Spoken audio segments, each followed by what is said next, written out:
Chapter 781. Oldley suspected that Chu Si's mutation was likely similar to that of mutated animals, thus causing them to misjudge their own kind. After all, her taming methods were too easy to imitate. The Special Operations Bureau had observed her, and even spent some time with Chu Si among the guerrillas under the guise of seeking advice. They had discovered that this girl was quite capable of hiding her secrets, yet their taming efforts had yielded a completely different outcome. After Chu Si's departure, the mutant silverbacks had even forbidden them from entering their territory again. If that were the case, perhaps the girl could actually resolve their current crisis. After the others left, Ji Xian closed the door and leaned against it for a long moment, his gaze grave. Oldley's kindness. It seemed like a favor, but to him, it felt more like a threat. He had never been more certain than now that, fortunately, they had already settled with the monkeys. Oldley seemed like a good man, but he had always been untrustworthy. After all, as director, Elderly was destined to think only from the perspective of the base. He couldn't possibly stake Chu Si's life on the conscience of others. It seemed his wife wouldn't return to the base from now on. But they were naturally grateful to Elderly for helping to fill in the gaps in Chu Si's data. With the director's authority to make the changes, Chu Si's data would, at least superficially, appear flawless. This map covered a vast area and marked more ancient mining sites, making it significantly better than his previous copy. It had to be said that the director had made a serious bet this time.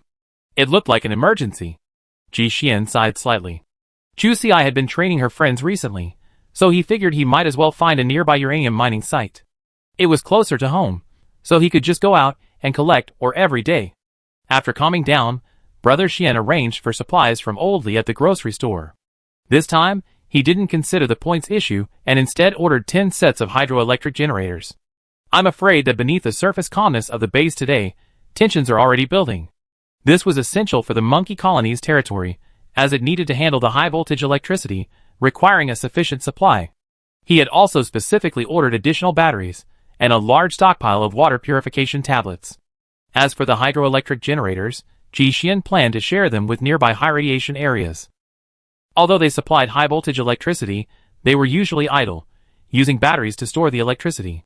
Firstly, when high voltage is activated, it can instantly generate a powerful current. Secondly, even on ordinary days, the transmitted power won't be wasted. Once both batteries are fully charged, they can be replaced with 2 more batteries for future use. Having made up his mind, he went upstairs to check on the crops he had previously planted in the nursery. After the new water source, they were growing quite well. He selected 2/3 of each plant and transplanted them from the soil, preparing to bring them all into the valley for planting tomorrow. Next was the hydroponic system on the first floor. It was a pity to leave it here, but it was quite large and probably wouldn't be convenient to take with him this time. He would have to come back specifically to get it later. Later, he could also raise some fish and shrimp in the cave. The night was quiet, and Ji Xian quietly packed up his belongings. The next morning, he emerged at 4 o'clock, collected the goods from Old Manly, and left the base. Before that, the military personnel sent out to search for uranium had already departed. Patrol office. The atmosphere in the office was solemn, and many faces wore tired expressions, clearly having been working non-stop for more than 2 days. Upon receiving the news that Ji Xian had also left, Old Manly nodded. The deputy director sitting next to him frowned. Oldley, I understand you're optimistic about the G couple, but assigning them a mission and giving them 2 D-level special energy stones in advance was already a huge boost. Why did you also send them the map at the end? He even wondered if one of those 2 was his illegitimate child. Otherwise, why would he have given them such extensive support? The special energy stone was fine, but the map was of paramount importance. Despite the layers of protection, it was no more secure than simply shielding it from outsiders. Upon hearing this, Elderly shook his head slightly, but said nothing further. He knew many present would disapprove of his decision, but he wasn't comfortable explaining why he had chosen them. There must be a deep-seated thorn in the base, otherwise, their 2 uranium mines wouldn't have been so easily seized by the black marketeers. To be honest, he now had some doubts about the regular troops who had gone out. In this battle, perhaps only an unconventional approach could save them. He hadn't known about this incident before it became public, but he hadn't expected the black marketeers to have penetrated to such an extent. Seeing Elderly didn't respond, the people below him began to report on other matters. Chapter 782. Ji Xian was driving down the road. Shortly after leaving the base, he heard a loud boom from behind. Then the ground shook. Having recently experienced an earthquake, Brother Xian naturally looked in that direction. To prevent possible landslides, rolling rocks, and other hazards, he immediately turned the car around and headed directly for the open space in front of the base. But as soon as he turned the car, he noticed something was amiss. By then, thick black smoke was already rising from the direction of the base. Remembering what Elderly had said the previous night, Ji Xian immediately stopped the car. Opening the car window, he could smell the faint smell of gunpowder in the air. For someone who had been handling guns for a long time, the smell was all too familiar. Ji Xian couldn't have mistaken it. His brow furrowed. Was this the base's weapons depot blown up? Sitting in the car, Brother Xian frowned at the billowing smoke above. He hadn't expected the black market's counterattack to come so quickly, and so unexpectedly. Honestly, Elderly and his men had been badly tricked. Compared to Base 46, Base 52, currently severely understaffed in all areas, should have been their primary target.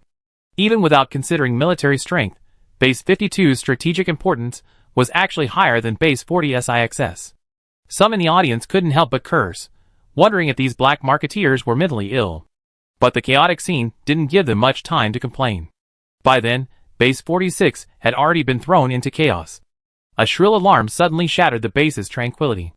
Red warning lights flashed wildly in the thick night, illuminating the billowing smoke that filled the air.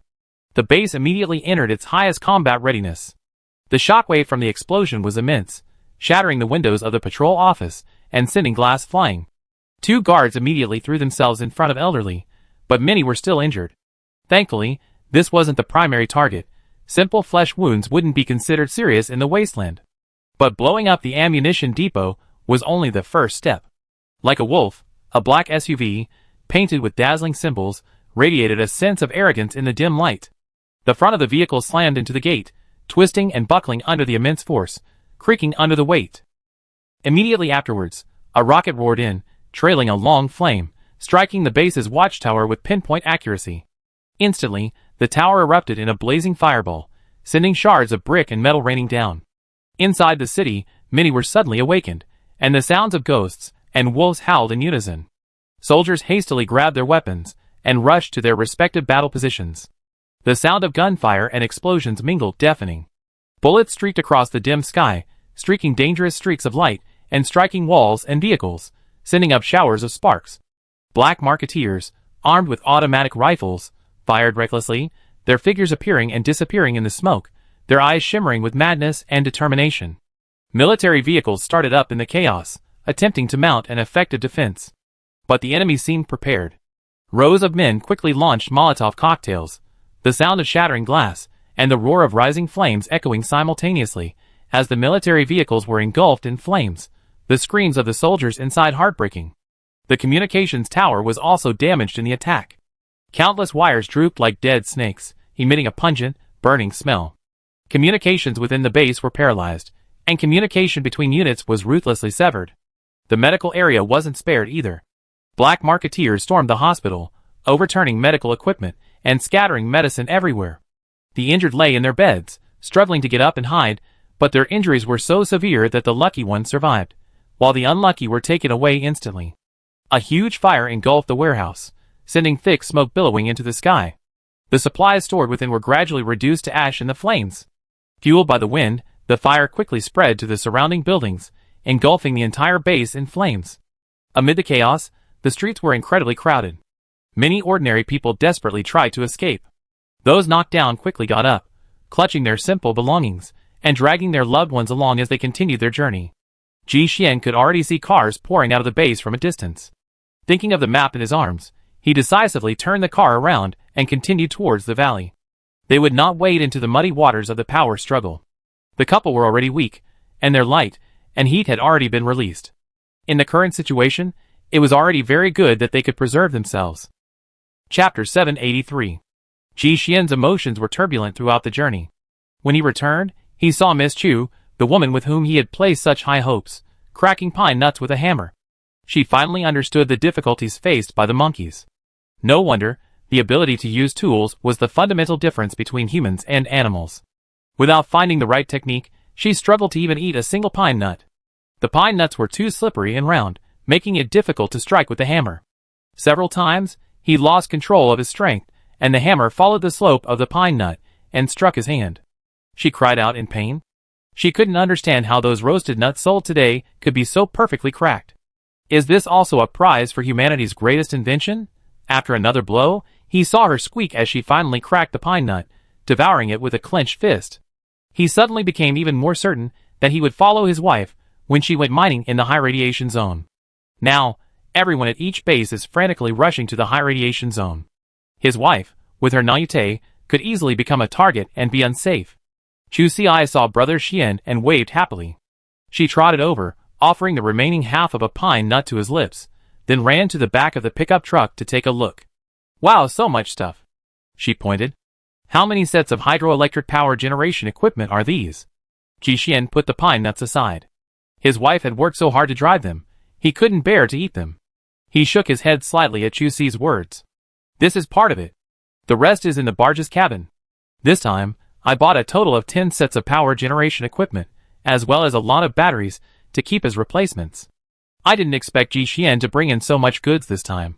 How many points would that cost him? It's a bit out of character for him. She was very surprised. After a moment's thought, Ji Xian told his wife what happened at the base. Sister Chu had trouble receiving such a large amount of information. First, she might have been exposed. Second, the black market had already started a fierce war with Base 46. Third, Brother Xian had also taken on a uranium mining mission. Ji Xian was a little worried that his wife, so kind, might want to go back and save them. Chu Xi replied woodenly, "It's a good thing I didn't go back. What if she gotten me into trouble, and I couldn't get out?" Brother Xian was very satisfied. His wife was really easygoing. She knew that when you're rich, you should help others. When you're poor, you should take care of yourself. Seeing Chu Xi still in a daze, he began to unload everything from the car. However, these devices couldn't be used yet. After all, if they were to be deployed outdoors, they still needed to be protected by a tortoiseshell, as before. Otherwise, they might be destroyed by a mutant fish one day. Watching Ji Xian work, she slowly came to her senses. Never mind. Times are tough, and living a good life is the most important thing. Chu Xi nodded. So, should I search for uranium or crystal first? Brother Xian could take his time. The leopard skin scarf was already ready, so she could set off at any time. Recently, her field team had grown significantly, and she had been preparing to show off her skills.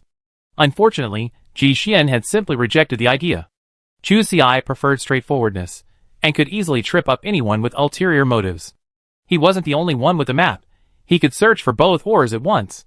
Energy crystals were a precious resource, and countless people were surely eyeing them.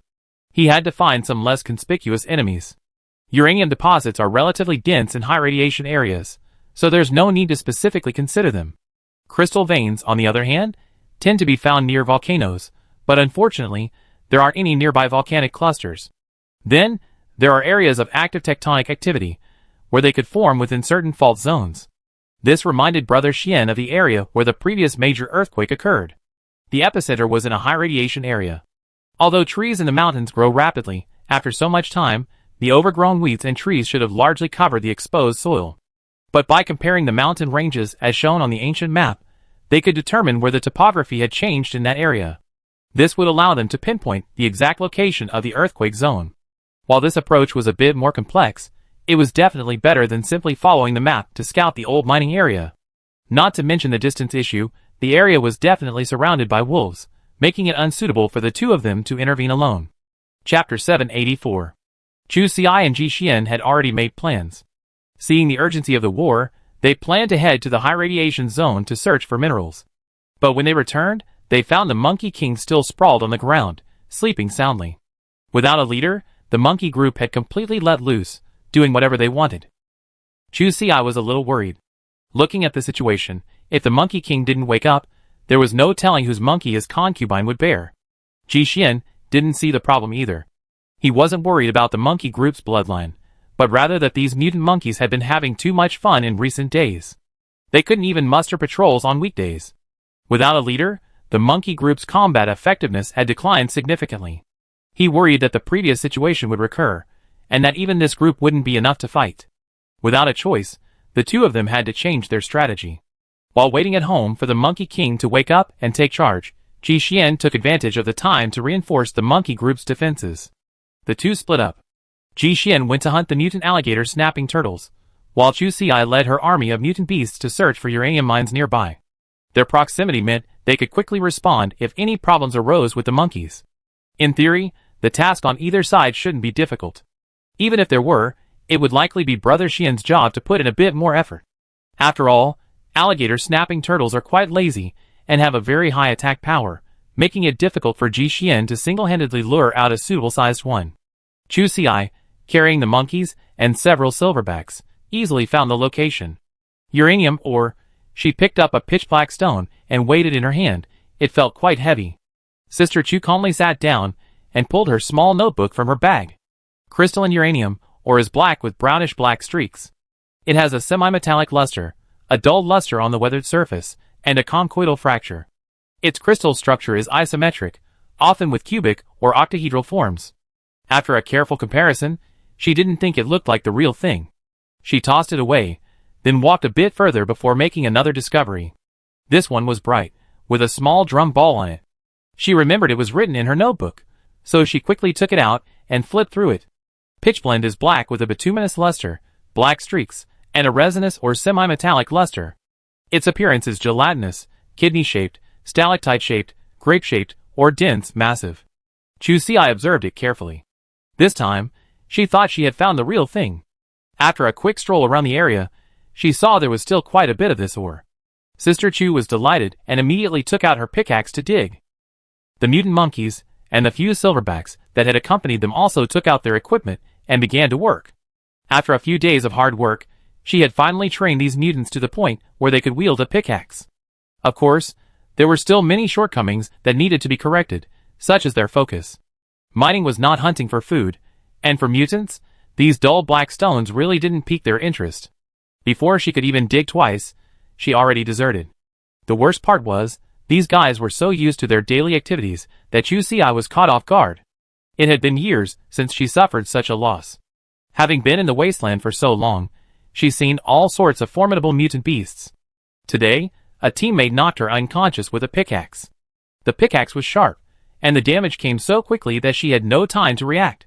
Most importantly, she was quite far away from the mutant monkey, who knew it was bending over while working. The pickaxe, by some stroke of luck, struck her head. Even though Sister Chu's physique had improved, she couldn't withstand the devastating blow. She felt a sharp pain, and blood instantly flooded her eyes. Her mind went blank, and she instinctively reached out to cover the wound, fearing her brain would spill out. She didn't know if her brain could regenerate, and Chu Si didn't dare to gamble. Even with the energy stone's incredible healing power, it would take time for bones to grow and wounds to mend. And in that moment, her blood began to flow like a faucet that had been left on. The monkeys were startled, expecting Sister Chu to explode in anger, and then they watched helplessly as she fell backward, clutching her forehead. After rolling down a short grassy slope, she was met with a steep cliff. When the terrified monkeys finally reacted, their claws only caught air. The monkeys were instantly furious. Monkey Xiaobao tried to rescue his sister, but the outward-facing branch was too fragile and snapped instantly. Fortunately, Qiaochu No. 2 was able to pull him back. Unfortunately, they didn't immediately ask Ji Xian for help. Instead, they dilly-dallied and tried various methods of rescue. Alas, nothing worked. By the time they finally trudged back that evening, Sister Chu's daylily had already gone cold. She fell onto a black rocky beach, with a shallow stream nearby. Although her wound had scabbed over, she had lost so much blood that she eventually passed out. Chapter 785. Sister Chu was truly lucky. She'd been unconscious at the foot of the cliff for at least 2 hours, yet somehow managed to wake up safely. She wasn't missing a limb. Even more bizarrely, there was a land octopus nearby feeding her. Chu Si was startled and rolled down the black rock, getting stuck in a crevice. She struggled to get out. It wasn't surprising she was so frightened. She was still a little disoriented after waking up, and Chu Si had seen it with her own eyes.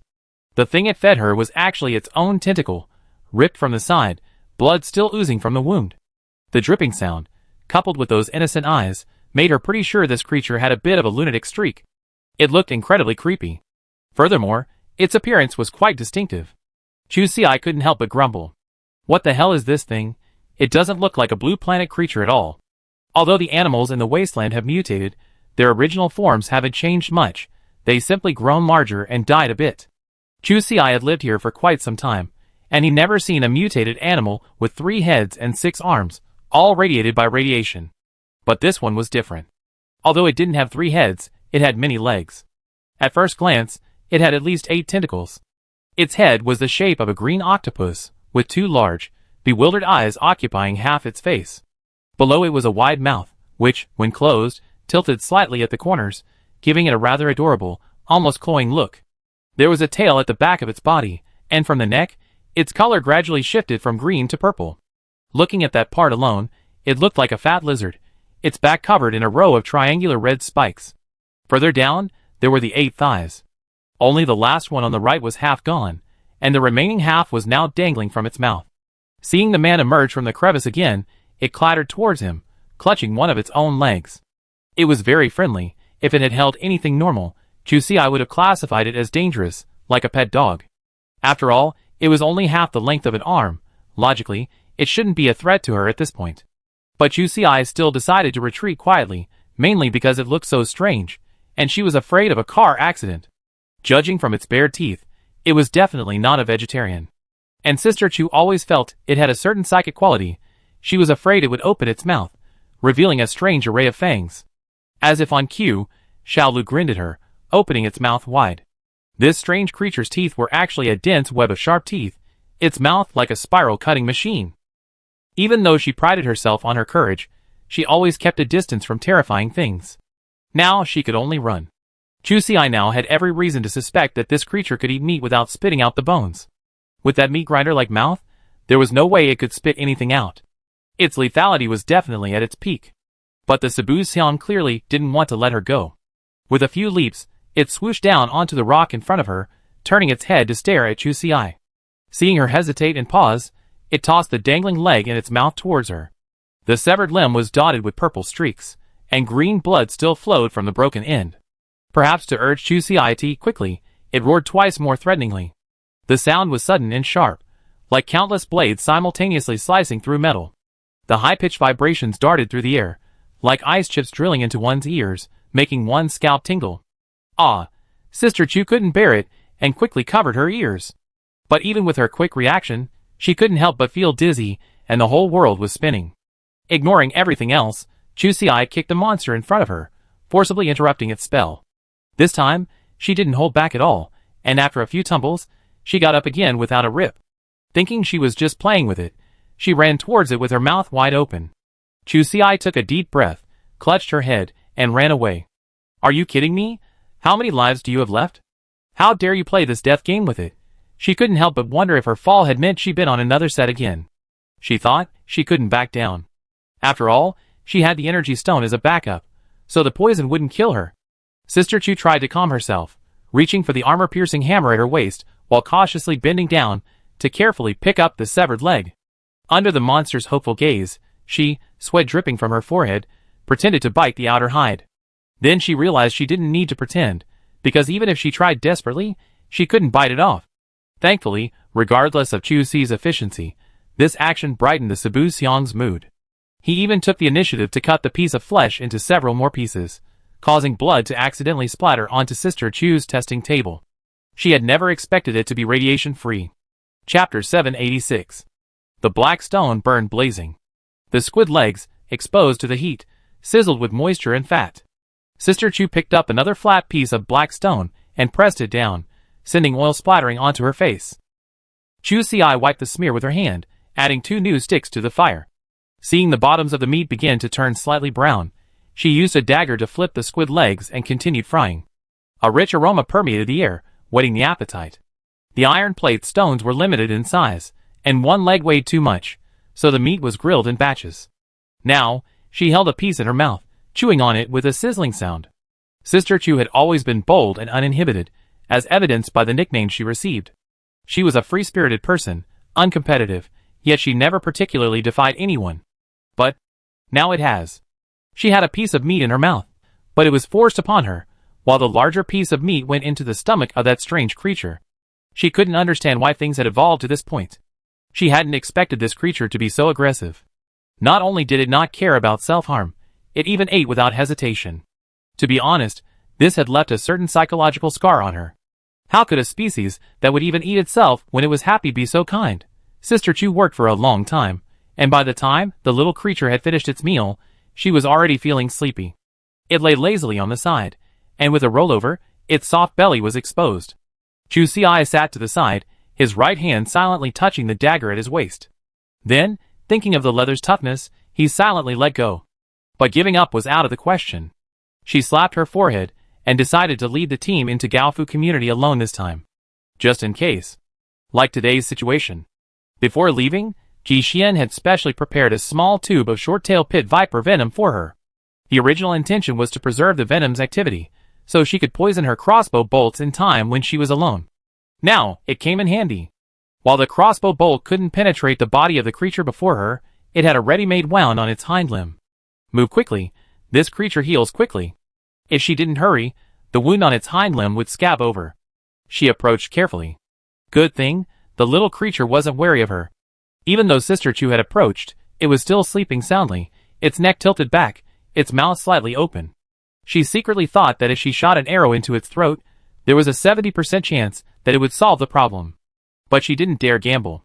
After all, its mouth was filled with so many sharp teeth. If one of them blocked her arrow, her entire attack would be in vain. If she attacked, there was no way they could settle things peacefully. She preferred a more subtle and cunning approach. Holding the small white bottle, Chu Si carefully uncorked it and placed the bottle mouth close to the injured area on the Sabu Xiang's hind leg. With a gentle flick of her hand, the transparent venom within sprayed directly onto the wound. To be absolutely sure, she planned to apply another coat of venom to the Sabu Xiang while it slept soundly. But when she turned around, she saw it craning its neck to look at her. Does anyone know what Sister Chu felt at that moment? She really wanted to die. No, Chu Si took a deep breath. She had to stay calm. Now that the poison had been successfully administered, victory was in sight. If she could just endure these 3 to 5 most difficult minutes, she would be considered alive. Chu Si's movements were stiff. After a long pause, she gently raised the white bottle in her hand. Even though she knew it didn't understand, she couldn't help but explain, "Don't get me wrong." With a click, the tip of Little Green's tail flicked, and the bottle in Chu Si's hand was immediately whisked away. It shifted position, opened its mouth to catch it, obediently like a domestic dog, and then swallowed it down in one gulp.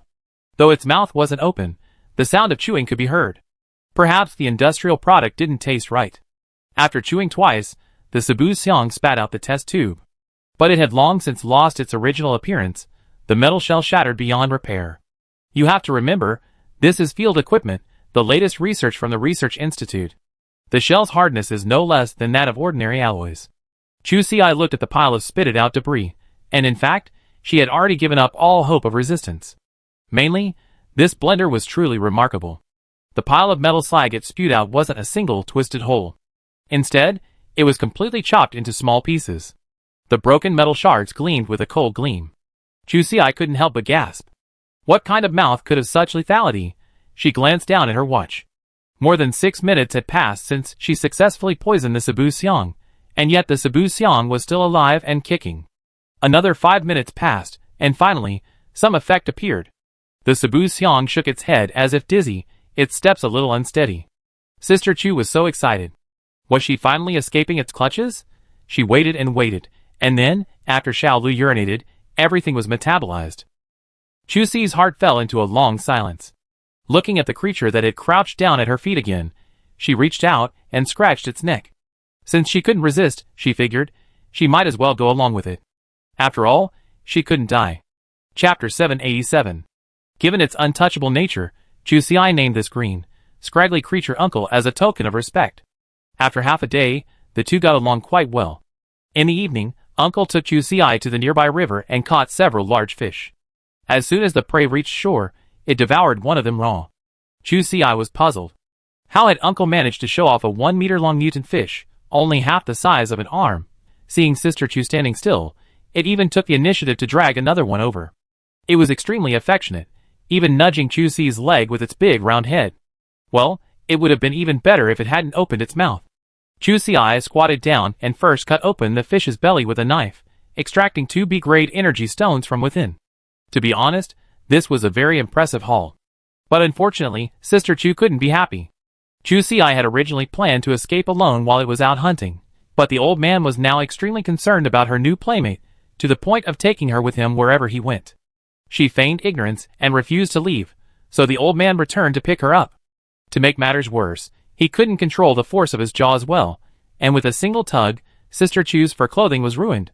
He tore holes one by one, the edges neatly cut, as if by a slash, until he had ripped through her trouser legs, leaving no room for further bites. Seeing the creature, with its wide, bewildered eyes, trying to attack her legs, Sister Chu immediately leaped up 3 feet high and ran ahead of it in 2 strides. You're kidding. You only have 2 legs, you can't risk them. For the entire afternoon, the old man was busy, taking Chu Si on a tour of the surrounding area. She knew this job well. Wasn't this just like patrolling a territory with a monkey group? Has the old man accepted her as a new companion? But Chu Si didn't want to stay at the bottom of the cliff forever. Her family was waiting for her at the top. She was a woman with great ambitions. She couldn't stay here and serve as someone's mascot. Besides, this creature was too dangerous.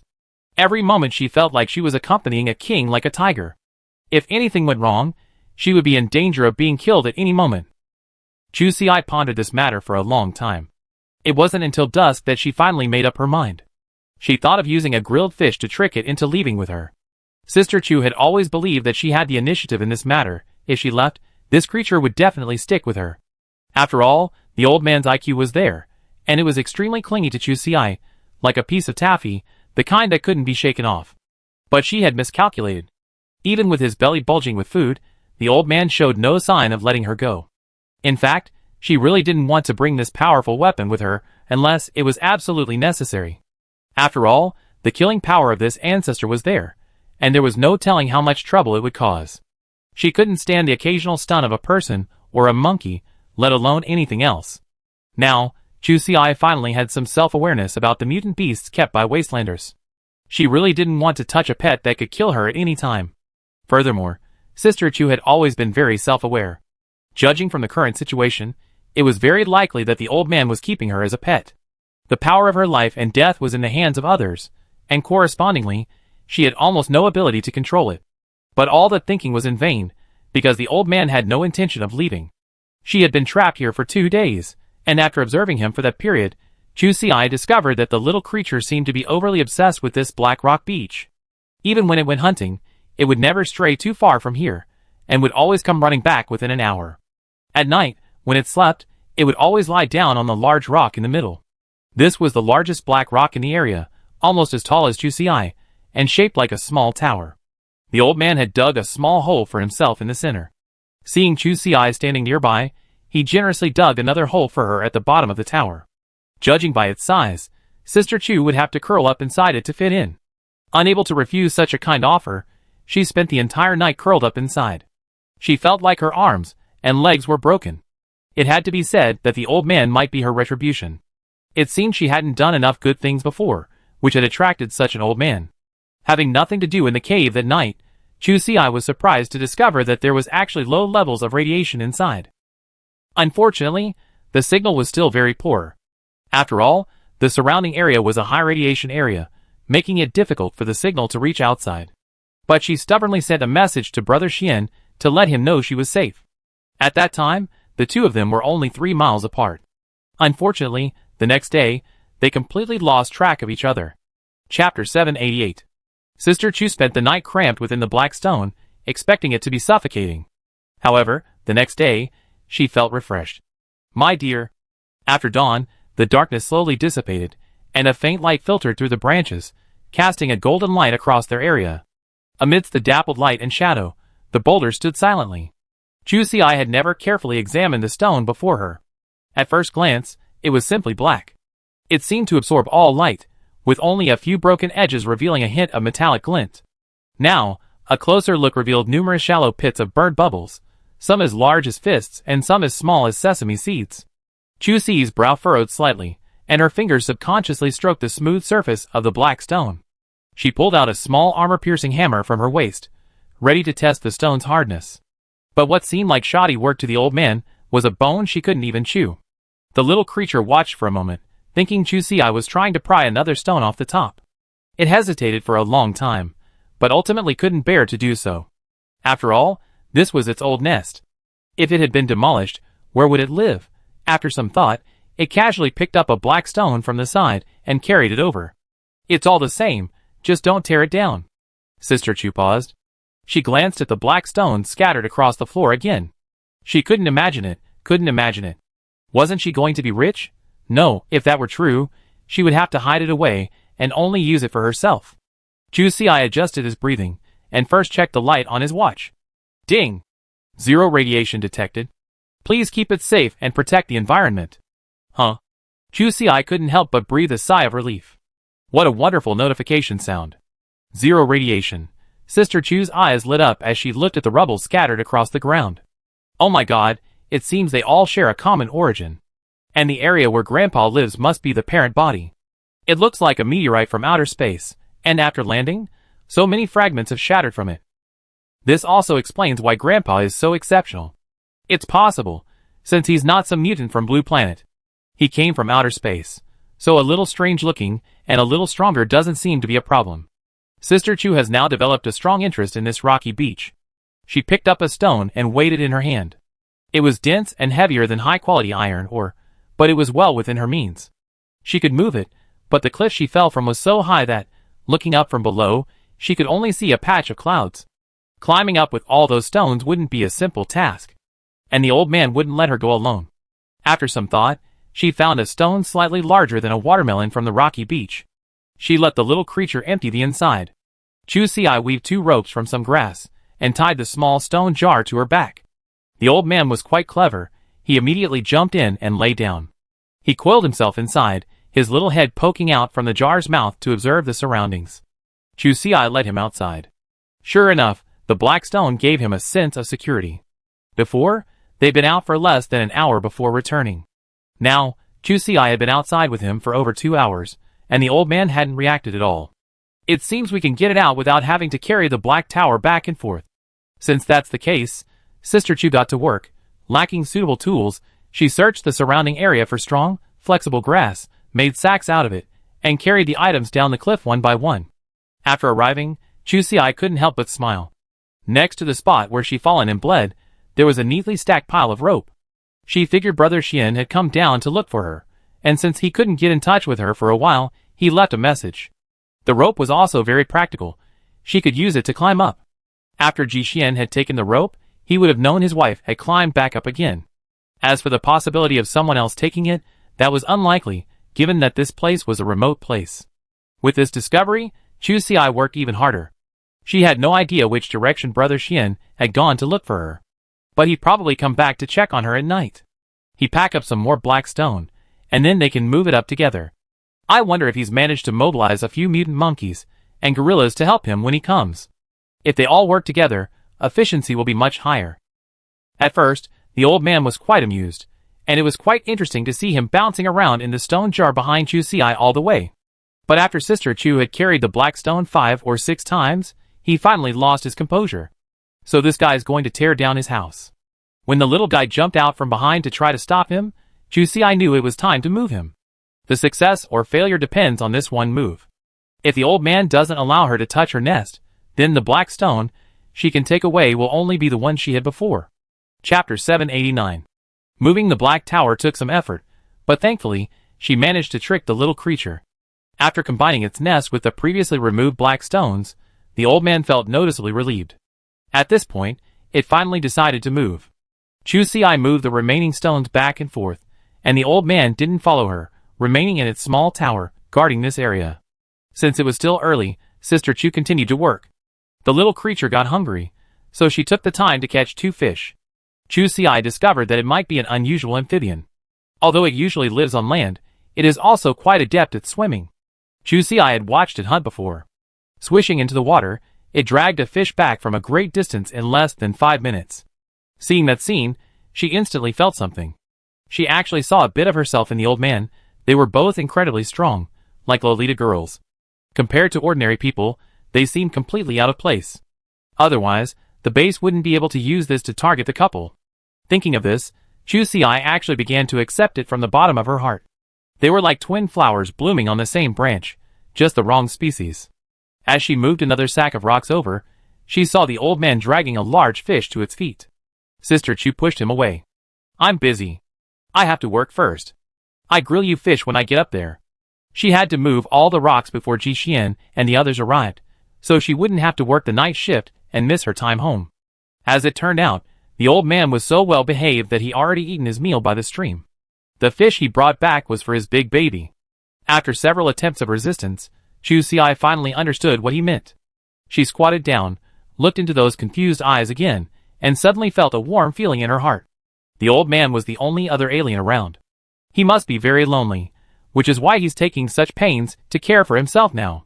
He'd be happy to move, even if it meant taking the Black Tower with him. He must have lived in this area for a long time. And all these concessions were simply because he wanted a companion. Chu Xi thought for a moment, picked him up, and tucked him into her arms. She adjusted her collar, leaving his head exposed. She put the big fish aside, the work had to continue. She fished out 2 strips of meat, showing one to herself and one to the old man. Perhaps never having experienced anything like this before, the little creature was overwhelmed with curiosity. The warmth and softness of Chu Xi's arms was a stark contrast to the sensation of lying in its own nest. Although there was no black stone set here, it still felt reassuring. Chu Xi would occasionally touch its bald head. The old man narrowed his eyes slightly, stretching his neck outward. It felt wonderful, and he loved it so much. His fur was smoothed out, and Chu Xi's status rose even higher. Thus, Sister Chu successfully gained another relative of a different race. Unlike the gentle and kind monkey mother, this one was a highly aggressive preschooler. Sister Chu had been hoping Ji Xian and the others would come. But she hadn't expected the little creature to go on a killing spree the moment they met. Looking at the people and monkeys approaching, Chu Xi hadn't even begun to express his excitement when the old man in his arms leaped out with a flying kick. With that kick, Chu Xi clearly heard the crack of her own bones. A breath caught in her chest, unable to swallow or exhale, and her eyes shone red. When she finally recovered, the other side was already furious. Ji Xian saw the little creature emerge from Chu Xi's arms, and knew it was a friend, not a foe, so he avoided using any lethal methods. Of course, even if he had, it would have been useless. He held back, but the master didn't. Given its tiny size, the monkeys didn't really take it seriously. And then, it hurt. Ho Xiaobao didn't intend to do anything to it, simply watching the little creature lunge at him. He was only prepared to sweep it aside with his tail. But it only took a single blow. Its tail broke. A scream rang out, startling not only the other monkeys, but also Ji Xian. The old man showed no sign of backing off. His tiny form grasped onto the tree trunk, turning to growl in warning. His head sank slightly, his eyes filled with ferocity. Blood gushed from his open mouth. The mutant monkey's defenses were so thick that a human would need a gun to penetrate them. It couldn't withstand the little creature's ripping and tugging. The tip of Monkey Xiaobao's tail fell off. Heaven and earth were falling. It was a monkey. Its tail was extremely useful. It couldn't be left untouched. All this happened in a flash. By the time Sister Chu had caught her breath, Monkey Xiaobao had already been gloriously defeated. Chu Xi rushed forward. The situation was too tense, leaving her no time to adjust. Thankfully, the creature was small enough. Enduring the pain in her sternum, she leaped onto the tree and tore it off, tucking it into her arms. With one hand, she held it down while, with the other, she hurriedly called for Brother Xian to fetch the other section of Monkey Xiaobao's tail. She reattached it, and used a special energy stone to rapidly heal the wound. Luckily, the hair loss wasn't long, so it should grow back well. Chapter 790. The battle was extremely tense. Monkey Xiaobao had suffered a great injustice, and he no longer cared for magnanimity. He was determined to tear this little jerk apart. Sobbing, he waited for Ji Xian to reattach his tail, wrap it with gauze, and then secure it. Big Brother gathered his composure, and prepared for revenge. He ran to Chu Xi, and reached out to snatch the old man from her arms. He was going to beat him to death. Sister Chu did want to teach the little guy a lesson, but who among the people and mutant animals present could be a match for him? Release him rashly, and that would be a punishment for his allies. Seeing Sister Chu still protecting this culprit, Monkey Xiaobao felt deeply wronged. His world was crumbling, and he was no longer his sister's only child. Chu Xi was helpless. Honestly, seeing Monkey Xiaobao crying like that pained her too. After all, they were half-siblings, so their bond was naturally different. Even after some comforting, it didn't help. Monkey Xiaobao was even more irritable. His rebellious phase had arrived early. As soon as Chu Xi approached, he turned around, and the two of them were like a millstone. Sister Chu tried to coax him for a long time, but to no avail. The old man was also extremely rambunctious. No mutant animal in his territory had ever dared to act so arrogantly. As a result, he didn't control the angle well, and his claws pierced Chu-Si's sleeve with a whoosh, piercing her flesh. Although no blood flowed, the old man smelled blood and froze. His subsequent struggles were all limned up, and it was obvious that he couldn't escape. Finally, Sister Chu was exhausted from trying to coax him, and she really wanted to let them go and have a good fight. Unfortunately, it wasn't possible, as it could easily lead to serious problems. But she didn't have the time to mediate. She thought about her previous actions, which were so similar to those of Monkey Xiaobao, who was now repeatedly pushing the boundaries. Chu-Si's eyes lit up. She had found a solution. The old man had broken the snake venom test tube, but Brother Xian must have other metal artifacts on him. Hearing Chu-Si's request, although he didn't know what she was going to do, he still handed over his flying tiger claw. This trip was rushed, so the supplies weren't very complete. But it was enough to intimidate Monkey Xiaobao. Chu-Si's eyes slapped it on the head. Watch. Monkey Xiaobao was still holding its tail in frustration, trying not to respond, but its sister hit it.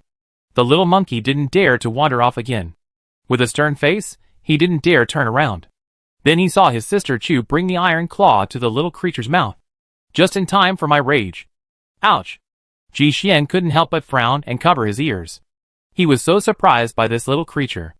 In its gaping mouth, rows of fine, sharp teeth could be seen. Even though Monkey Xiaobao and Chu-Si were from the same litter, seeing this, it knew this creature was formidable. Chu-Si shoved the flying tiger claw into the old man's mouth. With a sharp crunch, the claw shattered into pieces. It truly wasn't going to take any loss. Since Chu-Si was holding onto it, preventing it from engaging in a fight, it would spray the shattered metal fragments at Monkey Xiaobao. Fortunately, this technique was new to it, so besides being annoying, it wasn't particularly lethal. But it was enough to intimidate the group of mutants. Not a single one of them showed up, and they all retreated a long way. Monkey Xiaobao was much calmer. He ran to the back, and soon, he returned with 2 mutant peaches. Even Sister Chu was impressed by his actions. As expected of someone she taught him, he's thoroughly versed in the ways of the world. He carefully held the food to please him. The old man angrily took a large bite and spat it out onto the ground. Then, perhaps because he thought the taste was quite good, he took another gulp and realized it was truly delicious. The effect was excellent. After swallowing a hairy peach, the old man's mood was noticeably calmer. Although there was still a lot of hostility, at least he wasn't planning on chasing or fighting. This was also good luck for Monkey Xiaobao and the others. Previously, due to the black rock, the little guy's range of movement was extremely limited, and he had little experience. That's why a hairy peach had caught his eye. Chu-Si couldn't help but breathe a sigh of relief. As long as there was no fighting, she really didn't have high expectations right now. She could understand the old man's hostility toward the monkeys and mutant apes, but Ji Xian, also a human, still had a tough time getting away with it. Chu-Si was deeply puzzled by this. When Brother Xian heard that the little guy had 0 radiation, he felt like he'd become numb. But Chu-Si's watch couldn't be left behind. Fixed information would automatically upload. Fortunately, it was surrounded by layers of high radiation zones here, so the information couldn't be transmitted.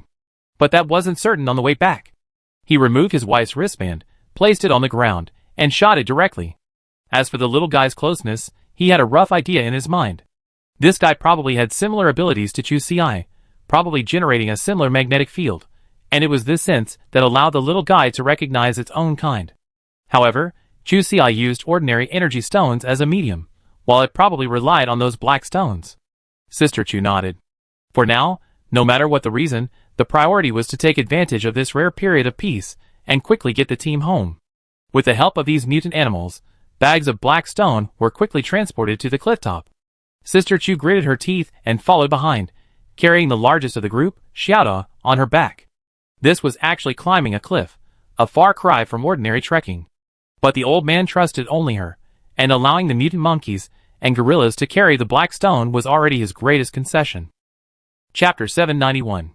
After eating, the old man's mood was noticeably better. Compared to before, he could at least calmly accept Ji Xian and his companions approaching within 2 meters of him. As for anything more, he would have to take his time. The cliff was high, but once he reached the top, the valley wasn't far away.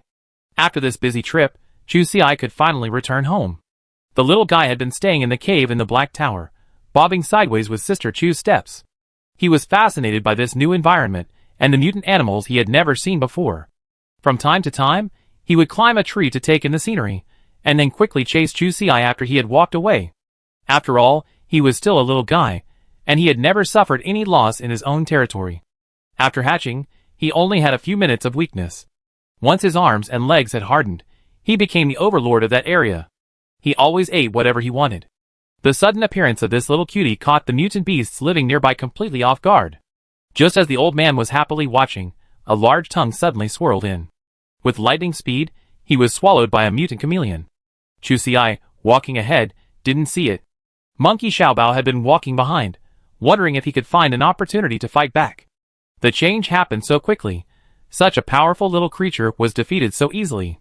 Watching the chameleon's eyes swivel apart, its mouth open wide, and it swallowed the old man in one gulp. For a moment, he felt a mixture of emotions. First startled, then disdainful, a touch of gloating, and a touch of melancholy. I hadn't expected my formidable foe to be so easily defeated by another mutant. Their monkey tribe was no less powerful than the chameleons. If I hadn't been frightened, would the situation now be different? After my previous retreat without a fight, my reputation within the monkey group had plummeted considerably.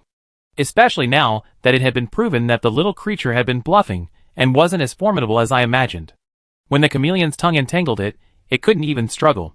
Little Bozy felt a surge of regret. I should have fought harder back then. Hearing Monkey Xiaobao's roar, the people in front paused. Following its gaze, they and the other monkeys spotted the chameleon, still slowly moving. Chusi, startled, dropped the black tower and rushed forward. Because she had always been overconfident in Big Brother's strength, she had never managed to regulate its range, completely forgetting that in the Wasteland, such a small size was a sin. There were too many powerful mutants that could devour it in one gulp. But just as I was thinking this, I noticed the chameleon's condition was starting to deteriorate. It's a slow-moving, cold-blooded creature, which is a drawback, but its exceptional defenses, coupled with its perfect camouflage, make it no pushover. Its colors seemed to be out of balance, flickering between dark and gray. Perhaps feeling distressed, it opened its mouth, ready to regurgitate the prey it had just swallowed. But how could I possibly trouble it a second time? Ever since I swallowed it, it's been waiting to be destroyed. The chameleon's self-rescue speed clearly couldn't keep up with the old man's. After a short while, it dug itself out of the chameleon's belly. Monkey Xiaobao was so frightened that before the little creature could fully emerge, he dropped the sack and pounced on it. Then he punched the chameleon on the head. When the old man emerged, he saw the monkey whose tail he had bitten off was desperately fighting the one who had bullied it. The chameleon was unlucky. Even with such injuries, he had to drag his bleeding stomach to perform with the monkey. Persecuted by both sides, it ultimately died helplessly under heavy blows. Chusi quietly approached Ji Xian and asked hesitantly, Monkey Xiaobao, in this situation, did eating snake meat actually increase his intelligence? Ji Xian glanced back, seeing the other monkeys still looking clueless. He shook his head decisively, not really. Monkey Xiaobao. Probably mutated. After all, it had spent quite a while with Chusi. Perhaps it had been infected with his superior intelligence? Nothing else will be mentioned. It must be said that Monkey Xiaobao's strategy was extremely useful. After this battle, the old man's attitude towards it had clearly changed. The little one, who had never enjoyed family life, had finally found a safe haven. Seeing the monkey proudly dragging the chameleon's corpse back, the old man's spines had noticeably softened.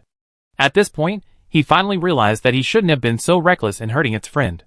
The little creature, always a resolute animal, to apologize, snapped and tore off half of its other hind leg. The wound was still dripping, and with a sweet look of sincerity in its eyes, it ran to Monkey Xiaobao to apologize. Chapter 792. The whole place fell silent after seeing the old man's sudden act of breaking a leg. Chusi was speechless. She picked the little creature up and examined it. The leg she had torn off earlier had already scabbed over, and a small bump had grown at the bottom. Apparently, it could regenerate. But it wouldn't be so harsh. She reached out and patted the old man's head. Can you try something else next time? After you tear off your legs, will you crawl and walk? The criticism didn't bother the little creature. Instead, it narrowed its eyes in enjoyment. It didn't know Chusi's concerns, but even if it did, it wouldn't have thought it was a big deal. In its mind, giving its leg to a fellow creature was the highest form of recognition of their relationship. And the old man rarely met many close friends throughout the year. Meeting two in a row was indeed a bit too much. But there's no need to worry about being without a leg. With enough food, the half-broken leg will grow back in about a week, and the pattern can be changed by then. Back then, it was so lonely that it seemed to have nothing better to do, even undergoing plastic surgery. It's very familiar with all this stuff, the kind that doesn't even require a second thought. For a close friend, losing a leg doesn't matter. And it's been a blessing in disguise, thanks to its previous brilliant achievements and subsequent intimidation. Now, its reputation among this group of monkeys and mutant apes has been firmly established. Its status has soared to second place, just below Sister Chu. When I saw it bite off Monkey Shubao's tail with a single bite, and saw the metal crusher scene, I thought it must be very powerful. Now I can be sure. Seeing the little creature's display of skill, several mutant animals felt a sudden pang of pain in their stomachs. Just kidding. From childhood to adulthood, I never seen prey so ferocious, even after being eaten, able to crawl out on its own. I can't afford to offend it. I really can't afford to offend it. Ji Xian, on the other hand, thought even more deeply, and because of this, he immediately raised the old man's combat power by several levels. Only the kind-hearted Sister Chu still felt a little sorry for the resentful chameleon. You said, it doesn't even chew its food. Ji Xian smiled and shook his head. It wants to chew, but it doesn't have the ability to do so. It can only say that this chameleon is truly unlucky. After all, their living habits have evolved over millions of years. It's impossible for them to have problems just because they swallowed a living prey. Otherwise, this species wouldn't have survived until now. Although chameleons can't chew their food, their swallowed prey usually can't continue to move. Their prey is generally small, and such a small size is perfectly on the chameleon's menu. Other prey items include insects and small reptiles. Chameleons use their long, sticky tongues to quickly latch onto their prey, using the powerful suction and impact force to severely injure or even kill them. The mucus in their mouths lubricates the prey for swallowing. Mucus in the throat and esophagus pushes the prey toward the stomach, further squeezing it and making it difficult for it to move. Once the prey enters the stomach, it's almost certain to die. The animal's body is exposed to gastric acid and various digestive enzymes, which rapidly break down the prey's tissues, disrupting its cellular structure and physiological functions, rendering it incapable of movement and gradually digesting it. At this point, Brother Xian couldn't help but sigh at the little creature's truly insane defense. Even after being completely devoured, it still managed to escape, unscathed save for the 2 wounds it had inflicted. Ji Xian turned his head to look again at the little creature nestled in his wife's arms, his eyes darkening. One can only say that, coupled with its terrifying lethality, it's practically invincible at this moment. Its only physical weakness, however, seems to have become another advantage thanks to its powerful all-around support. At the very least, at first glance, it appears weak and vulnerable, lacking any significant lethality, which greatly reduces its opponent's vigilance. In short, it can only blame this chameleon's bad luck. After carefully selecting, it finally chose such a who played the pig and ate the tiger. Even if it had targeted the 2 people present, it probably wouldn't have died so swiftly. Unexpectedly, it even picked up another prey on the way back. Furthermore, the fact that this battle had helped to ease the relationship between the old man and Monkey Xiaobao was an unexpected bonus.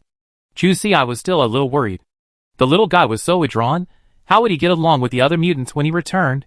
And she wasn't sure if he liked the valley. When the group returned with their prey, Sister Chu knew that the old man must like it, because he was so excited the moment he arrived. Jumping up and down, looking at the mutants in the valley, the little guy's eyes lit up. What kind of feng shui is this? This big baby really knows how to choose. The resources here are much better than where he used to live. Chapter 793. Chu Xi hadn't expected the old man to adapt so well. In contrast, the monkeys and gorillas were in dire straits. Thankfully, Monkey Xiaobao had warned them in advance, and now everyone was terrified of him, running 2 miles before they even got close. But being unable to return home all day was a problem. The first thing the Monkey King did when he woke up was to kick this guy out. He even come to his own home to attack them. That was a level of arrogance he couldn't tolerate. Even though the old man was a relative. There was no other way, so one beautiful evening, the old man and Chu Xi were driven out. Of course, Chu Xi was forced to follow him. After all, the little guy treated her like one of his own, so naturally, he had to take her with him wherever he went. And then, there was that pile of black stone, and its small tower. Chu Xi had been lazy and only brought 2 sacks with black stone. Since it wasn't very good at math anyway, it only knew there were 2 things. Seeing everything was ready, it followed. Ji Xian was worried about her being out alone, so naturally, he had to go too. Monkey Xiaobao was already familiar with the old man, so Sister Chu naturally had to come along too, to prevent him from forgetting their friendship in a few days. When they left, the whole valley was filled with cheers. Several of them couldn't help but howl. At the noise, the little guy almost lost control and leaped up, ready to fight. No mutant animal had ever escaped alive after provoking it. Chu Xi hugged it and quickly reached out to stroke its big head in a soothing gesture, mumbling, "Look at you, you're so small, but you have the temperament of a boss." It's no exaggeration. These past 2 days, she's been so busy, even trying to prevent it from killing anything. Although they didn't catch the monkey, on their first day, at lunch, the old man dragged a little wild boar back from their farm. Sister Chu was heartbroken. All they had for lunch was a pig's trotter. Not to mention the Monkey King chasing her away, she herself didn't dare let the little creature continue to live in the valley. Chu Xi sleeps soundly at night, terrified that one day it might suddenly bring back a monkey or an ape. That would be a true horror movie. For now, she's content to be able to live in the monkey's territory. She doesn't have to live at home. Chu Xi felt a little melancholy. How to get the little creature to get along with the mutant animals in Monkey Valley was a real challenge. After much thought, Sister Chu couldn't find any effective solutions. As for Ji Xian, who always served as a think tank, he didn't have as much experience as his wife in this area, so in the end, she had to put it aside for the time being. Using the most clumsy methods, we slowly and gradually expanded the little creature's social circle, allowing it to meet new friends and gradually understand the survival rules of other mutant animal groups. After emerging from the valley, facing the sunset, Monkey Xiaobao leaped from tree to tree, clutching the black pagoda. Ji Xian walked below, carrying 2 sacks of black stone. Sister Chu's only mission was to constantly watch over this great Buddha, the old man. Suddenly kicked out, where would we go to live? Although it was a temporary stay, judging by the little creature's current condition, it was likely to be quite a while. In any case, we had to choose carefully. Although the monkey's territory was relatively safe, they were diurnal animals, and at night, some uninvited guests would undoubtedly enter. In that case, it would be best to choose a place where they're less likely to be disturbed. Chu Xi's perspective was rather limited. The only options she could consider were naturally formed caves, but she only ever seen those when digging for beehives, and they were quite far away. Today, she probably wouldn't be able to make it. She frowned. How about we spend the night there? She slapped her forehead. She'd forgotten her camping gear. If only I had brought the turtle shell. Then where else could they sleep? Ji Xian curled his lips in a smile. We're going to the area near the mutant alligator snapping turtles. Snapping turtles are quite powerful, and most importantly, they tend to be the type to stay still and stay calm.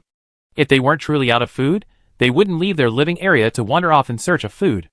And the mutant animals nearby all knew that area was the snapping turtles' territory, so no one would go there to seek disaster. Relatively speaking, staying there at night was quite safe. Of course, one had to keep things within bounds. Chu Xi heard it, and realized it was indeed the case. Okay, they immediately turned and headed towards the border between the alligator snapping turtle and the monkey territories. After settling everything down, the old man felt a strange sense of melancholy after suddenly moving to a new place without noisy neighbors. Although alligator snapping turtles can make noises, they rarely do so on a daily basis. Unless threatened or feeling uneasy, they communicate vocally much less often than other mutant animals. The little guy slept until halfway through the night when he faintly heard a noise. It crawled out of its hole, saw Chu Xi still asleep, thought for a moment, and then ran towards the sound. Chapter 794. The next day, when Chu Xi woke up from her sleeping bag, she discovered the little creature was gone. She touched the cold cave wall, unsure when it had left, but she wasn't worried. After all, Grandpa usually went hunting alone, and she was used to it. That morning, she and Brother Xian had finished breakfast, but it still hadn't returned. Sister Chu couldn't help but worry. Don't overthink it. It wasn't Grandpa she was worried about. Chu Xi was just afraid. Could it have sneaked back to Monkey Valley again? Chu Xi sat up straight. The more she thought about it, the more likely it seemed. I miscalculated. She quickly stood up and called to Monkey Xiaobao to take her back immediately. Although Ji Xian thought it unlikely, it was still reassuring to see what was happening. Luckily, it was all fun inside. It had been a long time since they had returned. Because of the old man's presence, the monkeys and silverbacks unconsciously became more alert. When Monkey Xiaobao and Chu Xi first appeared in Monkey Valley, the mutant animals immediately became nervous. Later, when they realized that only the 2 of them had returned, the atmosphere gradually relaxed. Without the grand welcome, Sister Chu couldn't help but wipe her face. Oh, All her good character had been ruined by the old man. Thankfully, it looked like he hadn't returned either. There was no time for reminiscing. Thinking of the group of alligator snapping turtles near her residence, she rushed out without stopping. Those giants were no ordinary mutants. They were enormous. Although the old man had incredible combat power and formidable defense, he was only about the length of a forearm. The snapping turtle's jaws were no pushovers, their bite force astonishing. Chu-Si was afraid it might mess up the wrong prey, potentially chomping away before it even reached its stomach. Ji-Xian, using his flying tiger claw, sprinted along behind them, but he was still some distance behind Monkey Xiaobao, who was advancing at full speed. As he neared Monkey Valley, he saw two more scurrying out. He couldn't catch up. Brother Xian felt a little tired. He couldn't understand how Monkey Xiaobao could ignore him. He already encountered them twice, so why couldn't he just take them along? He had a rough idea of his next destination, so after some thought, he decided to take a shortcut. The two groups finally arrived near the mutant snapping turtles' territory at about the same time. From a distance, they could see a 50-square-foot snapping turtle sprawled in a patch of grass not far from them, already barely breathing. This place was far from the wetlands where they lived, so it must have been slowly escaping during a hunt. The mutant alligator snapping turtle's neck and limbs were covered in numerous small bite wounds. Judging by the lacerations, it was clearly caused by the old man. But if it was truly a fight between the two, the situation was rather bizarre. The large turtle lay there, and the smaller one hadn't been able to get back, clearly not gaining any advantage. Thinking of the chameleon that had swallowed it earlier, Chu-Si's expression twisted slightly. She looked at Ji-Xian. Isn't this alligator snapping turtle swallowing me? This was indeed very possible. The alligator snapping turtle's body was covered in shells, and if it got in, it might not be able to get out. And Chu-Si's guess was correct. The old man was utterly helpless at this moment. It was still hunting as usual. It's not like it hasn't taken down prey this size before. Even larger and more powerful mutants are no match for it. In the eyes of the little creature, everything except the one next to it is prey. This one, naturally, wasn't a big deal. It was just that it had never tasted prey like this before. Although this creature was large, its neck was the only thing it could move quickly. Even turning around took it half a day. The old man was planning a quick victory, dragging a leg back to his treasure. At first, it was no problem. He bit the animal's neck several times, which was the most vulnerable part.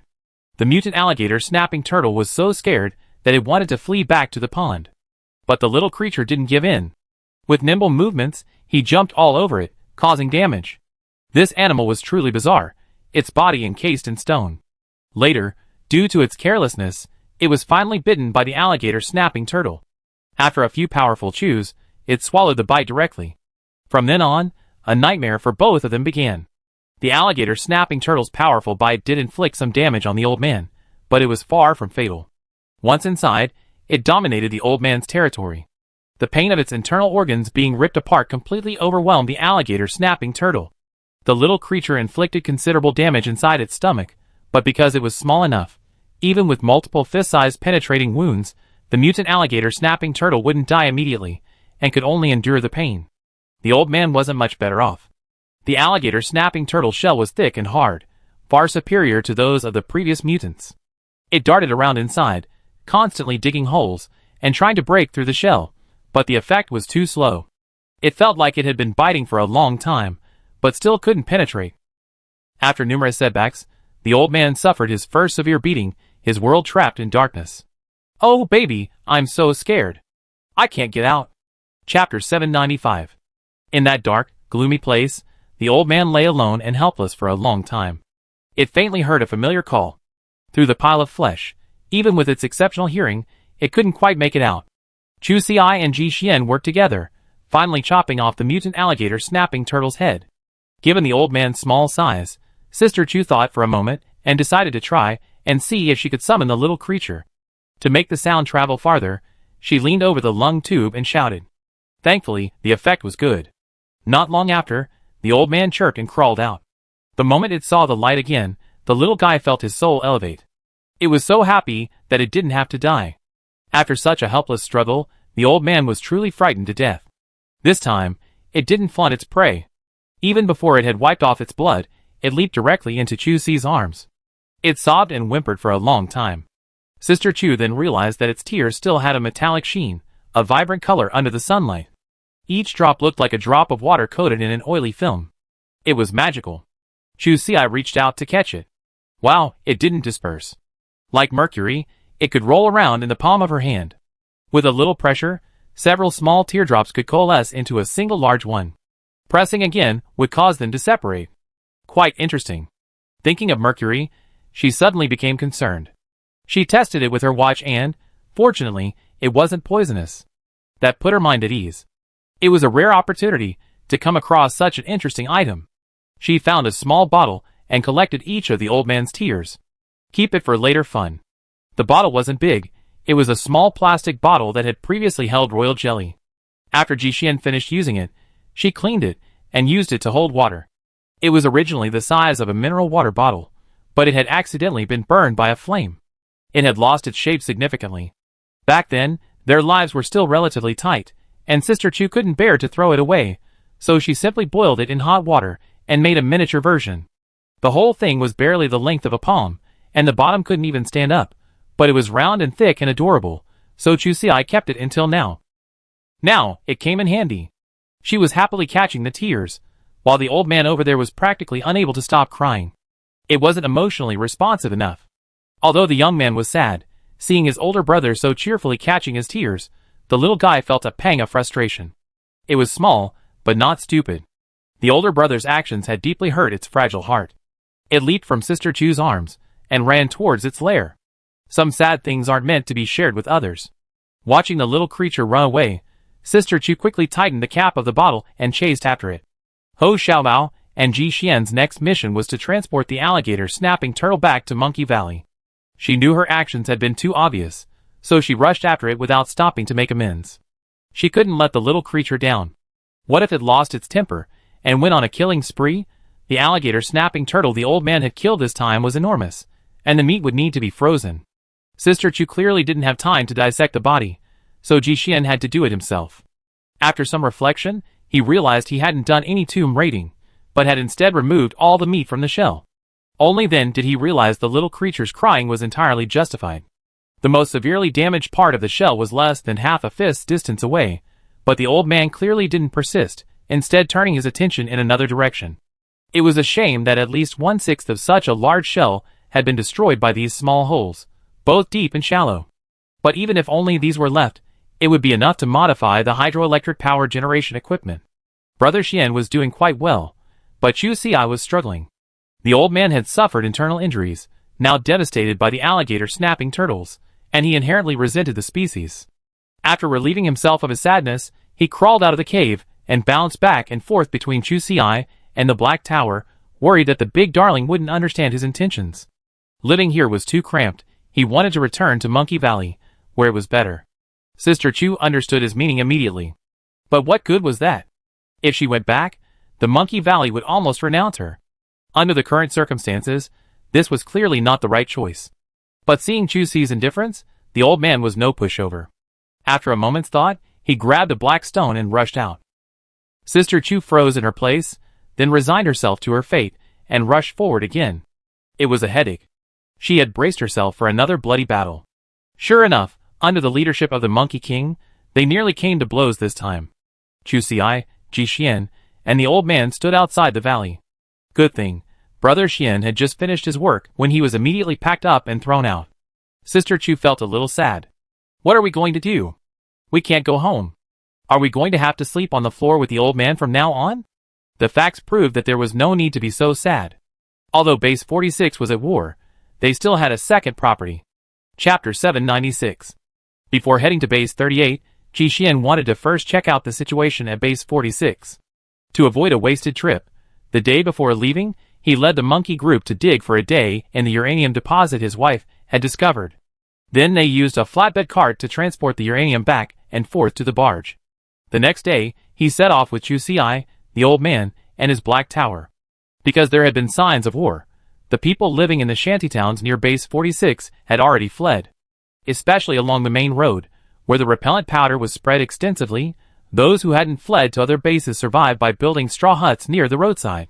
Chu Si, sitting in the car, looked out, marveling at the sudden appearance of a figure in the grass. This place truly is a wasteland. Anyone is a master of wilderness survival. At least the shelters built in the wilderness are incredibly well concealed, underground, on the ground, under trees, and even on top of trees. Their huts were incredibly discreet, constructed almost entirely from locally sourced materials. Sister Chu was particularly surprised by the type of huts they built, using a large, unbroken section of bark dug into a tree and then hollowing out the interior. The mutant trees were incredibly sturdy, making digging a cave large enough for 3 or 5 people to live in a breeze. Then, using the bark as a support, they provided a much safer shelter than a casual hut. But why did so many people choose to expose themselves to the maws of beasts? If she hadn't experienced the feeling of near starvation before, Chu Xi would have undoubtedly asked this question. But now, the answer was already etched in her mind. So, the saying "why not eat meat porridge?" could be used in this situation. People living in the shantytowns constantly have to calculate their remaining energy. If they work too much, they could starve to death. The tree hole is dug, which is a good opportunity for those who come later. So, if you're not part of a united, extended family, hiding one's weaknesses can be a way to save your life. An innocent man is guilty of possessing a treasure. Sister Chu sighed slightly. Actually, there was nothing to say about this situation. Without shelter, exposed to the wind and rain, many things took on a three-dimensional meaning in her eyes. Unable to defeat the outside world, the human race could only launch a bloody round of elimination. It's true that good manners can only be learned when one's stomach is full. Chu Xi retracted her gaze. By then, their car had been targeted by several people. In the eyes of the hyenas, weren't she and Ji Xian nothing more than prey? With a bang, the bullet struck the glass next to Sister Chu's cheek and slid aside. Someone took action. An SUV was pulling a barge. While I knew they might be powerful, there were only 2 of them. It wasn't surprising that the bullets missed. Who could afford a vehicle like this and bother with modifications? Now, the task was to identify the weak points of the modified vehicle. For example, how many rounds of bullets could the glass withstand? How sturdy was the steel in the vehicle? How explosion-proof were the tires? This time, the most common target was the connection point between the SUV and the tugboat barge. But Brother Xian had naturally already addressed this obvious weakness. The addition of 2 locks, coupled with a shortened towing arm, made it difficult for attacks to land effectively. Ji Xian accelerated the car and didn't engage in further entanglement. But the number of sneak attacks ahead was far greater than he anticipated. Roadblocks and the like were minor incidents, and later, small artillery was deployed. This situation was terribly amiss. After a fork in the road, Brother Xian steered the car in another direction. Chu Xi turned in confusion, only to see someone still chasing them relentlessly. This is too much. When did a makeshift group become so powerful? Ji Xian shook his head. So they're not a makeshift group at all. If his guess was correct, these were probably the black market agents posted on the nearby roads. They were far wealthier than the base, so they resort to weapons like small artillery to kill 2 people alone. A few more rounds, and the points earned by their vehicles and barges would be significant. This was extremely poor value for money. Sister Chu was frustrated. What's the point? Since there wasn't much profit to be made, were these black market guys crazy? Any convoy that approached Base 46 was out of the question. And the reality was just as Chu Xi had expected, except that their team had clearly been given special treatment. Ji Xian pointed to the oar on the barge behind them. Hey, the target's right there. It seemed the gang was controlling Base 46 or supply. So what kind of ore was causing such panic in the black market? Besides the ore related to protective shields, it seemed the only ore was uranium, which was relevant to heavy weapons. And they were right in the crosshairs. But the people behind them probably couldn't be sure, otherwise the pursuit wouldn't be so intense. Ji Xian turned on his watch and called Oldly directly. To his surprise, he received news that he had been assassinated. At this point, he was even more certain that this matter was beyond their control. He shook off the people behind him and found a secluded place. He unloaded the ore directly, then edited a positioning message and sent it to the captain of the first team. The matter was settled at this point. Chapter 797. Ji Xian hadn't expected Elderly to die so suddenly. Logically, an official of his rank wouldn't be so easily assassinated. Especially in this state of war preparedness, with both internal and external defenses stretched to the limit. As the head of the inspection office, he was practically the highest-ranking military official in District 46. Any recent contact with him should have been thoroughly scrutinized, yet something like this still happened. He was in a bad mood, his eyes dark, for Elderly and for the precarious situation at Base 46. Now that the highest-ranking military official was gone, even at such a tense moment, those below him would likely engage in an internal struggle for power. This presented a rare opportunity for them. Since ancient times, heroes have emerged in troubled times. The breakdown of existing ladders has opened up new avenues for advancement. So, the probability of an internal thief was at least 60%. Thinking of the old man's kind face, Ji Xian couldn't help but sigh heavily. Chu Xi had sensed something was amiss from the moment she heard it, but Brother Xian's expression was too serious, and since they were still evading pursuit, she didn't ask. Even after unloading the uranium ore, he remained silent. Chu Xi couldn't help but ask, Brother Xian, what happened? Wasn't he planning to return to base just now? How could he have changed his mind so quickly after a phone call? Could it be, the situation at base 46 is very bad right now? Ji Xian nodded. Very bad? Elderly. Was assassinated. Assassinated? Chu Xi felt like her ears might be failing. Elderly, the de facto second-in-command at that base, the head of its combat readiness force, had died so quietly. If that were true, then base 46 would undoubtedly become a veritable den of danger. There was regret, but even more was hesitation and fear. Chu Xi admitted that she was actually quite timid. She was clear about her role, just a commoner with a bit of fighting ability. She wasn't Neza, unable to stir up trouble in that turbid water. At such a moment, after feeling regretful, her only thought was to escape. Chu Xi's hand subconsciously stroked the head of the little creature in her arms, her mind racing. The car hadn't driven for a while when they saw refugees again, but unlike in modern times. In the wilderness, they saw the car that had finally appeared, but none of them had the slightest desire to hitch a ride. At most, they glanced at it, and then quickly lowered their heads. Many others simply ignored it. The car was warm and cozy. Sister Chu sat in her seat, gazing through the window at the still lush green world outside. When she emerged, she had no idea of the dangers of the world, she simply felt the air was truly fresh. Later, she scavenged for several days, but found little to fill her stomach. She felt insignificant. Looking back now, this expanse of green is like a man-eating beast. Although nature is beautiful, it has long ceased to be a home for humans. They were like homeless wanderers, seemingly having long since lost the right to admire the snowflakes. All they saw was the bone-chilling cold, and the constant threat of freezing to death. Just like the displaced wastelanders outside. They were dressed in rags, carrying their simple bags on their backs. There were very few elderly people in the group, but there were a few children, 5 or 6 years old, who walked slowly, holding onto their parents' clothes. The younger ones would be carried on someone's back as they walked. They had to reach the next campsite before dark. The ninth child cradled his mother's back, plucking a roadside flower as it passed over his shoulder, his face filled with a smile. Sister Chu stared blankly out. She and Ji Xian had limited abilities. They couldn't save every last one they saw. But perhaps she could save all of humanity. For example, helping humanity find a way to resist radiation. Like a crystal energy mine that balanced radiation, or those rare tea trees, or even the old man's black stone. Thinking of this, Chu Xi couldn't help but smile, her eyes brightening. How foolish. She might have come across a scenario where she was the heroine who saved the world. Otherwise, she wouldn't have had this uncanny ability to travel through high levels of radiation. It seemed she had narrowed her path. After hearing his wife's boast, Ji Xian couldn't help but curl his lips slightly. Just because the news of the energy crystal mine got out, it's already sparked a war. Aren't you afraid? Chu Xi lowered her head, brows drooping, and didn't respond for a long time. To be honest, she was certainly afraid, but only slightly. She felt more guilty. Because of this incident, so many people were implicated and persecuted. But the problem isn't me. The wound had rotten flesh, so it had to be painfully cut out for a chance to heal. She couldn't let this deprive her of even the chance to apply medicine. This world could still be saved. Ji Xian sighed. He also bore a great deal of responsibility. It was his fault for being careless at the time. Base 46 couldn't contain such a thing. They should have reported the matter to the core officials of Base 1 from the beginning. Chapter 798. Sister Chu's courage, filled with loneliness, transformed into the power of an angry young man. The righteousness of her nation, her family, and her country loomed large upon her.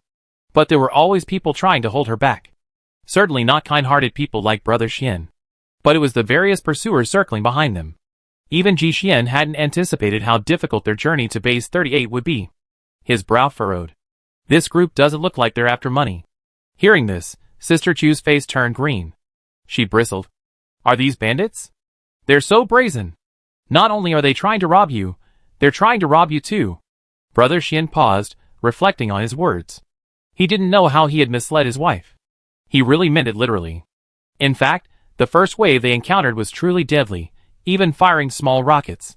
Fortunately, he was a skilled driver and dodged them. Otherwise, even with the vehicle's current level of armor, he couldn't be sure he would be safe.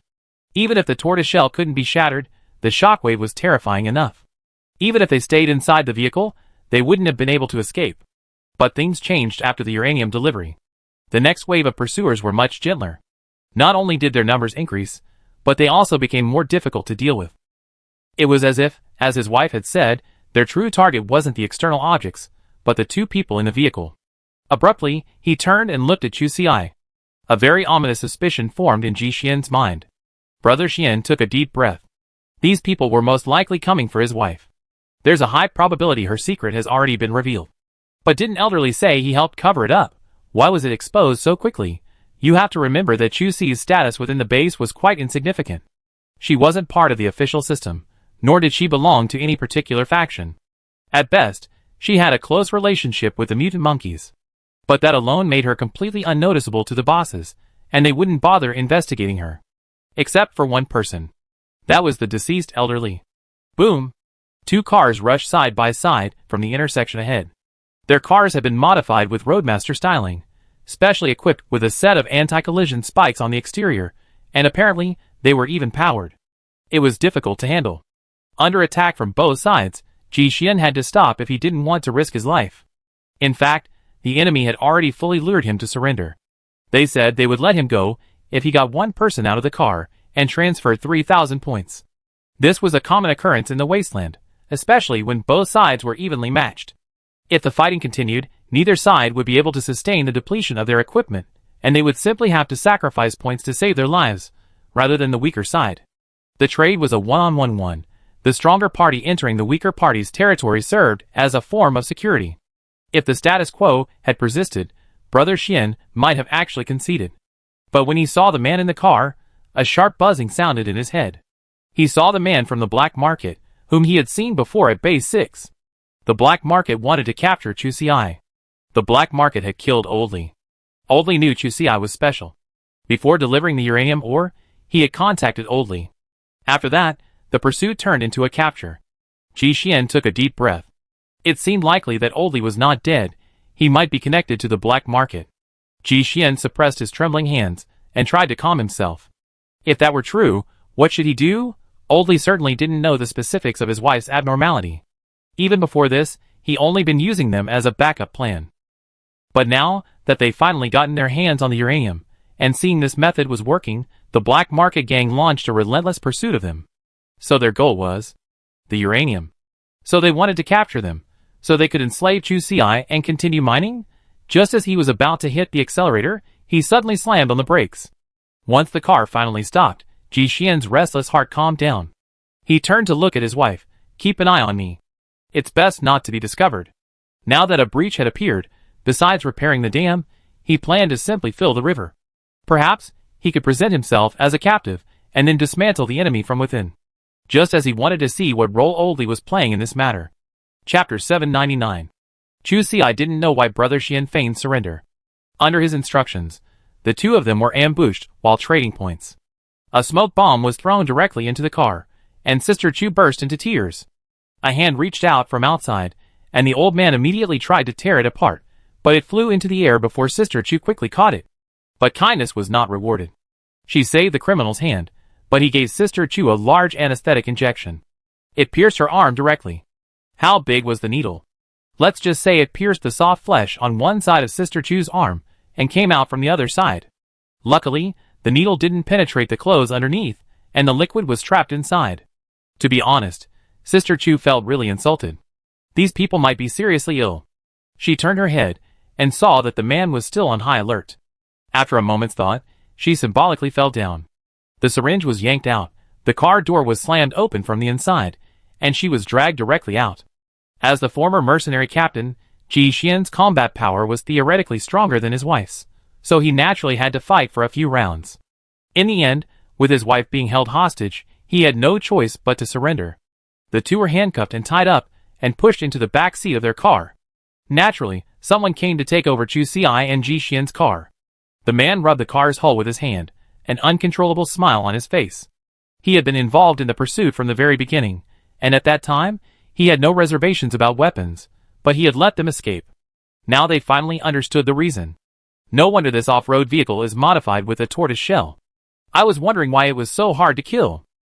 But such a fine car would belong to their team from now on. The higher-ups had said they wanted to capture that woman alive, and the confiscated supplies would naturally belong to whoever collected them. The men boarded the car. The black market was laxly managed, giving members of the organization considerable autonomy, but the main business had to be ensured. He took the passenger seat, with Chu Ci and Ji Xian each taking a seat. Then the team set off. One of them reached out with a sly look, grasped Sister Chu's chin, and looked her over. You know what? This girl may not be stunning, but she's got some flesh to hold. She feels much better than those prostitutes. As he spoke, he moved his hand towards her neck. Ji Xian's hidden fingers moved slightly. Although their weapons had been taken away, he still had several poison needles hidden between his fingers. Chu Ci remained quite calm. Taking advantage of the car's jolt, she leaned over to Brother Xian, nudging him with her elbow to retract the needle. She had to deal with this jerk herself. Since Brother Xian had already made his move, that meant there was a backup plan.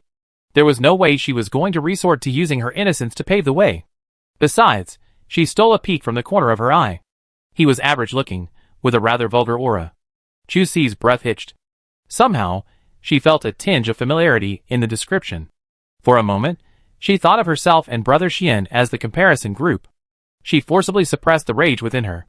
Love of beauty is human nature, and this person didn't have to be killed.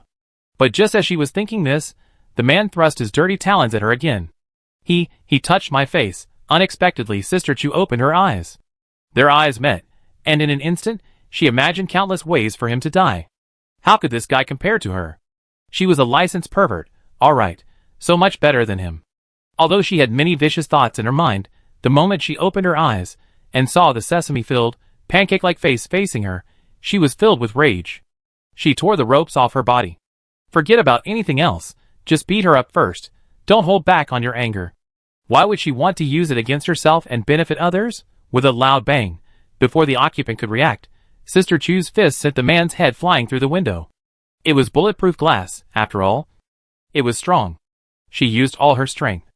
In one blow, the glass was intact, but the man fainted. Blood slicked half his face. A few clicks, the sound of loaded bullets. Ji Xian's cold male voice chimed in, all right, put away your weapons. We already demonstrated our sincerity by actively cooperating and getting in the car. Rather than resorting to violence, why don't we all sit down and talk it over? The boss coughed softly, wondering if he should turn around and look at Scar, who was still slumped beside him, reckless and reckless. People in their line of work are known for their resilience, yet after just a few moments of contact, he's completely unresponsive. Which of them should be the one to reign in their own force? The man in the passenger seat cursed inwardly. There was one thing he didn't understand. You were all drugged, so why did you wake up so quickly?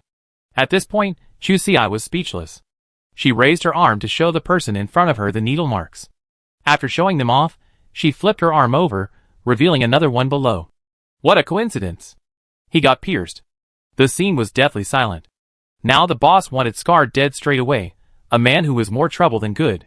As for Brother Xian, he spat out a small, spent fragment of a special energy crystal. Great, they didn't even search through everything. Comparing the two sides, they were riddled with loopholes, and were instantly reduced to dust. But since these two dared to disarm and take such a risk, they had to be prepared for backlash. The man in the passenger seat's eyes darkened, and he was about to shoot them, severing their arms. He had survived this long with such a bunch of losers thanks to this decisiveness and ruthlessness. But as soon as his eyes shifted, Ji Xian had already swiftly knocked the pistol down and placed it against the man's chin. Talk nicely, why aren't you listening? The car sped towards the black market's base. The two prisoners sat quietly in the back, but the cars full of weapons was confiscated by the two men.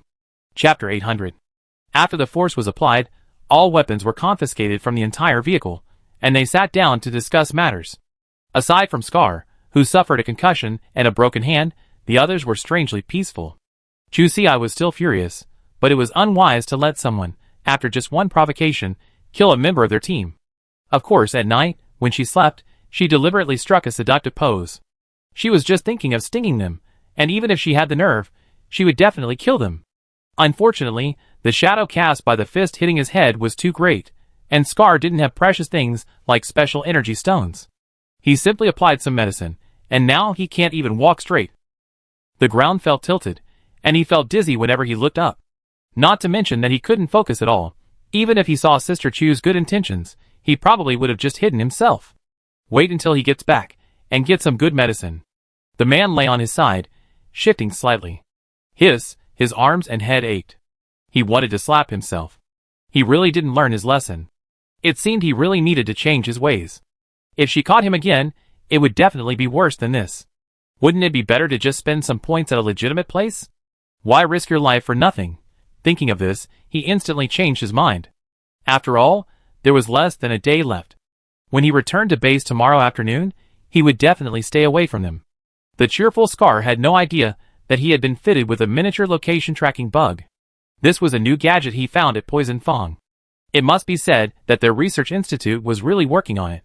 The bug was so small, it could be hidden in a seam of clothing, far superior to anything on the market. In fact, it wasn't just Scar. Brother Xian took care of everyone on the team. This is currently the most effective method for gathering intelligence, and it has a brilliant design. When the signal source is disconnected, it automatically stores the audio for about half an hour. When the signal is reconnected, the file is immediately transmitted. That's how Ji Xian realized why some of their information, despite being so cautious, was still leaking. Even with a signal jammer, it wouldn't work. This is the information gap. Unless you stay in a place with no signal for 10 days or so, waiting for the battery to run out. And with a delayed report function, who knows if there are new devices that can be recharged directly through other means? For example, the locators used on the short-tailed pit vipers can be recharged using bioelectricity, which would be a near-constant fight. However, the equipment Brother Xian brought this time didn't have automatic recharging capabilities due to its size, and most of it might not be recovered. Brother Xian had originally thought they could just go in as captives, drawing less attention and making things easier for him. He wasn't planning on staying there with Chu Si any longer. He wanted to cast a net and quickly identify anyone who seemed intent on probing his wife's secrets. It might not be easy for them to kill their way in, but the little guy could definitely do it. Its attack power and defense were incredibly abnormal, and coupled with its small size, with a little technological camouflage applied to its skin, it would be the perfect choice for an assassin. It was only the incident with Scar midway through that caused a slight adjustment in strategy. But it wasn't a big deal. The ultimate weapon hadn't been exposed. At night, Chu Si nestled beside Ji Xian, with the old man sleeping in her arms. Because the big darling refused to return to the Black Stone tonight, it had to go back under cover of darkness and knock off a piece to bring back. Sleeping in his arms, pitiful. As for the Black Stone issue, Chu Si wasn't worried at all. Brother Xian had specially built a small, hidden compartment inside the barge just for this little guy, specifically to store the Black Stone, so it could sleep there at night. After all, it was rare to have zero radiation items anywhere, so it wasn't convenient to expose them. The secret door the little guy used to come and go was hidden in the chimney pipe. Without anyone opening it, the old man could come and go freely. The reason he only brought such a small amount today was mainly because of the pipe's limitations. He could only take so much out. At first, the little guy was quite temperamental, not wanting to be restrained. It could just dig a hole wherever it wanted to go. It preferred a straight path to winding paths. But you see, I wouldn't allow it. This is a barge, full of holes. How can we get into the water? The old man's behavior naturally requires training. If he behaves properly, he'd be rewarded with a barbecue dinner. When his temper flared up, Sister Chu let him dig out turtle shells, and he ended up forcing himself to replace them with a chimney pipe. The material of the turtle shell annoyed him, and he just wanted to run away, so why would he have the time to nibble on it? Ever since he encountered the alligator snapping turtle, it felt like he'd seen his fate. Everyone has their ups and downs, and this was his retribution. After the alligator snapping turtle incident, the little guy had matured considerably. Chu Si had initially thought he was traumatized and worried he'd never recover. But his hunting skills had become even more sharp. He was much less playful, and when he saw something with a shell, he'd definitely bite from the outside first. If he couldn't bite through it, he'd definitely not try to swallow himself again. Its dominance isn't solely due to its physical strength. It also relies on its clever little brain. Chapter 801. After arriving, the two of them settled down for a few days. The next day, Chu Si was sent out after being bombed. She had to return to retrieve the monkeys, specifically to mine for the black market. This wasn't just some fantasy. After investigation, the black market officials discovered that this girl had extraordinary control over the monkeys. Not to mention bringing all the mutant monkeys here. A few of them would be incredibly useful. These were mutant animals capable of surviving in high radiation zones for extended periods. Uranium mines were plentiful there. As long as the monkeys were in place and took turns mining, they would have a steady supply of uranium. The recent war situation was urgent, and this was what the black market needed most. And Brother Xian was left behind in the camp to do odd jobs, serving as a hostage. It just so happened that Ji Xian wanted to lie low for a few days, taking advantage of this time to gather more intelligence. The situation was much better than he imagined.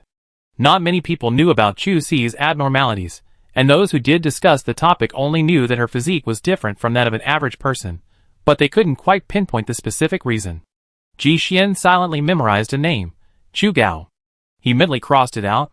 This man was a true second-generation rich kid, and his behavior was quite flamboyant.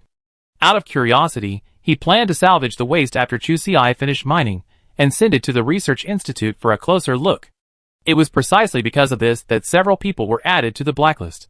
Seeing the news about to be publicized, Ji Xian frowned. He had originally thought of listening for a few more days, and trying to catch everyone involved, but now it seemed the cover-up was about to break. Over 40 eavesdropping devices he had brought with him had already been distributed. This clearly demonstrated the vast scope of surveillance. Remember, this was just a black market outpost, with fewer than 200 people in total, and most of them were ordinary members unqualified for access to this information. But Ji Xian still couldn't rest easy. At least, he had no information from Old Li about the source of the incident. Some people were already eager to die. Moreover, Chu Gao's remarks had linked Chu Xi to the Research Institute. They must not be spared. Ji Xian wanted to wipe them out all at once, because he feared the remaining people would react. However, if he killed those individuals individually, given Chu Gao's personality, he might well seek revenge. His wife hadn't returned yet, so Brother Xian took matters into his own hands. His method of operation could be separated from the subsequent cases. The assassination went very smoothly, as these people were naturally hot-tempered and could not withstand provocation. Lure them out, and then kill them was no problem for him. But he never expected that the first person to approach him would be someone he knew. The captain of the base's first squadron. He was the person Ji Xian had handed over the uranium mine to, and the one who had informed him of the wildfire. He was also a key general under Boss Li. Brother Xian's mind was spinning. Could this man have betrayed the base? He recalled the information he had received earlier, saying that Boss Li had been assassinated by someone from the black market. Could it have been him? No, Ji Xian shook his head. Compared to this explanation, he preferred the other one. Boss Li, in the black market? The man suddenly laughed. As expected of Captain Ji, you guessed the general idea just by looking at me. As expected, Brother Xian frowned. He had always felt that things were a little abrupt, a little awkward. Old Li had risen to his current position through military exploits. He had an uncanny eye for people, and was incredibly decisive. How could those black market guys easily steal it? But there's always a chance of something happening. Although he harbored doubts, he knew death was the most important thing, and since he had no particular connection to them, he had no reason to delve into it. Now, it seemed, he actually defected to the black market? But how could someone like that do such a thing? The captain of Team 1 curled his lips, and said to Ji Xian in dissatisfaction, "What's that expression on your face? How could Old Li surrender to the black market? We just took it, and used it ourselves." It was hard to say whether it was good or bad. It was just that Old Li wanted to publicize the energy crystal, and make his research results public, but the stakes were too high. Many people were eyeing this piece of meat. Although no one could do anything to him, Old Li's plans were put on hold. There were too many people wanting a piece of the pie. He simply wanted to save the people from disaster. Compared to the greater good of the people, what did his reputation mean? So he might as well take a more unconventional approach. This would save those people from watching him closely. During one battle, he simply chose to flee for his life. Recently, many of his men had deserted. This outpost was inconvenient, so Old Li clapped his hands and decided to take over his old boss's lair. He hadn't originally intended to involve the young couple in this matter, but the uranium mine had hit the spot. So, the two were recaptured because of this incident. This time, the team leader came to talk to him, to persuade Ji Xian to be less resistant. After the others left, he sat alone on the bench for a long time, watching the usual crowd coming and going in the black market. Now in his position, Old Li's style has become somewhat more uninhibited. For example, when he invited people over this time, he really did use weapons to pave the way. If they lack the skills, they die if they say they're dead. They're destined to be enemies, but Brother Xian isn't about to stop his plan to eliminate them. As for Oldly and those he couldn't kill, they also, like Chu Xi, planted bombs within them. Whether their plans succeed or fail, they left the people with a glimmer of hope. This incident serves as a warning. I hope we won't cross paths again. Chapter 802. Chu Xi hadn't expected to hear such explosive news upon returning. She was incredulous. Oldly has become the gang boss? That's truly impressive. Look at how he's managed to escape. After shedding his shell, he's still a cicada. And now, he's even trying to pick up his old nest again. Unlike us ordinary people, who shed a layer of skin every time they shed it. My wallet has visibly shrunk. Seeing his wife's condition, Ji Xian couldn't help but sigh slightly. Don't you have any resentment towards him for bringing us back and implanting a micro-explosive device in you? Chu Xi shook her head. Why should I hold a grudge? He deserved it for bringing me back. As for the bomb, she pulled the scarf off her neck, revealing a dented patch of flesh. It's a fresh wound, and it'd take 2 days to heal. Brother Xian was startled and hurriedly pulled his wife over for a closer look. Did you get it off yourself? But the bomb was located at the back of the neck, and it would explode as soon as it left the body, even if she cut the surrounding flesh. Chu Xi felt a little scared at this, but her fear was clearly different from Ji Xian's. At this point, she felt a little worried. I didn't expect it to explode, but even if it did, it wouldn't have much of an impact on me. Chu Xi chuckled and slid the little creature out of her arms. You never guess, would you? Given the old man's formidable defense, one day he might even be able to serve as a bomb disposal expert. The skin at the back of the neck was very thin, and she could easily feel the bomb's location with her bare hands. Removing it was easy enough, but the challenge was how to maintain the integrity of the neck after removing it. This method of controlling people has endured for a long time, naturally possessing its own irreplaceable advantages. But Sister Chu just happened to have a powerful countermeasure to it. So, the presence of the old man was truly a surprise. At first, she didn't dare rush in rashly. After all, the little one was used to having her own way, and if she got excited, she might bite off a piece of her spine. Chu Xi especially found wild fruits, and spent a long time training her. In recent days, they have devoted all their spare time to this. Finally, the old man went from completely ignoring commands to now only occasionally obeying them. The day she let him bite, Sister Chu deliberately held her fingers to her sides. If the little one had any intention of crossing the line, she would have immediately lunged forward, which should have saved the dog's life. Thankfully, he still felt sorry for his precious child. Seeing that the person he was about to bite was her, he tentatively licked her twice before retreating.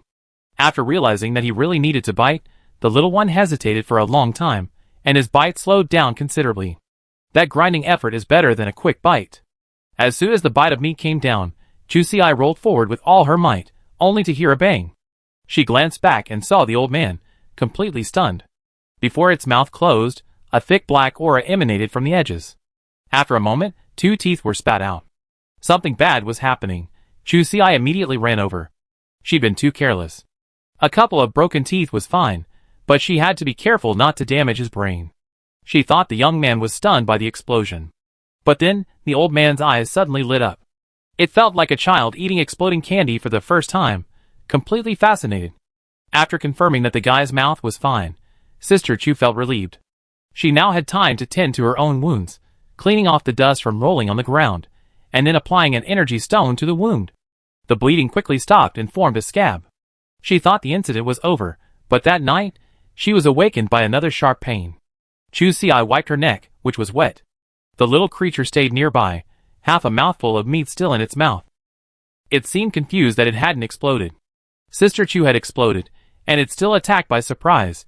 This was unforgivable. 2 snaps, and the back of her neck was already a thin layer. He bared his teeth and lectured her. But it seemed the old man didn't listen at all, his gaze still green as he looked at her neck. Sister Chu was truly frightened. Another bite would cut to the bone.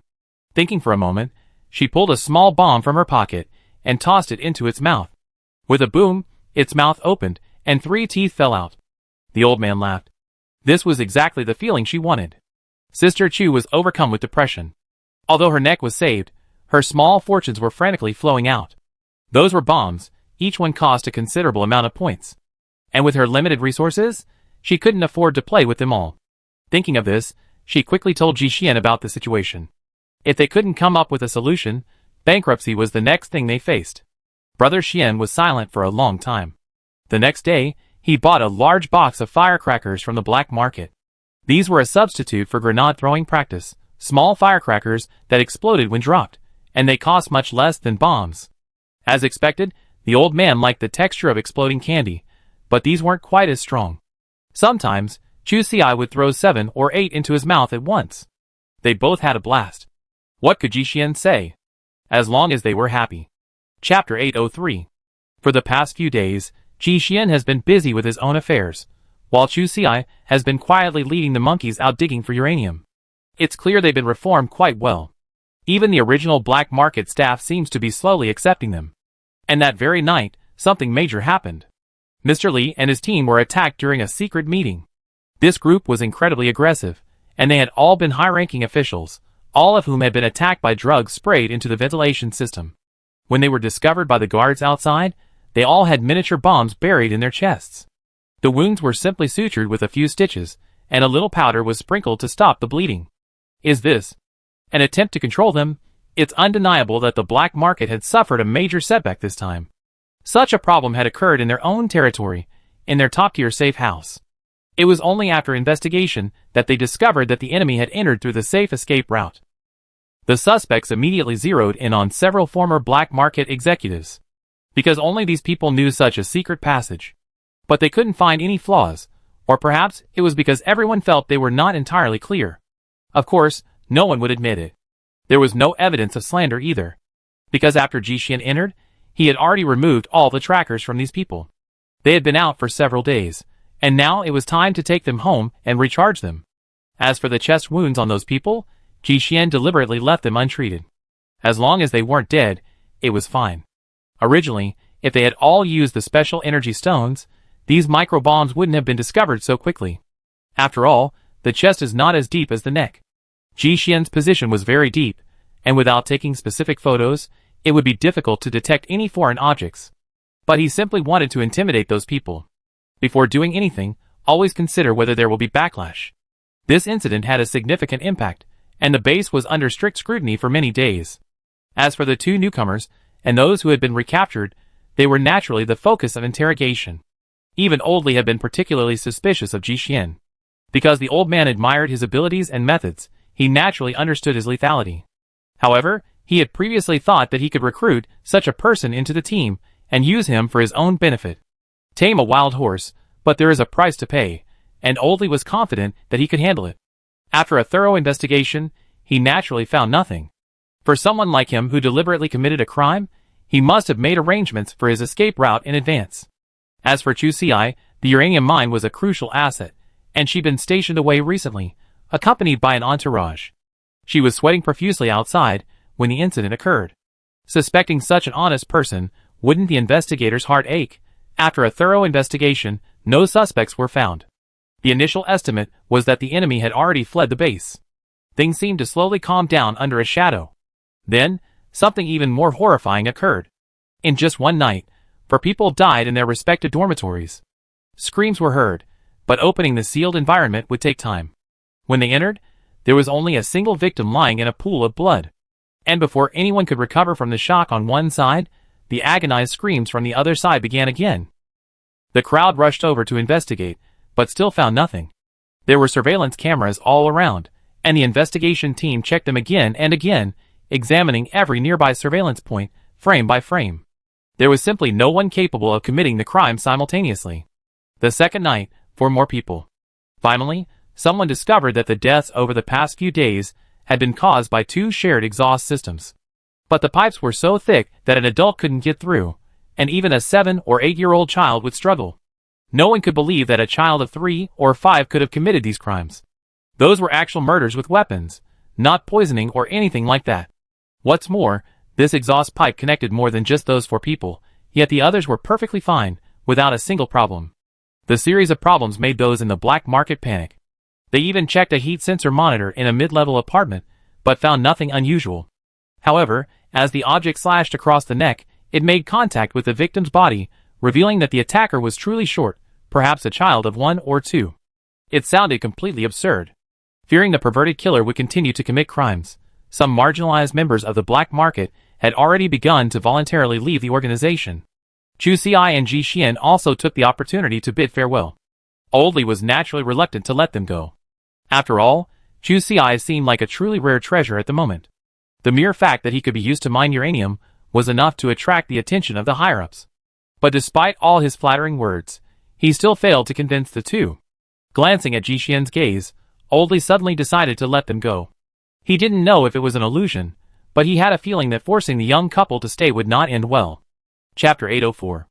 After dealing with the black market operatives, the old man seemed to have found his place. Since successfully completing his mission, he's become much calmer. Every day, he fiddles with the invisible suit Ji Xian made for him. It's similar to the kind worn by chameleons, and the materials aren't hard to find. Plus, this guy is a cold-blooded creature. Before a mission, if he were to soak him in cold water, even infrared sensors wouldn't be able to detect him. I have to say, he truly is a natural assassin. Luckily, he's not in the hands of some violent organization. Otherwise, if he were to let his instincts run wild, he'd be wiped out. Assassination is a piece of cake for him. Ji Xian's biggest headache these days is figuring out how to wean this old man off. If he likes a bit of alcohol, he can find a way to deal with it. His love of assassination is a real problem. Most importantly, his requirements are quite high. You expect him to go hunting on his own to fool around. Sorry, the difficulty isn't high enough. The old man wasn't having fun. Ever since it attacked Chu Xiai, it's been disciplined for a long time. Others don't know, but lately, the little guy hasn't had any desire to attack 2 or more monkeys. But other things aren't within its protection range. When the little guy is unhappy, he just gnaws in circles. It's understandable that he missed a sip when he picked up the teacup. The bed on the barge was getting lower and lower. There was no way around it. Every time it bit a leg, the diligent brother Xian would go find Ping. A few days later, Sister Chu successfully slept on the tatami. The next day, sitting in the car, Chu Xiai hugged the old man, lost in thought. Ji Xian was also worried. Both of them were a bit exhausted by it. The key topic these days was figuring out how to deal with the little guy's excessive energy. But how could they divert his attention? The two of them had come up with many ideas. They worked, but they were short-lived. So far, this guy has only shown some interest in exploding candy. The rest of the time, he's just bored and wants to tear things down. Who could resist that? Sister Chu couldn't help but hold her head in her hands. She asked Ji Xian, "Brother, is the interior design of our home at base 38 solid enough? Can we stay there for a few days? Don't rush to shuffle furniture around every day after settling in." Ji Xian was silent for a long time. It wasn't that he couldn't grasp the answer, but that the answer was right there. Most importantly, the old man was already having problems. So what would it be like to come to the densely populated base 38, investigating homicides every day? Thinking of this, he slammed the brakes on the car. A glance at the barge behind him suddenly sparked a plan. It's not safe to stay outdoors. But there are special places. For example, the underground river. That long-missed place. Although it felt a bit dangerous the last time I went there to collect spider silk, it shouldn't hurt Grandpa too much. Besides, this little guy can swim, and all those piranhas are a valuable resource. As for the two of them, if they're concerned about safety, they can just stay nearby and avoid going deeper. Sister Chu nodded immediately after this suggestion. That couldn't be better. Grandpa's current condition really isn't suitable for living among humans. Otherwise, he'd be swamped with lawsuits. Having made his decision, Ji Xian didn't delay any longer and immediately changed his route. After 2 days and nights of bumpy ride, he finally arrived.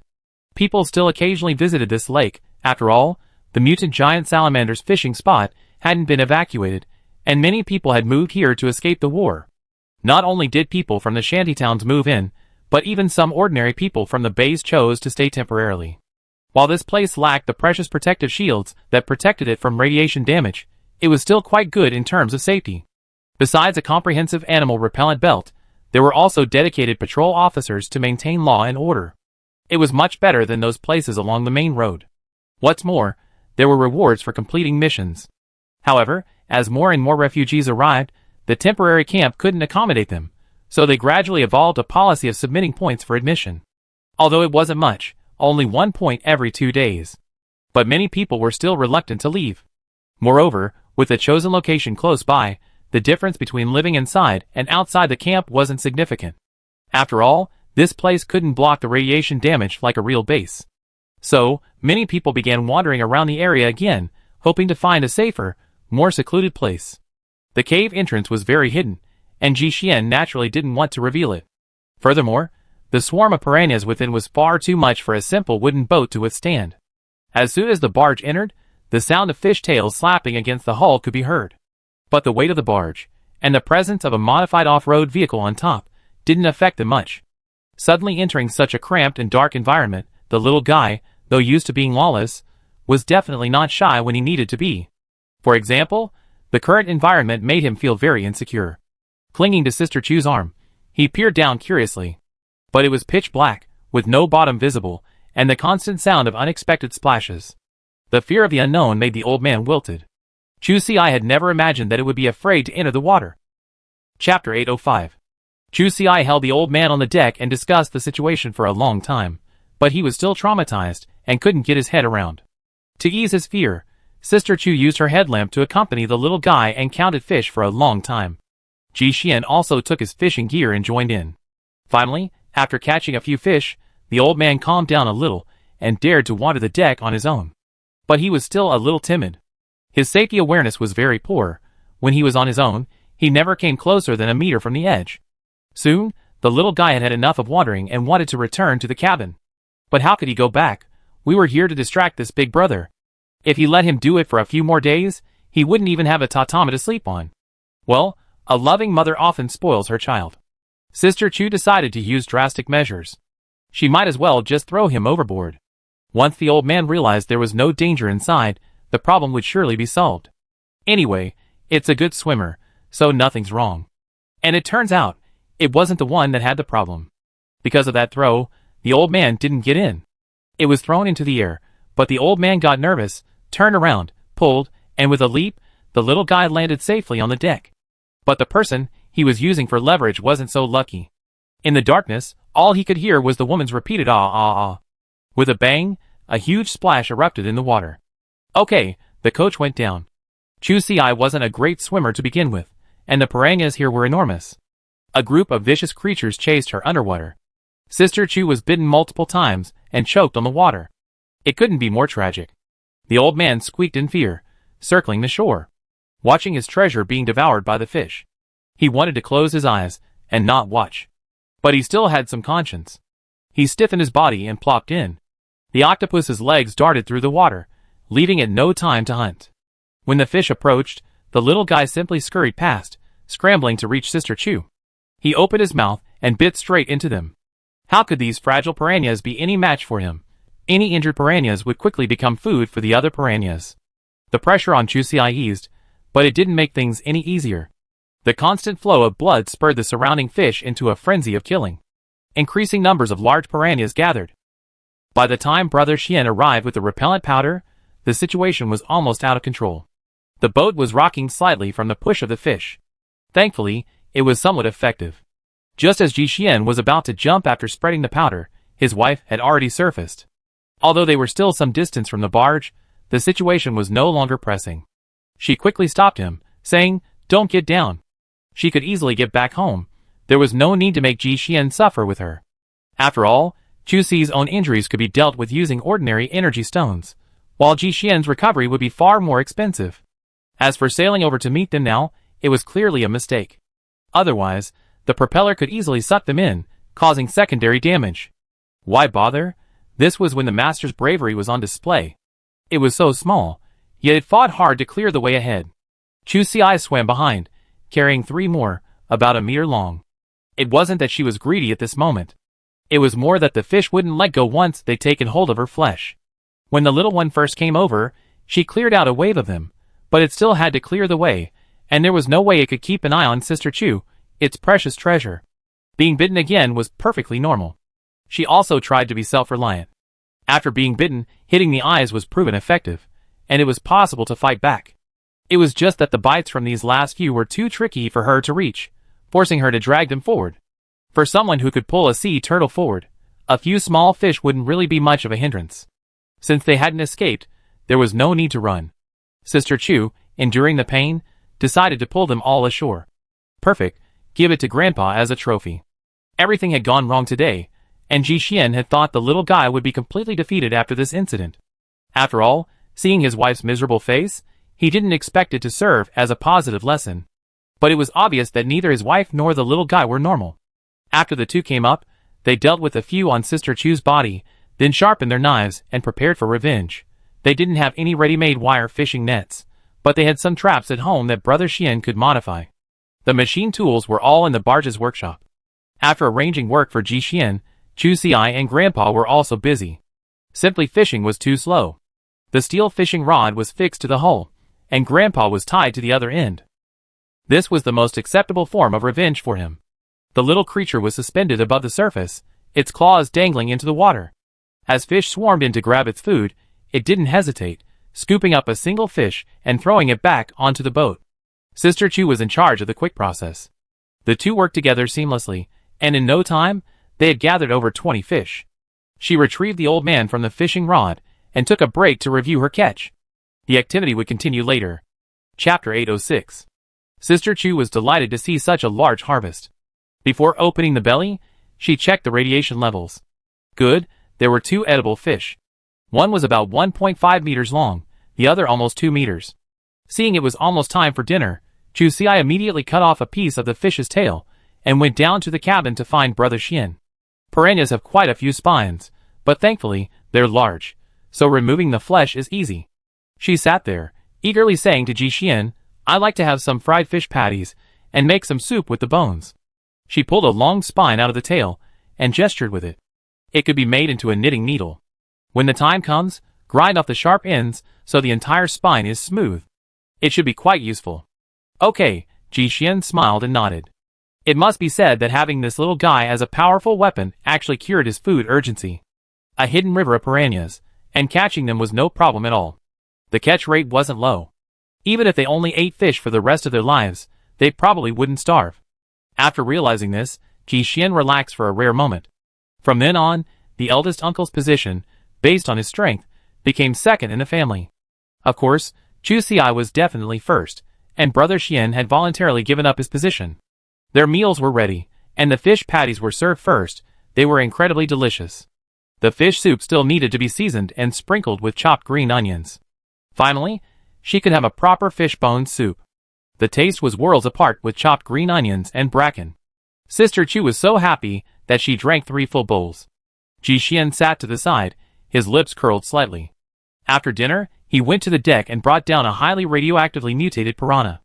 After gutting it, he found an E-grade energy stone. He clenched his fists. He was lucky.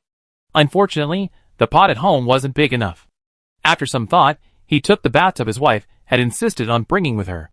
It was new and unused. Because of the limited space on the barge, they only brought one, about 80 centimeters in diameter. Making do, it was just right for grilling fish for the little one. He sealed the lid and placed it directly over the fire. After Sister Chu finished another round, she saw that her former bathtub had turned pitch black. She couldn't help but ask, "Brother Xian, love fades, right?" Ji Xian, Chu Xiai, why are you messing with my bathtub? She had never even used it before. Forget about the novelty, she hadn't even experienced it. Ji Xian smiled, reaching out to rub his wife's head. There's a bamboo forest in front of the valley. We find whatever thickness you want. As for this, I use it to make grilled fish for you. As for your question about whether love will fade, I can only answer, it won't fade for you, but it might fade for the bathtub. He couldn't let down his hero, so he could easily find a simple pot on the spot. Of course, Ji Xian had his own selfish motives. He mainly wanted to see if he could win the little one's heart with delicious food, so he wouldn't be so repulsed by him. As expected, the grilled fish in the bamboo tube was a favorite of the old man. The flavor was perfectly locked in, the juices didn't leak out, and it had the delicate fragrance of bamboo. The old man was still craving more. After a busy afternoon, Sister Chu went back to bed. She'd been busy all afternoon, and her sleep was excellent. Brother Xian wasn't idle either. With his prey so easily available, he could finally indulge his blind box craving. Ji Xian even managed to collaborate with the old man on deck. Sister Chu was sleeping in the cabin. Bang! The sound of something heavy hitting the deck. Then bang, bang, bang. Bang, bang, bang. She was half asleep, her brain analyzing the situation for a while, before she realized it must have been the sound of the old man throwing fish onto the deck. What time was it? a perpetual motion machine. She turned over and draped her arms forward. Then she felt the quilt twice. It was cool. No one there. Drowsily, Sister Chu opened her eyes. She looked at her watch.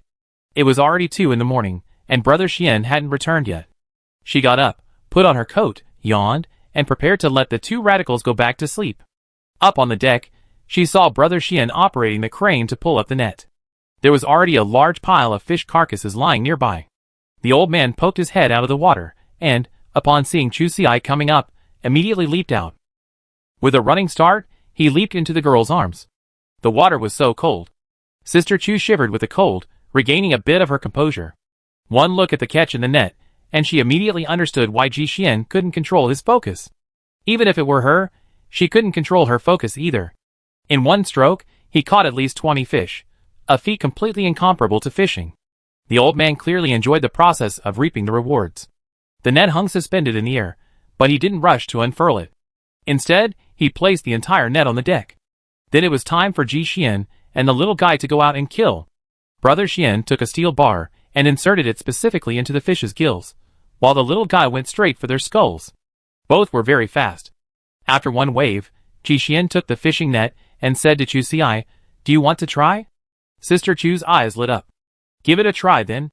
She had completely forgotten that she had come to find them to go back to sleep. Chapter 807. It must be said, life here in the underground river is practically heaven. They reaped the harvest like crazy with almost no effort. In just one night, Chu Xi detected 3 special energy stones. Although their energies weren't particularly high, only E- and F grade, this was still quite impressive.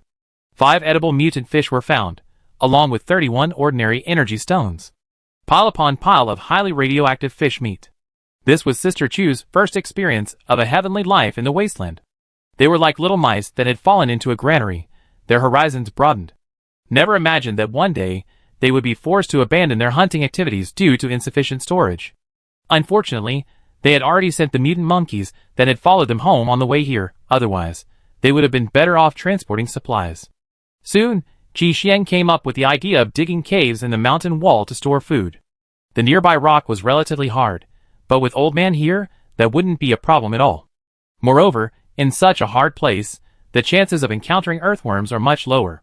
While they can chew through hard rock, that's usually limited to small pieces that accidentally get in their mouths. They wouldn't bother chewing a whole wall of rock, as it's too much effort. The little guy was having a blast, content and surprisingly cooperative. He hit wherever Brother Xian pointed.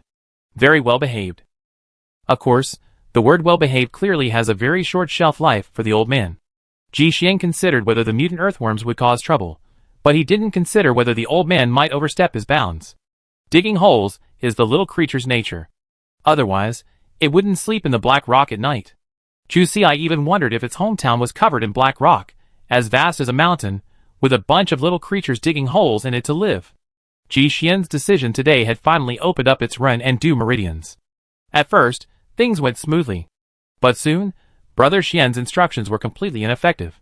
The old man had already carved out his own space inside, and was having a blast. Ji Xian still had to watch the boat, so Chu Xi could only chase after him with his pickaxe. The cave entrance was a reasonable size, and the old man was still within his control. However, the further he went, the more he cut corners, until in the end, there was only a width wide enough for him to squeeze in. Sister Chu worked diligently for a while at first, but their efficiency was incomparable. Even if she was similar, she couldn't match the old man's speed of clearing the land. Anyway, black stone was on the boat, so the little guy would definitely be back by nightfall. This worry lasted until mid-afternoon. Suddenly, the ground shook, and soon, there were several loud booms, followed by the sound of rocks falling into the water. The 2 of them were startled, but they agreed not to consider it an earthquake. Was it a terrestrial dragon turning over, or had it encountered a powerful foe?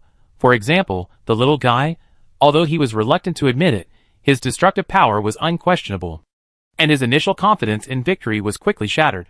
On the other hand, it seemed he had encountered another king. Whether the mutant earthworm can feel pain is unclear. Although it possesses a simple nervous system, consisting of ganglia and nerve cords, capable of sensing and responding to external stimuli, when injured, the earthworm will react by twisting and contracting. However, compared to the complex nervous system of humans, the mutant earthworm lacks the advanced nerve centers and complex pain pathways specialized for pain perception. In other words, its pain is merely palpable. Add to that its unparalleled regenerative capacity, and the old man, scurrying around in that giant mutant earthworm's belly, earned himself a bellyful of dirt. While he was busy as hell, the giant fool continued to do what he had to do. At most, he might have torn the cave wall apart midway. To it had virtually no impact. Compared to the large grid, its damage was infinitely reduced. If the little guy had learned a lesson from the mutant alligator snapping turtle, with the mutant earthworm, it had suffered numerous setbacks. I finally understood the meaning of the saying, life is full of disappointments. About half an hour later, it returned, dusty and grimy. It had sought comfort from Chusi, but she had casually tossed it away. It was such a casual move, it only added insult to injury. With a splash, it fell into the water. The little creature, still flying in midair, looked dazed and aggrieved. Sister Chu wiped her face. She was truly sorry, but it had just fought with an earthworm, and its body was covered in slime. The stench was overwhelming. She was just a step too quick. Thankfully, Chusi reacted quickly and refished it with her fishing rod. She found a piece of linen she had woven and wiped it thoroughly. It still smelled, so she had to do it reluctantly. But the little creature was still hurt. It lay in Sister Chu's arms, dejected.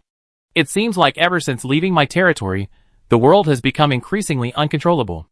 It still wants to become stronger. For example, in today's situation, I definitely have to beat up Big Baby first. And I can't use my teeth.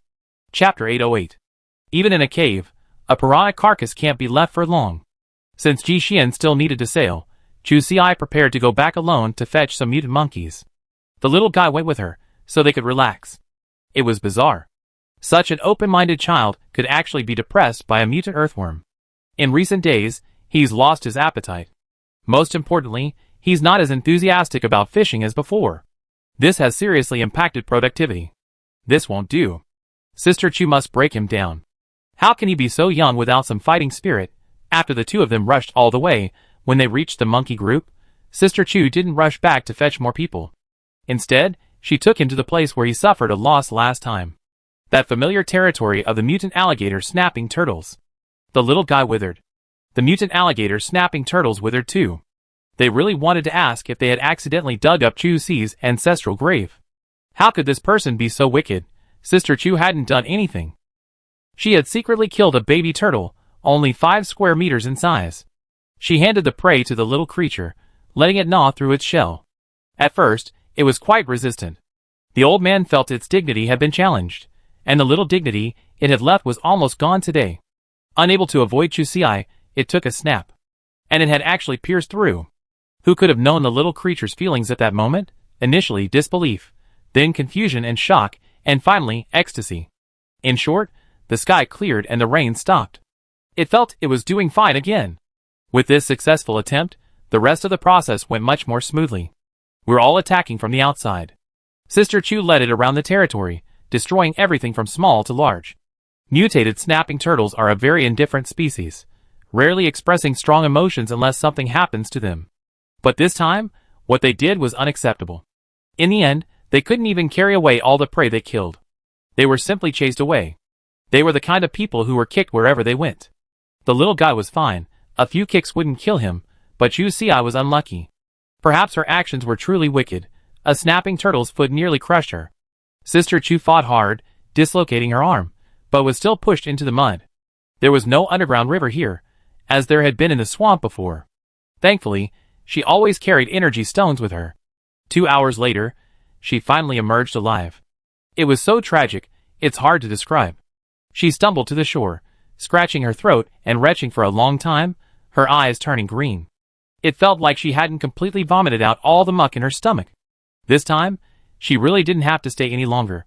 She had to go back quickly to find some anti-worm medicine, otherwise, in this situation, she'd be vulnerable to parasites. The old man still had some conscience. When they escaped, they were trampled and separated, so he had no idea where his precious treasure was. He thought she'd been eaten by a snapping turtle, and was frantically attacking it. He just kept gnawing at one spot, not even moving even when attacked. The first time, he was injured internally and bleeding. But he finally managed to kill the biggest one. He hurriedly crawled into the stomach, but couldn't find Chusi at all. By the time it had finished dealing with the giant, our Sister Chu had already crawled out. It's easy to imagine how she felt, unable to take down such a massive mutant beast. She waved, ready to go back and fetch the backup team. The giant fell to the ground with a thud, its head and legs sticking out, perfect for tying ropes. A group of monkeys pulled back, finally dragging it onto the mudflats. But going further proved impossible. The path back to Monkey Valley was lined with trees, making it impossible for the giant to pass. At the scene, they dismembered the body and carried it back piece by piece. After all, they had been in the mutant alligator snapping turtle's territory, and in the end, they had reclaimed most of the meat. Even so, the monkeys had a rich harvest. The little creature had finally paid off. After so many predators, she had saved an A-grade energy stone, and Chusi had risked her life to retrieve 2 D-grade ones. As for the rest, they didn't see any more. Fortunately, they finally managed to bring back the large shell. Minus the meat in the center, 5 or 6 monkeys managed to carry the alligator snapping turtle shell back. Carrying it upright into the valley, it crushed a large section of bamboo outside. Fortunately, many bamboo shoots had already sprouted underneath, and with a few more rains, they would soon begin to grow again. The shell was enormous. It landed with a clang, taking up a full fifth of the area. The monkeys quietly scrambled on it, finding it incredibly sturdy. At the Monkey King's command, they moved in. From then on, they no longer had to fear any landslides or earthquakes. Sister Chu watched, speechless for a long time. She really wanted to say it was her trophy. Before you use it, at least give us a squeak. Then she heard a series of excited squeaks from inside. Squeaks, incessantly. Chapter 809. Thanks to the supply of turtle shells, the monkey group's tolerance for these 2 saboteurs has noticeably increased. Chusi and the old man were able to stay overnight in Monkey Valley. The next day, she ordered Xiaovao and several other monkeys to accompany her on her journey. As for Brother Xian, he had thought he'd be able to remain peaceful for a few days, but without Sister Chu, he couldn't keep things under control. On the second day, he noticed a float dangling in from outside the cave.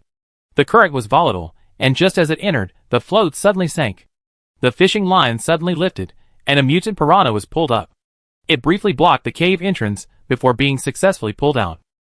There were no boats moored outside, suggesting the angler might have cast his line at the cliff top. This place is near a fishing spot for mutant giant salamanders, so it's normal for people to try their luck. But this cavern was well hidden, extremely difficult to discover. Today, the fishing float had surprisingly been swept in by the current. From his position in the boat, Ji Xian could faintly hear the excited shouts of the people on the cliff top. Soon, the familiar fishing float landed again, accompanied by several other fish of different types. Great, the nest had been discovered. Brother Xian sighed inwardly and resigned himself to his fate, moving the boat further in. After several consecutive fish, this place had undoubtedly become a prime feng shui location. Soon, someone began to climb down the cliff face. Hanging on a rope, he reached the entrance to the underground river. A blinding beam of light pierced the silence of the cavern. With a few casual glances, Ji Xian's boat was camouflaged, and since he was moored alongside, it was difficult to see clearly from a distance, so it could easily have been mistaken for a huge rock. The man casually tossed a piece of fresh meat in. Instantly, 4 or 5 mutant piranhas emerged, quickly devouring the meat. The man whistled excitedly and spoke to the people above him through the intercom. "Boss, this is a treasure trove. The fish density is incredible. Besides, there's only one entrance and exit. If we can control it, this place will be ours." Their little-known organization finally had a chance to prosper. A rich source of meat, especially for these mutant animals, which have a severe geographical restriction. It couldn't be better. No matter how powerful they were, they couldn't chase them to shore. This place is blessed with unique natural conditions. He even recorded a video and uploaded it to the group. Soon, a small boat arrived. How could one not be envious of so much prey? But not everyone in the group was as rough and tumble as he was. Some of them immediately noticed the protruding boulder.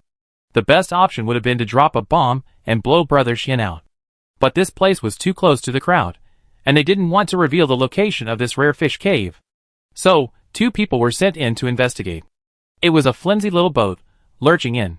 Ji Xian was a little confused by their thinking. They had seen mutant piranhas before, so they didn't think a single boat like this could handle the onslaught of the fish. When he saw someone spreading powder around, he had a rough idea. But that was too simplistic. The water here was flowing, and the powder was quickly washed away. Without the repellent drug, the fish would soon swim in. But they couldn't bear to keep spraying it. They spent a fortune on it. After being scolded several times by the boss, The two men plucked up their courage. One continued to glide forward, while the other used the oar to drive back the surrounding fish. But once they reached the inside, they realized their previous predictions were completely wrong. From the outside, they had only thought there were many fish inside. All they saw was profit. Now, surrounded by a dense school of fish, all they saw were sharp jaws. Thankfully, the oars were coated with a fine iron alloy, making them difficult to bite through. Just as they regained consciousness, one of them was suddenly pulled under. There was a shrill howl, and then, silence. The remaining man was terrified and ignored the boss's scolding. He spread all the repellent powder and barely escaped. This time, they had only ventured a dozen meters deeper. They were still several miles from Brother Xian's boat. They didn't have the protective gear Ji Xian and Chu Xi wore. If someone fell in, within a few minutes, not even a bone would escape, and even the remains would be chewed to pieces. This frightened many in the team. A closer inspection revealed even more horror.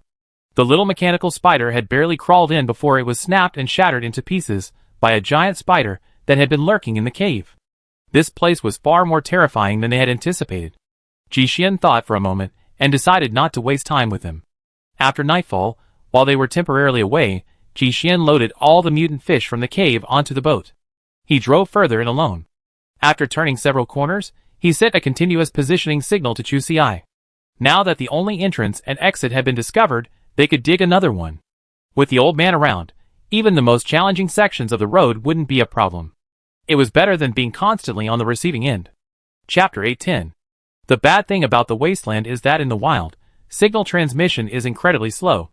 Perhaps Ji Xian hadn't expected Chu Xi and the others to return so quickly. There was no way the little creature could wait. Ever since the success story with the mutant alligator snapping turtle, its heart had swelled. If that creature could solve the problem with its relentless biting, then surely the big one could as well.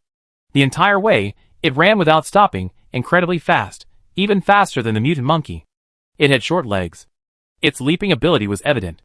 By the time Brother Xian's signal arrived, Sister Chu and the others had already reached the entrance to the underground river. It was a good thing they didn't go in, because Chu Xi had discovered that someone had set numerous traps nearby. While they wouldn't stop her, they would definitely alert the trappers. So, she, the monkeys, and the old man changed their route, approaching Ji Xian's current location directly from the surface. It was already night, and Chu Xi wasn't in a rush to continue. She didn't mind taking a little longer. She wanted to see if those people were capable of getting in. Halfway through the night, she actually discovered something interesting. To think that a small group of just a few people had a traitor. A few monkeys were hanging in the trees, and Sister Chu gently swung down, getting closer and having more fun. And that man didn't disappoint her, he drugged everyone on duty. With a flick of his hand, the knife came down, and a snap, Chu Xi was startled. She hadn't expected such ruthlessness. He was a man destined for great things. Afterward, they saw someone float a small boat, load several packets of powder onto it, turn on their headlights, and paddle into the cave. Further in, she couldn't see anything. But it had to be said, this man was truly courageous. The powder on the boat was probably similar to the beast's repellent powder. Even with the beast's repellent powder, he wouldn't gain much advantage alone. At best, he could escape unscathed. Catching fish in a small boat like that would be incredibly difficult. Those were mutated piranhas. One could easily capsize this tiny boat of life. If that were the case, he might as well have joined the organization. Why bother with all this? Sister Chu didn't know, and she wasn't planning on going in either. But no matter what, one enemy is always easier to deal with in a group. Chu Xi even considered taking care of him once he emerged, putting an end to it all. And there was that small camp on the shore. He wondered if they had told anyone else about it. But the chances of that happening seemed slim. Why wouldn't someone keep such a feng shui treasure hidden? Even the raspberry grove had been hidden for years, and it was shared by a small group of people. This place was a meat-gathering spot. It smelled so good, who would be willing to give it up like that? Chu Xi's thoughts were spot on, but she had greatly underestimated the other person's ambitions. Sister Chu never imagined that this person wasn't just a traitor, but actually an undercover agent. The man who had gone in to explore took almost 20 minutes to row out again, but before she could make a move, a medium-sized cargo ship slowly approached from the distance. It had no lights on, and the lake was filled with the constant sound of waves crashing. She only noticed this massive vessel when it was almost approaching. The boat barely paused, sailing straight in. They turned on the lights near the cave entrance. Chu Xi took a peek out of the corner of her eye and saw, wow! It was also made of a modified turtle shell. This was doomed, and these were the people from the first boat. That person didn't follow them in. Soon, they were joined by the people from the second boat, but this time, they didn't go in. Instead, they followed the man ashore. Looking in the direction, it seemed to be the camp where their team had been stationed before. Sister Chu had a vague suspicion in her mind. Sure enough, soon, the sound of fighting could be heard. But the fighting was quickly quelled. A short while later, the group of people hurriedly boarded the boat again, carrying some looted supplies. Chu Si lay in the tree, not daring to move. This group was highly skilled in combat, and she didn't want to confront them so soon. Even if the monkeys joined in, she would likely suffer. Once she was sure the boat had entered the river, Chu Si immediately ran back to her starting point. She patted the monkeys a few times, unable to sleep anymore. We had to rush over to save him. Brother Xian's current condition made it difficult for him to defeat two such well-armed ships. As she ran, she typed a message to Ji Xian and sent it over. Although she knew the chances of it working were slim, it was still a safe bet. Chu Si spurred Monkey Xiaobao forward at full speed. Faster, faster. The sooner they got there, the greater the chances of Brother Xian's survival. Since everyone who knew about it had been killed, she didn't believe they would leave Brother Xian alone. But something else was unexpected. In the middle of the night, heavy rain began to fall. This was like a bolt from the blue. Not only did it slow the mutant monkey's progress, but the biggest threat this rain posed was the rapidly rising water level in the underground river. With the boats inside, there was a high probability of no room to survive. The torrential rain poured down, and the water level rose sharply. The three small boats in the underground river seemed abandoned by the world. Even if they tried to turn back, they were swept back by the aggressive current. It seemed their path to survival was bleak. Chapter 8:11. The rainfall was getting heavier, and Chu Si was as anxious as an ant on a hot pan. Thankfully, she was able to pass through the high radiation area and head straight for the location Brother Xian had sent her. Once there, she had the old man get to work immediately. He would dig a hole, while Sister Chu and the monkeys would expand outside. At least someone had to be able to get down there. That way, the little guy couldn't just drill vertically, it would have to spiral forward, allowing the mutant monkeys to pry the surrounding rocks. But this place was on the mountain, and Brother Xian was underground. The height difference between the two was obvious. Even with the old man's powerful words, it would still be half an hour before Chu Si actually got down there. By that time, their small boat would have been swept away by the current. The worst had happened. She had lost contact with Ji Xian. But the situation was still good. The cave hull was high enough for the barge to move forward. The mutant monkeys couldn't swim, so Sister Chu naturally left them outside. She then went in alone with the old man. Mutated animals have very keen senses. They presumably knew the water was about to rise. Those mutant spiders from earlier were nowhere to be seen. Chu Si used her flying tiger claws to swiftly crawl along the cave wall. She carefully observed the water system. After all, the barge was so large that it wouldn't fit into a hole too small. So Sister Chu continued to follow the wider river channel. It wasn't long before she found a cargo ship.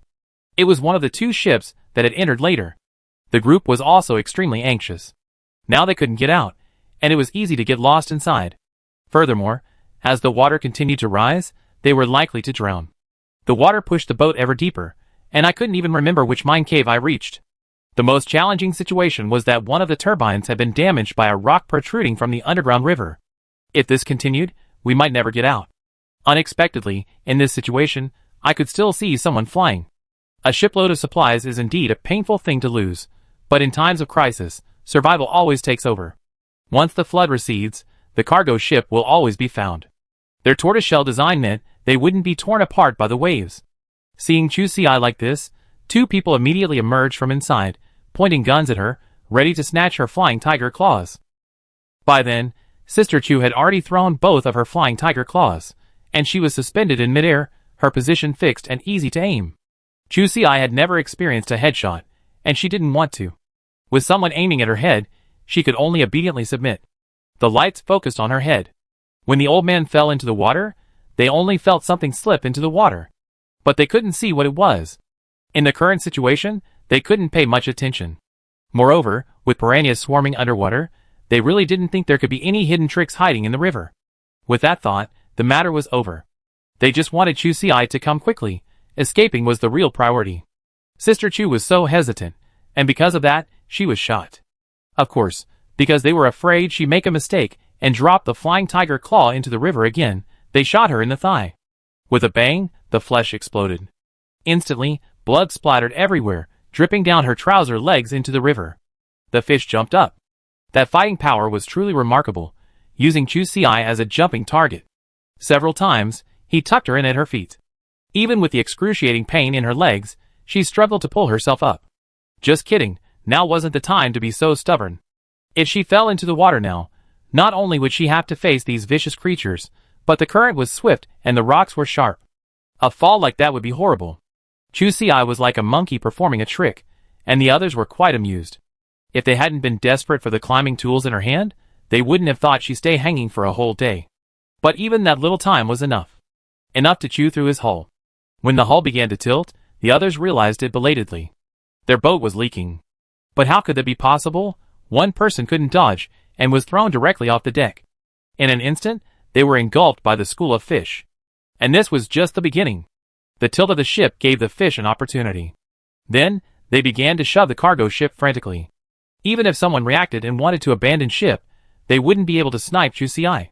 The violent swaying of the ship made it impossible for those on board to maintain their footing, let alone aim.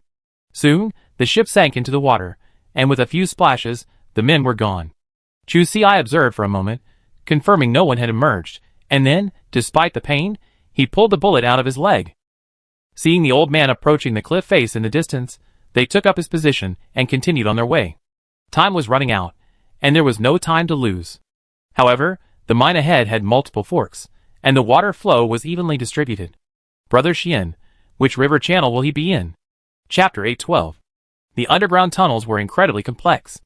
Chu Si, her heart pounding with anxiety, managed to get lost. Finally, she reached a dead end, with no way forward. The river was rising higher and higher, leaving her with no other options but to let the old man dig upwards while she exited. Since Sister Chu didn't bring any useful tools, she had to avoid the larger rocks. This time, she was incredibly lucky. After twisting and turning, they finally found themselves in a large mine. She and the old man entered halfway up the cave wall, finding it incredibly spacious. The cave was large, terraced. To the right was the turbulent river, while Sister Chu's feet lay on high rock, about 20 meters above the river. The platform was quite wide, and Chu Si figured it could even be used to bring a barge up. This height should be enough to withstand the heavy rain. She checked her watch and saw there was still a signal nearby. Trying her best, she sent Brother Xian a location message. She turned around and prepared to continue her search. As the flying tiger claw shot out, Chu Si's headlamp followed. Something was glittering on the cave ceiling. Could it be some kind of ore? She turned the overhead light to full brightness.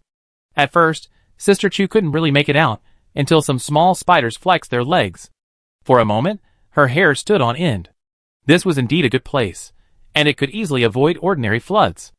It wasn't just Chu Si who thought it was good. The swarms of mutant spiders thought so too. And this was their home, a place where generations had taken refuge. Sister Chu's luck had always been good. This time, she had found an oasis carved out by countless mutant animals with their lives.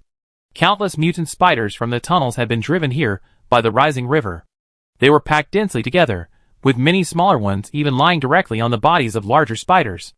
Layer upon layer, which was why she hadn't noticed anything unusual immediately. This also demonstrated the density of mutant beasts here. Thankfully, they were all busy seeking shelter, and their urge to hunt had greatly decreased.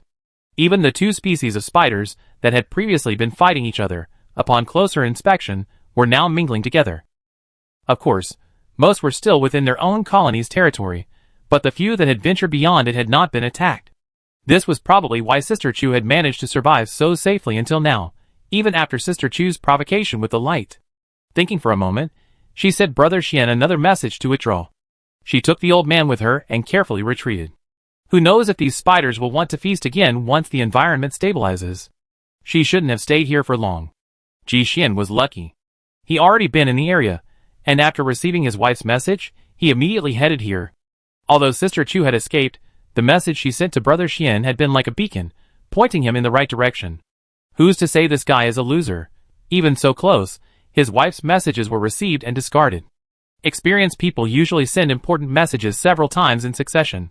Especially in situations like this where there's no compensation for the loss of life. But the signal in the Wasteland is like that. If you lose it, you just have to accept it. Upon arriving, Ji Xian immediately used his searchlight to search around. He was much more experienced than Chu Xiai, and he immediately noticed that something was wrong with the ceiling, and his good wife had already vanished. He could probably guess what was going on. Ji Xian sighed helplessly. Thank goodness he was lucky, otherwise, with Chu Xi's abilities, it was doubtful he would have survived her. But it had to be said that his wife had found a good place to temporarily store the barge. After dropping the anchor, Ji Xian climbed to the top of the rock. Then he immediately pulled the crane up. The current here was turbulent, and Ji Xian estimated the anchor wouldn't hold for long. He had to act quickly. This crane had been designed specifically for landing when the barge was custom built, and its pulling force was exceptionally strong. After securing the machine, he went down to collect the anchor and immediately started the equipment. The boat slowly emerged from the water, finally ending its days of drifting. Brother Xian activated all the boat's positioning devices, so that if the barge was eventually swept away by the flood, he could use them to locate the vessel. He dropped the anchor into the crevice between the rocks and stuck it there. Okay, after everything is packed up, he began to carefully explore the surrounding cave walls. The ceiling was covered in mutant spiders. Chu Xiai definitely couldn't use the flying tiger claw to leave, so he would have to use the old man's digging hole to leave. However, the cliff was rocky and uneven, making it difficult to find such a small cave. After searching around, he finally found two behind a rock directly above his head. He first searched back along the left tunnel, but it was a dead end, and his wife wasn't there. He could only return and start from another cave. When he saw Chu Xiai, she was panting and crawling back, carrying a large piece of special energy crystal ore on her back.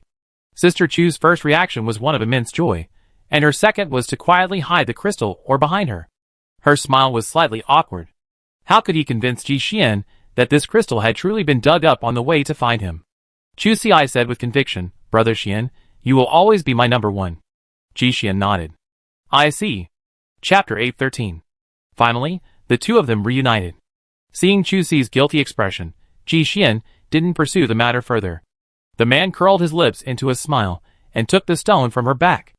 Alright, let's get back up. Underground is always unsafe these days. As for the ore issue, his wife braved the pouring rain to rescue him, so she definitely wasn't here to mind. That alone made Brother Xian quite satisfied. He even marked the area, so he could return for another round of mining after the rain. A crystal ore with special energy. How many people would risk their lives for something this good? Honestly, with Chu Xi's money-grubbing personality, she didn't abandon him outright over the ore. Ji Xian felt his own value had increased. This reminded him of when he and two other team members were trapped in Gaofu community. His wife was a gift from heaven. The lone rider's journey of 1,000 miles not only shocked the entire base, but also shattered Ji Xian's heart, reduced to dust by that reckless individual, forever haunting Chu Xiai. In Ji Xian's eyes, Sister Chu was always viewed through a filter 2 meters thick. Under these circumstances, how could his wife possibly have a problem? The two of them had a smooth encounter, and things actually felt less tense. As they leisurely crawled, Chu Xiai recounted his encounter with the two cargo ships, primarily emphasizing how he had previously tricked and killed the crew. Ji Xian smiled. What a coincidence. It seems the group that came in earlier just had some bad luck. Even though they were all scattered by the undercurrent, one ship ran into Ji Xian, and another, after wandering around for so long, finally set its sights on Chu Xiai. Now, there were only 2 empty boats left. When the rain stopped, they could go to a few sluice holes and salvage some. Chu Xi's heart sank when he heard this. So, this underground river was still their territory, but Ji Xian shook his head. It's hard to say. After all, it was discovered by 2 groups, not just 2 people. The news might have leaked out. The two chatted. Chu Xiai had never imagined that the news would leak right then and there. When the old man painstakingly cleared the passage, the 2 men emerged, finding themselves dug right into the crowd. As soon as they emerged, they were greeted by a hail of pistols. Unexpectedly, Sister Chu coughed uncontrollably under a cloud of dust. Reality was so piercing. She was like a little chicken, caught and taken out. The 2 were chained together. There were 4 of them, all armed. They looked very capable, and not to be trifled with. Chu Xiai glanced at his chest, and Ji Xian gave a barely perceptible shake of his head. This was an official team from another base, most likely here to search for special minerals. In fact, not only were they both amazed, even the team resting in the cave hadn't expected anyone to emerge from below. One person walked down the cave a bit, and discovered that Chu Xiai and his team had indeed just happened to have emerged from their location. The tunnels inside were winding and twisting. The tunnels leading to the underground river were filled with countless river mouths, large and small. The captain, sitting nearby, became intrigued. He tapped Juicy's face with his gun. "What a coincidence, sister. What treasures are there down there that would be worth the trouble?"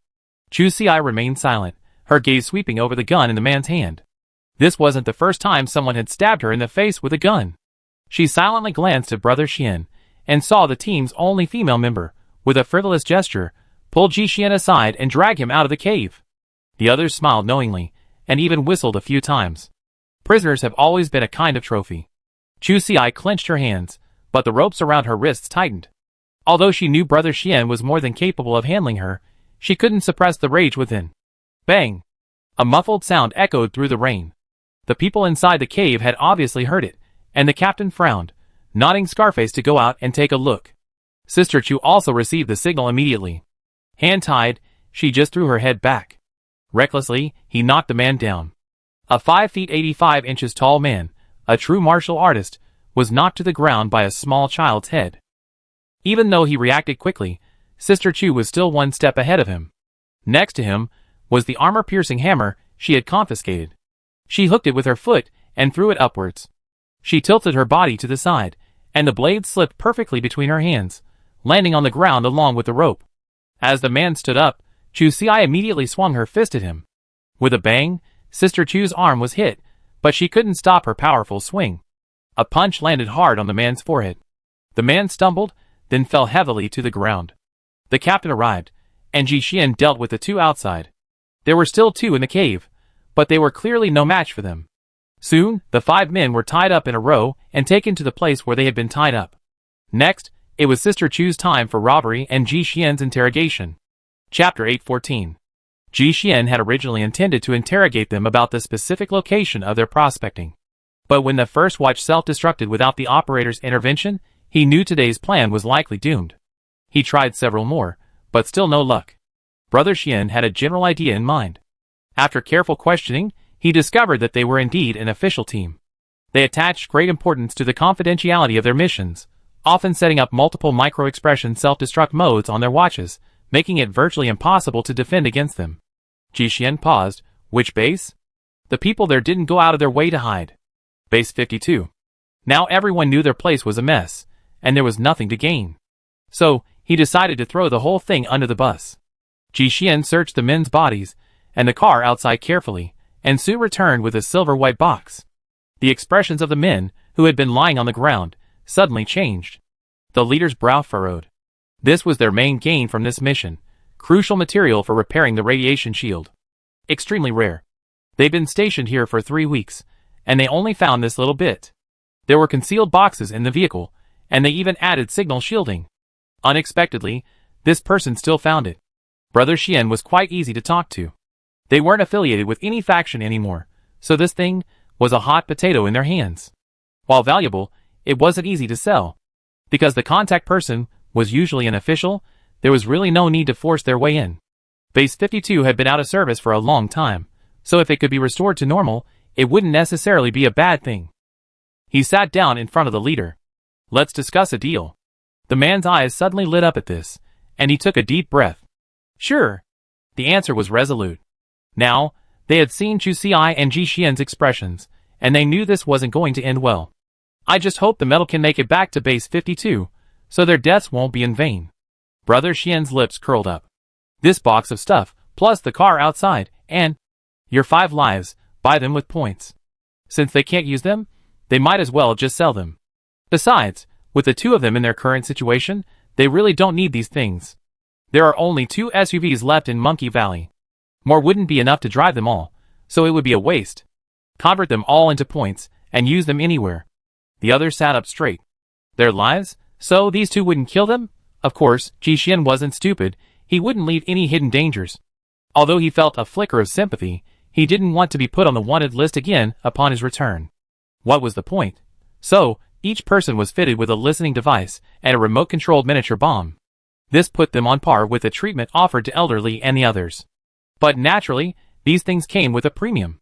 After carrying out the mission, the group not only lost everything they had, but also specifically called base to transfer 20,000 points to exchange for the box of rare metals. Finally, the matter was finally settled.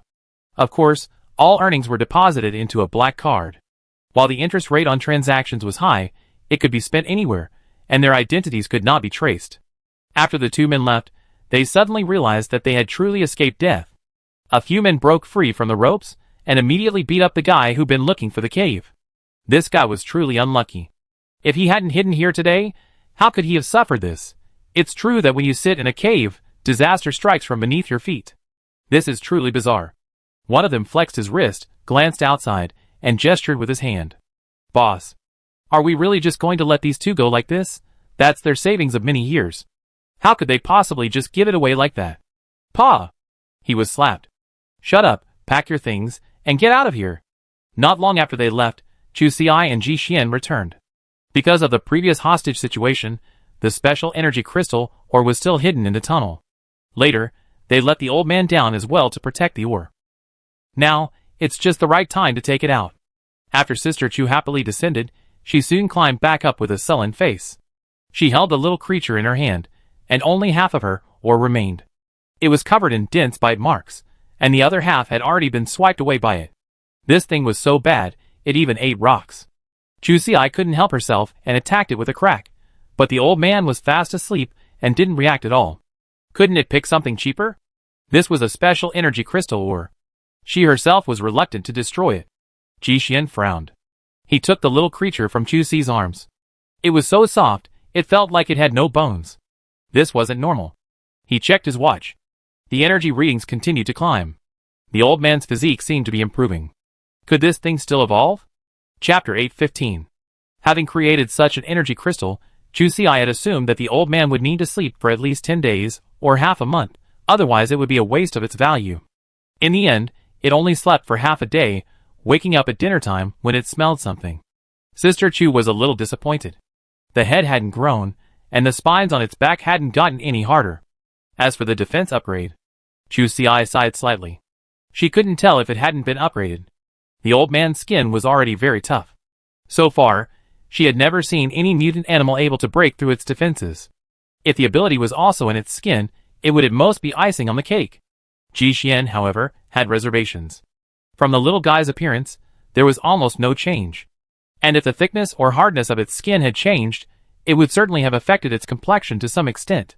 But in reality, it hadn't. Somewhat strange. Brother Xian picked up his watch and checked the little guy's stored energy again. It had indeed increased significantly compared to before. But they couldn't find any difference immediately. Ji Xian hesitantly handed it back to Chu Xiai. Then, he suddenly stopped. During the previous battle, Brother Xian's hands had sustained numerous scrapes. Because they weren't serious and didn't require the special energy stone, he hadn't used any medicine to treat them. As a result, after holding the little guy for a while, the wounds on his hands had almost scabbed over. The effect wasn't much different from the special energy stone. He took a deep breath. This change was definitely related to the old man. Ji Xian quickly used his watch to test the energy fluctuations on it. It decreased slightly, but only by 2 points, much more economical than using a special energy stone. However, he wasn't sure whether this ability would disappear after the special energy crystal's power was exhausted, or whether it would persist. The difference between the two was enormous. Chu Xiai, who had been quite amused, immediately gave the old man a 360-degree wrapping upon hearing this. Otherwise, if a little skin touched it, wouldn't it passively release energy? They would test it again after a while. The results were surprising. Even in normal conditions, the energy level in this guy's body was actually increasing. In other words, it absorbed radiation and stored it for its own use. Isn't this a universal power bank? And it converts that damned radiation into a special wavelength that can enhance human health. The two of them couldn't sleep all night, and after half an hour, they tested the old man again. Although the energy increase was very slow, it was definitely increasing. Even the usually calm Brother Xian couldn't help but feel his heart racing. After confirming this conclusion, he couldn't help but pick up his wife and spun her around wildly. He held her face and kissed her again and again. This meant that from now on, as long as this little one was with him, he wouldn't need to spend special energy stones to enter high radiation areas. This way, he could travel the world with his wife. Radiation would never separate them again. Although this test was enough to make them happy, Brother Xian still felt a little worried, so he simply held the little one and let all the energy in her body flow out. The old man felt a little tired, but overall it didn't affect him much. When the new number was added up, Ji Xian took the initiative to cut his palm and held the little guy in his arms again. A moment passed, and then it seemed like an eternity. Xian could finally feel a faint energy, slowly reaching the wound through their touching palms. It pushed the cells there to rapidly divide, then unite, and slowly close the wound. It scabbed and fell off, leaving only a faint red mark. This was the sign of new flesh. With just 2 days of sun exposure, the skin color would soon become even. Finally, it was confirmed that the little guy's ability was permanent. Chu Si looked at the old man, then back at the half of the crystal ore she had protected. She looked back, then back again. Then she swiftly moved it to the old man's front. Eat as much as you want. I dig more for you later. Now she didn't mind this money-eating beast at all. If only he could develop another exciting ability. Bring it mountains of gold and silver. Chu Si is so beautiful. Meeting it is truly a blessing. He acts cute and adorable in normal situations, but he's a formidable fighter in a fight. More importantly, he's a bloody mess. Where else can you find such a chosen ally? He's the most powerful beast in my presence. After all, ability is paramount. Ji Xian used to treat the little creature like a pet. Now he treats him like a son, taking care of every aspect. He even gives him timely and positive feedback, and his attitude is so gentle, a far cry from the cold-faced instructor he once was. Watching from the side, Chu Si was speechless. This attitude was much better than when he trained her. It was unforgettable. Back then, all she had left was blows. All kinds of blows. Chapter 816. The heavy rain wouldn't last long, so there was no need for them to leave. But staying in this cave wasn't safe either. After some thought, the two decided to take a detour and return to the temporary camp where the mutant giant salamander had been fishing. Because of the rain, fewer people had checked in today than before. The campsite was located on a flat, open expanse of land, which was ideal on normal days. But now, to avoid the rain, most people without tents had taken refuge in the woods. The leaves had mutated, becoming enormous, so they could be piled up in layers. Many places could maintain a completely dry environment. Few of those who had made it here were willing to pay for a tent. Even a makeshift sleeping bag was considered a bourgeois existence. Chu Si and Ji Xian were refugees, and besides their weapons, they only carried a pendant. But they were rich now. Even Brother Xian felt a bit arrogant. He simply spent the hefty sum of 5 points to rent a 2-person tent. The two found a slightly elevated spot inside and set up camp. Chu Si was puzzled. Why are we here? With Brother Xian's abilities, he could easily find a cave in the mountains and live there. At worst, there's still the old man, right? Opening a cave isn't impossible.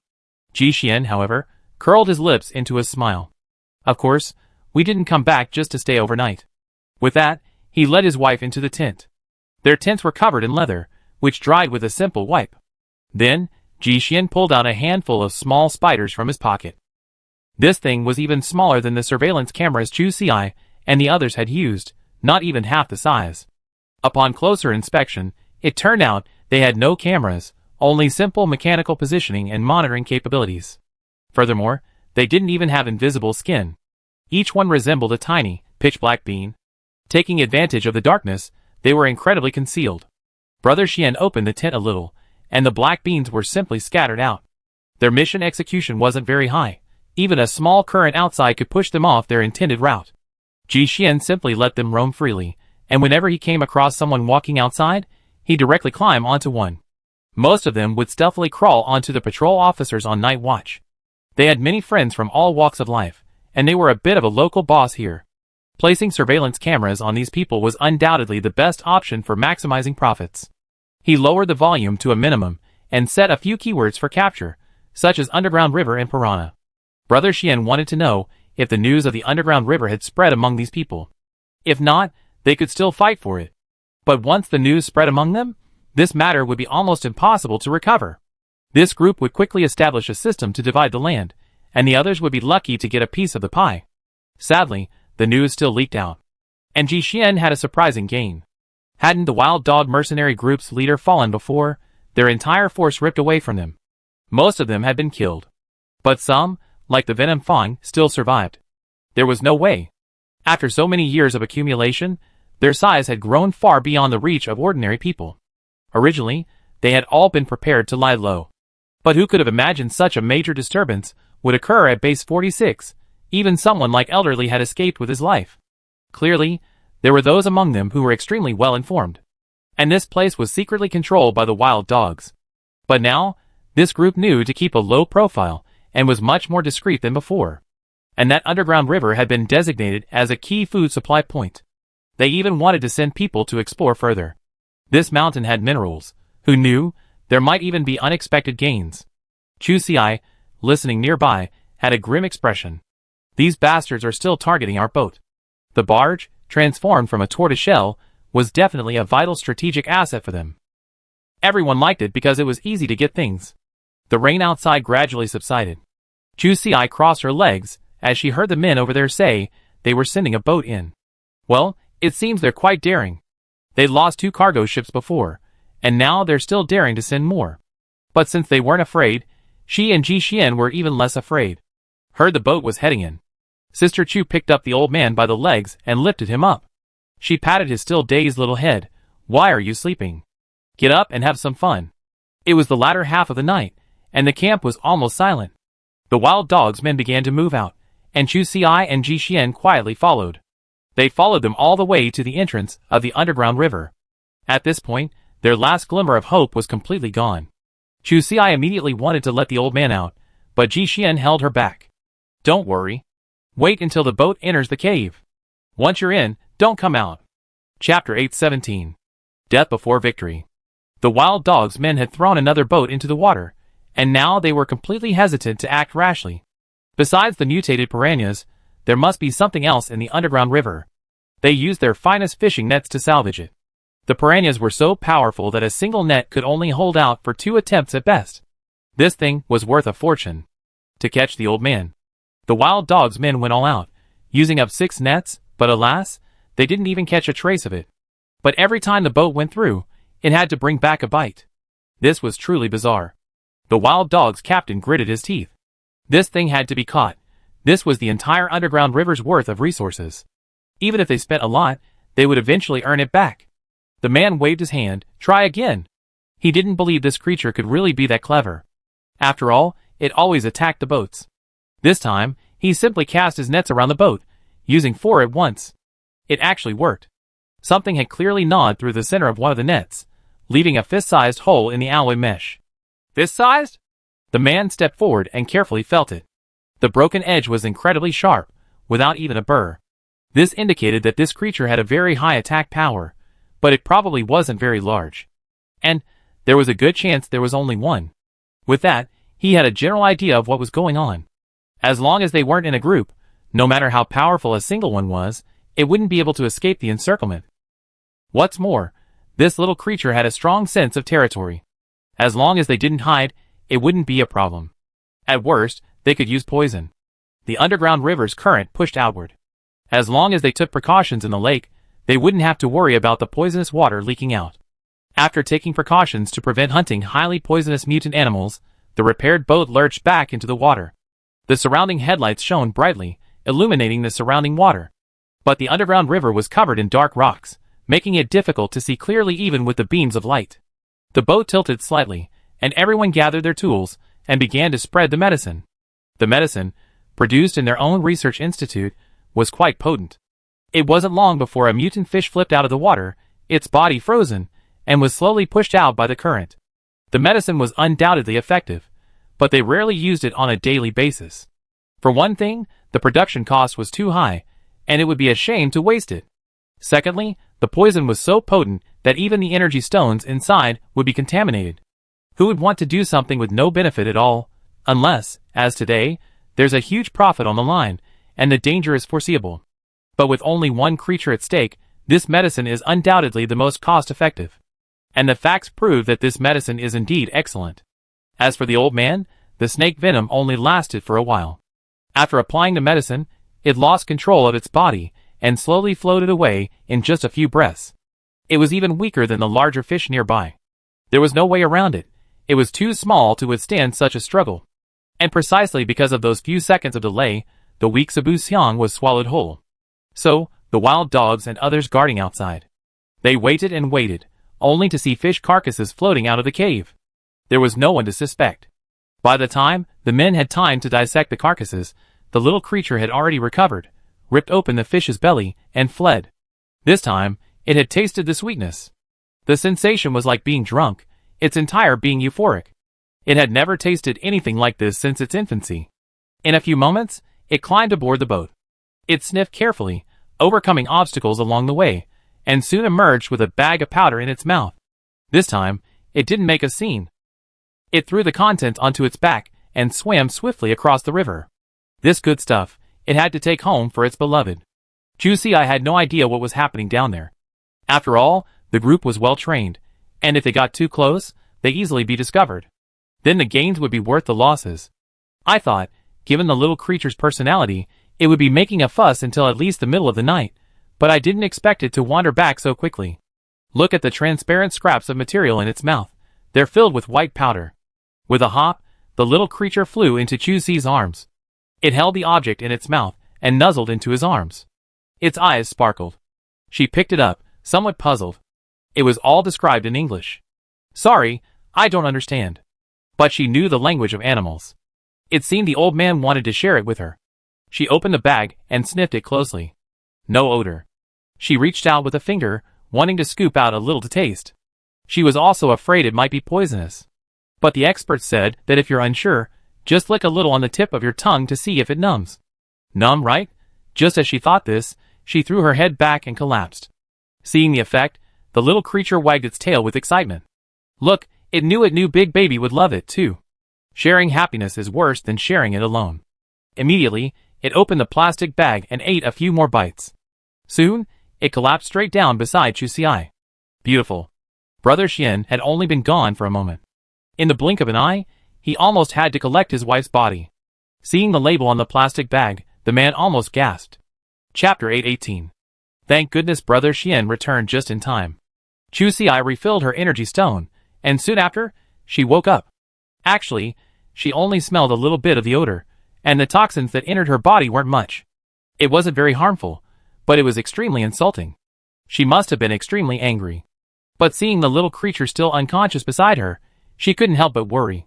This old man doesn't know how to handle things. Don't let him get away with it. Ji Xian was quite calm, helping Chu-Si to rest. Don't worry, it can bring it back to you. It's probably eaten it. Although the little creature was unreliable, one thing was undeniable. Let's ignore the results. But from the outset, I never had any ill will towards Chu-Si.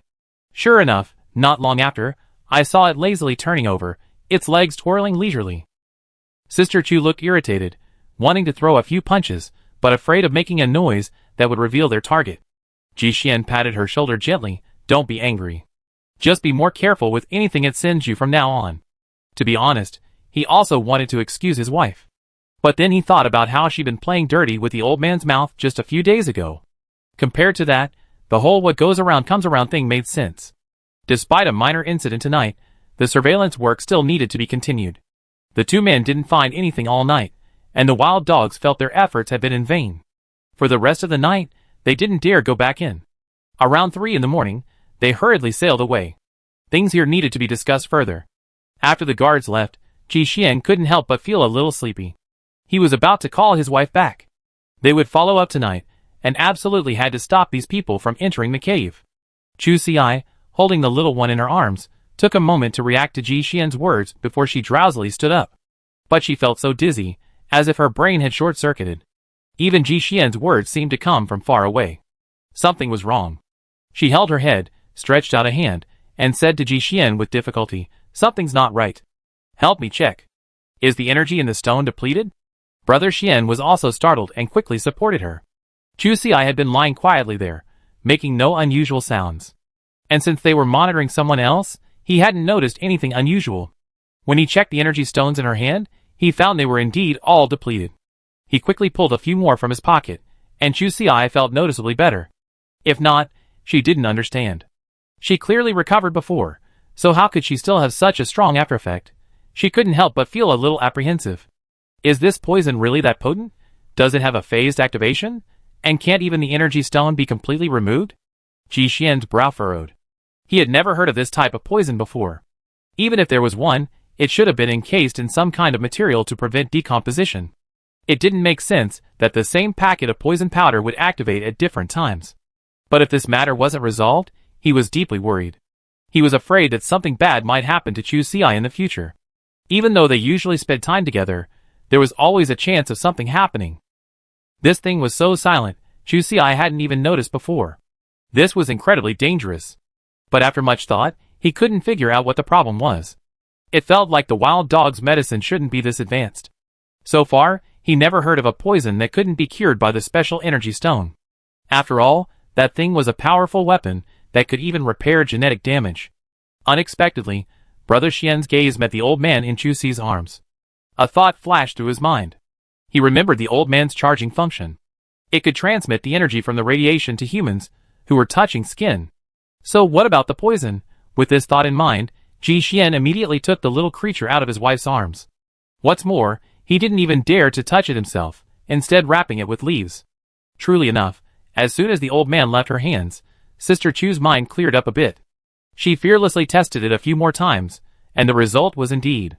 Luckily, I'm so lucky. With this kind of situation, most people wouldn't have waited for rescue. When the little one lurched back to consciousness, they saw their precious child right beside them. They leaped up. She kicked them out. Get out of my way. So love really does fade. The old man hadn't expected this treatment, and was stunned. Chu Si coughed, realizing he'd gone too far, so he adjusted his expression. If you have anything to say, just stand there and talk. Don't give me a bear hug all the time, it's deadly. But the old man didn't know what to do.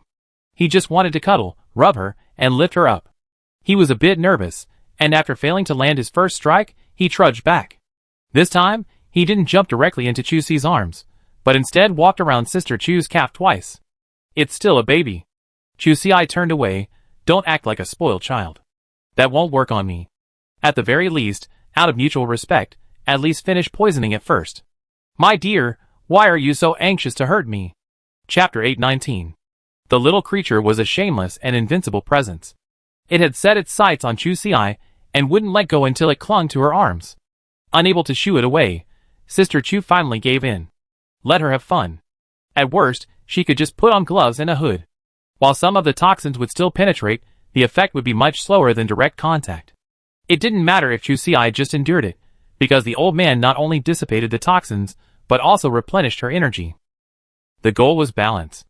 Once she'd gotten over this, the remaining toxins would be quickly cleared by the energy. Chu Si checked the time. It was only about an hour.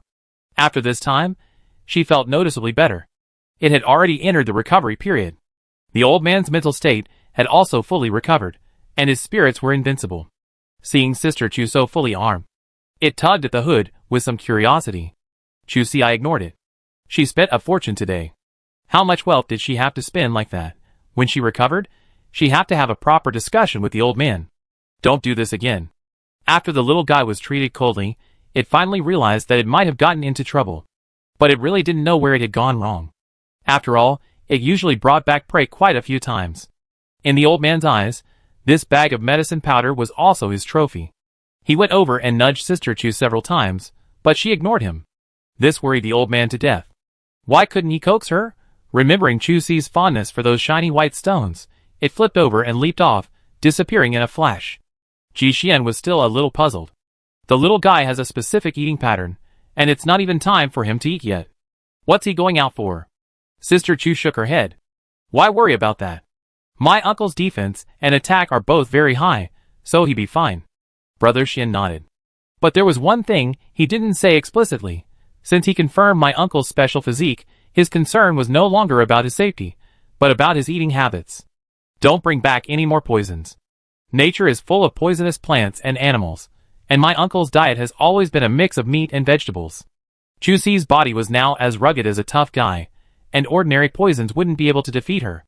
But the little guy wasn't an ordinary mutant. He took paths that humans couldn't. His main goal was to outlast his teammates. Forget it, Ji Xian shook his head. Trying to control the little guy was too difficult. It simply wouldn't obey orders. He had to figure out how to effectively isolate his wife. Ji Xian was on high alert, but he hadn't expected her to bring back a mutant spider. This wasn't the kind found in the cave. He originally planned to find some rocks for Chu Si to play with. Before he found any energy stones, he spotted this creature in the tree. Thinking of the prey her eldest daughter kept, he wondered if she simply liked furry creatures. He couldn't understand Chu Si's peculiar hobbies, but he had a kind of respect for them. So, when he saw this giant, furry spider, he immediately decided to bring it back for Sister Chu as a pet. The old man's professional abilities were unquestionable. A mutated, large oil-painted spider was driven back by a blow to the head. The oil-painted spider. Its body is covered in red bristles, and from a distance, it looks quite elegant. But, this place is a temporary settlement for ordinary people. When the oil-painted spider burst out of the woods like a green bull, it was greeted by a barrage of thuds. The master's gift, delivered halfway, died. The hairs on the spider's body look incredibly tough, but in reality, they fall off at the slightest touch. And the bristles are so light, like flying needles, that many people have suffered. This is a real problem. Those bristles must be collected and disposed of in a unified manner, otherwise they will become like hidden weapons caught in the wind. You never know when they be attacked again. Now, I don't even dare to step firmly. Chu Si and Ji Xian fought on the front lines, working diligently. No one was hurt without at least 20 stabbings. Even the people at the base wanted to give them extra points for this voluntary work. Sister Chu smiled awkwardly and declined. This was truly unacceptable. What could one do with a naughty child at home? Thankfully no one was killed. All I can say is, she deserved it. That night, they left with the old man. The little guy really wasn't suited to social life. Otherwise, his 80% damage, coupled with his innocent personality, would have. The damage shot up 80-fold. Chu Si gritted his teeth, pulling out the red hairs. I can't afford to hurt him. I really can't afford to hurt him. Their destructive power and endurance are simply not on the same level. She only has one life, so everyone. Cherish it. Chapter 820. In the darkness of night, the pitiful trio huddled in a tree. The old man scratched his head and snuggled back into Chu Si's arms, looking rather disgusted. The little one preferred a closed space to sleep, like his little tower. The small nest was barely big enough for him. The entrance was also very narrow, making him feel safe inside. Unlike now, it was drafty on all sides. He glanced at it with disdain and grumbled for a long time, expressing his dissatisfaction with all his might. But who could be blamed if this guy hadn't suddenly had the wind to drive the mutant spider over? For the sake of the lives of so many innocent people in the camp, they wouldn't have had to flee with this great man in the night. He was afraid that the old man would have another sudden whim and go all out. He was really worried that the people in the camp wouldn't be able to handle it. Seeing this guy's antics, Sister Chu endured and endured, but in the end, she couldn't. Woody's head blasts bounced all over the old man's head. Of course, it had no effect. She couldn't help but admit it. Who made this guy so thick-skinned? What kind of effect could a few head blasts have on a defense that even explosives couldn't penetrate? She gave up, but just as she was about to withdraw her grip, the little guy's claws touched Sister Chu's hand and moved it to another position. He positioned himself in her arms. Come on, tickle it here again. You can imagine how Chu Si felt at the time. It was a good thing he didn't just throw it out. The little guy rolled over, exposing his belly. Seeing that Chu Si didn't move, he gently patted it with his feet, imitating Sister Chu's previous rhythm. Life was so comfortable. It had even become somewhat lazy. After a short while, she had fallen asleep. The faint rise and fall of her snoring could be heard. Chu Si was completely speechless. This name truly lived up to its name. You're my uncle. This guy's IQ might not be high, but his EQ is absolutely incredible. He never fights internally when things get tough. He always sees others' chaos as a source of trouble. Sister Chu smiled bitterly and shook her head. With her limited abilities, she couldn't even offer any restraint, so why bother? She wrapped her coat tightly around him and fell asleep with her head tilted. The suddenness of the tumble caught her off guard. Ji Xian smiled and shook his head, then laid his wife down, leaning against the trunk. He then used the flying tiger claw to circle around to the other side of the tree. Brother Xian had marked the entrance to the underground river on the tree. He had nailed 2 crossbow bolts. This was where the surveillance holes would be drilled later. As for the entrance to the treehouse, they had to avoid that area to prevent the light from scanning and detecting any abnormalities. He first used his dagger to remove a half-meter square piece of bark, then returned to his wife. He saw that she was already sleeping soundly. The little creature also fell out of her arms, seeking warmth, and settled back into Chu Si's arms. With its tail wrapped around its body, and its head tucked inside, it looked like a ball. Ji Xian walked over gently, and held the old man in his arms. Snap! The tail was about to slap Xian Gu in the face, but he blocked it with a hand. The little creature woke up drowsily, and saw him move its head closer to the tree hole. Hurry up and bite. Those guys should be here soon. If he hadn't been so slow digging the hole with his dagger, this child laborer wouldn't have been necessary. Unfortunately, the old man thought the same thing. It was sleeping soundly. Who would want to do the hard labor? Struggling, he prepared to retreat. It wanted to go back to its treasure. It leaped out with a swish, and even with Brother Xian's amazing reflexes, he couldn't catch it. He hurriedly warned, "Hurry up and finish digging, so Chu Si can hold you and sleep in it tonight." The little guy paused. It was weighing the options. Clearly, the tree hole wasn't a good place to stay. But at least, it was better than leaving it and its treasure outside in the cold. Reluctantly, it crawled back, bared its teeth, and began to work with a clacking sound. Its mouth full of wood chips. The tree Ji Xian had chosen today was definitely not a good one. The sap of that tree actually had a foul odor. Although it didn't eat sawdust, it inevitably swallowed some of the juice if it worked quickly. It would dry heave every now and then. After finishing its work, its face was a pale mess. At this point, there was no mood to sleep. To be honest, if Ji Xian hadn't gotten Sister Chu in there, this old man would have probably just run away. This was too much for the beast. Staying in there made it feel like it was in trouble again. After lying there for a while, the little guy couldn't hold it in any longer and ran out, only to return shortly afterwards. It had an orange the size of a watermelon wrapped around its tail. It scooped out the flesh and ate it, leaving the shell relatively intact. It took a bite from the bottom, lifted it, and climbed over Chu Si's shoulder, then shoved it over his head. Ji Xian coughed softly. The old man definitely meant well. There was nothing wrong with that. But next time he puts his wife's helmet on, could he dig out some ventilation holes? Watching the little guy finish his work and fall asleep clutching the remaining orange peel, he resigned himself to the task and went to clean up the mess, like carving 2 more eyes and a few more ventilation holes into Chu Si's helmet. Chapter 821. Tonight's monitoring results were good. Thanks to the little guy's efforts last night, Wild Dog didn't have that many boats to exploit. So today they changed their strategy. Seeing men hanging on both sides of the cliff cave, chiseling away at the rock face, Brother Xian frowned slightly. Are they switching to the fishing route?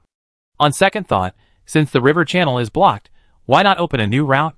There's no need to worry about encountering mutant earthworms. While Wild Dog's name might sound a bit wild, they're a legitimate armed group. They have far more equipment and personnel than Chu Si and Ji Xian alone. Before excavating the cave, they already had a general idea of the situation inside. 7 or 8 ultrasonic devices had been scattered along the cliff for over 2 hours.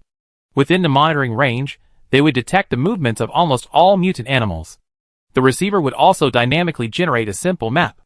Although they couldn't see specific details inside, they could still discern the general activity areas of the mutant animals.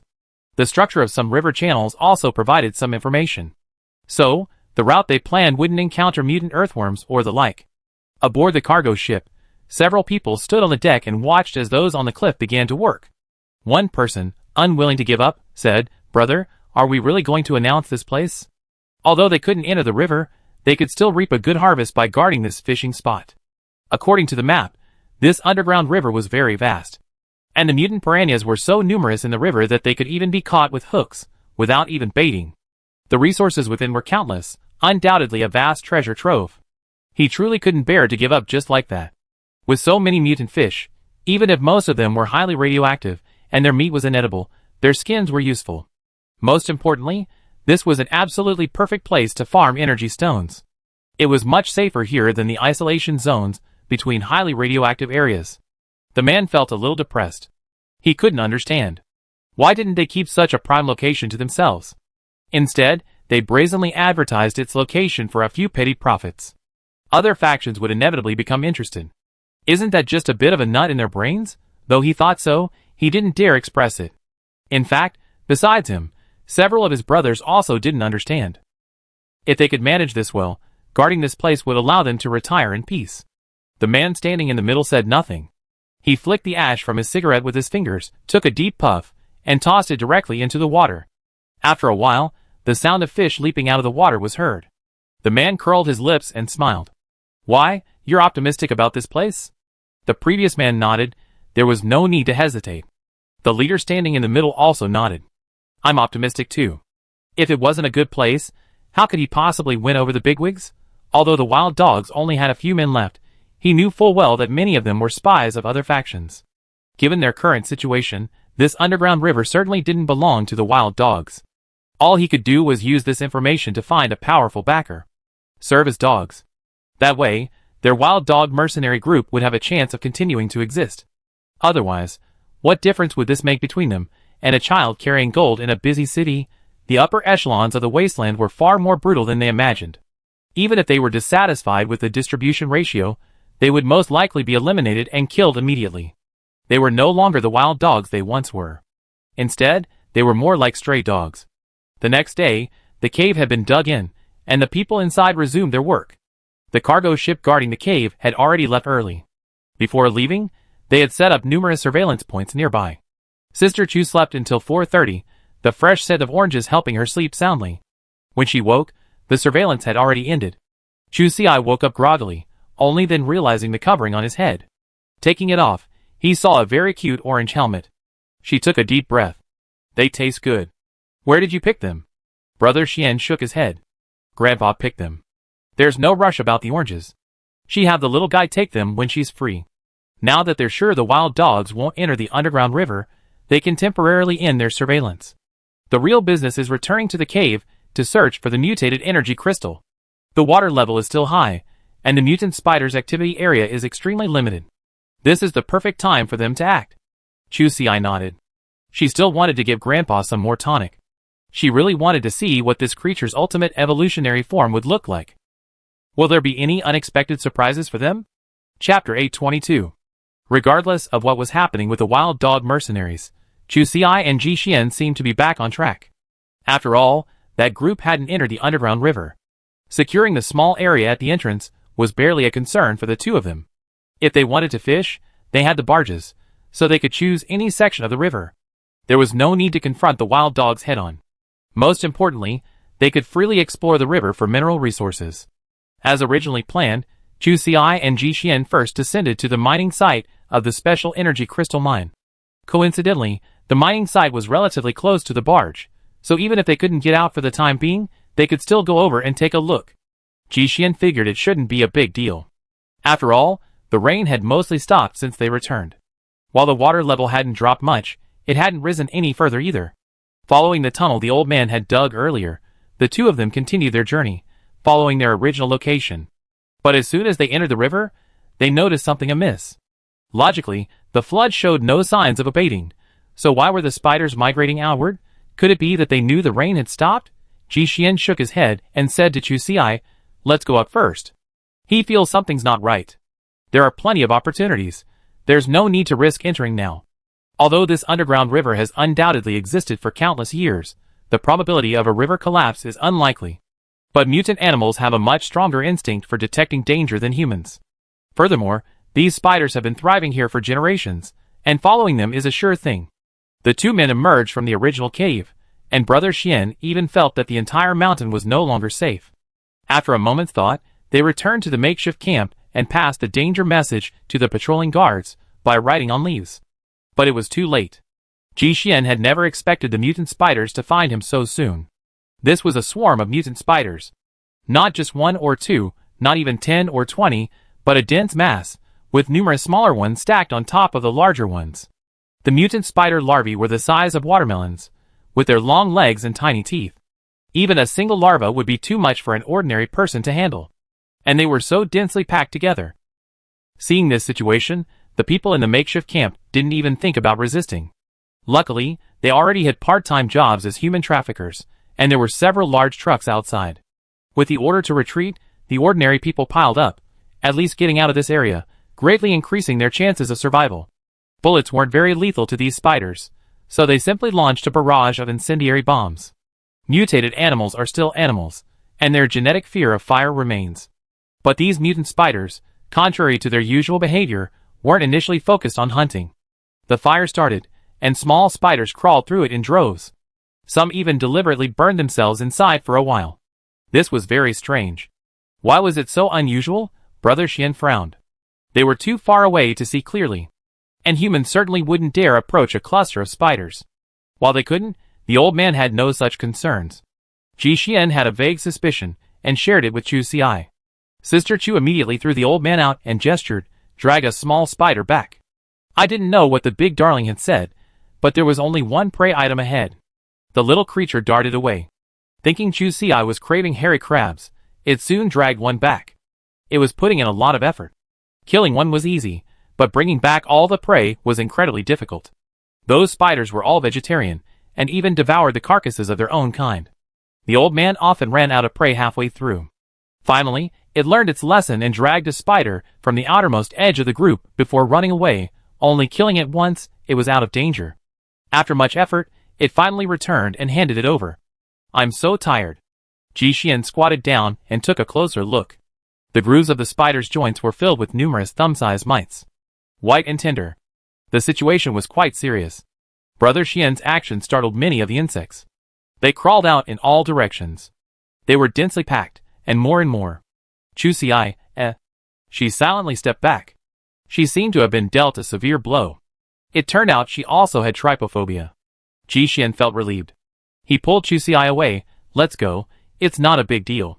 These mutant spiders were probably infested with mites, and their recent clustering had accelerated the spread. And since the mutant spiders had no way to expel them, they came out, probably hoping to use the sun's heat to drive the little buggers away. But in comparison, the human incendiary bombs were clearly more effective. But these mutant spiders are still a race in the river. Once they're dealt with, they definitely return. And now is undoubtedly the best time for their underground exploration. Finally, here's the map to help with the aftermath of this chapter. Thank me. We both kill and bury them. Chapter 823. Now that they knew the cause of the incident, Chu Xi and Ji Xian didn't waste any time. They immediately turned and left the temporary camp. Instead of trying to squeeze into the trucks, they headed towards the cave they had previously dug through. Brother Xian checked everywhere and found no surveillance equipment left, suggesting the group was relatively obedient. The two of them crawled in through the cave entrance. Sister Chu had specially marked the location of the special energy crystal mine. It wasn't long before they found it, carrying the old man. This place wasn't far from the barge, so Ji Xian went ahead to check the situation while she and the old man continued digging. The barge had been parked quite high, and although the water had risen considerably, it still didn't reach the bottom of the boat. The heavy rain had long since stopped, and this crisis had been successfully overcome. Logically, the spider army would have fled by now, and Chu Xi should be safe mining inside. But Brother Xian had some doubts about her luck, so he hurried over with some supplies and weapons to help. Just a moment later, the old man had unearthed another special energy stone, as big as a wash basin. Although it was made of stalactite, it was extremely valuable as a special energy stone. But the little guy clearly had no interest in it. He grunted and went back to work. The hard-working little bees fought tooth and nail for those 2 bites of food. They gnawed here and there, nearly turning the cave into a honeycomb. Sister Chu shook her head. The cave walls were quite solid. She figured it wouldn't collapse anyway, so she just let it be. Brother Xian brought 2 pickaxes, and they dug quietly from behind. They actually found several clusters of crystals. Some were white, some purple, all small. Although they weren't very useful, they were incredibly beautiful. Chu Xi loved them, especially as a craftsman like her, who had a keen sense of beauty. Thinking about it, she picked a few beautiful clusters to take back to Monkey Valley in a couple of days as decorations. Even just looking at them would keep her in a good mood. The two of them worked there for at least 3 hours, but aside from the eye candy, they didn't find anything else of note. It wasn't even as good as the old man's. The few large crystal deposits were all discovered by him. Oh, golden quartz. And such a transparent golden quartz. Chu Xi couldn't help but take a deep breath. This had always been her dream. It didn't matter the price, even though the price of ordinary crystal had plummeted. She still loved it. She had the good fortune to see it once. That was the first time she felt that the mineral had life. A golden quartz, the size of a small pumpkin, looked ordinary, but when held in the sun and rotated, a miracle occurred. The light shifted rapidly, like a flowing arc of electricity. And then, the entire crystal came alive. One glance could make a lifelong impression. Unfortunately, if the crystal were too small or not transparent enough, it wouldn't have achieved that stunning effect. She disdained fakes, and she couldn't afford the natural ones. So, until she traveled through time, Sister Chu hadn't been able to own a golden quartz of her own. Now, she finally made it. She dug one herself. But there's a saying, don't get too carried away, or you easily end up in tragedy.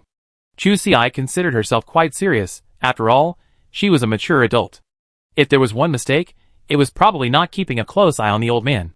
When she was digging happily, the old man was digging happily too. Later, it entered a large hole. Looking forward. Ah! A narrow road for enemies. Having defeated the mutant alligator snapping turtle before, it had been dreaming of another fight with the earthworm ever since. After that lesson, the old man now consciously understood the key to combat. If you can't win, keep biting. Keep biting, and you always win. Then, the mutant earthworm twisted. The hole, which shouldn't have collapsed, collapsed without a trace. Sister Chu, clutching her hair crystal, was swept directly into the water. Ji Xian rushed to rescue her, but the rocks falling overhead showed no sign of letting him off. The water below was surging. The waves crashed white, and all around were jagged rocks. With a loud thud, Sister Chu fell into the water first, trapped between the large rocks above and the water below. Chu Xiai didn't quite make it out. His sternum felt shattered, and he spat out a mouthful of blood. And that wasn't the end of it. While she was gasping for breath, the waves swept her into the current. Bang, bang, bang clattered repeatedly, knocking even a sturdy Sister Chu unconscious. The current was so swift that Ji Xian tried to grab her, but couldn't even grab the hem of his wife's clothes. Thankfully, the old man heard the sound of rocks sliding and rushed out to look for help. Just then, he saw his precious child being swept away by the current. In a panic, he leaped and landed right on top of Chu Xiai. His head, which had been floating above the surface, was instantly pushed into the water. Brother Xian took a deep breath. Then, helplessly, he watched as the old man lost his balance and was swept away by the current. He then looked at his wife, her head still submerged in the water. Ji Xian was practically going insane. Chapter 824. When Sister Chu woke up again, she was on a meadow. Not far away was a riverbank, from which she had likely been pulled as a corpse. Why was she so sure she hadn't been rescued? She had been stripped of her coat and protective gear. Not a single weapon remained. Not to mention the energy stones she'd been hiding. She hadn't even got a pair of shoes or socks. Chu Xiai lay on the cold ground in just her undershirt and long johns. The watch must have been shattered in the underground river, leaving only the fob. The person who did this was probably a child, still holding some conscience. He covered her with the patched-up clothing. It was a return gift for Sister Chu's clothes. Chu Xiai picked it up and pulled it closer to herself. Although the dress had many patches, the red leaf vine was carefully used, making it a rare, thick fabric. As she sat up, water droplets began to drip from her hair. The collar of her dress quickly became soaked, making it feel particularly cold. Sister Chu couldn't help but sneeze. Fortunately, her injuries had long been healed by the energy stones, otherwise she would have been sitting here waiting to die. Even now, she was feeling overwhelmed. Her head was buzzing with thoughts of the lawsuit. Who am I? Where am I? Don't worry, Chu Xiai didn't lose her memory, but she was quite frustrated. Isn't this a shame? The most important problem was that Sister Chu realized she couldn't even remember Ji Xian's identification code, or his contact number. Thunder rumbled, and she was penniless. How could she get home? The eldest sister had never been more lucid than now. She had been in trouble. He slammed the ground hard. The small jacket fell to the ground, and she hurried to pick it up. The most important thing now was how to survive. At that time, she hadn't really taken it seriously. With all her strength, how could she not make a living? But she didn't have a watch. She had no idea where the nearest base was. But she didn't have a watch. She couldn't even measure the radiation level of the food. The collapse of the sky had begun, okay? She hadn't been this bad when she first arrived. There were no roads nearby, and she wandered around for 2 days without seeing a soul. In this situation, she didn't dare eat anything casually. After finally spotting a mutant rabbit, she calmly retreated to the back and sharpened a stone knife. The knife broke after a single encounter. She fought desperately, leaving herself with many cuts. She even tore her clothes apart. How tragic! Even worse, the rabbit she had finally managed to hunt didn't even have a single energy stone in its stomach. Such a large one, Chu Xiai thought, must have been an adult. The probability of moderate radiation exposure was extremely low. She didn't dare eat it. She did skin the rabbit, so she could trade it for supplies if she encountered anyone. After rolling the skin, she carefully packed it with leaves to prevent the smell from leaking out. Don't waste the remaining meat, use it to make a few traps. She had to get some energy stones, otherwise, it felt unreliable. She made a few tethering nets with vines and dug holes in the ground with a stone knife, creating a simple camouflage. Then, she set out the bait. Chu Xiai climbed a nearby tree and waited quietly for her prey to take the bait. She hadn't eaten in 2 days, and was starving. She had to get the energy stone. With it, she could eat some food to replenish her energy.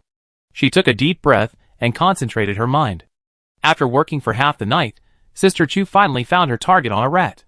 Her hands trembled with excitement. It was a white energy stone, the size of her little finger, stained with ash. It was obviously not in good condition, but it was her lifeblood. Chu Si decided not to eat rat meat this year, as a token of gratitude for its timely help. She had no fire, so she didn't dare eat meat directly. For all her time here, the parasites of the wasteland had always been something she hadn't dared to challenge. But she couldn't bear to throw it away. She wrapped a piece of rabbit meat, weighing about 3 pounds, in leaves and set it aside. Then, she found a random dandelion on the roadside and ate it. It tasted bitter, but it was filling. Soon, she felt she couldn't swallow any more. Collecting the 2 leaves and carrying them with her, Sister Qian continued on her way. The next step was to quickly enter the safe zone, so she could contact Ji Xian through official channels. She could also get her watch replaced. With points, she wouldn't have to worry about anything. Sister Chu made a grand wish. Alas, it didn't go as she wished. For the next 3 days, she still saw no one. Not only that, she felt the energy in the energy stone was almost depleted, and a new energy stone had yet to be dissected. Sister Chu frowned and shook her head. That shouldn't be the case. The fact that someone had pulled her out of the water meant there must have been someone nearby. She slapped her forehead and decided, since she couldn't get out, she could just return to the pond and wait for others to arrive. It turned out that the kid's haul was perhaps too good. He hadn't been at work for a week.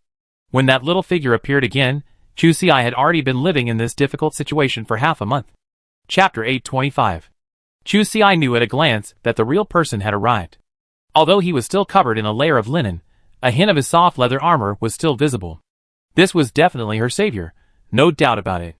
The little boy had been quite cheerful, thinking this place was like Sister Chu's personal fish pond, a perfect feng shui location. When he saw the person sitting in the weeds, he couldn't help but let out a low cry of surprise.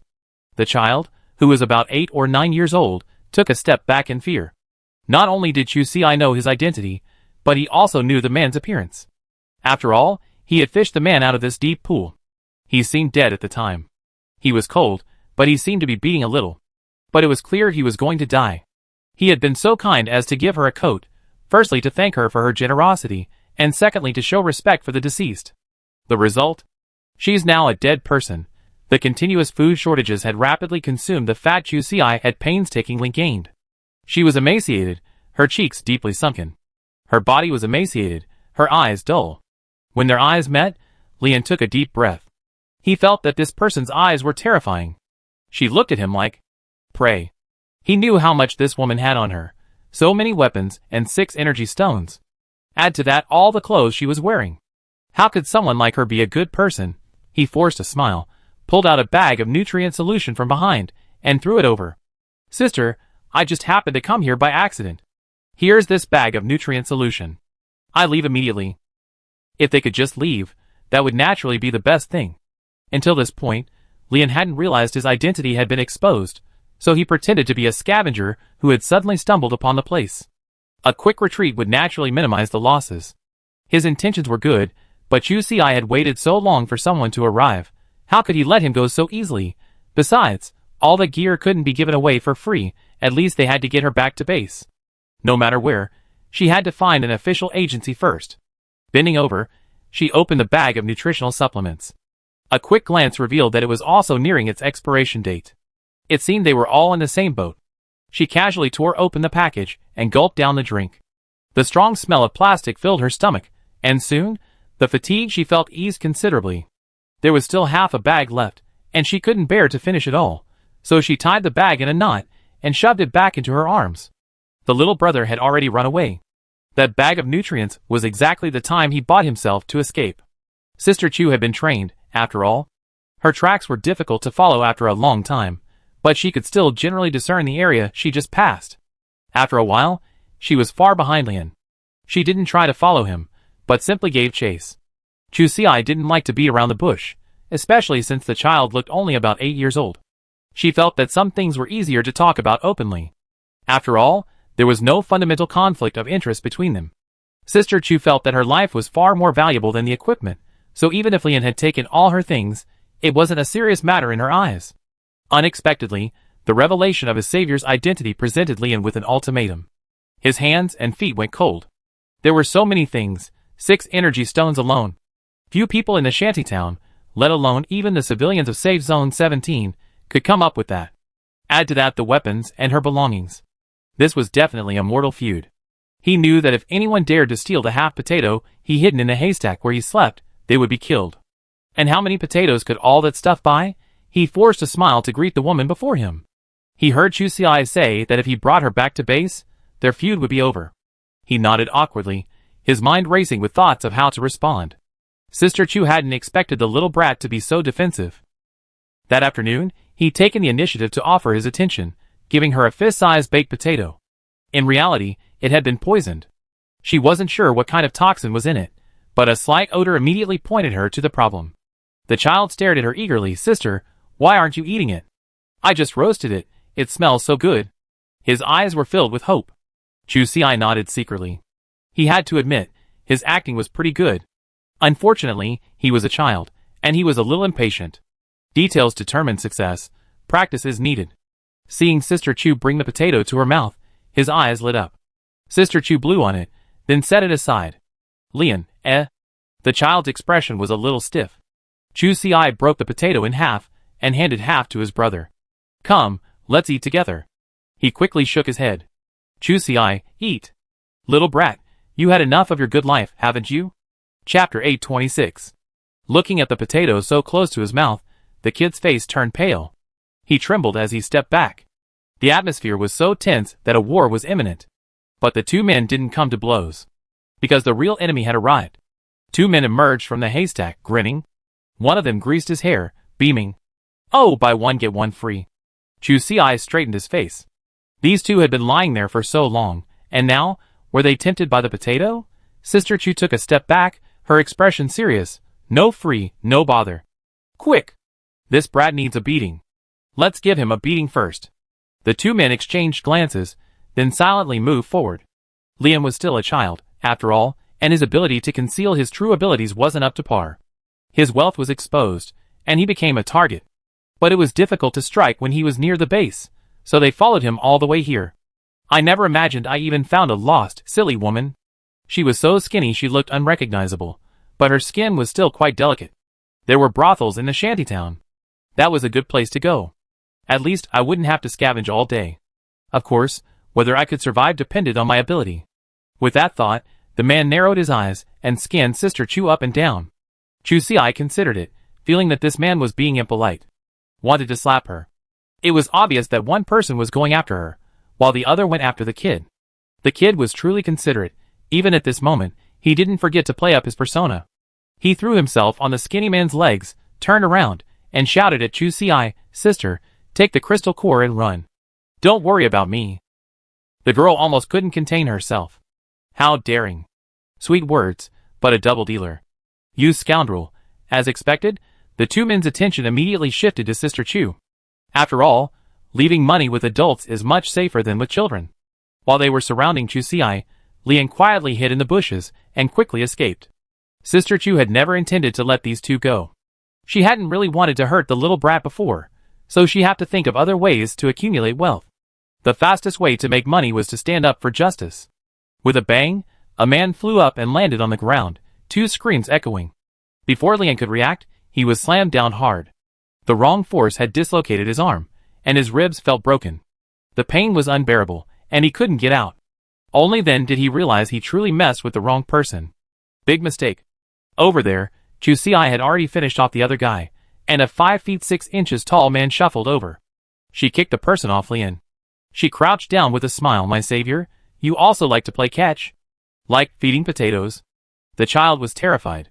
Sister Chu now had a bit of a crazy vibe. He was so afraid he met a pervert.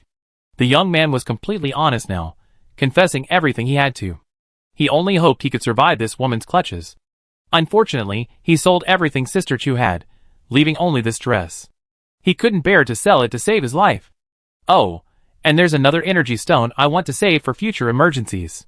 He quickly reached into the lining of his underwear and pulled out the small energy stone. The one he left for himself was an E level, the highest energy level. He then quickly handed it to Chusiai's sister. "This is all I have left. I return your clothes, but I only hope you spare my life." His father had been beaten up a while ago, and since breaking his leg, he'd been lying at home. He couldn't let him die. Chu Si put the energy stone away, snatched a watch from a burly man, and put it on her wrist. She clicked it open, and saw 27 points. Another man 9.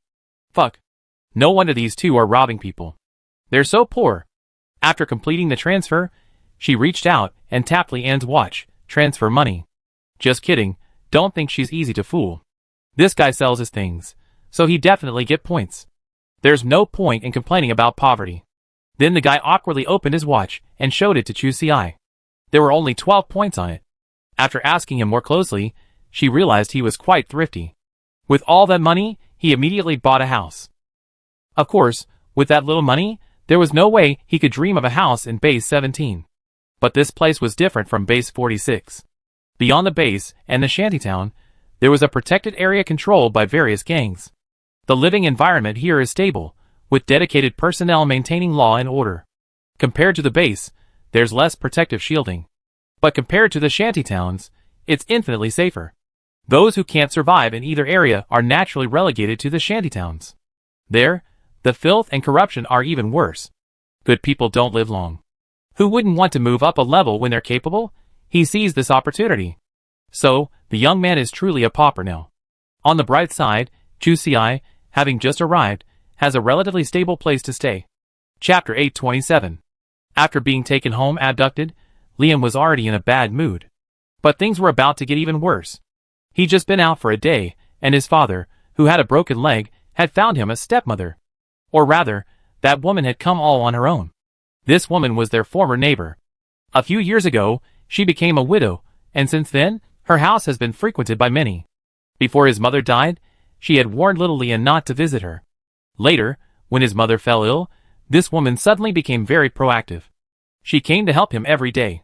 She rushed to do the laundry, but Leanne's father kept the cooking so tightly under wraps, preventing her from getting involved.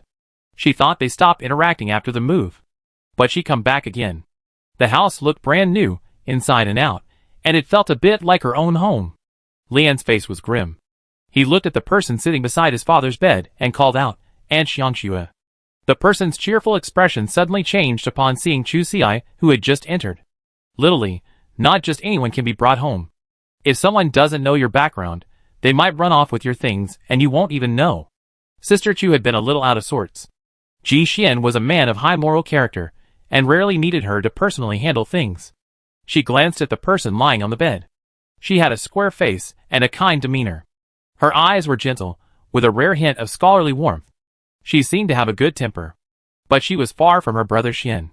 She was so lucky to have such good food right after arriving. Chu Si's indifference to her seemed to have opened up the little brat's heart. He nodded quickly, saying, "Yes, she's my stepmother. She's been so kind to me. I won't bother Aunt Xiangxue to look after my family anymore." With that, he hurriedly sent the person packing. Upon returning, he immediately went to search the family's food bags. Sure enough, a nutritional supplement was missing. He turned to look at his dumpling father, his eyes red with anger. "There's only so much at home. Can't you keep an eye on it? At the very least, can't you just keep the door closed for her?" Chu Si's anger hadn't flared up yet. How could he give her a reputation so easily? How could his innocence be tarnished? And stepmother? As soon as that sharp glare swung by, the young man turned on his father. She scolded his father, like she was scolding her grandson. This showed that his mother was definitely a heroine. This matter had gotten so complicated that she couldn't get a word in. She could only quietly withdraw and discuss it in detail later. It was more important to get down to business. She had to get her identity information updated first. Otherwise she... Unable to contact Ji Xian. Closing the door, Sister Chu went to the service hall alone. The result was quite unfortunate. To reissue her identity, she had to return to her birthplace. In other words, if she wanted to regain her identity, she had to go back to Base 46. If she could have gone back, would she have gone through all this trouble? Scratching her head, she tried to find a contact, but it was a shame. It was just a 26-digit number, only 8 more than her ID card. After traveling through time for so long, she hadn't even memorized a single person's identification. Now, trying to find anyone was futile. Before leaving, Sister Chu had asked someone. It would take about 10 days by bus from here back to Base 46. The 2 points she had on her weren't even enough to buy a ticket even if she had just hitchhiked. There was nothing I could do but wait a few more days and save up for the fee. Chu Xi was a little depressed. But Liam was very happy. To many ordinary people, this 10-day journey through mountains and hills was a hurdle many people couldn't overcome in their lifetime. He comforted the girl's sister. "Why don't you really stay and be my stepmother? My dad might be a bit clingy and wouldn't talk back when he's bullied, but my mom said, from another perspective, that's a strength." Chu Xi's mouth twitched. This guy really knows how to compliment. In that instant, her dislike for his dad instantly turned to sympathy. The man lay on the wooden bed, his head lowered, his ears slightly red. Sister Chu immediately reached out to stop them. "Stop! I'm already married. My partner is much better than your father." Hearing her say this, the child became anxious and quickly followed up. "Sister Chu, think about it again. Even though my father's abilities aren't great, he still has a nice face. He won't be at a disadvantage." At this point, Chu Xi had even more say. "Just kidding. Ever since she traveled through time, her brother Xian has always been the best looking of all the people she's met. It's like a divine force descending from the sky." Chu Xi didn't even have time to put on her shoes before she rushed out. She shouted at the speeding car, "Ji Xian, I'm here." Her voice cracked, demonstrating her excitement. She had never expected her brother Xian to come looking for her. But the two sides were so far apart, the car had already driven away. Sister Chu stood there, paralyzed. She definitely couldn't catch up to the off-road vehicle on her own. "What should I do? What should I do?" She took a deep breath. "Hold steady. There must be a way. Look at the stall next to her, the stool under the stall owner's hips." She moved the person aside, picked up the stool, took a running start, and threw it. Bang! It hit the car body directly. Phew, safe. Chapter 828. Ji Xian's car stopped. He looked back in the rearview mirror, but didn't see the person he was looking for. The stool fell apart after hitting the roof of the car, one leg sliding onto the windshield. What a familiar style of action. Only his wife could do that. If they were really targeted by thugs, the object they would throw at them wouldn't be just such a fragile wooden object. Ji Xian took a deep breath, turned the steering wheel sharply, and immediately drove back. Chu Xi's disappearance lasted a full 19 days. His heart was about to leap. The longer it took, the more worried Ji Xian became. He had tried every possible means. But it's so difficult to overcome nature. He was afraid that he would be a step slower, or that Chu Xi would not survive in the underground river. That was a pain he couldn't bear. Lately, Brother Xian had been forcing himself to remain calm, handling everything with composure. He was striving to maximize Chu Xi's chances of survival. Using the points he earned from turning in the energy crystal mine, he exchanged them with Base 46 for information on the underground rivers and their outlets that had been discovered at several nearby bases. He also completed some of the information on his own based on the current map. He contacted 5 of his friends, each of whom was assigned to stake out the outlets of these underground rivers.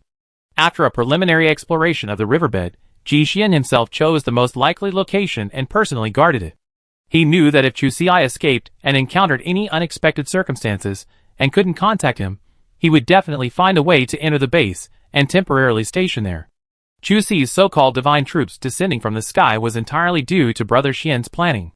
The reason they landed so late was Sister Chu's fault. She couldn't find the place and was wandering around aimlessly. After arriving at Base 17, Ji Xian immediately drove to the water outlet to check. Alas, Sister Chu had already wandered off. Brother Xian wasn't completely unsuccessful. He found a discarded watch chain there. The style looked very similar to the one he'd chosen for his wife. Really, very similar. Ji Xian's emotions were extremely complicated. Secretly, he desperately hoped the watch chain belonged to Chu Xi, as that meant she was very likely still alive and near Base 17. But he didn't dare to dwell on it, fearing that these smoke screens would delay the time it would take to truly save his wife. Brother Xian had been searching near Base 17 for several days and, in fact, had already decided to leave. Then, he descended from the sky. Sister Chu was also filled with fear, burying her head in Ji Xian's arms. "I'm lucky. Otherwise, if we had missed each other, it might have been months before we met again." How miserable must she have been, penniless? Ji Xian smiled faintly and shook his head.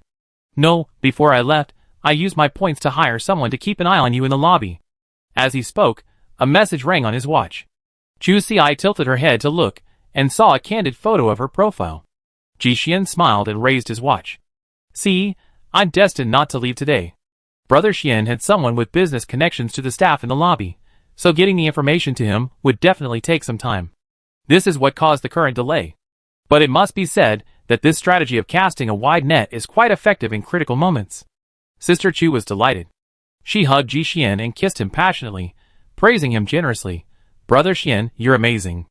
If it were me, I'd be completely paralyzed if you've been missing for so long. What a standard hexagonal warrior. Taking him out brings a sense of security." A faint, wry smile played on Ji Xian's lips. He reached out and tucked his wife's hair behind her ear. How did she know that he wasn't completely paralyzed? It was simply that he had better self-control, and was forcing himself not to think of the worst-case scenario. Since Chu Xi had been missing for so long, Ji Xian had always been terrified that she might have met with an accident. But he had never dared to consider whether she was dead. Seeing the somewhat depressing atmosphere, Sister Chu suddenly remembered, where's the old man? In the days since she was gone, there was no one to control him. He wondered if he escaped through the house. Ji Xian ushered the person into the car. "No, the little guy is still looking for you in the underground river." The river's path was too complex, so Ji Xian had deployed numerous mechanical spiders. However, there were still some high-radiation sections that they couldn't explore, so this task fell on the old man. At first, he had considered calling in the likes of Monkey Xiaobao for help. But the mutant monkeys weren't accustomed to the conditions in the underground river. They were diurnal creatures, the caves were too dark, and the river's cliffs were very smooth. There were simply no footholds for the mutant monkeys. In the end, the burden fell solely on the old man. This time, it was incredibly obedient. Knowing it had made a grave mistake, it spent day and night searching the river without Ji Xian's intervention. Whenever it passed through a high-radiation zone, it would give the mechanical spiders a ride so they could proceed to the next search area. For 19 days, the little guy remained in the crypt with almost no rest. The entire little beast was completely limp. It had just kicked its big baby into the water and drowned it. Chapter 829. After finding the person, Ji Xian immediately prepared to close the net. He had already sent out too many people, and there were still those waiting at other bases. Contacting them earlier would have freed others. Of course, accounts needed to be settled. Before leaving, Chu Xi wanted to say goodbye to Lian. Although the two had many conflicts, they still had some bad karma, so at least they had to say goodbye before leaving. The place they lived in was quite cramped, and it wasn't easy to drive in. Although he had sold everything he could from Sister Chu, Ji Xian was still very grateful to him for dragging his wife ashore. According to his family's situation, Brother Xian specially prepared some food and a medical kit as a gift. Chu Xi walked in front, while Ji Xian followed slightly behind, carrying the things.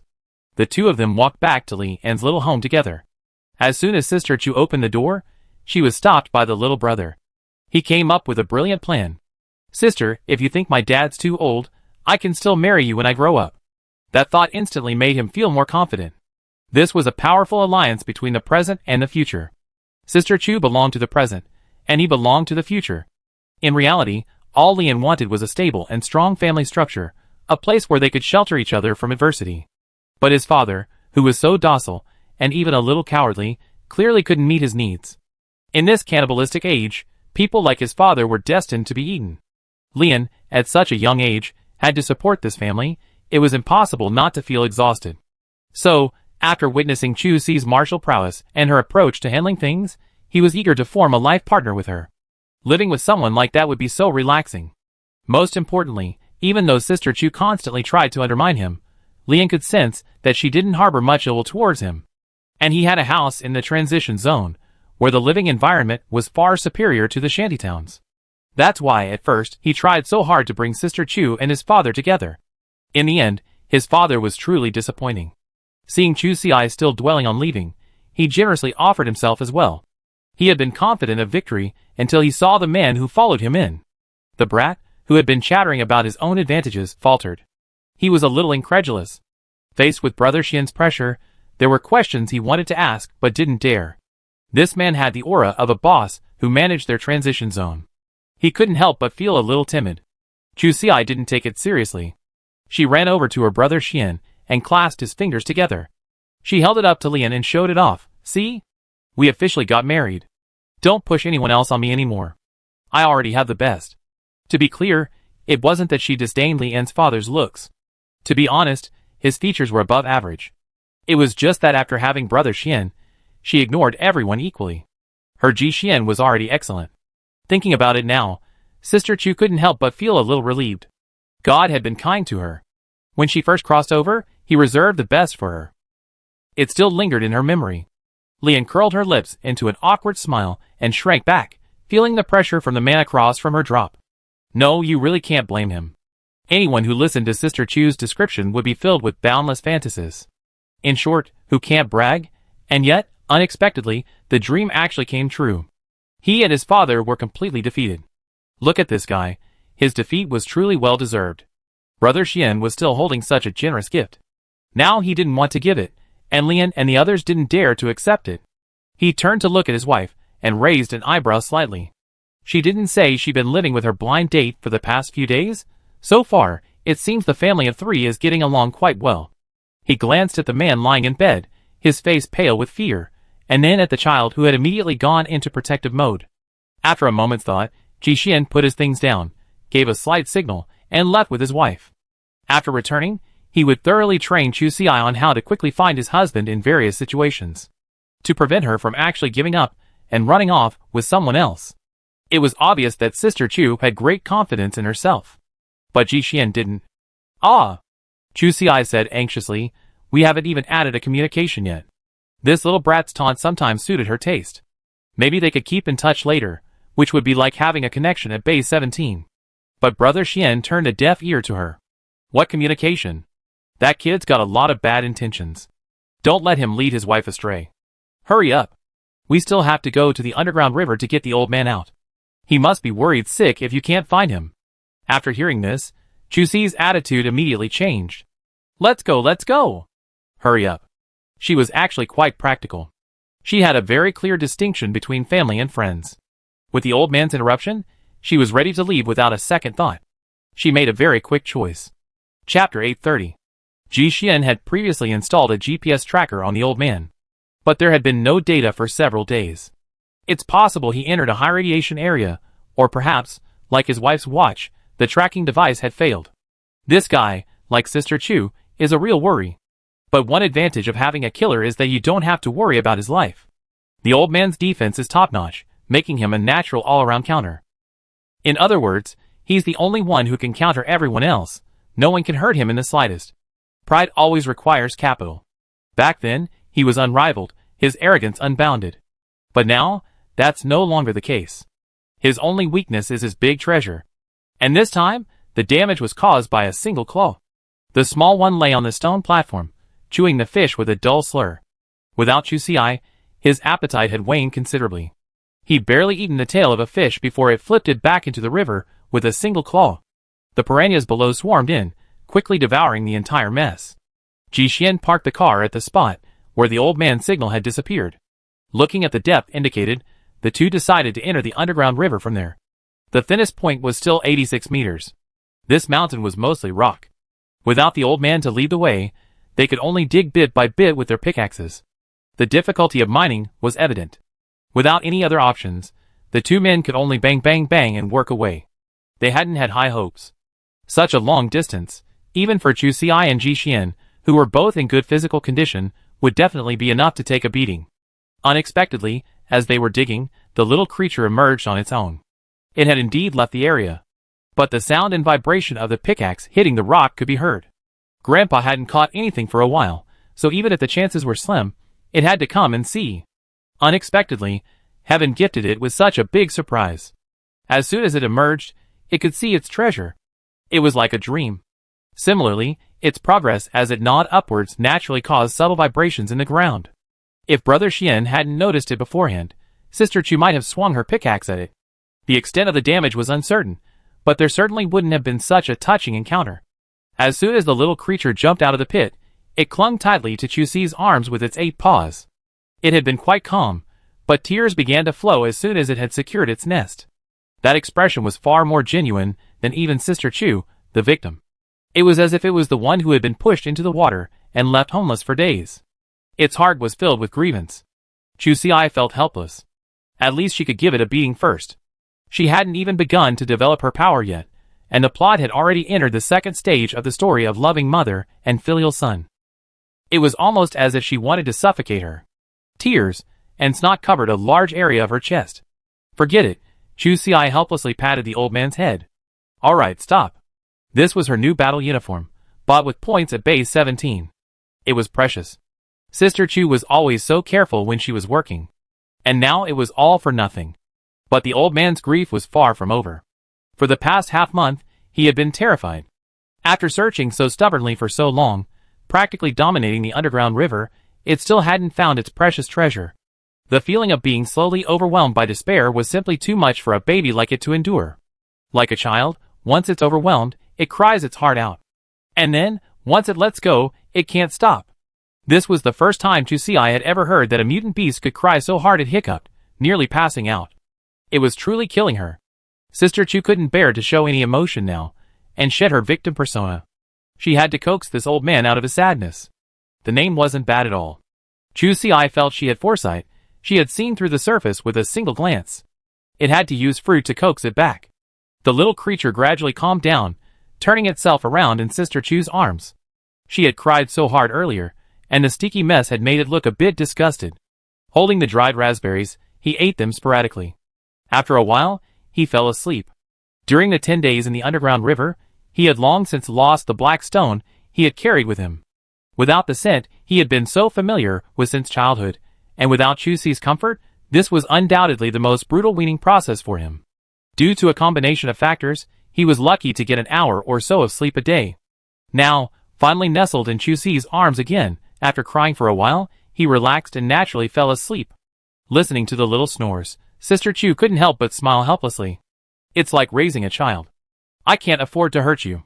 It was getting dark, and it was no longer suitable to travel. He simply carried him to the car, ate a little, and then fell asleep. Ji Xian couldn't help but admire his generosity. No wonder they were so playful. A normal person would probably have a hard time keeping up with them. Chapter 831. Chusi slept in the back seat, holding the little one. Ji Xian took the driver's seat after dinner. A temporary base couldn't guarantee the safety of the surrounding environment, so naturally, someone had to keep watch.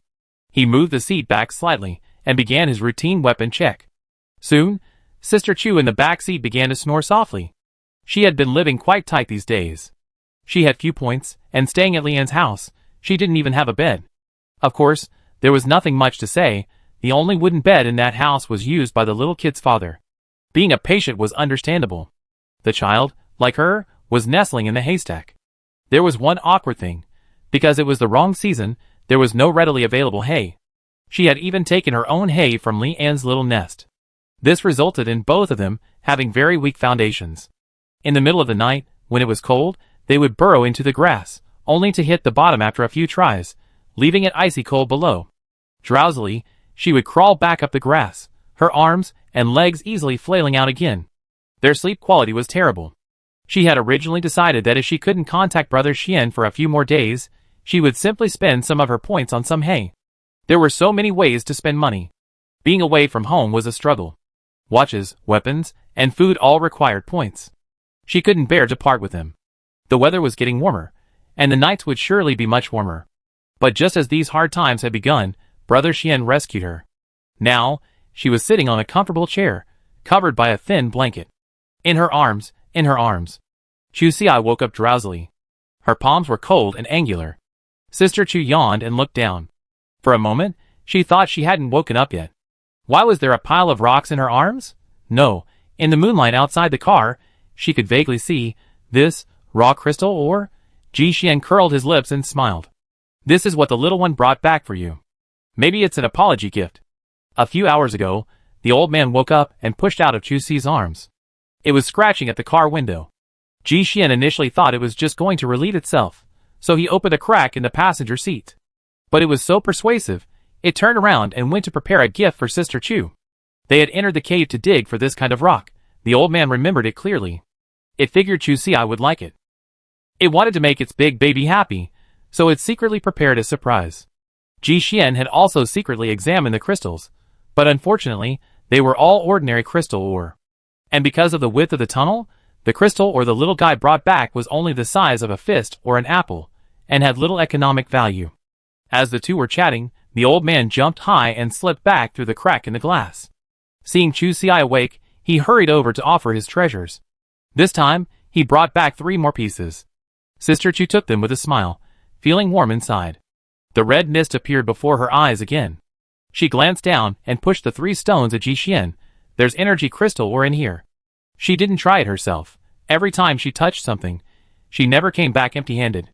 Chu Xi didn't have any wounds on her body right now, so it would be a waste to use them. Ji Xian looked at the 3 stones in his hand, then at the nearly 20 he had previously tested. He couldn't help but shake his head and smile. Sometimes, he had to admire Chu Xi's luck. He had tested so many, but all they had been were ordinary crystal ores. Yet, just as his wife had opened her eyes, a crystal ores with special energy were already in his possession. Sister Chu was also deeply moved when she spoke of this. During the more than half a month she had been wandering outside, her koi luck had run so high that even her parents couldn't catch up. She wasn't well fed, warmly clothed, and the living conditions were drafty and leaky. If this continued, Brother Xian would pass by a few months later. She remained silent, and if they had just passed by, this brother might not have recognized her as a young girl from the beggar sect. At this point, Sister Chu suddenly had an idea. Brother Xian, do you think there's a possibility that the koi in my body actually followed you? For example, 2 swords work together to achieve their miraculous effects, otherwise, they're useless. Ji Xian was truly shameless. He simply nodded in agreement. So we're a match made in heaven. Those clumsy old men and children could go away. He didn't bother to pay attention. They were the only ones made for each other. To paraphrase Fu Bowen's words, they were a match made in heaven. Brother Xian had always found it boring, but now, listening to it again, it felt like a precious imperial sword, commanded by heaven. Chu Xi watched. She couldn't understand why this person had suddenly changed. The old man waited for no response, nudging his big darling's arm with his head. Chu Xi smiled, turned his attention back to Ji Xian, picked up the little thing, and gave it a generous kiss. Thank you, I love you. The old man's eyes lit up. Chapter 832. After being kissed, the old man felt certain. He immediately climbed up, and grabbed Chu Xi's arm to pull him out. He found the stone where he had found it. His big baby would definitely like it. Ah! What time was it? Sister Chu looked at her watch. It was already 4:30. I had a good night's sleep. She looked at Ji Xian and smiled awkwardly.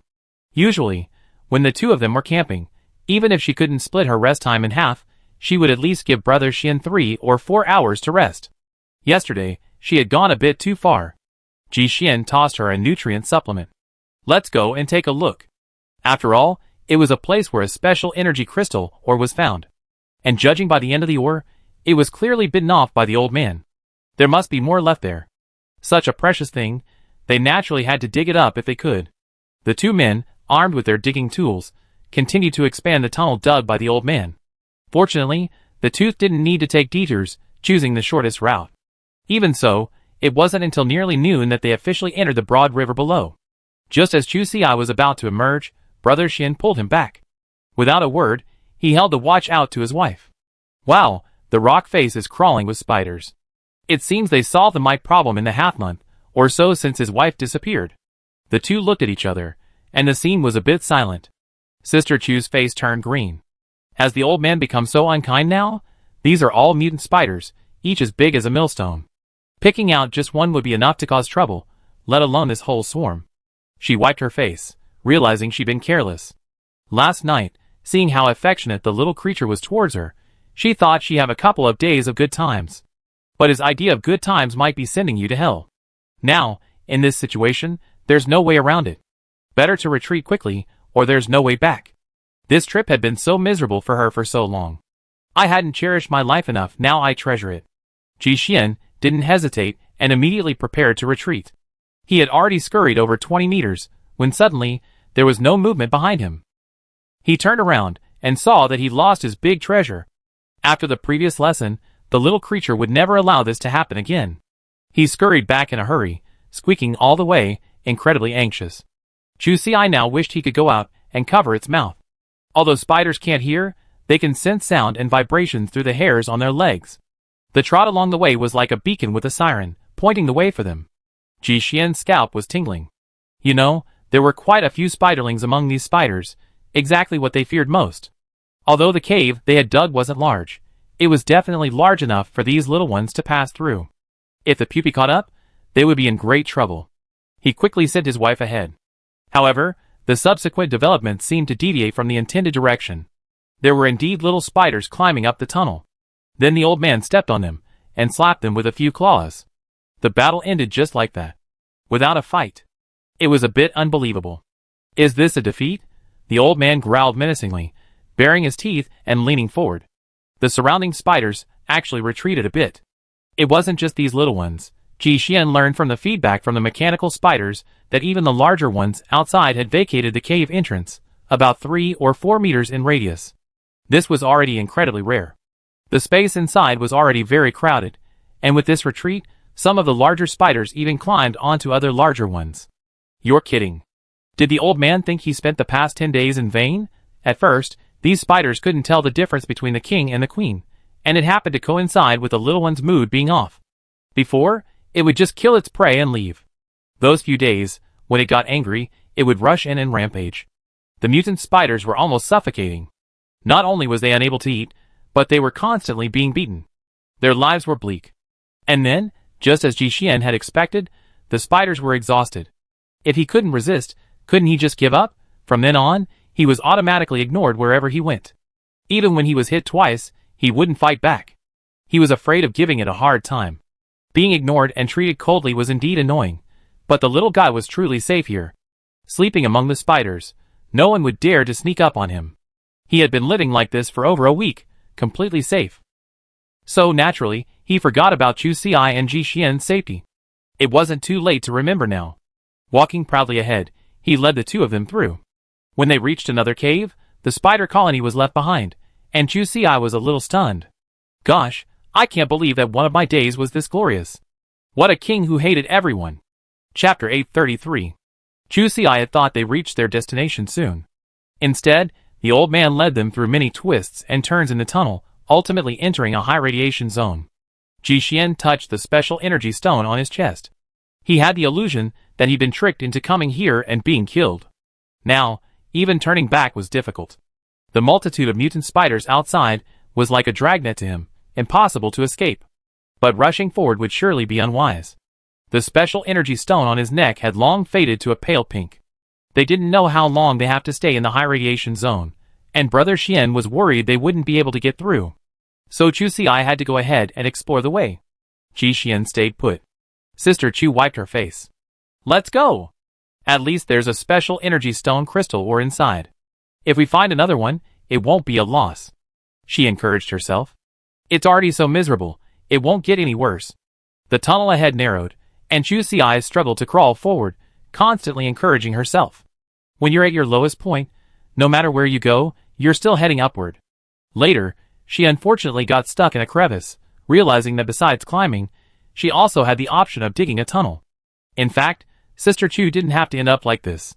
It's just that the paths the old man had taken her through were extremely tricky, and the tunnels were getting narrower, something she noticed long ago. But those narrow caves always accommodated Sister Chu's crawling. Eventually, she crawled forward. Until finally, she was boiled to death inside, like a frog in boiling water. By the time Sister Chu was truly trapped, she was no longer able to save herself. She couldn't even open her arms, let alone create more space. With her legs hooked, she tried to pull herself out. But the small hammer at her waist was stuck on a rock. Unable to turn over and adjust, she felt helpless, like a baby. She couldn't help but yell at the old man, "What are you doing? Help me!" The name Old Man wasn't given for nothing. It knew Chu Xi was in trouble. But the cricket pupa's movements were quite amusing, its face covered in dirt. It was still imitating. It fully demonstrated its willingness to share in the fun with the people. Hearing this, she was furious. Not daring to delay any further, she rushed over to gnaw at it. Sister Chu tried to calm herself. The intense exercise and the fury had left her feeling a little short of breath. The old man was efficient. He didn't mess around. Instead, he passed by Chu Xi and gnawed at the rocks that were in his way. A moment later, she was free. But honestly, she was a little terrified of the road ahead. Who knew where she'd get stuck again? She'd always known that childbirth was painful. Now, she felt that giving birth again might be even more painful. And the current situation was quite similar. She was truly terrified. Sister Chu had given up. By comparison, asking the old man to break open the crystal mine and bring it back bit by bit wasn't unacceptable. But victory was within reach, and how could the little guy let her back down like that? That was the treasure trove it had finally found. Big Baby loved those white stones so much. There were so many inside, she'd definitely enjoy them. Seeing someone pretending to be dead, he started lying there motionless. He kept nudging her feet with his head. If it were a rabbit, this would probably be a very cute and harmonious scene. But it's the boss. It's powerful.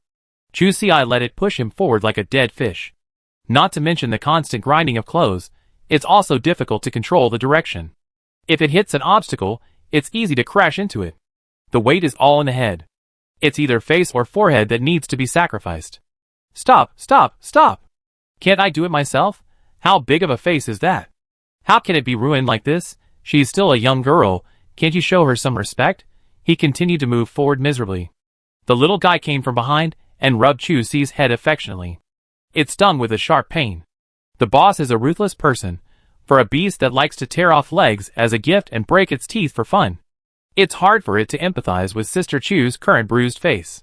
She's not missing any limbs. Isn't that good? The dark and narrow road crawled another 300 meters. Chu Si's eyes seemed to hear a faint sound of water. It seemed so, but it was very faint. She had good hearing, otherwise she wouldn't have been able to make it out at all. Finally, she discovered a brand new cave ahead. It was huge. From a distance, she shone her headlamp, revealing only a dark shadow. But the closer she got, the more things seemed off. The temperature was rising, and water droplets condensed on the cave walls. She could faintly smell a pungent odor. This was terribly wrong. Having been tricked once, Sister Chu immediately became alert. She immediately stopped and, with great effort, dug an oxygen mask from her small bag and put it on. Although she still had energy stones on her, the energy required to deal with one type of damage was definitely different from that required to deal with two. Every bit of energy saved was a bit of energy. Who knew how long she would have to stay in this high radiation zone? But soon, she noticed something else. There seemed to be no red mist at the new cave entrance. In other words, within a region surrounded by high levels of radiation, there's a cave with low to medium levels of radiation? What a bizarre place. Sister Chu climbed inside, scanning the area with her headlamp. She admitted that the noise had been loud. Chu Si seemed to have entered the interior of an extremely large crystal cave. She couldn't determine the exact area, but everywhere she looked were long and short white crystals.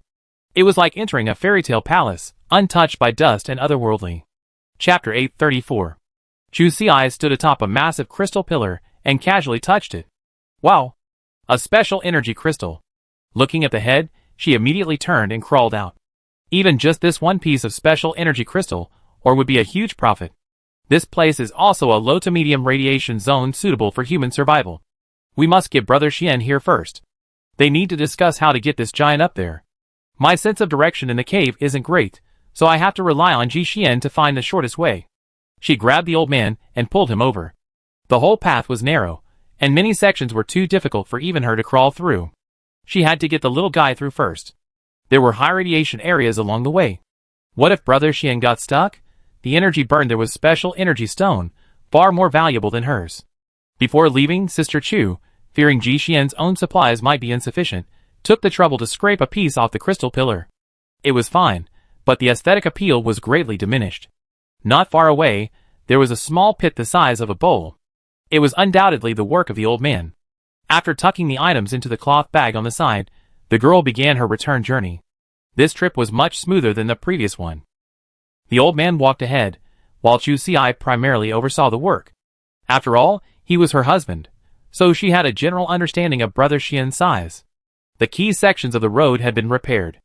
She pushed all the gravel the little guy had chewed up to other intersections. Throwing them and scattered, they would soon be carried away by the small spiders that lurked there. There were no worries. They cleared the area and continued on their way. It felt like only about 40 minutes had passed before they reconnected with Brother Xian. Sister Chu pulled a crystal from her small pocket, grinning from ear to ear. We found the place. It's beyond our wildest dreams. Such a large crystal mine was something she had never imagined. And we found a crystal mine with special energy right up there. This trip was absolutely worth it. You have no idea, that rock is so huge. The little speaker beeping. He talked non-stop. Ji Xian smiled and nodded, and it was clear how pleased his wife was. The man only occasionally praised her, but Sister Chu's excitement burned brightly. The two of them made their way through the tunnel. Having previously been carefully selected by Chu Si, they passed through the high radiation zone at top speed. Ahead was the entrance to the crystal cave. Sister Chu's lips curled up. When they first got married, Ji Xian had invited her to see a sea of butterflies. Now, she finally had the confidence to return the favor. Dang dang dang, the most magnificent crystal palace. Without further ado, she climbed in first. The first thing she saw was a chaotic sea of pure white crystal pillars. The untouched areas were so dark they barely reflected any light. This would magnify the area of the mine infinitely. Because you can't see the edge, in the pitch-black environment, under the influence of this oppressive atmosphere, you subconsciously perceive the boundary as infinitely far away. To be honest, at first glance, Ji Xian was stunned. You see, I was right. This was indeed a crystal palace. I never seen anything like it before. But vigilance couldn't be lost. Smelling a faint odor in the air, Ji Xian first pulled his excited wife over, put on a mask, and after climbing onto the ropes, the two of them continued to explore inside. The environment inside was drastically different from what they had initially expected. It was fine when entering and exiting the cave, as the air was still filled with air from the outside. But the further they went, the more humid and stuffy the air became. Even with oxygen masks and heavy wetsuits clinging to their bodies, it felt almost suffocating. The temperature was rising steadily. Ji Xian kept an eye on his watch. Before long, it had reached 47 degrees Celsius. The temperature would likely continue to climb further as they went deeper. The air was indeed toxic, and the toxicity of this gas was quite high. The watch was proof of this, but more importantly, as they were walking, the old man fell straight down from the crystal pillar. Sister Chu was startled and rushed over to grab it. But the distance between them was too great, and it fell very smoothly. There were several ding-dong noises. Forgive her for being unkind. At first, I thought the tune was quite pleasant. Don't call her cold-blooded. The main thing is, this thing isn't its first time here. It must have encountered this situation before. It's still so lively and hopping around. It's obvious it's found a solution. After a while, a splash was heard. Don't drown. Descend as far as you can until you reach the bottom. The old man's goal was successfully lost. At the bottom of the crystal mine, there was only a shallow puddle, clear and empty. There were no mutant animals, and no sign of the old man either. Chu Si looked around carefully before finding a tiny crack at the edge of the pool, hidden behind a crack in the rocks, with water flowing gently. The crack wasn't large, but it was definitely enough to get the little guy out. Did the old man just disappear like that? Chapter 835.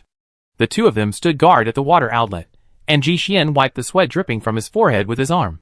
The deeper they went, the hotter and more sultry the air became. The temperature had already surpassed 70 degrees Celsius, and even with their formidable constitutions, they had no choice but to use energy stones to maintain their vital signs. Brother Xian's hand kept switching between the watch screens. Sadly, no little spider had brought back images of the old man. The longer time went by, the heavier Chu Si's heart grew.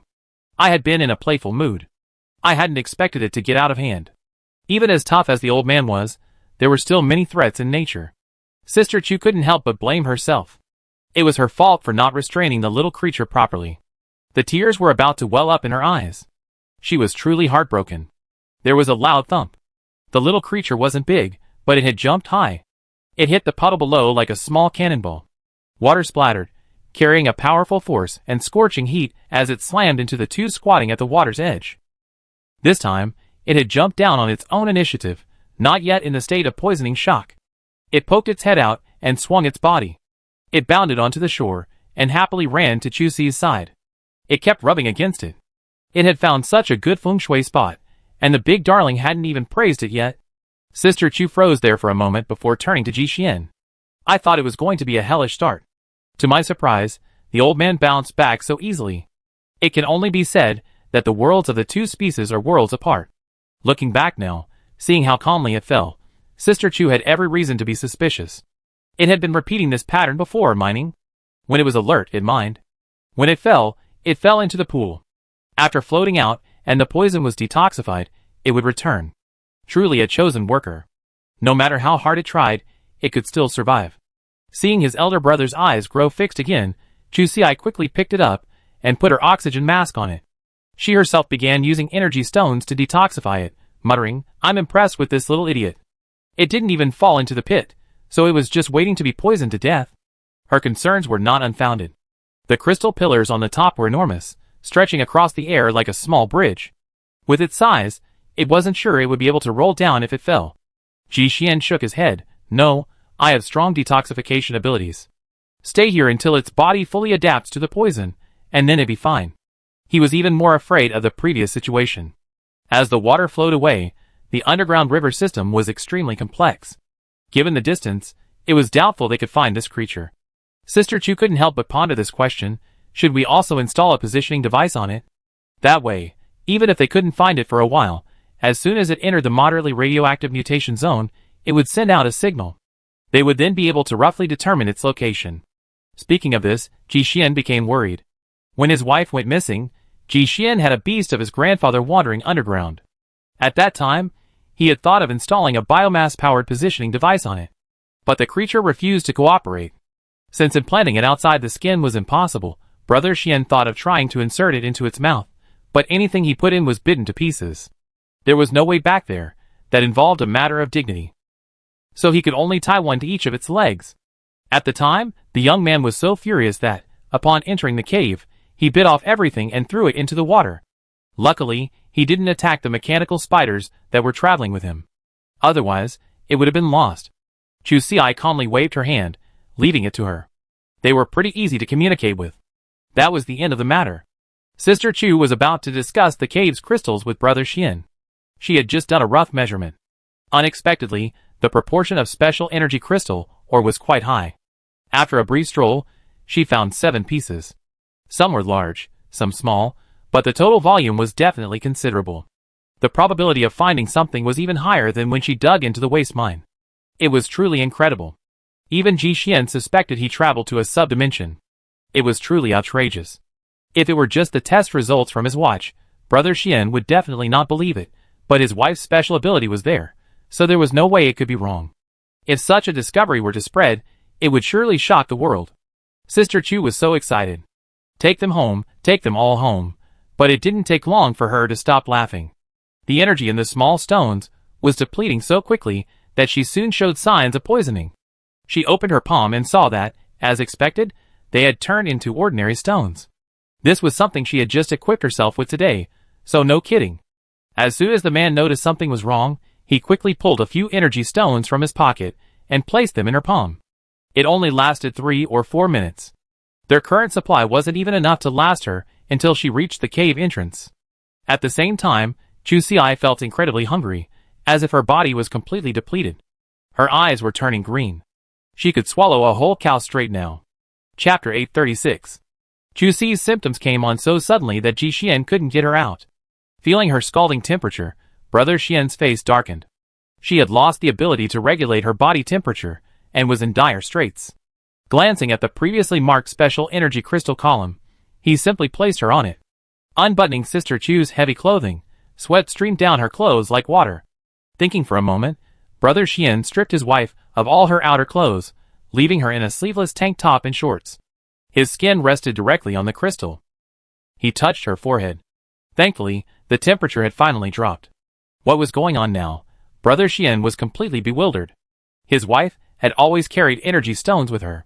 When Chu Xi's fever first started, he was certain the energy stones he had just inserted were still charged. Shouldn't have been like this. But it just happened. And now she's in a coma. Could it be poisoning? After all, Sister Chu's symptoms only appeared after she removed her oxygen mask. No, Brother Xian paused. High fever, hunger, coma. These are exactly the same reactions an ordinary person experiences after being injected with the evolution potion. And the hunger reaction is a specific manifestation of successful evolution. Because the body's cells have been comprehensively upgraded, upon awakening, they naturally require a large amount of energy to replenish. My wife's hunger might also be a reaction to energy starvation. That's why it was relieved after she was placed in the energy crystal column. Now, aside from being in a coma, she is in excellent condition. With this suspicion, Ji Xian became even more hesitant to take her out. The nearly 30-minute journey would have been enough to kill him. He couldn't take that risk. Chu Xi lay quietly on the crystal pillar for 2 seconds. Then the temperature began to rise again. The man took a test and, as expected, the 7-meter-long energy crystal had been drained dry. Without delay, Brother Xian quickly moved her onto another energy crystal. Sister Chu lay on top, her expression truly serene. She felt truly comfortable, her body light and airy, as if every cell in her body was brimming with vitality. The power pulsating from her heart was immense. Before the comparison, she hadn't felt anything. Now, Chu Xi felt her body like a shabby old car. It was drafty, its parts severely worn. Now, she was completely transformed. Every cell in her body was bubbling with joy. Ji Xian had been closely monitoring his wife's condition, watching her, unconscious, suddenly sit up. The corpse-like state frightened the old man so much that he slipped back down. Thankfully, it was quite agile. With a few flutters of its claws, it grabbed a stone pillar and bounced back. Chu Xi exhaled heavily. Although it didn't show it outwardly, she felt a surge of energy, a dragon-shaped mist surrounding her. Immediately, she stood up and firmly took a horse stance. With a powerful push of her right foot, she heard a crisp crack. Wow, with just one kick, the crystal below cracked 3 inches deep. Now, I was truly awesome.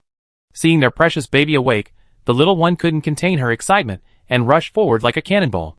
The two were very close, and the old man was moving very fast. But Chu Xi instinctively dodged. In the past, this would have been impossible. Just as he was about to turn around proudly, he encountered a puddle of water, slipped, and fell. Ji Xian was startled.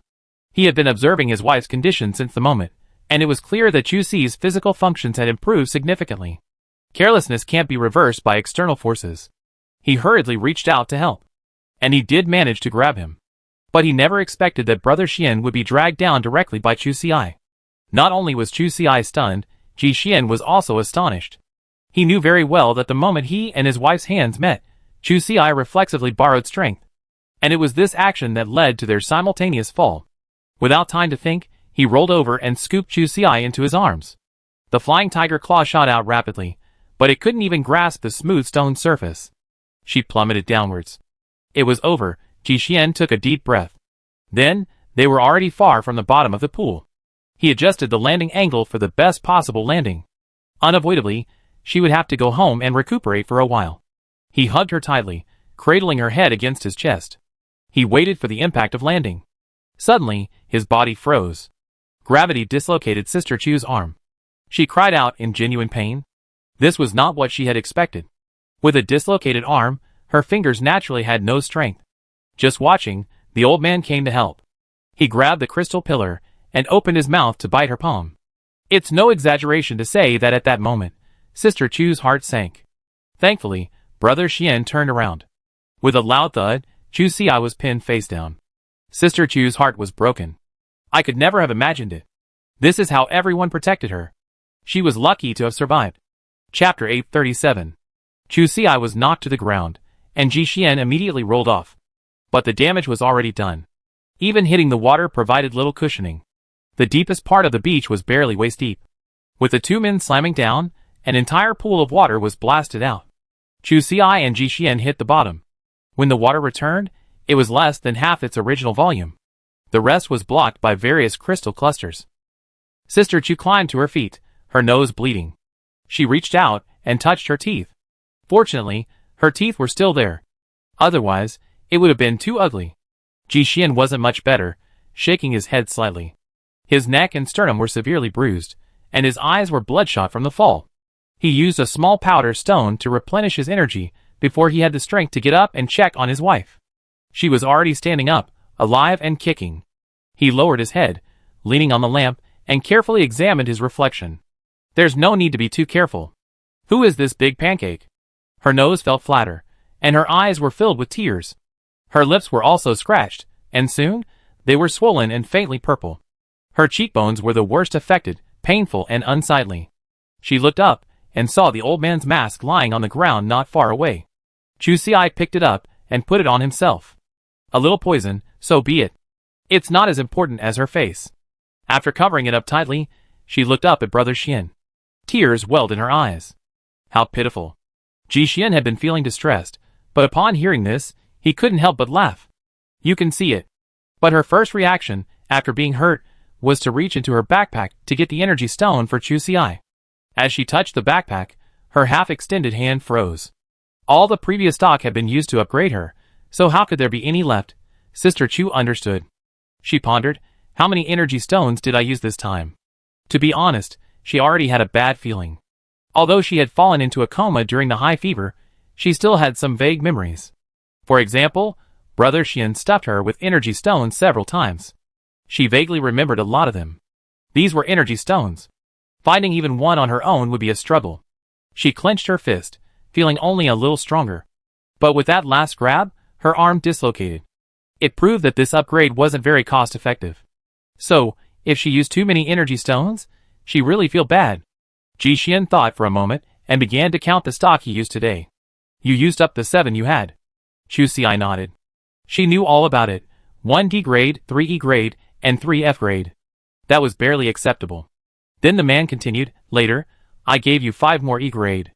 And a 7-meter-long special energy crystal column. A special energy crystal column. And a 7-meter-long one. Sister Chu's heart felt like it was breaking. She never felt so extravagant. Her life was so valuable. At a critical moment, his wife was even more stingy than him. Ji Xian smiled helplessly. As long as you're okay. When upgrading your body, running out of energy is a very dangerous thing. Even Brother Xian, a poor guy, has always been known for his frugality. But this time, he was really grateful that there were these special energy stones in the cave that could help Chu Xi overcome the difficulties. Otherwise, the consequences would be unpredictable. But why did she suddenly trigger the advancement conditions? A thought flashed through his mind. Ji Xian's movement suddenly paused. He took the small pink crystal from his neck and measured the energy level with his watch.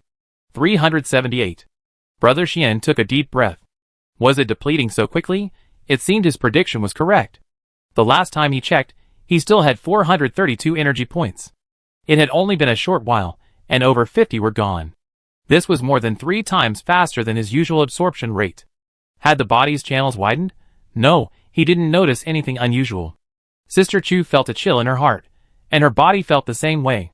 Seeing Ji Xian was lost in thought, she didn't bother him, but wandered around the cave floor, searching for the discarded clothing. She put them on as she went. It took a lot of effort, and the old man had to find the last sock for her. She took it and looked at it. It was quite good. It wasn't broken at all, only a few spots where the vine had been snagged. But this was already very good. The little creature's teeth had serrated edges, so not completely severing it was already a challenge, and the requirements couldn't be higher. This also showed. The old man hadn't wasted the past half-month, and he knew how to bite with moderation. Praised, he immediately wanted to show off his skills. He nudged Sister Chu's hand with his head, then opened his mouth wide. Come on, try my skills. The meat grinder-like mouth made Chu Xi chuckle. He immediately withdrew his hand. You should practice more. Keeping a low profile is a good quality. Everyone has a cost. Turning around, she saw she had swiftly run to Ji Xian's side. Plan a route quickly, we're going to break the rocks. Chapter 838. Ji Xian really did intend to dismantle the stone, but his plan differed somewhat from Chu Xi's. He used his watch to measure the basic data at several locations within the cave. This included the specific altitude, temperature, humidity, and toxic gas content. Sister Chu was clearly planning to remove all the special energy crystal or here and take it away. But Ji Xian was more focused on its ability to accelerate energy absorption. Furthermore, he had an idea.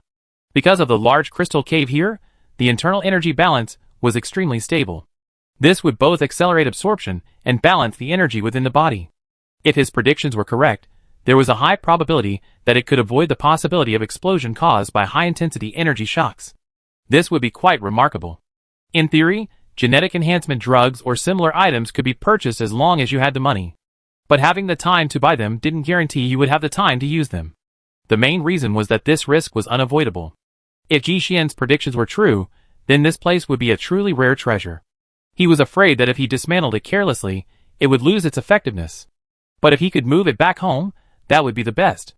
Leaving it outside, without supervision, would be a little worrying.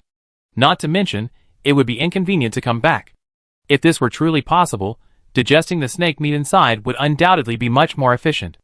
It would also be convenient for them. Furthermore, if a crystal cave like this could be built in Monkey Valley, the mutant monkeys and silverbacks could also enter. Here, outside, there are spiders swarming around. If they were to face off, even with the help of the master, it would be impossible. If they could move the cave back home, that would definitely be their first choice. But this was obviously unrealistic. This crystal cave was enormous. The distance from the cave entrance to the bottom alone was over 500 meters, and the space above hadn't been measured yet. If they were to bring the crystals back piece by piece, Brother Xian feared that without the support of the larger environment, this miraculous effect would be difficult to reproduce. That would be a complete loss, with neither side benefiting. So, he could only maintain the original mine to the greatest extent possible while figuring out how to create several smaller crystal caves for testing. For example, the altitude, temperature, humidity, and toxic gas levels measured earlier were all parameters to be modified. It was a major undertaking, and verifying the data would take time. The shortest estimate was a week. This was serious business, so Sister Chu naturally gave her full approval. The old man, like his precious child, raised all four paws. Where the treasure is, there it is. Then Brother Xian began to busy himself with the cave, selecting a site, digging a pit, returning to the truck to get cement, and then digging for crystal clusters. Sister Chu wasn't idle either. Grandpa had done a great job this time. She hadn't done anything else these past 2 days, just being led around the cave by the little guy. They were having a blast.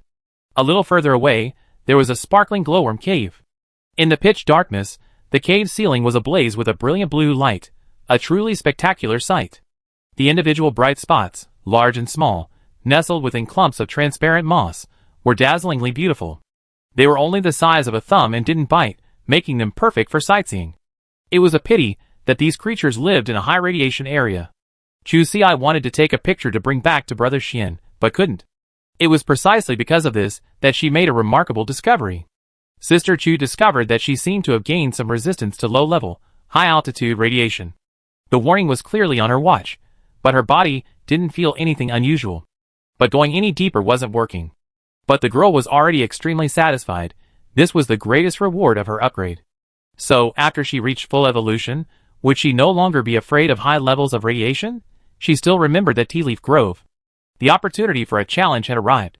Just as she was thinking about something beautiful, 2 spears suddenly appeared from the side, impaled her, and ran away. Mr. Cat went into the water to fish. A mutant spider took advantage of this opportunity to come and seek revenge. To say revenge was a bit biased, because this spider only dared to attack its minions cowardly. The main purpose was to annoy it. The spider's leg pierced Sister Chu's left shoulder, but she didn't panic. Because now, I'm no longer a weakling. Before I upgraded, this spider wasn't even strong enough for her to defeat. Now, she's terrifyingly strong. It's a good time to test my skills. My right hand found the dagger at my waist, and with a single swipe, I severed the joints of its front legs. The spider shell is indeed very hard, but when it bends, its weaknesses are also exposed. Sister Chu leaped onto the cave wall, holding onto that spider leg. Looking back, what a creature! No wonder it came here for revenge. 3 of its 8 legs were crippled by me. Only it could casually amputate a limb from the middle. Now, Chu Xi had crippled another one, using the same method. It's a shame she didn't have the little creature's formidable fighting power. But even so, the hunt had begun. When I, smelling the blood, hurried over, Sister Chu had found a platform and started to build a fire. Today, she was lucky. This spider turned out to be moderately radioactive. It was a shame she couldn't find the energy stone. It had probably already passed away. But now that she was wealthy, she didn't feel too bad. She was even more curious about the taste of the spider meat. The ones the old man had caught before were all highly radioactive, so she couldn't eat them. They just smelled delicious. This time, she could finally try something new. She roasted 2 spider legs over a fire made of dry moss. It soon began to smell fragrant. She pulled a little meat out of the membrane. It was firm, a bit like crab legs, but with a hint of its own flavor. But it still wasn't as delicious as a proper prawn. I give it a 7. But she couldn't bear to give it to the little creature. She patted its head and said, "Go catch another one." She had to bring this back for Brother Xian to try. It would be enough for them both for a few days. Chapter 839. These past few days, Ji Xian has been busy building this small mine. Sister Chu followed the old man and explored nearly every nearby cave. While the glowworm cave was beautiful, she had already been there 3 times in 4 days. It was starting to get a bit aesthetically fatigued. Just as she was getting bored, the little creature suddenly started to act up. Since yesterday, it hadn't been active on its own. It had been staying by Chu Xi's side the entire time. During lunch, it suddenly started rolling on the ground, whimpering and looking distressed, its eyes bloodshot. Sister Chu was startled. She quickly reached out to pick it up, wanting to check on it. But it bit her hand. Blood dripped down, but the old man reacted quickly and released it in a moment. It licked it with its tongue and immediately turned around to dash towards the other side of the cave. In a few moments, it had traveled over 20 meters. She quickly stood up and gave chase. The little guy's condition looked off, so she had to make sure nothing serious happened. The wound on his hand was just a scratch, and after applying the energy stone, it quickly healed. She found time to send a voice message to Brother Xian. Thankfully it connected.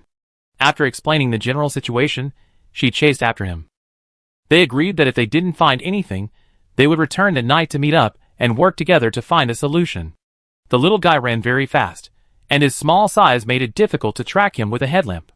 Thankfully, Sister Chu's hearing had improved significantly after this upgrade. By the sound of him landing, Chu Si could roughly determine his location.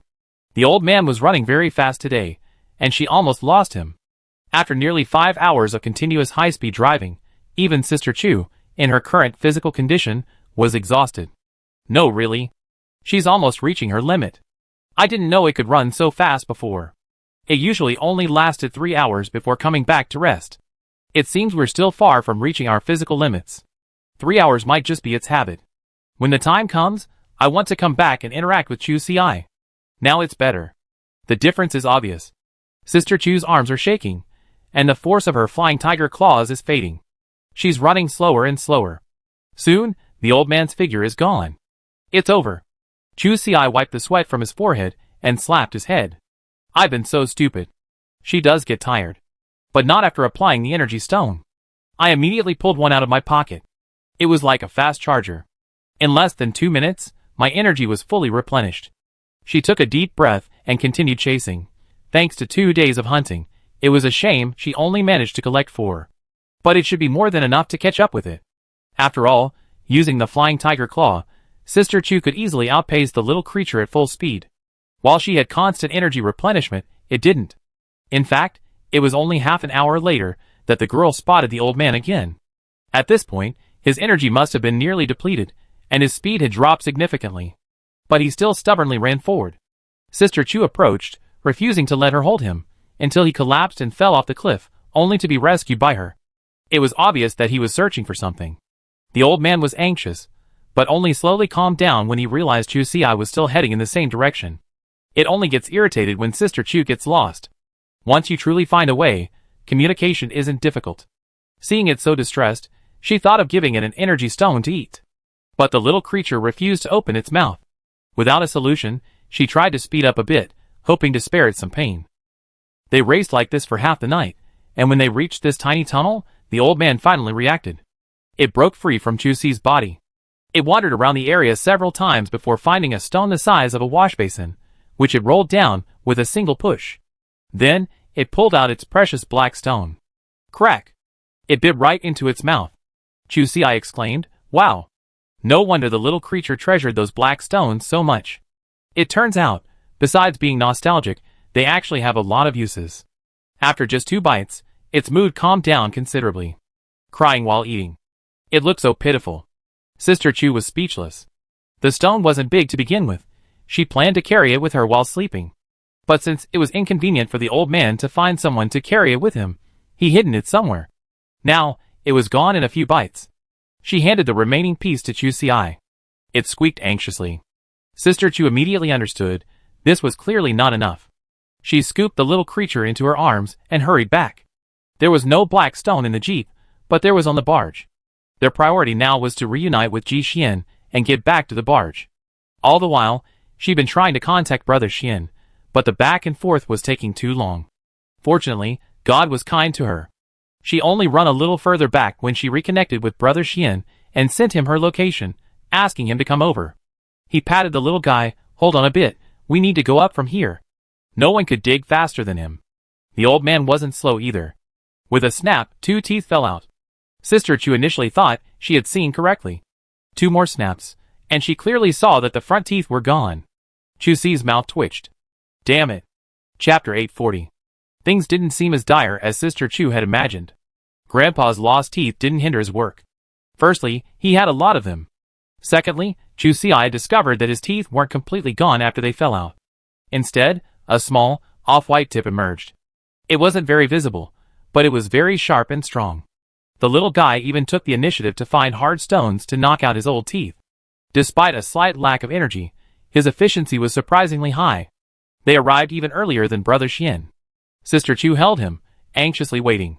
He watched as Grandpa began to get irritable again, his back seeming to be in pain, and he began to roll on the ground again.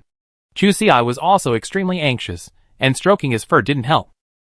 However, she was surprised to find that his lips, and the edges of the small corners on his back had begun to turn white.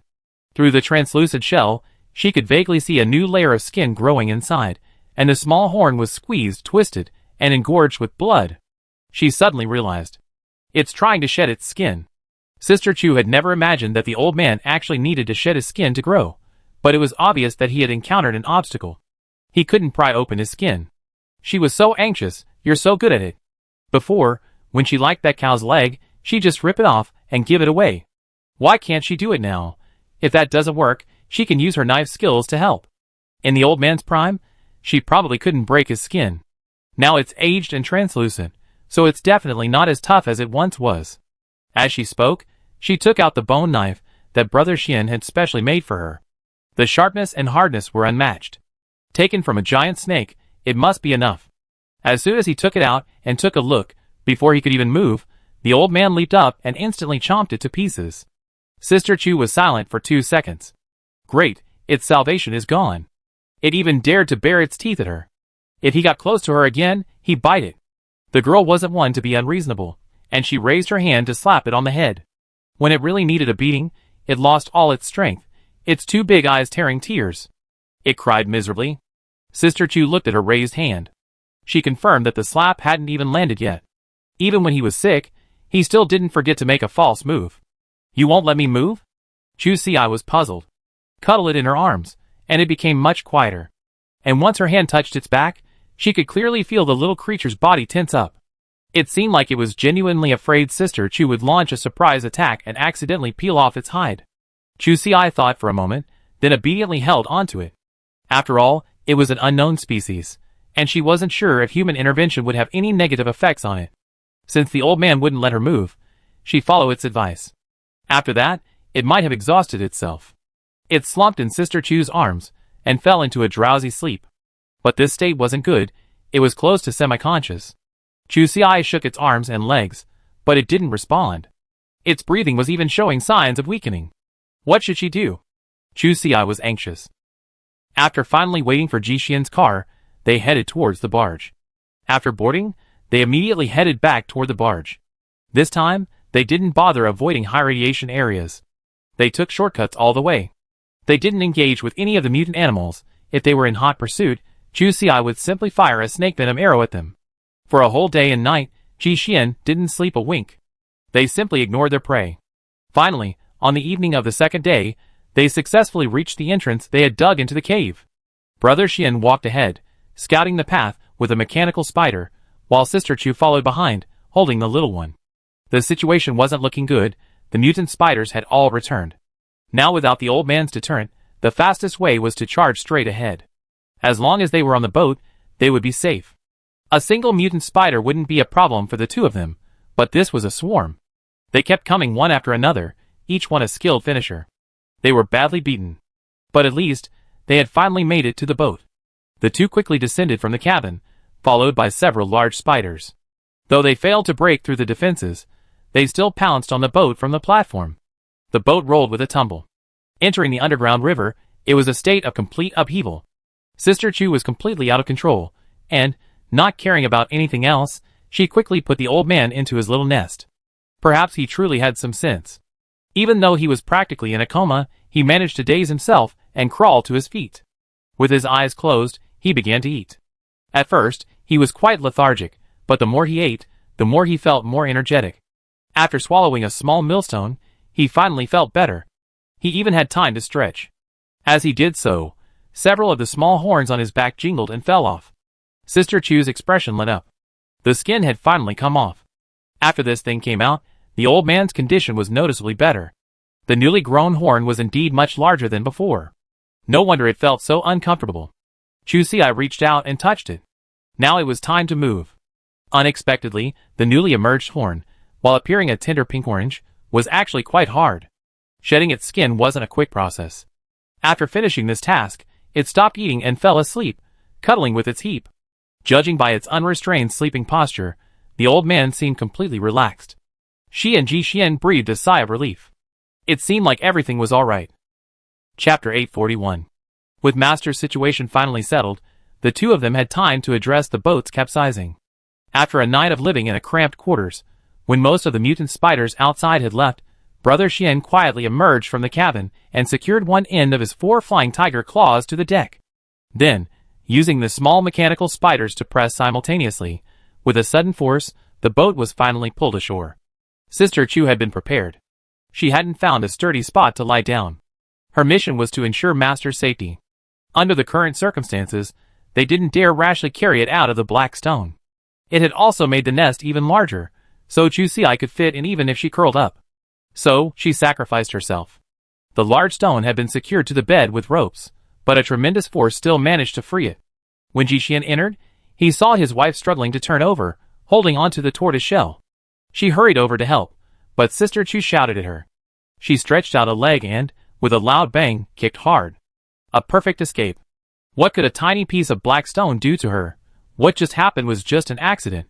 It had been curled up too tightly and was a little stuck.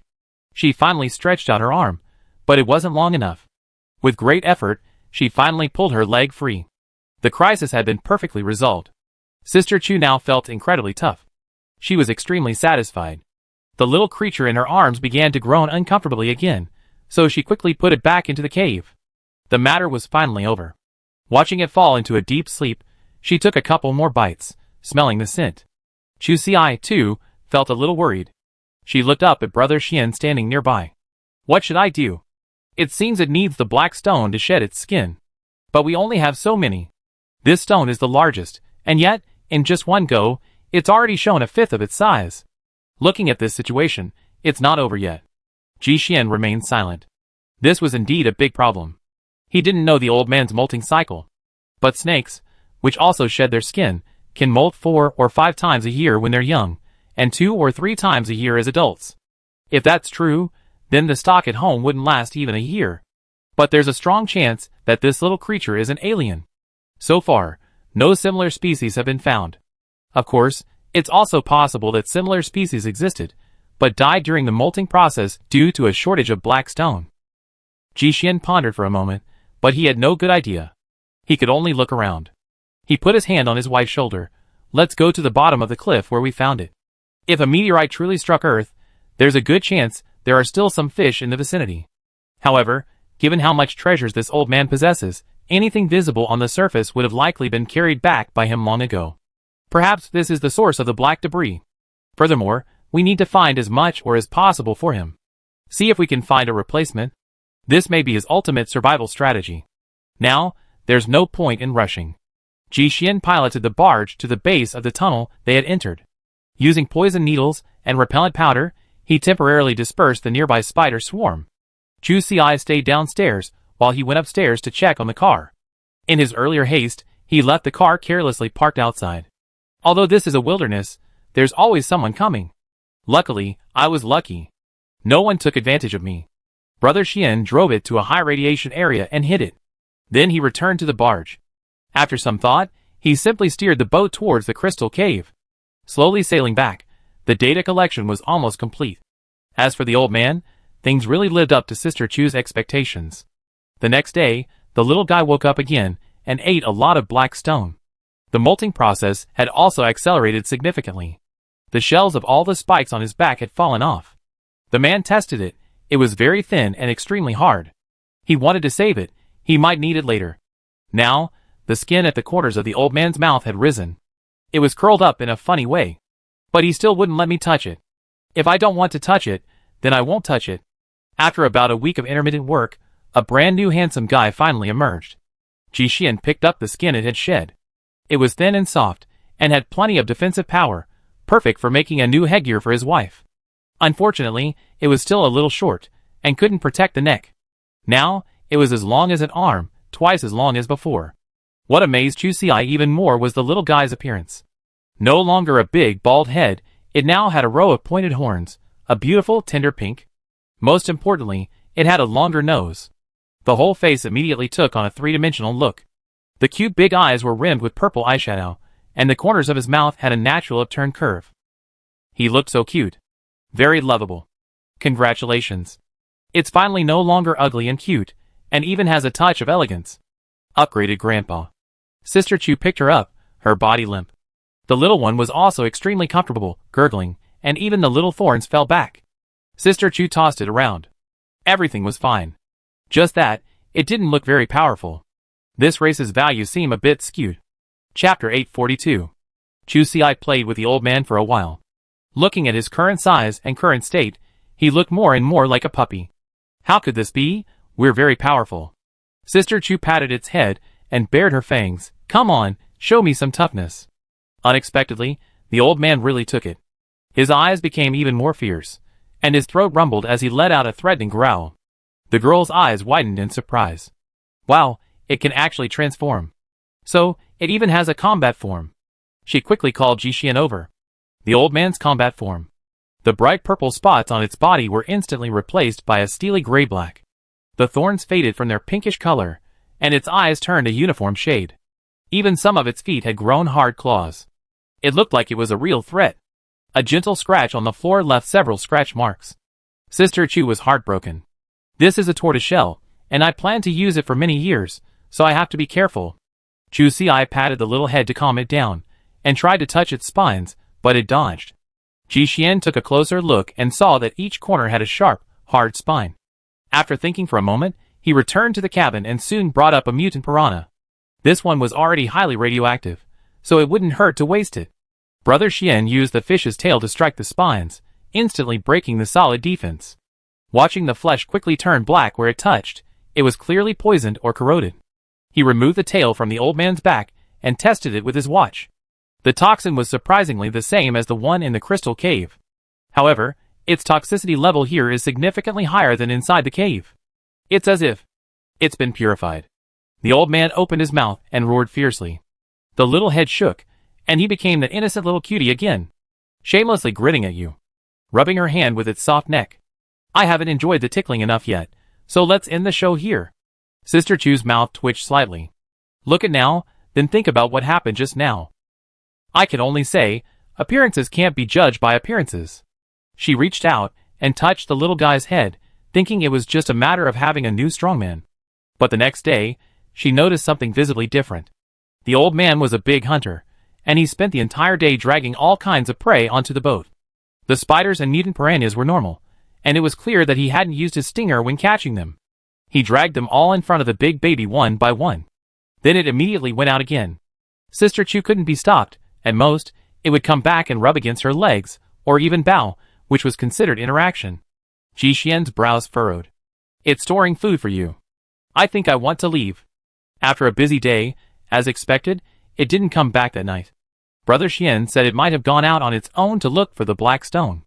It turned out that the little guy had really grown a lot after this molt.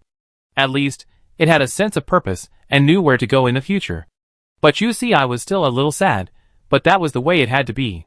The emotions that had been brewing for several days finally came to an abrupt end on the third day. That morning, it was around 3 o'clock.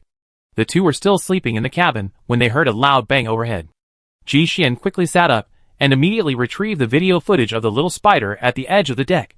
He saw the old man trudging along again, carrying fish. Sister Chu was still in a daze.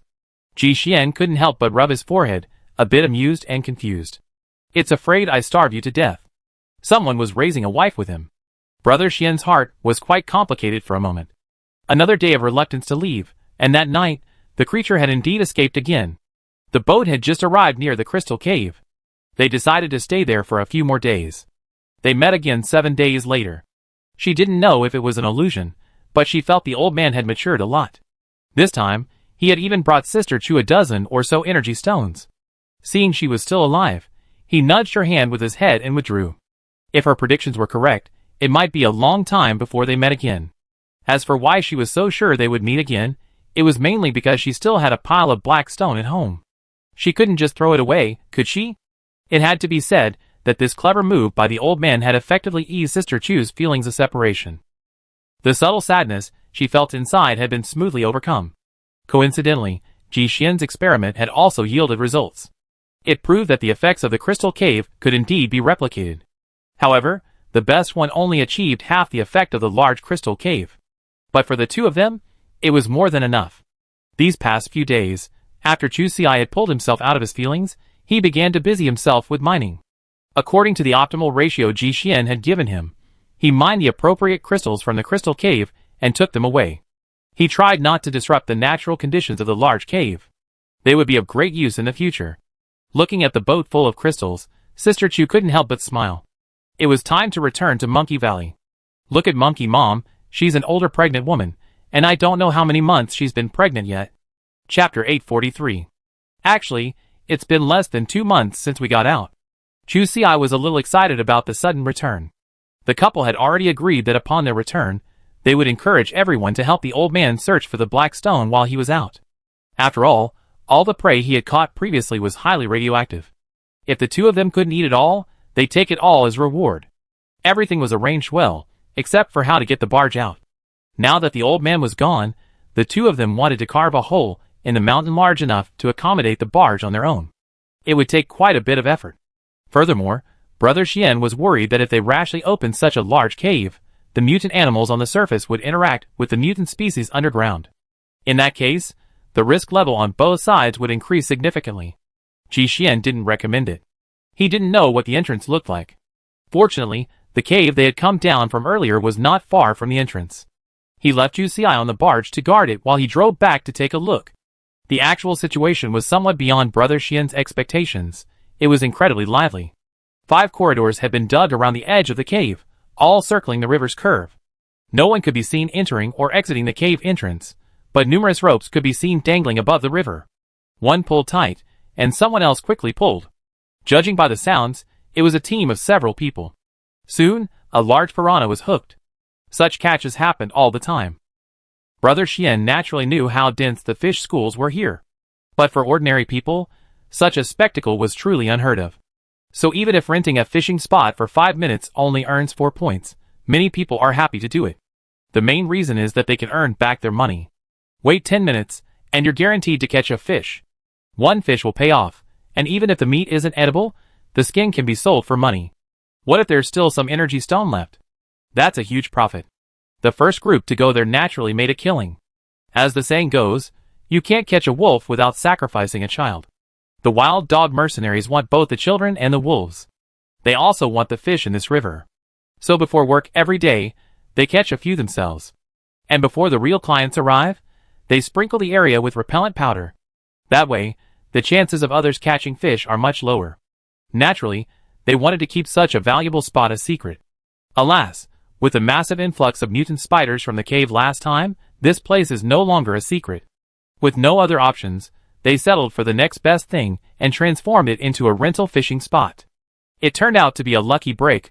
I didn't expect the points to come in so quickly. This is definitely a lucrative business.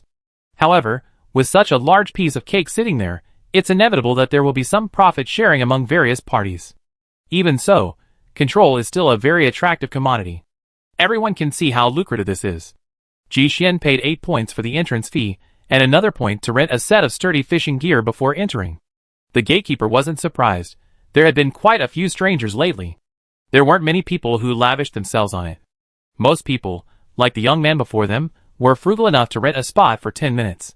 If they caught something, they would sign up for another. If they didn't, they'd just leave. He used these 8 or 9 points to test the waters. After all, many strangers who had arrived were still skeptical, thinking it was all hype. But once he actually stayed inside, seeing people constantly catching fish, how could he bear to leave? The man leaned aside, and Brother Xian tactfully stepped aside. The cave was gloomy. After a few steps, the light from outside faded.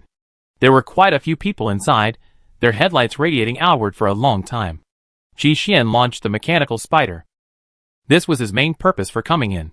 The guards outside were from the patrol office, and he didn't want to take any chances. He walked a long way inside before finding an empty seat. Wow, from the moment he entered to the moment he was seated, it took more than 4 minutes. Since he came alone, the uncle next to him even gave him some advice. Young man, you can't even pull up the fish yourself. And be careful not to get pulled in. This wasn't a scare tactic, it happened every day. It was best to do it like this. A father-son team. For people squatting in 2 holes, whoever's fish came up would pull it up. It was incredibly efficient. The old man happily explained his method to him.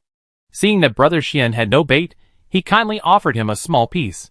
Ji Xian smiled and thanked him.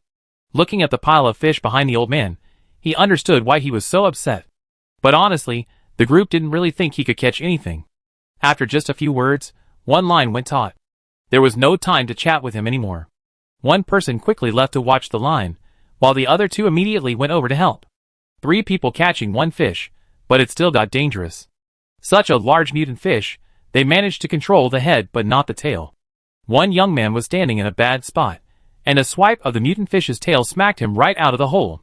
The other 3 paled in fear, but none of them reacted quickly enough to save him. The most tragic thing was the rope still tied between them. Having to hold down the fish, how could they possibly resist its pull? It looked like another man was about to be pulled under. This was the worst butterfly effect of the year, wasn't it? One bang after another. Luckily, the old man had made a good connection today. Ji Xian grabbed the man and, with a single effort, pulled both of them up. Taking advantage of this close contact, he also placed a small monitoring patch on both of them. There were some things he couldn't ask himself, but the people who lived here would definitely mention them. Chapter 844. After Brother Xian left, and Master was no longer around, Chu Xi stayed alone in this dark cave. Listening to the dripping water, she wasn't afraid. She truly wasn't. The gods and Buddhas are watching, no evil demon can harm me. She glanced at her watch. It was already midnight. Sister Chu still couldn't sleep. The wind seemed to have changed its tone. The more it changed, the more she refused to give in. She immediately dressed, equipped herself, and ascended to the deck, to the main entrance. She put on her night goggles, and carefully scanned the area. It was relatively safe. It was just the same mutant spiders that appeared during the day. At most, they were a little more active. Suddenly, Chu Xi's ears moved. She seemed to hear a faint sizzling sound. It sounded like a radio signal was failing. She listened carefully, but all she could hear was the gurgling of running water. She felt a little uneasy. But Sister Chu, as a young socialist, had always firmly believed in the existence of gods and not ghosts. After waiting for about 2 minutes, the familiar buzzing sound returned. Chu Xi's body immediately tensed. This time, the sound was clearer, indicating that it was getting closer. The noise lasted about 5 seconds. Following the direction of the sound, she cautiously peered in. But it was pitch black inside, impossible to see. But the agonizing pain was too great, she at least had to know. What was that thing hiding in the shadows? How big was it, and could it affect the barge? Suddenly, she remembered the flashlight Brother Xian had given her. Just break it off and throw it out. She hurried over to get it. But as she moved, the lights on the entire boat suddenly flashed. Instantly, darkness returned to the cave. But in that brief moment, she could clearly see the intruder not far away. Is that a mutant yellow eel? But could yellow eels be so powerful? All the piranhas around her turned on their stomachs. Thinking back to the sudden onset of the lights on the boat, a new species immediately popped into Chu Xi's mind. Electric eel. An invasion? Or perhaps a native species has also evolved the ability to deliver electric shocks. Many thoughts flashed through Chu Xi's mind. But the moment she truly met the eyes of the giant fish, all thoughts vanished. Ignoring everything else, Chu Xi leaped off the deck and scurried into the cockpit. She couldn't sail, but she had a good head. She recalled Ji Xian's previous actions. Since there was no mooring, she skipped this step. Then she started the engine, checked the water temperature and oil pressure. Released the clutch. Whoa! The boat started moving. But where was the acceleration? She was anxious. The boat had already attracted the attention of the giant fish. This fish must be incredibly powerful. Let's not even talk about the piranhas that died. When they first met, she noticed the mutant fish had a head injury. It probably had rammed its head against a rock when entering the hidden river. This fish was amazing. Even injured, it could still wander around in a river full of piranhas. With her tiny arms and legs, she was clearly no match for it. This thing's head alone was as big as her cabin. It could easily overturn the boat. She adjusted the throttle, and finally, the boat's speed increased. The sound of splashing water behind her grew louder, and Sister Chu's heart skipped a beat. Looking back, she pursed her lips. Oh my God, they're catching up. She took a deep breath and pushed the throttle to full throttle. The boat was speeding up, and she leaned back. She quickly grabbed the rudder and steered the boat. Looking at the boat's lightning speed, who could have remembered that she was a newbie? She made sharp turns after sharp turns. She felt like she was driving a bumper car. She narrowly avoided various protruding rocks, and as she ran, she kept checking in with Ji Xian. What's going on out there?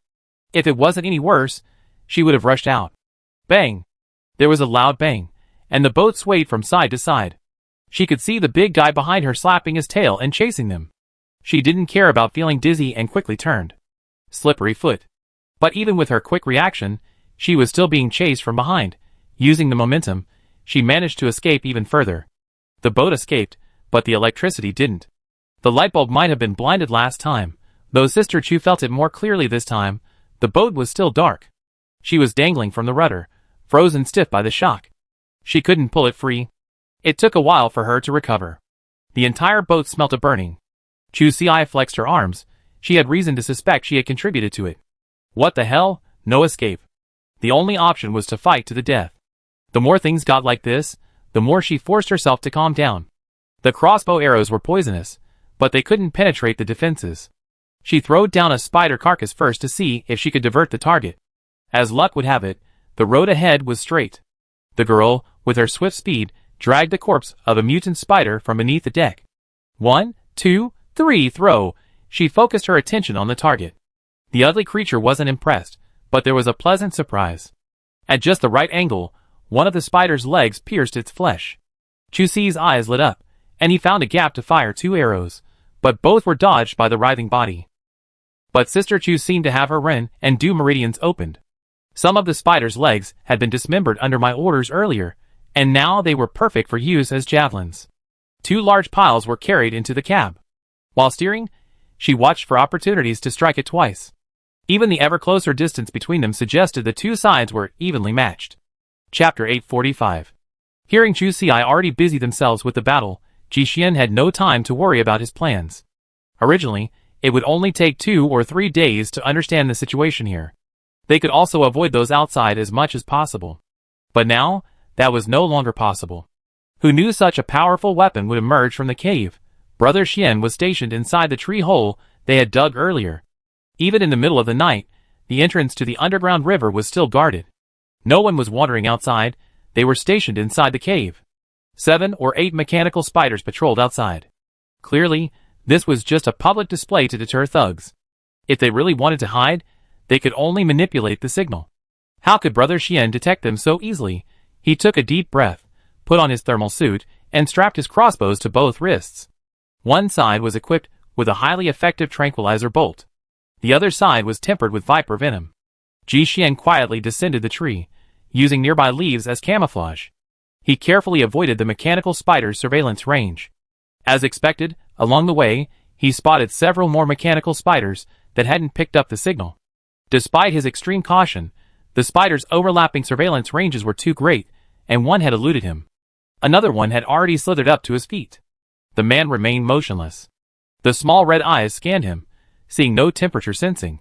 Then, on their short legs, they walked away again. Ji Xian breathed a sigh of relief. It seemed the guards were quite confident in the tight net outside. If a human had been operating just now, it would have been easy to spot the suspicious activity. But not now. Getting closer, he could hear the faint sound of water splashing from the cave. It was the sound of a large fish being caught, leaving the water. Night watch was, by definition, a lucrative job. After all, the area was so small, and there were about 17 or 18 mutant spiders released outside. Not even a fly could get in. It wasn't that no one had considered a night raid before. But by now, the fish had already been fed. It wasn't that there were many people who would attack by surprise. It was mainly because Brother Xian wasn't planning to fish, so he could come alone, but those poachers clearly couldn't. With more people, the chances of being discovered were greatly increased. At this point, only 2 people remained on the outermost perimeter, guarding the 2 outermost holes on either side. The rest were busy with their own business for the night. Now, their attention was drawn to the sounds of the fishing inside. The man's movements were so subtle that they didn't attract the attention of the people inside. He ducked sideways, concealing his presence, and fired a tranquilizer arrow. With a snap, it hit the target. Alas, there was only one chance for a surprise attack.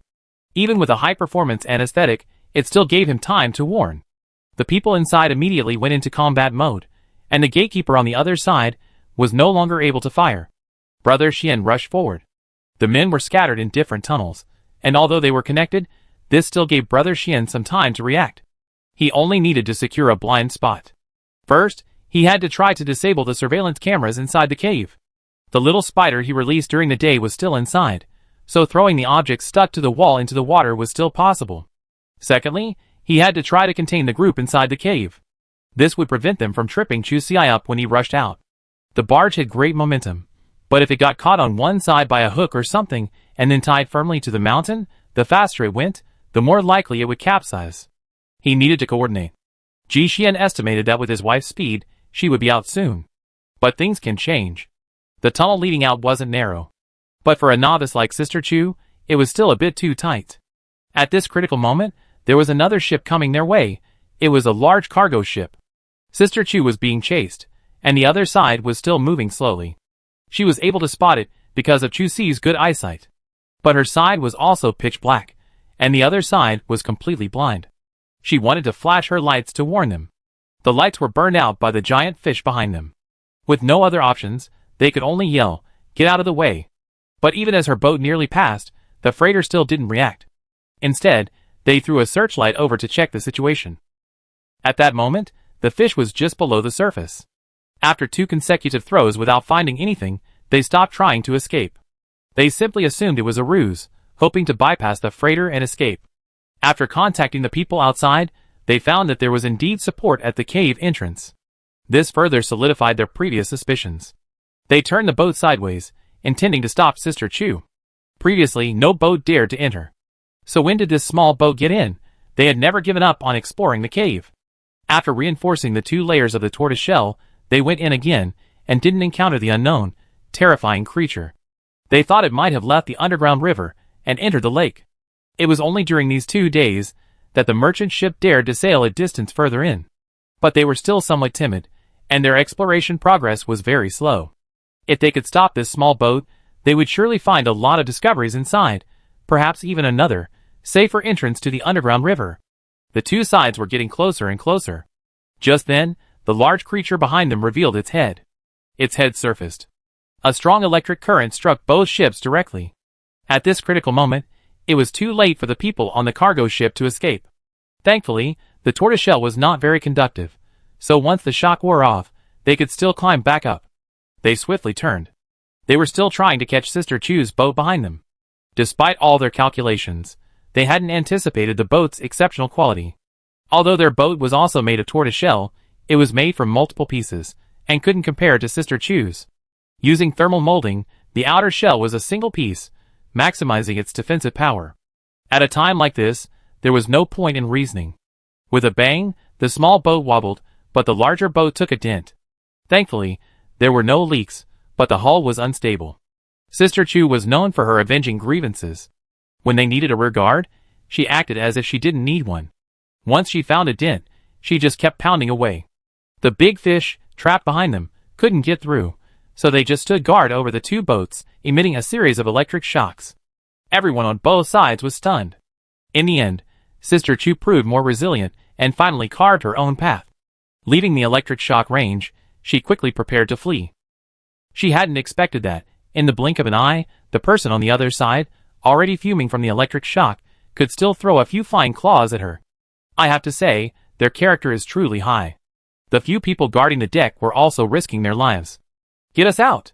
If you dare step out of the control room, I kill you." Chapter 846. Sister Chu was also someone who listened to good advice. If they told her not to come out, she wouldn't come out herself. She mainly wanted to hang a bait behind her, which would make her feel safer. But that group didn't follow the rules. Someone even tried to paddle over using a rope. 2 people held the line, 2 people moved. What a beautiful plan. The next step was to seize the boat. Chu Si's temporary retreat gave them courage. Plus, she was the only woman on the entire boat. Wouldn't it be easy for 4 grown men to capture her? Sister Chu didn't panic. Her tortoiseshell was right next to the cab. She opened the door and reached over with her sidearm. She swiftly put it on herself. Soon, a series of bangs rang out. She was fine inside. This was the sense of security that the tortoise gave her. But these bastards were so wicked that they fired 4 pistols in rapid succession at the top edge of the tortoise shell. Sister Chu was once again unable to move her legs, helplessly forced to flip the lid over. If this had happened to anyone else, they'd probably be doomed. But as a seasoned shrew, she mastered this skill to perfection. No matter what, today's situation couldn't be resolved peacefully. After finally reaching the metal claws at the stern, the intense heat crushed them, deforming them. Unable to use them, they were thrown into the water. Those who clung to the ropes would inevitably fall into the water, even if they held on tightly. The consequences. were imaginable. Hearing the screams, she couldn't bear to watch. She moved forward with her feet turned inwards towards another claw. The other man now knew something was wrong. He no longer insisted, struggling to climb back to his own boat. Luckily, he ended up falling against the hull, not being swallowed by the fish. The people nearby pulled him up. The mutant electric eel's massive tail suddenly lashed out. Just a single contact, no visible current, but the man was stunned. He was beyond saving. The girl watched helplessly as even the alloy rope melted. She was horrified. Oh my god, it's so terrifying. She quickly cleared the other two hooks and hopped back to the cab. Full power, full speed ahead, the cargo ship behind wanted to follow, but didn't dare to move. Chu Si was worried about them, and couldn't help but remind them, run to the top of the cave. Are these people crazy? If she hadn't been so reluctant to leave the things in the boat, she would have gone up long ago. Can fish in the water eat things above? It turns out they can. She swiftly turned around and focused on steering. Now the crew on the cargo ship hated her to death. They wished so badly that the big fish would follow the moving bait. Alas, the giant in the water didn't move. Mercifully, it didn't attack again. A few breathed a sigh of relief. There was still some prey on the boat, and one of them tentatively threw a piece of dried meat into the distance. It was only the size of a palm, but it was their rations. Alas, the fish wasn't interested. It was so tiny, it couldn't even fill a gap between its teeth. Besides, by the time it swam past, not a hair would be left. A moment later, it began ramming the boat again. But this time, there was no electricity. The crew's eyes lit up. The thing was out of power. The cargo ship immediately started moving. The turbine began to spin rapidly. The extremely strong blades struck the giant fish's tail, failing to break through its defenses, but the fish's tail fin was reeled in. This was likely a serious injury. Compared to its massive head, the mutant fish's tail fin was very thin. The bones inside were also relatively delicate. The turbines on the ship had been specially reinforced to prevent damage from the mutant fish. And so, the giant fish's tail was broken. It already had very little power left, and this stimulation forced it to generate two more. This time, it went all out. It pushed the ship directly against the cave wall, capsizing it. It was a tragic battle. It ended with the cargo ship scrapped. The only benefit was that it gave Sister Chu more opportunities to escape. Chu Si was terrified. It had indeed been playing around. Looking back, she saw that the giant was still furious. She couldn't help but pump up the boat. Run, run! If this mutant fish catches up anytime soon, it'd be all over. Luckily, there's light ahead, hope lies ahead. Sister Chu observed the mutant fish's speed. It was clear they couldn't escape with just the boat. What should she do? She didn't want to die on the eve of dawn. As the distance between the two sides grew closer, Chu Si narrowed her eyes. She donned her protective suit and hood. Equipped both flying tiger suits. The old man's shed skin was wrapped around her right arm. There was only a loud bang. The big head slammed against the barge, causing the entire boat to shake violently. Thankfully, after the shock, it had lost all its remaining power. Perhaps she could give it a try. She took a deep breath. She jumped directly onto the giant's forehead. Better to land on its head than be swallowed.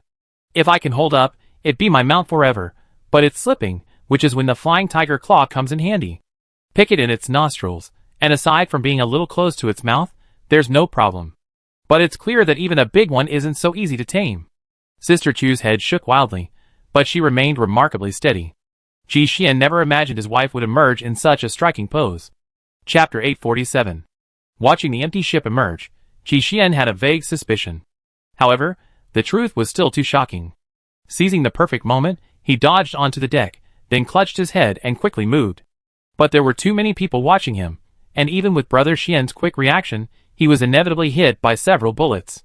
Bang, bang, Ji Xian was struck by bullets in the leg, back, and arm. Bearing the pain, he didn't slow down at all, quickly ducking into the cockpit. After closing the hatch, he was finally safe. Leaning against the door, he took a deep breath. He checked his arm and found a fist-sized swelling, glossy purple-red. But it wasn't a big deal. At least the bone was still intact. This group's weapons were more lethal than he had initially anticipated. But they still couldn't penetrate the defense of his clothes. Brother Xian lowered his sleeves with a cold expression. Now, the real task was rescuing Chu Si. It was at this moment that he looked up and saw his wife's explosive appearance. It was a real appearance. She was directly pushed out of the water by the mutant fish.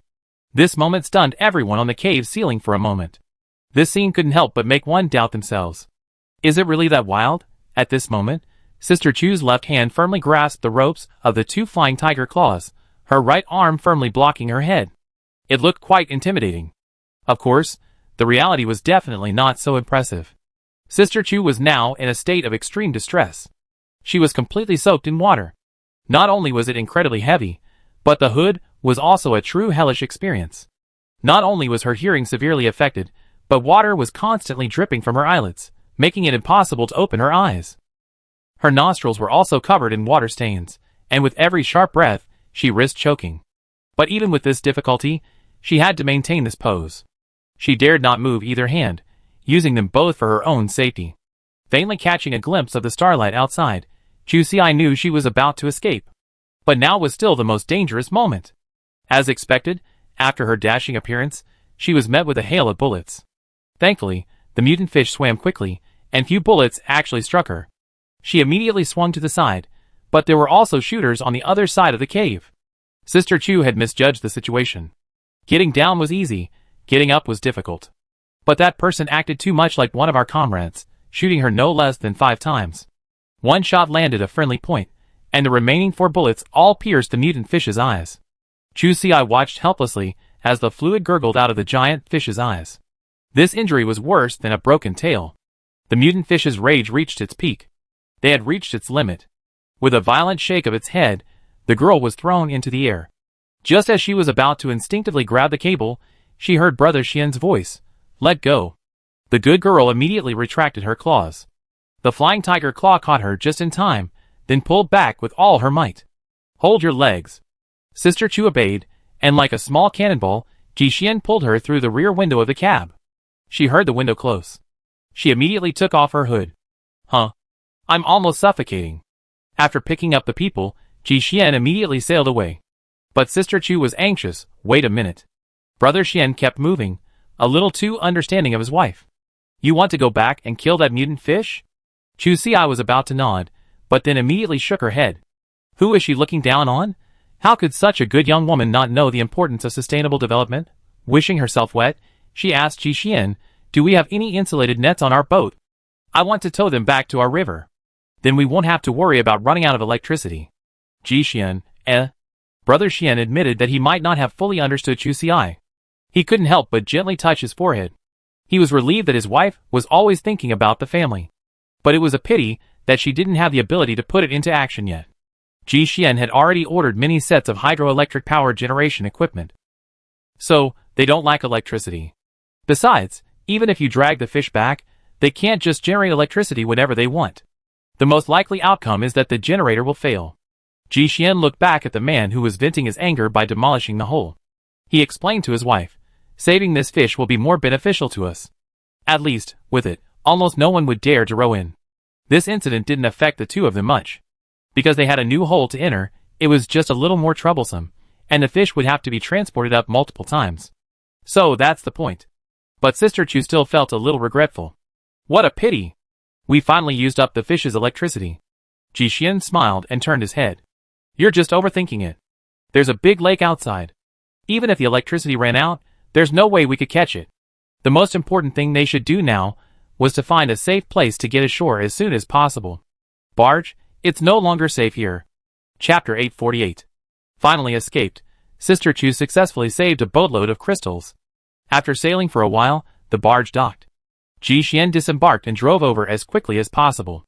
Once everything was transferred to land, they both breathed a sigh of relief. Sister Chu had simply done too many immoral things, and was afraid of retaliation. Ji Xian, on the other hand, had reassessed the mutant fish's combat effectiveness. "Just when I drove over, I discovered that everyone at the underground river entrance had been electrocuted, demonstrating this creature's terrifying ability to store electricity. It hadn't been so long, and it was revived to full health." Thinking of his wife's previous ambitions, Ji Xian couldn't help but tighten his own improvement plans. "I had to keep up with Chu Xi. Fearing she'd get into trouble again was one thing, but I was also truly afraid she'd get carried away and bring back some killer weapon. If you think about it, I had already started it. It's just that I was better at controlling it later on. Otherwise, it would have been another disruptive presence. Of course, it's not much stronger now."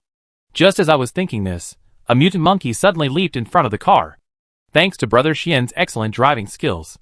Sudden braking and a sharp turn saved both parties. It's no wonder the two of them weren't alert. Monkey Xiaobao had been in the tree for 2 days, just to keep an eye on Sister Chu. He got excited, and he got excited. He backed away a bit, a little shamefacedly, trying to minimize the risk of being accused of fraud. But even after compromising to this point, he still couldn't avoid a beating.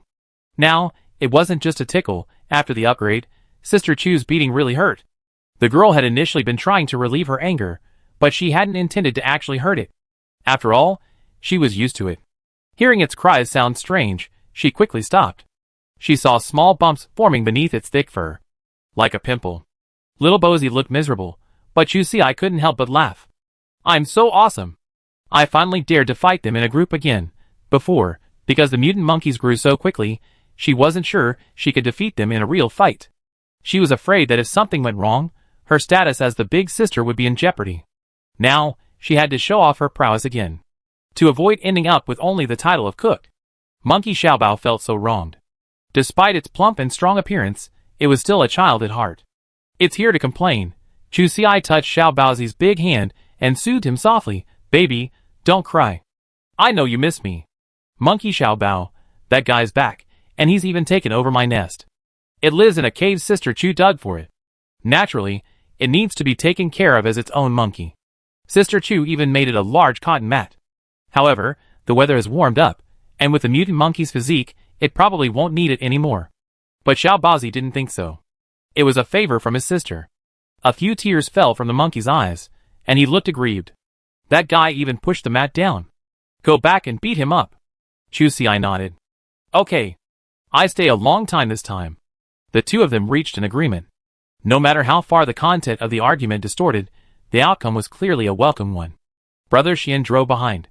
Ho Xiaobao ran back with Sister Chu, his spirits so high he looked completely different from before. This time, he was going back for revenge. If it weren't for Chu Xi's pressure, he wouldn't even rest at night. After waiting day and night, he finally arrived back at Monkey Valley at noon a few days later. He saw the guy sprawled carelessly on the cotton pad. The surrounding area was covered with black stones.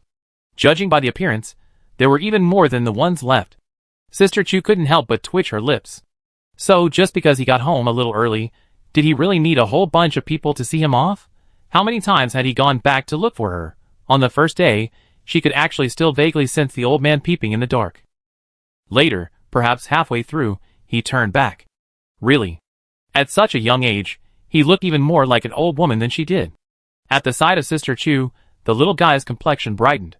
He stumbled to his feet. With a sprint, it flew over.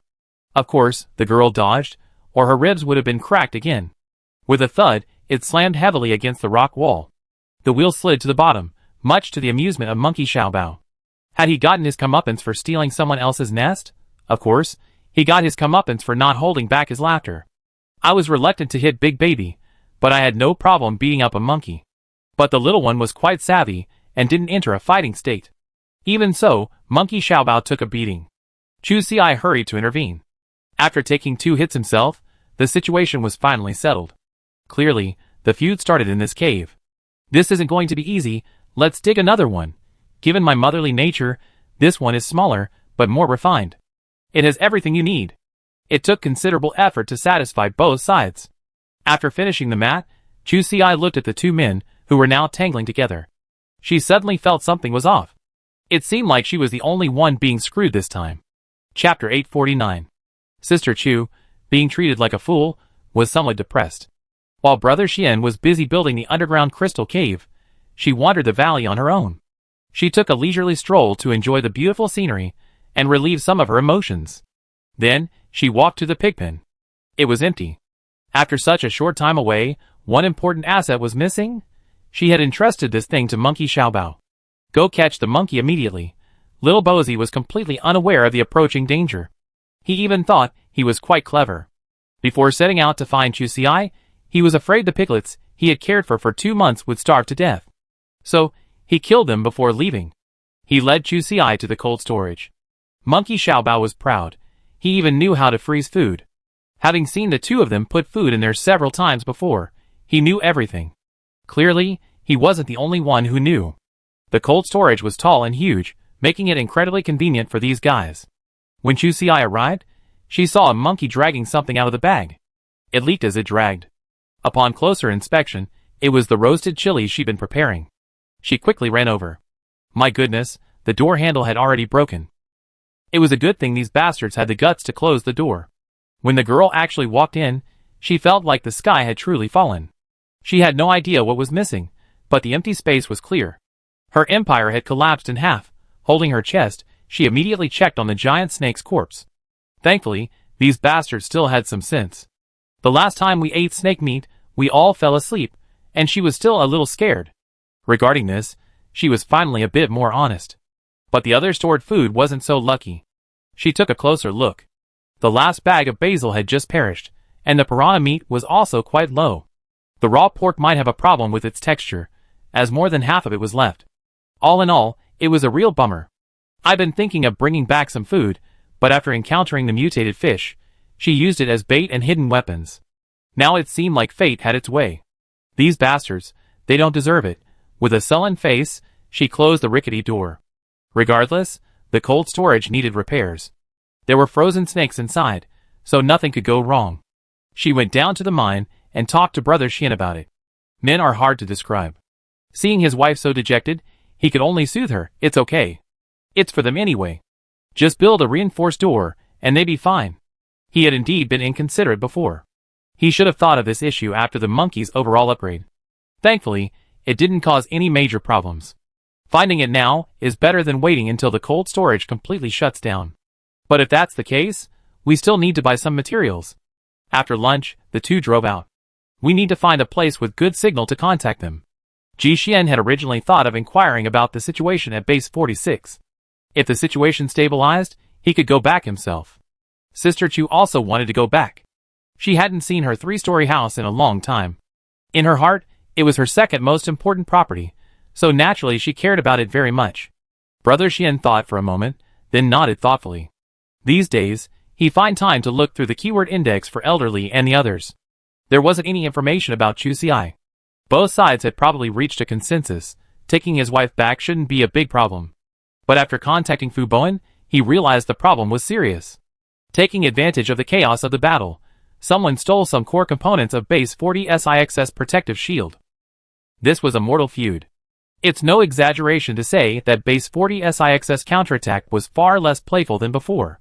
While the fighting seemed lively before, many lethal weapons weren't released. It was like playing house with the black market. In the end, they destroyed their own home. How could they not be furious? Now, everyone looks like a thief. There's no reasoning.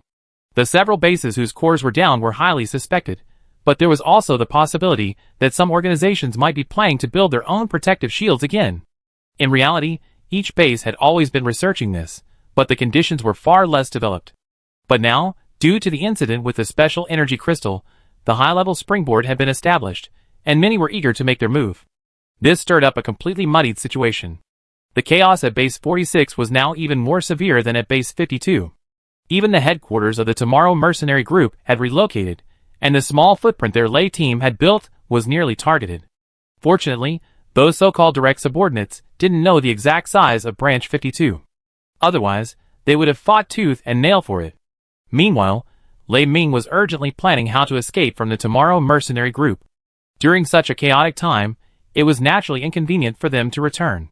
Chu Si sat in the car for a long moment, lost in thought. He felt a complex mix of emotions. Now, all he could recall was the joy he felt when he first moved into the guardhouse.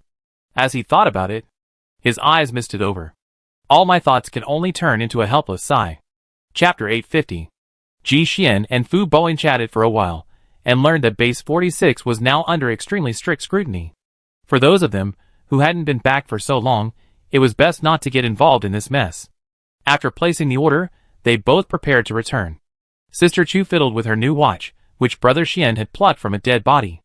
After linking the information, there had been no response in 800 years. Ji Xian checked the signal components and found it was simply an aging issue. She used it for a few days, and when Bowen arrived to deliver the goods, he'd bring her a new one. Today was unusual. Her old phone had started working. A series of beeps followed. She opened it, and saw they were all from Wanwan. Chu Si slapped her forehead. She'd been so excited recently that she completely forgotten about this matter. Looking at the time, the intervals between notifications were quite long, about every 3 or 4 days. Lately, perhaps due to the war, life has become increasingly difficult. She only sends once every 1 or 2 days. Yesterday, she said twice in 1 day.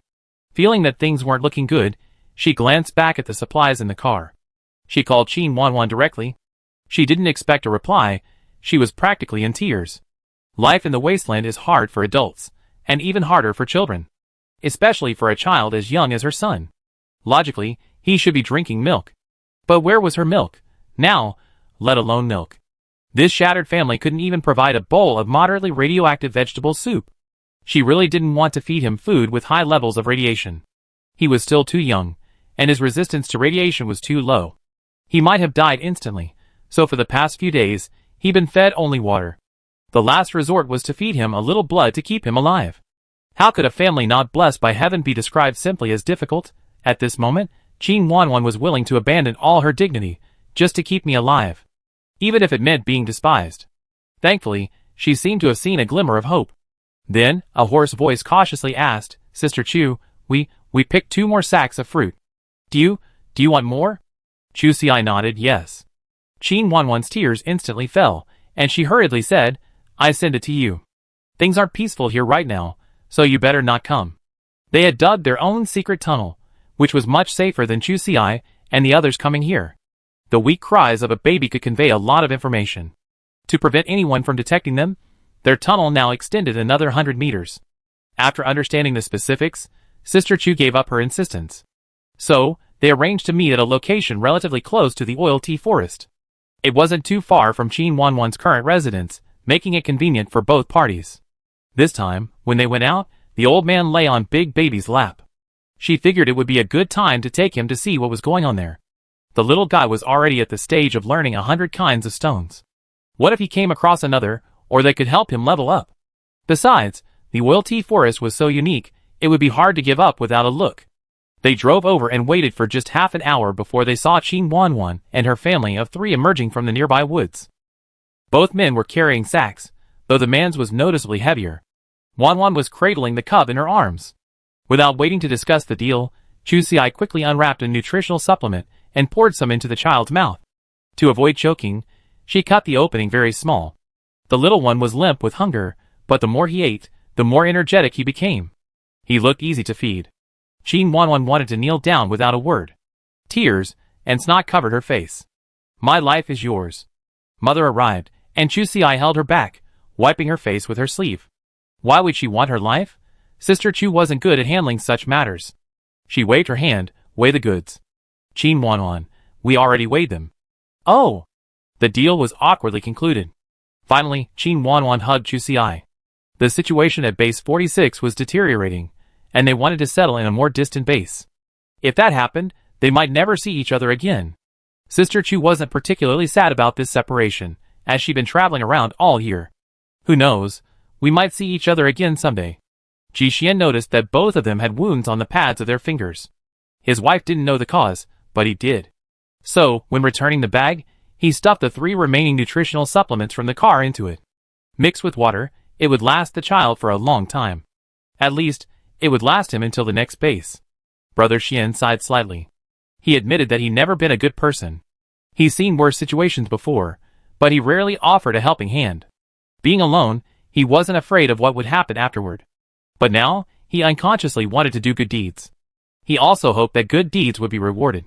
Just like when his wife was in trouble last time, someone would come to her rescue. Chapter 851. Watching the family of 3 walk away, the melancholy didn't last long. Because Grandpa had returned. The little guy wasn't available yet, so Sister Chu had let him roam freely during the trade. Unexpectedly, he returned with a black stone. Grandpa was so happy. He searched hard for days, only to find a few that had escaped his grasp in his birthplace. And they were all small pieces. This place was a paradise. As he passed by Sister Chu, his cute head nudged her leg, his attitude incredibly affectionate. Thank goodness, his precious child had found a place so quickly. Neither of them had anticipated this. It was a pure surprise. Chu Si had brought him here primarily to see if there were any substitute stones in this special area. Unexpectedly, he found the genuine product. At that moment, fireworks erupted, a dazzling display. The old man hadn't finished yet. He climbed through the car window, tossed the black stone in his hand into the car, and then turned and left quickly. He sprinted back the way he come.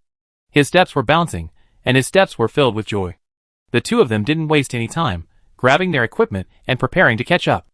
After the upgrade, the little guy's abilities had greatly improved, but his brain was still at the same level as before.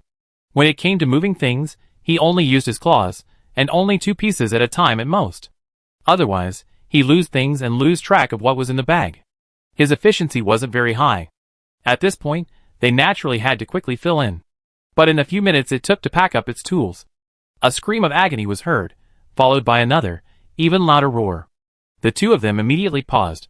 Did the old man suffer a loss? Combining this with the black stone he had just found, Chusi's first reaction was that it had stolen someone's nest. So, had they encountered one of its kind, and judging by its voice, it was much more mature than the little one. Who knows how many upgrades it had undergone? Its abilities were surely far beyond anything a little creature could match. They had to rescue it. But how? With their current strength, they might not even be able to defeat the old man, let alone a strengthened version of their own kind. Just as he was thinking this, he saw it running out, wailing. He'd rather die than lose his treasure. Even though it was covered in wounds, it still held the 2 black stones tightly in its claws. How long had it been? 2 of its legs had been torn off, and a large chunk of its scales had been ripped off its back. The flesh beneath was a tinge of iron gray, and blood dripped from it. By then, the old man had already transformed into his combat form. But it was obvious that he was still losing miserably. Unexpectedly, the little guy didn't run in the direction they were sitting. Instead, he turned a corner, barking. Soon, a large, pure black figure came running out. It was twice as big as them, its eyes bloodshot with killing intent, paying no attention to them at all, as it raced in the direction of the slinger. Listening to the wailing gradually receding, Sister Chu slapped her thigh and swiftly pulled Ji Xian out of the car. Let's go pick up the spoils. They couldn't waste the time the little guy had risked his life to get them out. It was Brother Xian who showed up at the critical moment. He first sprayed the car with deodorant, then sprayed both of them and the interior. Then, they drove straight off. This way, they could definitely save a lot of time transporting the goods. A closer look revealed claw marks on the trees. They followed the tracks, but surprisingly, without anyone to guide them, they found themselves in the tea-leaf forest. Judging from the tracks, the old man continued to run deeper. Next was the death zone. Don't even mention that Ji Xian absolutely couldn't enter it. She was terrified. But Sister Chu had upgraded now. She had developed a certain resistance to high levels of radiation, so she wanted to give it a try. Ji Xian frowned slightly as he tied a rope around Chu's eye. He then made sure she had enough energy stones before letting her in. Don't go too deep. Try the outer edge first. It was normal for a man to be timid. His wife, with her formidable physique, had barely survived a single breath in there. There was really no need for them to fight unless it was absolutely necessary. Sister Chu nodded obediently and reached the edge in a few steps. She took a deep breath and stepped forward. With half her body still outside, she felt as if her foot were electrified. She could instantly feel the surge of energy. It was clear that the sensation was much more subtle than last time. She paused for a moment, feeling she could hold on. She had only been inside for 3 seconds when Brother Xian pulled her out. He tested each energy stone, and the results were better than expected. Without wasting any time, Sister Chu rushed in again, weapon in hand. This time, she was on a tear. Brother Xian calculated that in 5 minutes, the energy stone in her hand would be useless. Even eating was so fast, she had to be more agile. Under Chu's all-out charge, they found their target in just 10 minutes. This place wasn't the lair of another strange creature, as they had expected. There were indeed black stones, but they weren't densely packed, but they were large enough. So delightful. Like the black tower from before, she spotted 3 or 4 immediately. No waste, no waste. The pickaxe flew into the air. Her mining skills were truly commendable. It wasn't long before she had 3 stones. Under one, she found another. A quick measurement revealed she was sure to find another big bonanza today. But the moment she looked down, she saw a drop of blood dripping from the stone. Sister Chu was a little confused. Wasn't the time up yet? And she could clearly feel the energy still emanating from the energy stone in her hand. But no matter how many questions she had, they couldn't outweigh the answer. She had to get out immediately, or else she would be in grave danger. She definitely couldn't carry all 3 stones herself. She quickly untied the rope around her waist, and quickly tied the 3 stones to it. The dagger slashed through his clothes, and he used the strip of cloth to make a noose for himself. He wiped the blood from his nose and fled without looking back. I have to say, he was smart, escaping and getting out of the way at the same time. Chapter 852. Luckily, Sister Chu made a quick decision, running out blinded and covered in blood. Ji Xian was worried. His wife was very generous. Before fainting, she clung to the man's sleeve, urging him not to forget to drag Shirtu back. Then she fell into a peaceful sleep. Only when the man's condition stabilized did the man finally feel relieved. After dragging Shirtu out, he still had to figure out how to deal with Chu Si's remaining blood. The old man wasn't having an easy time either. He hadn't expected the other party to truly want to spare him, because the two of them were fighting over not the black stone, but 2 small eggs encased in it. The old man smelled it, and knew it was his sisters, born of the same mother. He had to rescue them. As for Heisi, he had specifically found her to be his wife. How could he let her snatch her away? It can only be said that this first encounter with my brother-in-law was exceptionally tragic. One of them was fighting for his family, the other for his wife. They were truly fighting tooth and nail. Several times, that idiot nearly bit his brother-in-law's neck. Fortunately, the older brother's size was his advantage. Being small has its advantages. It's incredibly agile. It can accelerate and turn at will, and braking and retreating are no problem at all. It swerves and swishes, swishes, swishes. With a thud, Heisi swatted it to the ground with a single claw. As soon as he finished swatting, he regretted it. That thing was holding his 2 wives in its arms. If they were broken, he'd have to prepare for a lifetime of singleness. Over the years, he traveled to many places, only to find these 2 eggs. So, even though one egg's life force was fading, it never gave up. Because it wasn't certain the other one would hatch. Being prepared is better than being alone. Thankfully, the old man reacted quickly. He twisted his body in midair, landing the 2 eggs on his belly. After fighting for so long, there was no winner. This time, the old man was truly defeated. Lying on his back, the spikes pierced directly into the rock. Unable to turn over, he could only turn his softest belly and neck towards the enemy. He had never imagined that he would die like this. Heisi then landed. He then ripped off the old man's legs. Afterwards, he fled, clutching the 2 eggs. Perhaps, from a human perspective, Heisi's final act was extremely cruel. But this was evident from the old man's previous habit of offering his legs as gifts. This was just their way of disciplining their disobedient young. The old man wasn't afraid of death, so how could he be afraid of this? A man of steel, even without legs, he could still poison someone with a flick of his tail. Heisi was truly bewildered. He was certain the little creature's bone spurs couldn't hurt him right now. The pain was only momentary, but he was certain. He had indeed been attacked. Soon, this realization became increasingly clear, for he clearly showed signs of being poisoned. He took only 2 steps before collapsing to the ground. While not fatal, the effect was immediate. Heisi admitted that he had indeed underestimated this deformed individual. In his eyes, the old man was extremely ugly. When it landed on Blue Star, it was already a teenager. It might not have known many things. But before that, Heisi had already lived with the tribe for some time. He had a basic understanding of everyone's living habits. At least, he wouldn't stuff anything he found curious about like the old man did.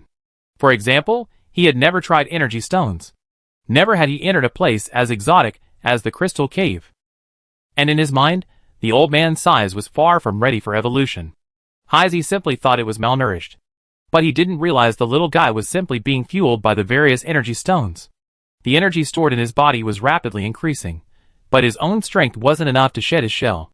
This was why the little guy's upgrade was so dangerous. But he had indeed blazed a new trail. Now, his development had completely metamorphosed. Heisi was usually in this completely black state, and he saw the old man's appearance as a defective evolutionary product. To be honest, it was initially quite disdainful. With this bear-like appearance, you dare come and steal his wife? So, Heisi was truly prepared to kill him. Never imagined that this one act of mercy would lead to him being stabbed in the back. The little turtle said, "This is just the beginning." It struggled mightily. Finally, it pulled itself free from the rock. And then, it was time for revenge. With all its legs gone, it could only walk by flapping its tail. Walking headfirst was obviously uncomfortable. The old man first rescued its 2 sisters, having learned from the previous example. Now, Heisi couldn't even keep his tail, let alone his legs. The first bite had roused the creature. But how could the little creature's venom be so easily resisted? With its original physique, it would have been sent tumbling down in the crystal cave before it could even leap a few times. What's more, this is a concentrated and enhanced version. After finishing the job, it rolled forward with its two sisters. There was no other way. The conditions were limited. With a massive outflow of blood, Kuriko's poison was quickly dispelled. But it was too late. It had lost its legs and tail, and now, even if it rolled, it couldn't aim. It stared ahead. A line of tears welled up in Kuriko's eyes.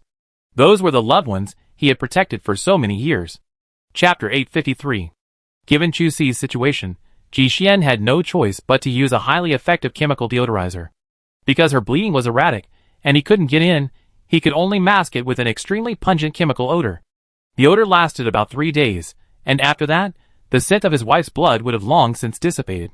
This was undoubtedly the simplest method, but Brother Xian hadn't chosen it initially. It was because the odor lingered for too long. This wasn't an absolutely uninhabited area. There was an oil tea forest nearby, and occasionally scavengers would come and try their luck. But the chemical odor was too obvious, and he didn't want to attract attention. But now, he couldn't care less. The little guy's behavior was obvious. He definitely held a grudge. After all this time, he still went back to seek revenge on the alligator snapping turtle, beating the turtles to a pulp. And the mutant spider in the cave seemed equally unpleasant. He didn't think this black one could be any better. After removing the packaging, he tossed a few small balls in the direction Chu Si was heading. Soon, a pungent smell wafted into the air. The energy stone in his hand hadn't woken Sister Chu, but now, the odor had aroused her. Hickey! She couldn't help but dry heave. She held her head, a little dazed. She was truly afraid she'd been exposed again, especially in such a harsh environment. After a long moment, her light-headed spirit finally settled. Luckily, this was her car, and her husband was not far away. She wasn't lost. She struggled to climb out and reached Ji Xian's side. Her eldest brother was opening the medicine bag. She covered her nose, unable to step back in time, and fell to the ground. It was Sister Chu's fault for being so fragile. But she had never imagined that this ultimate weapon of destruction would come from Brother Xian. She had delivered it to him, and she would be buried immediately. Sister Chu raised her hand, closed the bag. Give me 2 seconds. Ji Xian, amused and helpless, closed the bag again. He was playing along with Sister Chu's self-deception. The smell had already spread out. What was the point of closing it now? But for Sister Chu, it was clearly working. She pulled her collar over her nose, and her breath felt exceptionally fresh. With a heroic gesture, she took 3 or 2 steps to Brother Xian's side. After inquiring about the reason, she reached out to take the ball and tossed it herself. She had a rough idea of where Chu Si had run. Throwing was a skill that required practice, and the placement was pretty accurate. Just after the two of them had applied the deodorant, they saw a figure leaping towards them in the distance. Sister Chu spotted it immediately and jumped. Uncle? How could he be so badly injured? He hadn't fully recovered yet, so his movements were much slower. Ji Xian asked her to get in the car and close the door, while he quickly approached the little creature. For now, the situation here was uncertain, so Chu Si felt more at ease hiding in the modified car. But when he actually reached the old man, things weren't what he expected. How could it be so miserable? It seemed quite happy. Seeing Brother Xian approach, its little tail pricked the ground, its joy overflowing.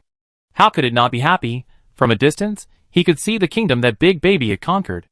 The 3 black stones couldn't fit in the car, so Ji Xian had to tie them to the roof. Now that his sister had been rescued, and there were so many black stones to be found, how could he not be happy? Ji Xian was about to pick it up, but the little creature wouldn't let him. He wouldn't let Brother Xian touch the 2 eggs. This was his family, and he wanted to introduce them to his eldest child first. There was no other choice, so the man had to follow him all the way back. Sister Chu opened the car door. How to push the 2 eggs up stumped the old man. Sister Chu tried to help him retrieve them. But as soon as she started, she noticed something was wrong. Looking up at Ji Xian, she exclaimed in surprise, "It's hot." This or, "It's warming to the touch." Forgive Sister Chu. Her initial reaction wasn't that it was a living thing. She reached out to knock on it, and because of that action, she received the first tail blow in history. After beating Chu Si, the little one started to feel wronged. On one hand, he blamed himself for his actions, and on the other, he blamed the big one for hitting its sister. It hadn't even hatched yet, so it was very tender. Ji Xian, however, immediately realized it must be an egg. That explained the old man's reaction. Sister Chu was also very surprised to have 2 eggs at once. She carefully carried them to the seat. But the little one couldn't help but slap them twice. She pointed at the small dent in the eggshell. She couldn't even tell she noticed it at first glance. Why is it that the old man, who had been rolling all the way, is more suspicious? He was still a little dissatisfied at first, but he calmed down as soon as he saw the dent. He lay quietly, waiting until the car started moving before he realized what was happening. The dent on the sister shell must have been caused by Big Black. No matter what, he couldn't be blamed for this. The cricket cocoon was about to seek revenge, but Sister Chu held him down. Behave. Even after all this, he still hasn't stopped.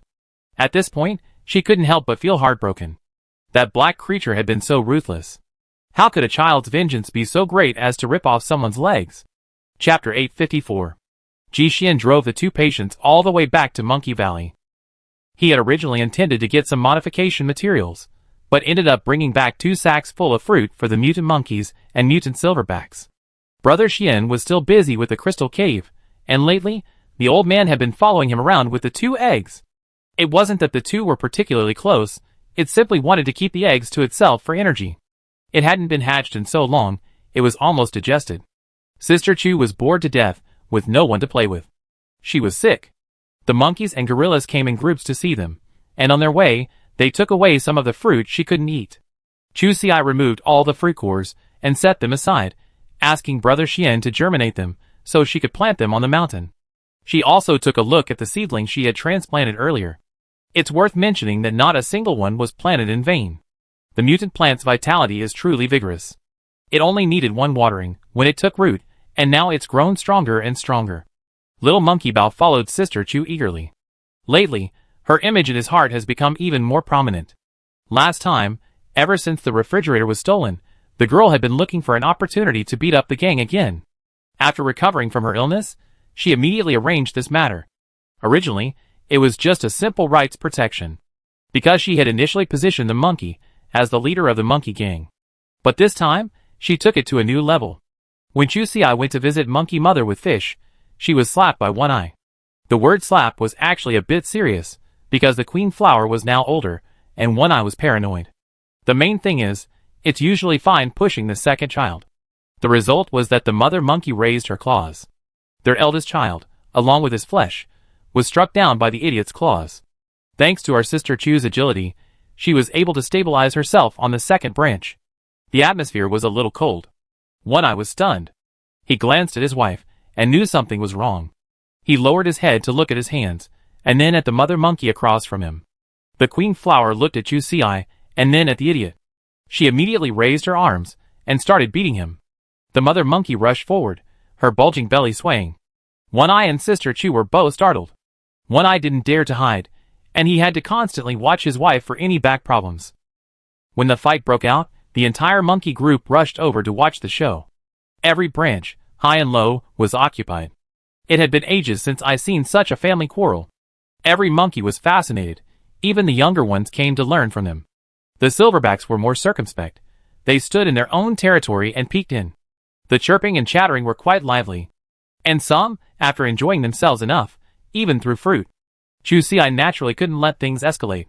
He quickly ran forward to stop the queen flower and kicked One Eye off the tree. You take a break, I do it. And so, Sister Chu's new battle for fame began. This battle between the two was a complete mess. One Eye would yield to his wife, but he showed no mercy to Chu Xi, the outsider vying for his favor. But even so, Sister Chu narrowly won in the end. The girl stood up, her face full of monkey hair, and stepped on One Eye's back. In a fit of rage, Bang Bang punched himself in the chest twice. This was a bad habit she picked up from Silverback. And, boy, did it excite Monkey Xiaobao and his gang. The achievement of defeating a higher-level opponent was truly irreplaceable. From then on, Sister Chu's status within the entire monkey group rose significantly. How much higher, to be exact? It was about the same as a one-eyed monkey plus one. Despite that blind eye, his fighting power was still among the best, even among the male monkeys in the group. So Chu Xi's fight was truly spectacular. Let's just say that. If she could summon others later, an adult could intimidate a few and take them away. When she went out, she was completely the little monkey king. At dinner that night, Brother Xian even teased her. The girl was a little displeased. Could it be the little monkey king? The monkey king's current demeanor made her feel a bit low-key. Ji Xian smiled helplessly and nodded. The little monkey king is the little monkey king. However, how could he understand his wife's obsession with Sun Wukong? Just after dinner, Ji Xian received a message from Fu Bowen. The items they requested were ready, and they asked if they should still be delivered to the same place. Brother Xian naturally wouldn't let him run back again. Originally, the Sun Mercenary Group's headquarters was at Base 46, and they would go back there frequently. If it was just a matter of convenience, it wouldn't matter. But now that they moved their headquarters, it's definitely not advisable to have Bowen come specifically to deliver the goods. He was relieved to hear that it wasn't necessary. It wasn't that he didn't want to, but that he didn't have the time. Knowing that Ji Xian and the others still had a house at Base 38, he couldn't help but feel even more excited. Brother Xian, I also bought a house at Base 38. If you're free, let's meet there. To be honest, he mainly wanted to show his new place to the boss and his sister Chu. Finally, he had his own place. It wouldn't be too much to show it off a bit. Chapter 855. Sister Chu's ears perked up when she heard about Base 38. She wanted to go too. Humans are social creatures, after all. After a while, they needed to see the world. She tactfully expressed her opinion to Brother Xian. Ji Xian lowered his eyes and smiled faintly. Go. She said it so pitifully, as if it wasn't her who was picked up and taken back to the base a few days ago. But Base 38 was indeed a place they had to go. Firstly, it was their home, after all, so it was only right to go back and check it out. Secondly, Ji Xian felt that Lei Ming's team was probably planning to base their base there. The situation at Base 52 wasn't a long-term solution, after all. Now that they had established themselves, it was only natural for them to want to move to a new location. Otherwise, Bowen wouldn't have bought a house there for no reason. Chu Xi didn't care. That night, the girl lay in bed, already making plans. Now that she finally had a small fortune, she wondered if it was enough to afford a shopping spree. She needed to get more stuff to bring back. Sister Chu rested her hand on her chin. The more she thought about it, the more she wanted to open a small supermarket in Monkey Valley. Then she could just go in and grab whatever she liked. How wonderful that would be. I still remember when she was little, Chu Xi's biggest wish was for her family to open a grocery store. But Chu's mother never dared to do it. With such a parasite at home, she was worried about the coming of age.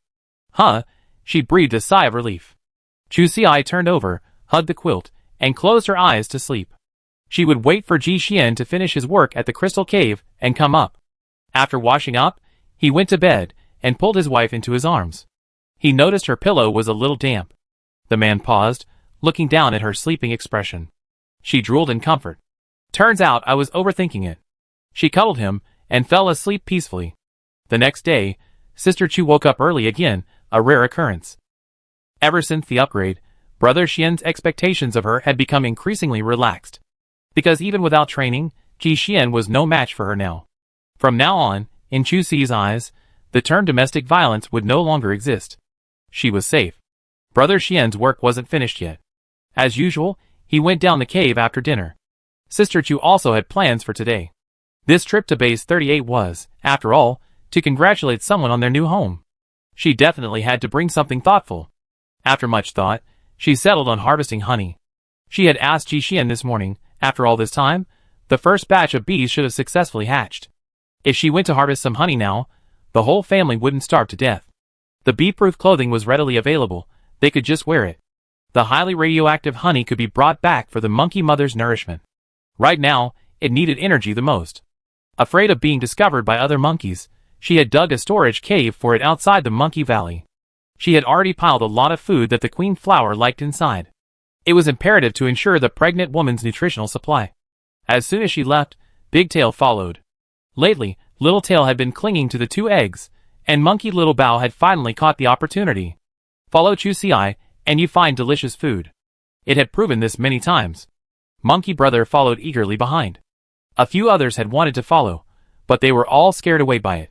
This is a skill perfect for learning from the old man. That guy is quite unique. He's done a lot of shady things, both openly and secretly. That's why they were all expelled from Monkey Valley during that time. Unexpectedly, now that the little guy has calmed down a bit, Monkey Xiaobao has learned this skill again. Chu Xi didn't stop him. After all, that's how she earned her status. That's the rule of the monkey group. Behind the bullying lies an equal exchange of responsibilities. Monkey Xiaobao was so pretty, he followed Sister Chu all the way to the first beehive. Chu Xi hid in the distance, ready to take a closer look at the hive. The security at the cave entrance is a bit tight. I wonder if that's normal. Just as she was thinking this, Monkey Xiaobao huddled up beside her like a special forces soldier, pushing her in. Sister Chu guessed that this move was perhaps a way for it to demonstrate its excellent execution skills. So, even though its head is tucked inside, its exposed body, sticking out of the tree, isn't important anymore, right? Looking at that alert little look, Chu Xi couldn't help but laugh. So alert. Forget it, pat the little treasure to get it up. Originally, if it hadn't made so much noise, the mutant monkey's fur would have been enough to hide in the environment. Now, everyone's exposed. She already noticed bees flying in this direction. Sister Chu wasn't afraid of just a few bees, she just didn't want to cause panic in the swarm. She just wanted to steal some honey quietly. The sentencing for theft and robbery shows the difference in the impact on the victim. This is a long-term business, so we naturally have to take a long-term view. Let Taihanning go for now. Let it lie still in the tree, and Sister Chu went down on her own. She took out her pickaxe and quietly dug along the side. She finally made it inside, but she never expected the chaos inside. The bees had actually started fighting. She was attacked the moment she entered. They weren't specifically targeting her, but everyone was fighting like crazy, and anyone who came in would be dealt a blow. She struggled to move over to see what was happening in the hive. It turned out to be basically empty. Chapter 856. Chu Xi truly had no idea why the hive was in such a state. She looked closely, and saw that both sides were fighting the same species of bees. Several drones, raven-eyed with rage, even flew towards her. But Sister Chu was no longer the wuxia Amon of the past. She didn't even give them a chance to sting, hitting them head-on with one punch.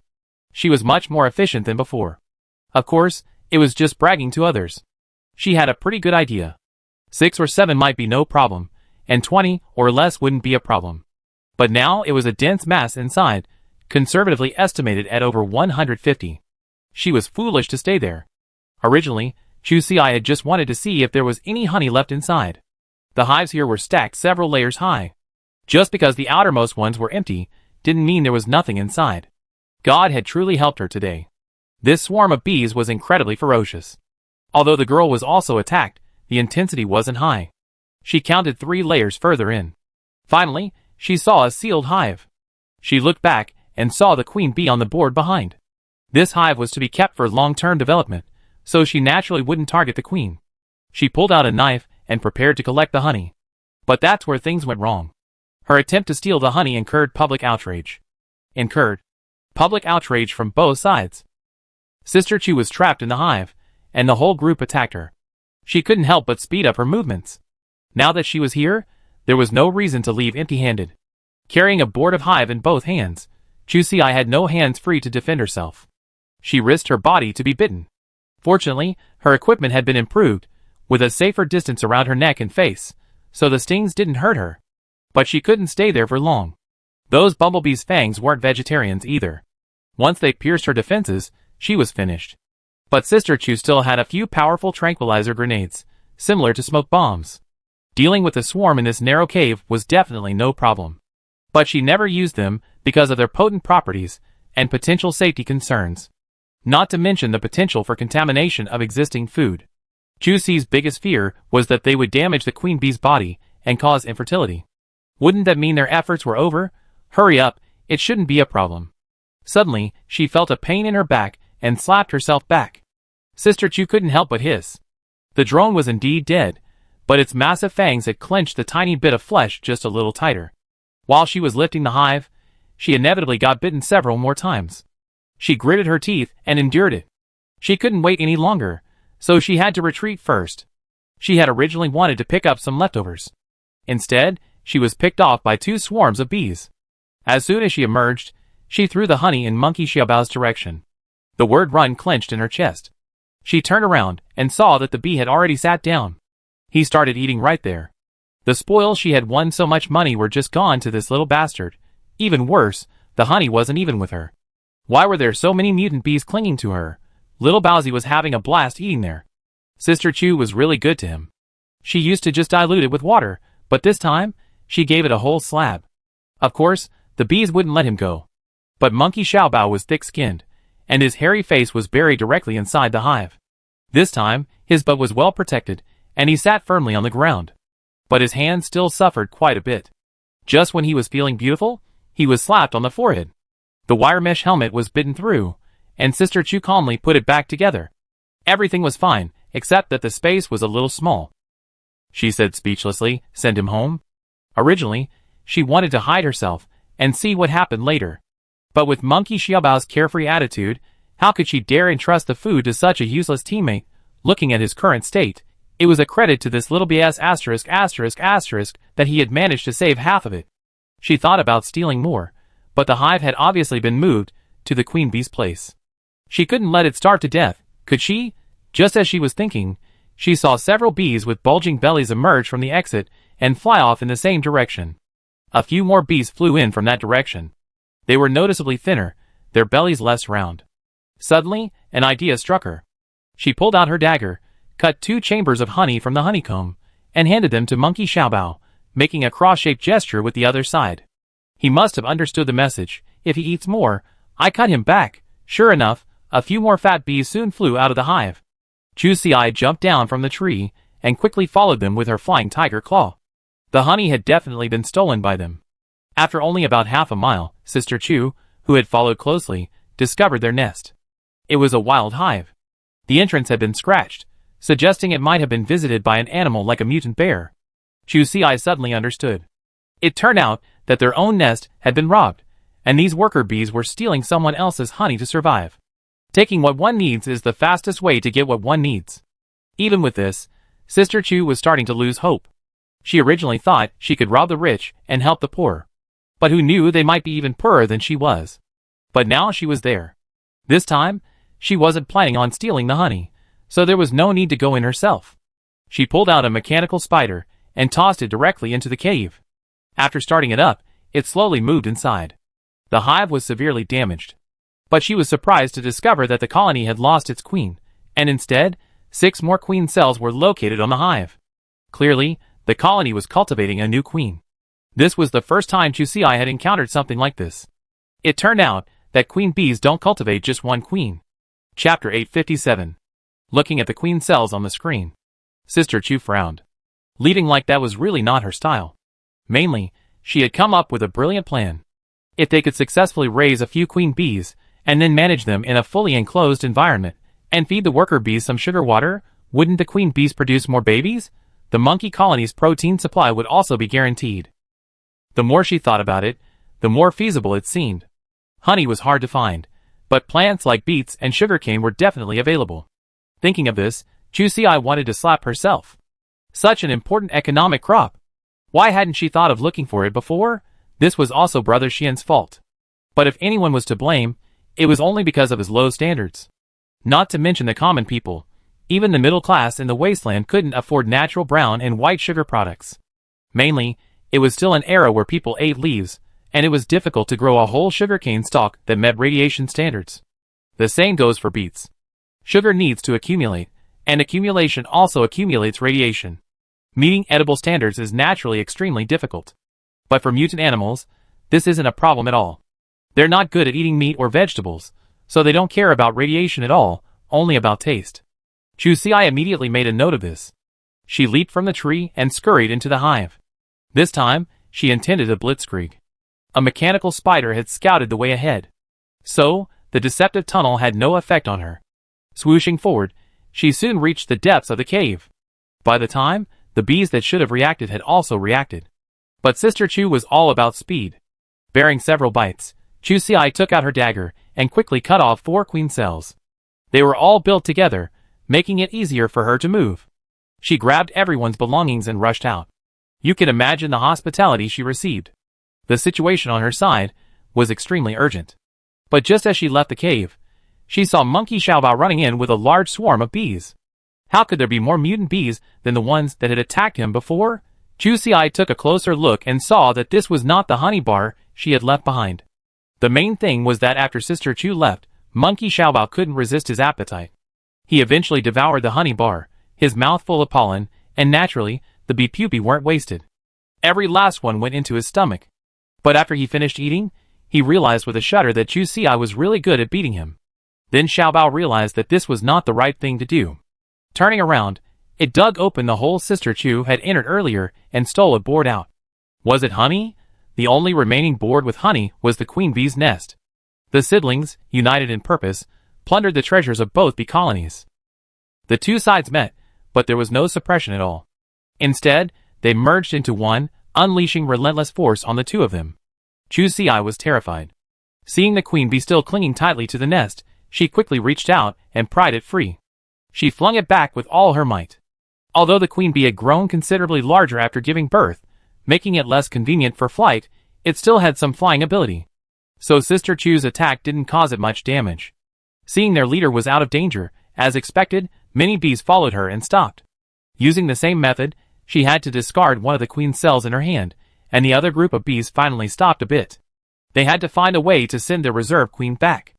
With their forces dispersed, Chu Si's situation became much easier. It wasn't like she couldn't fight. She stuffed a few queen cells into the bag on her back and attacked those close by with her fists, while those farther away were loaded with crossbow arrows. She fought and retreated. Gradually, as they strayed too far from the hive's territory, they stopped following. Once they reached a safe place, Monkey Xiaobao came over with the honey bar to offer his treasure. Knowing he was in the wrong, his expression was inevitably a bit fawning. Alas, he still got the beating he deserved. But he had earned a lot of good stuff, so Xiaobao burped. Not a loss. Seeing that, Chu Si was furious. Unexpectedly, this guy was still a tough nut to crack. So, she went all out while cleaning the stingers from its butt. And out, whoosh, whoosh. Ho Xiaobao's expression froze. Chu Si slapped it on the head. Can you be more careful? From now on, 2 buckets of honey water will be delivered to the door every day. How could she not be angry? They had finally managed to establish a bee colony there.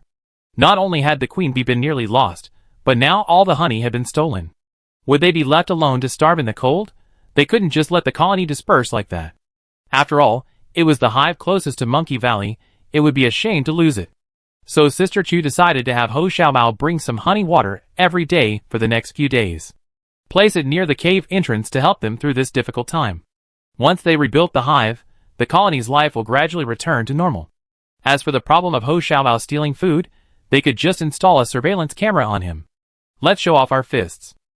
She just doesn't believe anyone can't behave themselves. Chapter 858. Chu Si, with a pack of fire, finished dealing with Monkey Xiaobao before returning to Monkey Valley. Unexpectedly, upon returning, she received shocking news. The 2 eggs the old man had brought back were showing signs of hatching. How long had it been since they'd been brought back? Brother Xian's crystal cave had just been built. She quickly placed the honey in the cold storage and locked it shut. Then she hurried down the cave. The little one was also waiting for Chu Si. As soon as she saw someone approaching, she hurriedly pulled her clothes over to offer her treasure. The light inside was dim, and Sister Chu, using the light from her watch, could indeed see a faint crack on each side of the black eggshell. But it was very fine, very fine. The kind you wouldn't notice without close inspection. But what was going on now? Why was there no movement inside the eggshell? Just as she was thinking this, she noticed the small egg on the right seemed to shake slightly. But that was the end of the story. What's going on? Chu Si gently placed her hand on the eggshell, but couldn't detect a single movement in her palm. She was a little confused. Was the little creature inside too weak, or did this species actually take a long time to hatch? It was hard to say. Other creatures break through eggshells, but they break through stone shells. There's a fundamental difference between the two. Just as she was thinking this, she saw the old man's claws thrust into the crack and twisted it left and right. There was a crack. The black egg, which had only shown signs of cracking, was now broken in two. The girl was startled and rushed to see what was going on. Such a violent shell-breaking operation wasn't certain to harm the little creature inside. Just like an eagle, if it needs external force to break its shell, it's said it won't fly high. She pulled the old man aside to prevent him from destroying another egg. The light shone on the broken black egg, revealing a fist-sized black ball rolling out of a pool of slime. She quickly reached out to catch it, but the slime was too slippery. It fell to the ground after a short while. Its tiny body finally stretched out after receiving external force. It let out a purring cry. Well, it's all the same black, but its little teeth are so well developed. The light shone on them, making them seem a bit dazzling. A piece of crystal reached her mouth. And this little thing didn't disappoint. One bite, and it broke in two. Then it was spat out. The old man hunched his head over his precious child's waist, causing the squatting person to fall flat on there, but Sister Chu quickly waved her hand in apology, admitting that it was truly a subconscious reaction to seeing that mouth. Of course, babies can't eat stones. After a moment's thought, she pulled out a nutritional supplement from the bottom of her bag. In her opinion, even though this little baby had a full mouth of teeth, it was still best to have some fluids. What if its spleen and stomach were fragile? See the little thing still crying with its mouth open. Chu Si quickly opened the bag of nutritional solution and poured some into its mouth. Then it triggered a vomiting reaction. Really, Sister Chu promises. This time, she deliberately poured it along the edge of its mouth, resolutely avoiding pouring it down its throat. This reaction only proved that the taste of the nutritional supplement was truly disgusting to everyone. The old man sniffed it, his eyes filled with deep resentment. Unable to bear it any longer, he tore off a piece of his newly grown leg. He wasn't being spoiled. He was so attached that he swallowed it all in one gulp. As soon as he was born, he was told to eat some of his brother's calcium. One leg went straight from his mouth into his stomach. This time, the creature was truly choking and rolling his eyes. Sister Chu, with a mask of pain on her face, quickly reached out to retrieve it, only to see its mouth close and, with a click, the half was gone. Chu Si's expression froze. His respect for the old man's race increased by another 2 points. This one has been hard to kill since childhood. For those who survived, all the other hardships were nothing. Seeing it trying to open its mouth to devour the other half, the girl quickly reached out and scooped it out. You're kidding. Don't you even consider your own size? It's only about the size of a palm. Where would you put it after eating it? It's a good thing all the old man's legs are new, otherwise, it would be such a waste to leave this one. Looking at its wound, Sister Chu suddenly had a shocking idea. These creatures' legs can regenerate infinitely. When young beasts are born from eggs, they most likely don't need milk. Could these legs, which grow and use as they grow, be another kind of animal food? She shook her head violently. No, absolutely not. It didn't matter to the old man, but what if these little ones grew up and started looking for food on their own, grabbing at someone else's leg and biting it? She was just about to find a bandage to treat the old man's wound. The other egg, perhaps hearing its sister's calls, shook a few times. Chu Si knew the situation was dire, but even with her quick action, she couldn't stop the old man's claws. Crack. As expected, the remaining egg successfully cracked. It was the same routine again. This time, Sister Chu had learned to be quick to respond. As soon as she opened her mouth, she tossed the remaining half of the old man's leg in.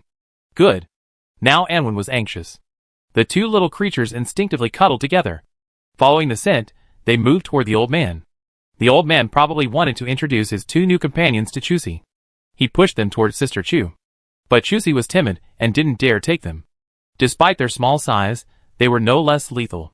What if she fell asleep one day and they tried to fend for themselves? It was better for them to keep a safe distance. Chapter 859. Grandpa, at a young age, has already experienced the joy of being a father. The two little ones have clearly improved and become more lively. Chu Si named them Little 1 and Little 2.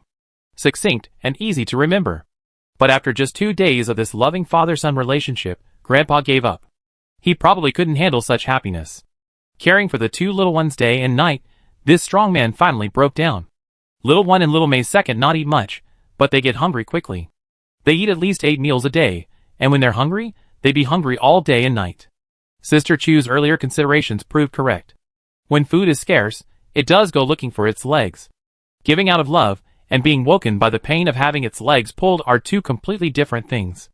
After Grandpa evolved from an octopus to a 4-legged beast, he successfully transformed into a darker creature. That morning, he got up and used the stroller Sister Chu had made for him, carrying one on each side. He ran day and night for 2 days, preparing to return to Big Black for a serious talk. He realized something. Whoever owns the wife should raise her. If he had known raising a child would be so hard, he would have been too busy running around to even bother with his brother-in-law. With all his heart, he returned to his old place. But the green mountains and clear waters remained, but Big Black was nowhere to be seen. Unwilling to give up, he endured another day in the high radiation zone with his 2 children. Alas, it was ultimately a mistake. As joyful as he had been on his way, he felt so lonely and miserable when he left. As he ran back, his feet were no longer strong. As Chu Si finished the initial screening of the frozen honey, he saw Big Black running back in the sunset, carrying 2 baby pouches. Sister Chu had a rough idea of what had happened previously. Now it seemed like it hadn't been sent out. The little one came over dejectedly, seeking comfort, and was given a large spoonful of frozen honey. The sweetness was tinged with a hint of coldness, a feeling it had never experienced before. The devastated old father felt comforted. Their eyes lit up, and their spirits surged. A father's love weighed heavy as a mountain. After all, the old man must have still favored little one and little two. He didn't keep all the goodies to himself, so he fed them cold honey that night. In the middle of the night, something went wrong. It anxiously sought help from Chusi. By the time they arrived, the two little ones had already collapsed. One couldn't even lift an eye. The other was in even more critical condition, lying on its side on the cloth, unconscious, its body twitching occasionally. To be honest, Sister Chu's heart sank at the sight of their condition. The old man scratched his head, wondering if there was a communication problem between the two species. She had no idea why such a hardy little cub would have such a big problem. Ji Xian's sharp eyes spotted the honey jar discarded in the corner. He touched it, and it was still a little cold. After a moment's thought, he reached out and touched little one and little two's stomachs. They were completely cold. A chill surged up. Although they were cold-blooded creatures, the two little ones had always lived in a relatively warm environment since birth. Chusi had even prepared a small bed and blanket for them. If they were so cold, they must have eaten something inappropriate. Combined with the honey jar he had found earlier, he had a rough idea. There are two possible scenarios. First, it could be a cold stomach. Second, it could be a honey allergy. Once the underlying cause is clear, a treatment is naturally available. Warm water bottle strings plus anti-allergic medication. After half a night of tossing and turning, little one and little two finally showed improvement. After this battle, Grandpa finally calmed down. No longer daring to show off. He began raising the children in a proper and orderly manner. The nanny's happiness was infinitely diminished. 2 days later, the 3 half-dead children followed them on their journey to Base 38. Grandpa lay on Sister Chu's lap. The 2 little ones were placed in the incubator nearby. Without any urgent physiological needs, Big Brother didn't even tilt his head. Chusi glanced at him, then turned to Ji Xian. In return, he gave Ji Xian a helpless shake of his head. They had never seen Grandpa like this before. He was so depressed that he was about to grow mushrooms. Is this what they call postpartum depression? Nothing works. Even the popping candy is too much for them. While Chusi didn't want to cling to those 2 little creatures, she couldn't bear to see her grandfather get dragged to death. Then she took over. As expected, babysitting isn't for everyone. For the first 2 days, she could still manage. After that, Sister Chu couldn't hold on any longer. They weren't like ordinary children. Their destructive power was simply too great. On their first day, they took advantage of Sister Chu's nap and bit a huge hole in the ground where they lay. Later, they fell into the storage box below and couldn't get out. They squeaked until the grandfather rescued them. Their expressions were perfectly synchronized. Ji Xian looked at her with amusement and rubbed her head. It's okay, just fix the seat. The 2 little ones will be fine after a while when they grow up. He could take over after we got to Base 38, but not now. He needed to keep an eye on the situation outside. He couldn't be distracted.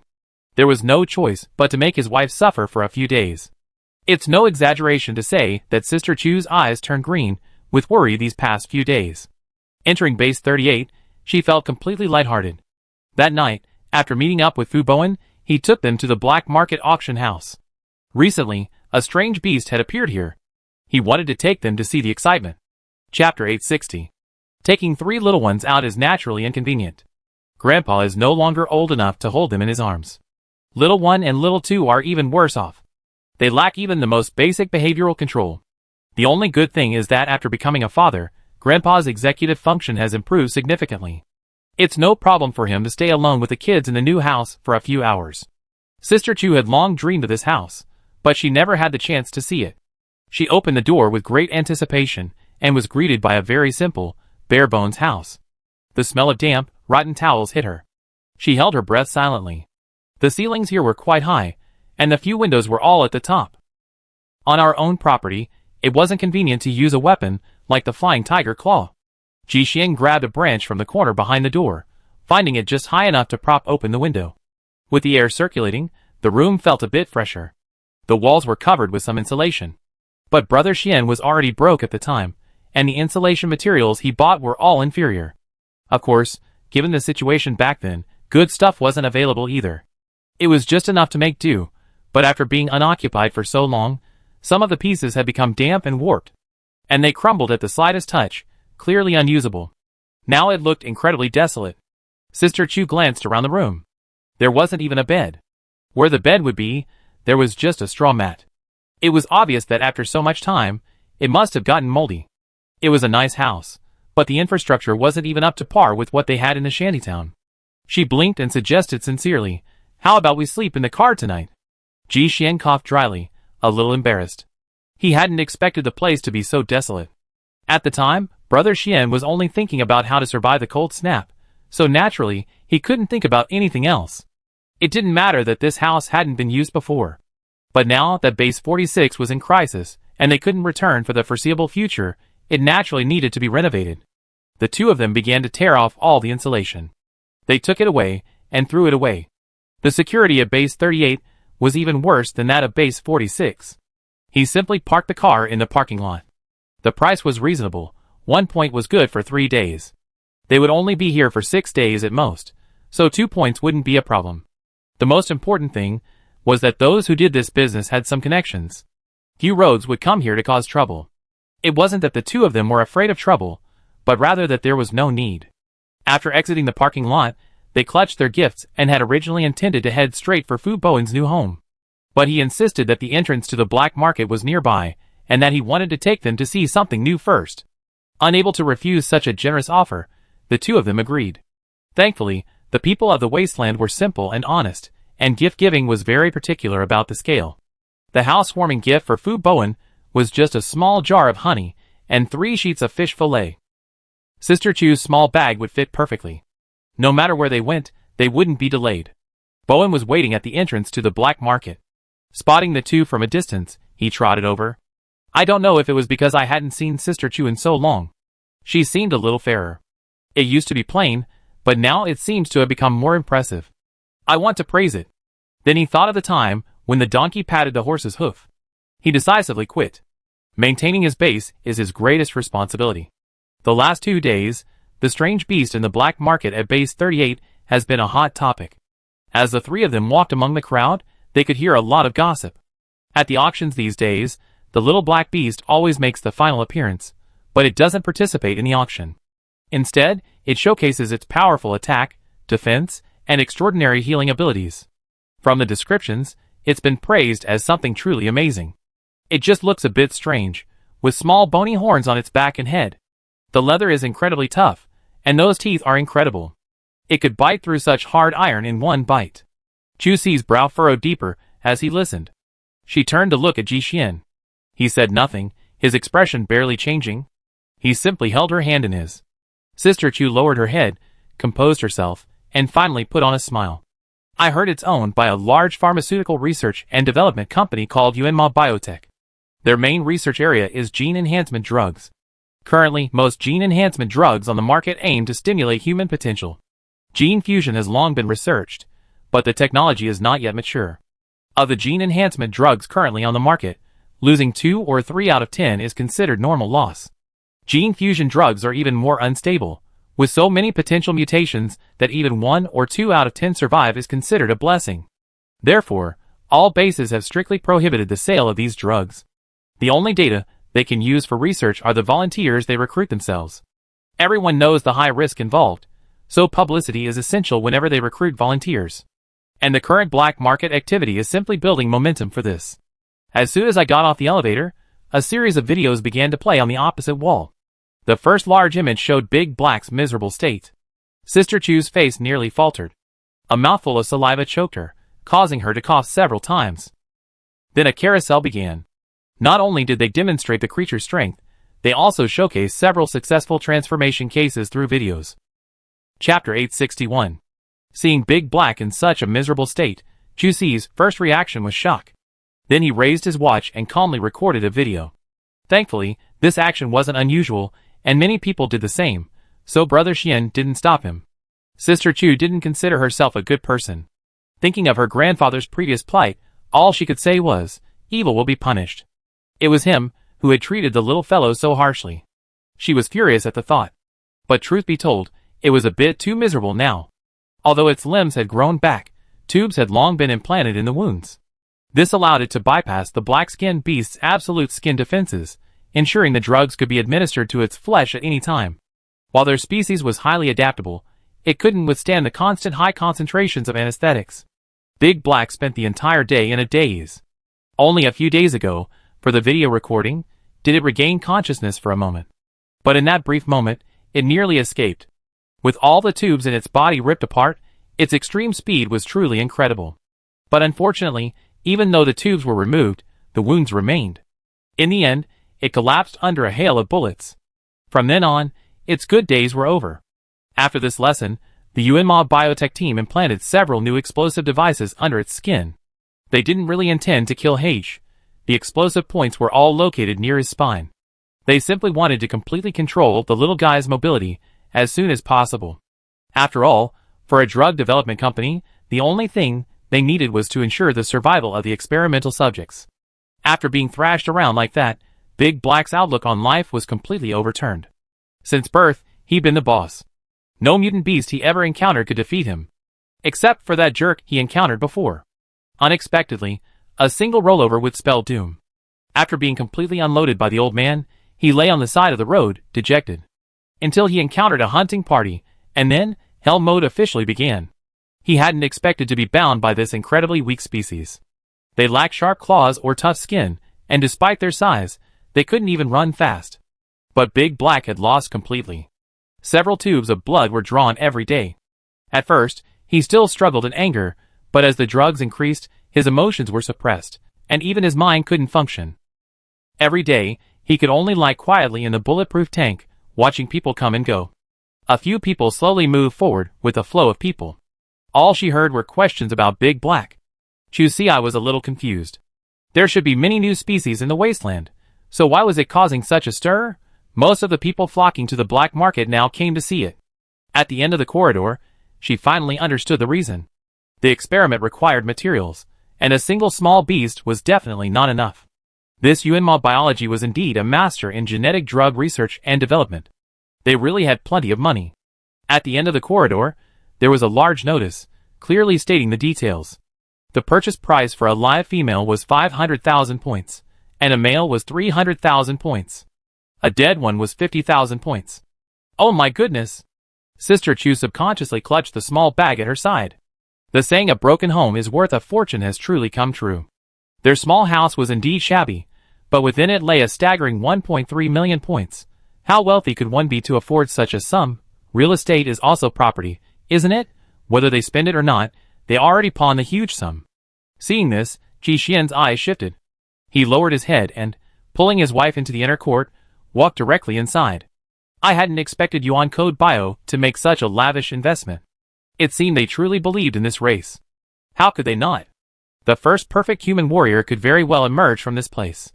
And based on their current research results alone, Yuan Code Bio has already secured a massive investment. They believe that as long as they could successfully cultivate and ensure the successful reproduction of this race, they would be willing to invest 10 times more. A single 50,000 points was enough to motivate many mercenary groups to dispatch death squads. Catching one won't break the bank, and catching a whole pack is a huge profit. There were many people standing guard in front of the notice, many of them with eyes aglow, a clear sign of their excitement. To capture this strange beast, they would inevitably expand their search area. Obviously, this wasn't good news for Ji Xian and the others. Thankfully, the mutant monkeys and silverbacks had become gregarious, and since they were hiding in a high radiation area, the chances of their safe haven being discovered were very low. Just for safety's sake, Sister Chu would be best to leave with him through the mountain passage. That way, even if they saw people outside, they wouldn't suspect they were sharing a roof with mutants. As for the old man and the others, they should try to stay within the high radiation area. With the current appeal of the metacode creatures, members of this species should surface soon. Chapter 862. I watched the auction with little interest. The black market's main target customers this time are various hunting teams and mercenary groups. So, recently, they deliberately added some items that would appeal to ordinary people. One of these items was something Sister Chu stole. It was a honey testing device discarded from Base 46. What a coincidence. After so many miles, we were reunited at Base 38. This item is hard to come by, and it rarely appears on the used market. The main reason is that it has a small audience. Honey testing is generally a necessary public welfare project for each base. A few units per base are sufficient. Even large mercenary groups rarely need this equipment. After all, no one has the abundance of highly radioactive honey like Chu Si's family. If you occasionally find a beehive, it's better to test it right at the base. The starting price for the equipment at auction is 300 points. This was because it was battle damaged, repaired, and was being sold at a bargain price. To be honest, Sister Chu just followed suit and raised her bid. After all, there were already quite a few mercenary groups present, and how could they, a small group, compete? But after just 2 bids, that was only 320 points. Surprisingly, no one else followed suit. The hammer dropped. Congratulations to the lady in number 178, who won this honey detector for 320 points. Chu Si held the sign, still dazed. That's it? She turned to look at Ji Xian. Perhaps her bewildered expression gave room for misinterpretation. The women at the table were either directly in charge, or they were like a daughter, a polar opposite. The one behind, on the other hand, had virtually no right to bid. Many people couldn't help but sneer at the sight. What? He's losing his grip? Have you never experienced the joy of holding up a sign? Did he fail this time? The waiter came down with a transfer device. He glanced around, then, after a moment's hesitation, handed it to Ji Xian, who had the more successful air. Xian was calm. Ask my wife to pay. Chu Si's chin immediately lifted. With a click, the payment was successful. The people who had been muttering before immediately shut up. Don't be fooled by some people's fancy clothes, but few can afford to spend 300 points at once. No matter what kind of person this woman is, as long as she controls the family finances, she's definitely someone not to be messed with. The waiter's expression remained unchanged. After handing the honey detector sign to Sister Chu, he smiled and withdrew. Fu Bowen was still a little anxious. I was afraid Chu Si would be targeted because of this. But then I thought about her fighting ability. I better give up on that thought. Sister Chu was perfectly safe. Anyone who tried to rob her for 300 points would probably get nothing good. Chu Si was also very satisfied. She secretly flirted with Ji Xian. Not bad. Their accounts were clearly linked, but Brother Xian's concession maintained her position as the heroine. In terms of height, she was unnecessarily half a head taller. At the end, it was Big Black who made his grand entrance. Its body was enclosed in a sealed transparent container, with only its head visible. A steel plate was placed against its mouth, and in one swipe, it carved a crescent-shaped shape. Seeing this attack power, the crowd reacted enthusiastically, but Chu Si felt a bit restless. Seeing that many people had already gone outside to inquire about the specific requirements and benefits of becoming a volunteer, they also took the opportunity to leave. Since they hadn't driven here, they decided to pick up the honey detector later. The auction house offers temporary storage, free for 7 days, as long as they bring their receipt. Sister Chu's interest had been successfully dampened, but Fu Bowen was still in high spirits. Next, he invited the two to visit his new home. Everyone's first home is undoubtedly a beloved one. Bowen's house might be a bit remote, but the top floor can be expanded, and he built a loft there. Excluding the space occupied by the stairs, it's about 55 square meters. This is definitely a high-quality small house. After all, his 2 years at Base 52 weren't in vain. Brother Xian's mine had saved him a considerable bonus early on, even during the most challenging times for their branch. Thanks to that batch of iron ore, they gradually found a stable sales channel. Their own value also increased smoothly. Some things are inconvenient to bring up all the time. But Bowen knew full well that at least 20 square meters of this house were earned by Brother Xian. A lifelong brother, Chu Si listened to her praises all the way, and the corners of her mouth couldn't help but curl up. She was also thinking a lot. Life is never lacking in hope. Listening to the man's description, Sister Chu's mind unconsciously conjured up a beautiful scene of facing the sea, spring blossoms in full bloom. Until Brother Bowen excitedly opened the door. The wind whistled, and the river was cold. Chu Si's face froze. Wasn't this just a bare-bones house? What he had just said was his vision of packing. As it stands now, there's a pile of grass against the wall, covered with a small quilt. 2 nails rammed into the wall serve as his coat hooks. To be honest, compared to their shabby house, this place isn't much better. Chapter 863. The two sat on the lawn at Fu Bowen's house, listening to his plans for the house. Soon, the bare, unfinished house seemed to take on a new look. In the first-floor hallway, a tactical backpack and protective clothing hung by the door. A foldable blast shield sat in the corner. In the living room, he planned to place a wooden table and chairs, each with storage space for climbing ropes and emergency kits. Behind that was a kitchen. The attic was converted into a single bedroom and workspace. A secret compartment at the corner of the staircase would hold emergency medicine and ammunition. Chusi's expression was a little complicated. This guy had already mentioned where surveillance cameras would be installed in the future. She turned to look at Ji Xian. Is this something we can listen to? Brother Xian was also helpless, worried that he might get too excited and reveal the door lock combination. After giving the gift, they retreated decisively. On the way back, they happened to pass the scrap recycling station where he used to work. The boss clearly still remembered Brother Xian. A single cold snap had made him a lot of money. When they met again, they were still incredibly warm and welcoming. Brothers, brother. Finally, he bought a fairly sturdy iron bed frame from him. He didn't act shy and had it polished and sprayed with quick-drying paint right in the boss's workshop. He only charged him the cost price, which was much better than buying new. He also had plenty of solid wood boards, and Sister Chu picked out one that had already been coated with tung oil. Afterwards, they borrowed the cart to take it back. They pretended to push it all the way. With their strength, they could easily have each carried the entire thing. But since they were new to the place, it was best not to make any holes. They worked together to get the items home. Originally, Chu Xi and Ji Xian had intended to spend a few nights together in the car. But with the old man and his companions so popular now, and the parking lot being overrun with surveillance cameras, Sister Chu was worried they might wander off at night. It would be better to go home and feel more at ease. There was no need to buy bedding or anything like that. It was already in the car.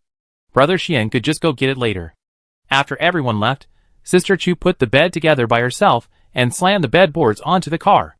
After some thought, she decided to show the old man He Zi's miserable condition. Her original intention was to warn him that it was dangerous out there. If he ran away, he would be at great risk of being caught. These days, such a powerful species is extremely dangerous. But the old man was so excited at the sight that he immediately reached into his small bag. From it, he found the combat uniform Ji Xian had made for him. He pushed it in front of his beloved, implying that Chu Xi would help him put it on. The old man was furious, and he was going out to save his compatriots from the dire situation. Sister Chu was stunned. You're going to save it? She could understand the love for his compatriots, but the old man couldn't be a saint. She tried to help the little guy recall. Do you remember how badly it bit you?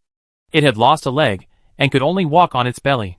But then she thought, legs didn't seem so necessary for this species. Perhaps, the hatred between the two wasn't as great as she thought, but this matter certainly couldn't be decided on a whim. They had to wait for Brother Xian to ask for his opinion. Not long after, Ji Xian returned. After hearing his wife's explanation, he immediately realized why the four-legged beast had been captured. The problem is probably with me. Must we rescue him? The old man slapped Big Black's screen with a domineering gesture. Must we rescue him? Brother Xian frowned. Both the black market and the medicode biology were extremely difficult to deal with. If the little guy wanted to rescue his kin, they could try, but they had to completely eliminate the two. These two behemoths were unlike the smaller forces of the past. Getting involved would be quite troublesome. But this wasn't completely impossible. Their biggest advantage was their excellent timing. Right now, Big Black was in the middle of his exhibition phase. He was scheduled to appear at the black market auction in the coming days. While it would be difficult to strike there, it would certainly be much easier than the Pharmaceutical Research Institute. Otherwise, the rescue plan wouldn't even be possible. Ji Xian didn't sleep all night. He first studied the terrain surrounding Base 38 for a long time. Later that night, they drove directly out with the old man. Some preparations needed to be made, at least to create the illusion that the little guy had sneaked into the base on his own. Ji Xian even took him to familiarize himself with the escape route. Without delay, they took the old man to the black market auction house the next day. This time, the two of them didn't go inside, they simply took the sign, and went to pick up the honey detector they had previously bid on. The little guy, wearing his invisible suit, quietly followed the waiter. While the others were counting the auction items, he hid next to the larger items. They were all pushed backstage. Unfortunately, Big Black hadn't arrived yet, so he remained quietly inside. Chu Xi and Ji Xian grabbed their belongings and left immediately. After picking up the goods with Bo Wen, they left Base 38. Big Black didn't arrive until 2 p.m. Sister Chu could clearly sense that the little guy was getting a bit excited and couldn't contain himself. She quickly spoke to stop it. The sound came through the small earpiece, and it finally laid down again. What a joke! People have a dedicated security team these days. They still have to wait for an opportunity and can't rush. Chapter 864. During this rescue operation, the old man was very cooperative. However, when they dug through the wall, the alarm still triggered. After all, the black market auction house wasn't a casual place. Alarms were embedded in the walls at key locations. And the little guy's wall-digging skills were clearly subpar. He always been rough around the bush. He relied on bullshit to solve every problem. He couldn't even chew through the steel bars, let alone the tiny traction wires embedded in the wall. By the time the black market alarm was triggered, Chu Xiai and Ji Xian had already left the scene. A shrill buzzing sound came from the headphones. Sister Chu was extremely nervous, but Brother Xian was remarkably calm. Don't worry, just let it stay where it is. When the auction house was robbed, their first concern was definitely people. And the little guy was currently hiding in a temporary storage box for the auction items. At such a critical moment, the black market people couldn't immediately open and count the items for their own safety. What's more, the little guy was wearing a chameleon-like invisibility cloak today. Even if the box was opened, the dim light inside would make it difficult for the staff to detect him. So as long as the old man stayed still, his safety factor was quite high. Wait until they finished inspecting the area, then they could move quietly. The little guy remained huddled inside, and the sounds of a frantic search could be heard from his headphones from time to time. Although Ji Xian had already explained the general situation to her, Sister Chu still held her breath. After all, it was her first time doing something so thrilling. She was understandably a little nervous, but that was understandable. Gradually, the external environment calmed down. Ji Xian checked the time. Even though he knew it might be a disguised slackness, Big Boss had to make his move. The silver lining was that they weren't the only ones targeting Big Black. After all, Yuanma Bio's propaganda had been effective these past few days. Big Black's advantages had been noticed by many organizations. Today's commotion had, by some strange coincidence, lured another wave of people into the black market. Everyone was eager to take advantage of the chaos. Naturally, Ji Xian wanted to do the same. Now, during the fierce battle, it was the perfect time for Big Boss to act. However, due to the characteristics of his clothing, he had to move slowly. He had to give the light-sensitive elements ample time to react. At such a critical juncture, Brother Xian naturally took command. And so, Big Boss's good days were over for the day. He followed the instructions precisely. After only 2 steps, he was hit by a stray bullet. He was fine, of course, but his delicate clothing couldn't hold up. A clump of skin appeared in midair. Sudden appearances always catch the eye. In such a tense moment of exchange, the unknown is synonymous with danger. These aren't our own weapons. So, the old man, pummeled by bullets, never fell. Finally, he escaped the predicament. But his small frame was completely exposed. The situation was now critical. Not only was the little creature's clothes ruined, but even the earpieces Ji Xian had secured to it were knocked off. It had completely lost contact. Chu Xiai almost gasped. What did that mean? Was it on its own for the rest of the journey? Thunder rumbled from the sky. She had predicted correctly. As soon as the old man appeared, it immediately became a more sought-after target than even Big Black. A dragnet rolled in. Knowing it was coming to rescue its kind, the Yuanma biotics even deliberately left it vulnerable in their defenses. If Ji Xian could still control it remotely, he would certainly not let it get involved in this mess again. But they were now out of reach. The stubborn little creature rushed in headfirst. Then the Yuanma biotics locked the door and beat it. They had been studying Big Black for some time, and were well aware of this species' drug resistance. The guards all retreated, and the room was completely sealed. A high concentration of anesthetic gas was immediately introduced through the ventilation port. This dose of anesthetic would be ineffective against humans, even with a gas mask. But Big Black's species only needed 30 seconds to take effect. Accustomed to being confined in the mutant tortoise shell, the confined space didn't frighten the little creature. Seeing the glass tank in the middle, it immediately rushed over. It lashed out with its claws, but it was obvious it wouldn't have much of an effect. This thing was originally designed to trap Big Black, so its strength was evident. But the little guy possessed extraordinary endurance, thanks to Sister Chu's previous training in gnawing on turtle shells. As long as there was a scratch on the glass, I was certain it could break it. Seeing my long-lost little brother, Heisey was practically crying. He felt a mixture of love and hate for it, but ultimately joy prevailed. He was fed up with this kind of life. He couldn't even lift his claws to die. He wanted to run, but he was afraid he'd be caught by these humans. Seeing that he couldn't bite through the glass tank, he cried anxiously. If it didn't work, he'd retreat. Don't forget to smack it to death with one claw before leaving." Moments later, Heisey passed out from the effects of the anesthetic. But the old man had always been a man of few ordinary ways. Furthermore, he could absorb the anesthetic into his body and deposit it in the spikes on his back. The people outside were amazed. But they never considered that they couldn't possibly stop this little creature. Only when they saw it had truly gnawed through Heisey's restraints did they become anxious. But by the time it started scratching the wall again, it was too late. This thing was like tofu in the old man's mouth. Steel and other things offered no resistance. After dragging Heisey out of the room and breathing in fresh air, he gradually regained his mobility. To survive, this creature forced all its potential into action. Flinging the old man onto its back, it ran at lightning speed. Even cars couldn't catch up. There was no other way. Bang, bang. The outer layer of skin remained intact, but the high-intensity bomb placed in its place had destroyed the old man's spine. Chapter 865. The effect of the explosion. With a loud bang, Heisey was blown into a balloon. At this point, its indestructible skin became an accomplice. Most of the force was trapped within, acting entirely on its organs. After puffing up into a ball, the excess force was released through the previously reserved orifices. Blood and flesh splattered out, and at this moment, it truly looked like an octopus. I hadn't expected the effect to be so devastating. Even the metabiology staff were shocked. At the sight, the security captain froze in place, cold sweat immediately breaking out.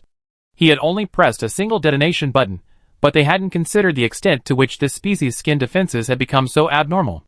The combined effects triggered a chain reaction of all the bombs previously placed within its body. This time, it was definitely doomed. If the boss knew, he would surely suffer an even more horrible fate than this little beast.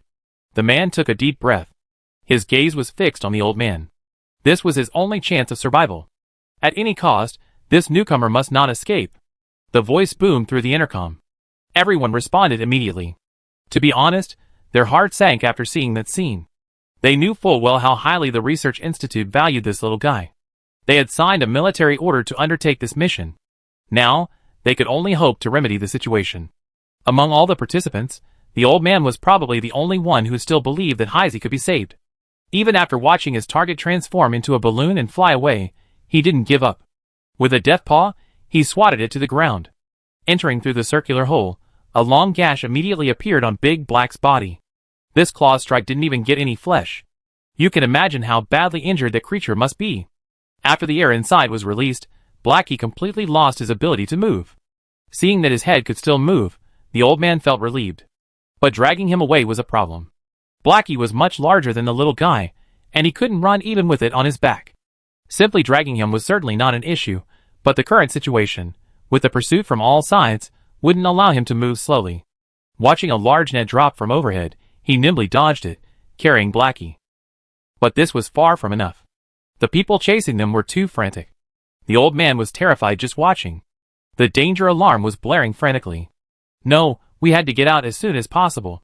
And it was right. If those people put everything on the line and used human wave tactics, even if it had a powerful attack, the bodies would inevitably slow it down. Once surrounded, escaping would be no easy task. The little creature's brain had never been so agile. It scanned the surrounding buildings, quickly locating the escape route Brother Xian had previously mapped out for it. It had already rejected the original route. It was still too circuitous, and it wanted to make its own way. It didn't care what building stood in its way, it just kept chewing its way through. The effect was undoubtedly significant, because the group had no way of predicting which way the little creature would emerge. They could only disperse their forces to surround the houses. Once it reached the next house, they would all move over. This completely disrupted their pace of action. But this advantage didn't last long. The security captain consulted his superiors and received the order to break in. This small amount of compensation was nothing to the Yuanma creatures, but no matter what, the mission objective couldn't be compromised. The captain felt incredibly uneasy upon hearing this. Because, in his mind, Big Black was already dead. In reality, it was practically on the verge of death. It was breathing more than it was breathing, and it was coughing up blood. The little guy wasn't particularly considerate either. Leading it through the arduous journey of clearing rocks and breaking through rocks, it wasn't uncommon for it to get crushed by a broken branch. Before, we would have had no complaints. But now, it felt as if its distant homeland was calling to it. In the end, helpless, it fainted again. To be honest, this time it even had a premonition of death. Perhaps, there was no hope. Finally, his hard work paid off. The old man, who had fought so hard all the way, finally arrived at the city wall with his half-dead teammate. There lay the cave he had dug beforehand. Most importantly, the cave contained the energy stone Brother Xian had left there. He hurriedly dragged Big Black inside. He pushed the stone to its mouth, but it only rolled its eyes. It didn't even have the strength to open its mouth. Finally, the old man came to its aid, chewing the stone into pieces before feeding it into its mouth. Thankfully, his efforts hadn't been in vain. After consuming the energy stone, Heizi's condition quickly stabilized. Hearing the clatter of footsteps outside, the little fellow didn't dare linger any longer. Dragging his paralyzed partner along, they hurried outside. The energy stone was undoubtedly of immense use to Big Black. The wounds on its body quickly formed a thin membrane. While its defenses weren't as strong as its previous skin, at least it stopped bleeding. The pain in its internal organs had also eased considerably. The dark tunnel gave it a sense of security. The old man desperately tried to escape with it, but as they dragged it along, it unexpectedly fell asleep. Chapter 866. Even after leaving the city, there were pursuers outside. The little creature didn't dare slack off, running with its brother-in-law. Even helicopters were dispatched, demonstrating the medico creature's determination to capture them. Thankfully, the positioning devices previously embedded in Big Black's body were destroyed by the explosion. After they left, the grass was tall and the trees were dense, making it extremely difficult to find those two little creatures. But those people still didn't retreat. Besides, they still had a lot of technological equipment that could be put to use. The most basic heartbeat detection was still very effective. Thankfully, the old man didn't let his guard down and took the seemingly safest option of hiding in place. Even though it stumbled and stagnated while carrying Big Black's burden, it persevered and escaped to the high radiation area. After all the high-tech equipment failed inside, the two finally found some safety. After consuming the energy stone, Heizi's condition stabilized significantly. Although there was no immediate risk of death, its paralysis hadn't healed. After entering the wilderness, it was reckless. It had completely entrusted its life and property to its eldest brother-in-law. The little guy took many detours and entered high radiation areas several times.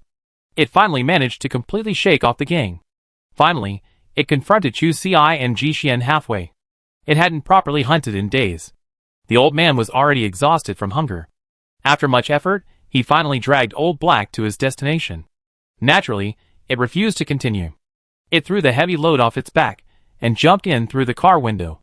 It didn't even have time to spend time with its big darling, instead diving into the food pile in the back seat and devouring it. Most of the stuff here was supplementary food for Little One and Little Two. They were all high radiation items, nothing to worry about. Seeing the little one wasn't hurt, Chu Ci felt relieved. It wasn't a good place to stay for long. Seeing the old man enjoying his meal in the back seat, Sister Chu got out of the car and prepared to pick up Big Black. But their first meeting wasn't as heartwarming as she imagined. Black had been badly tricked by humans this time. The sight of Ji Xian and his friend's SUV pricked a familiar nerve.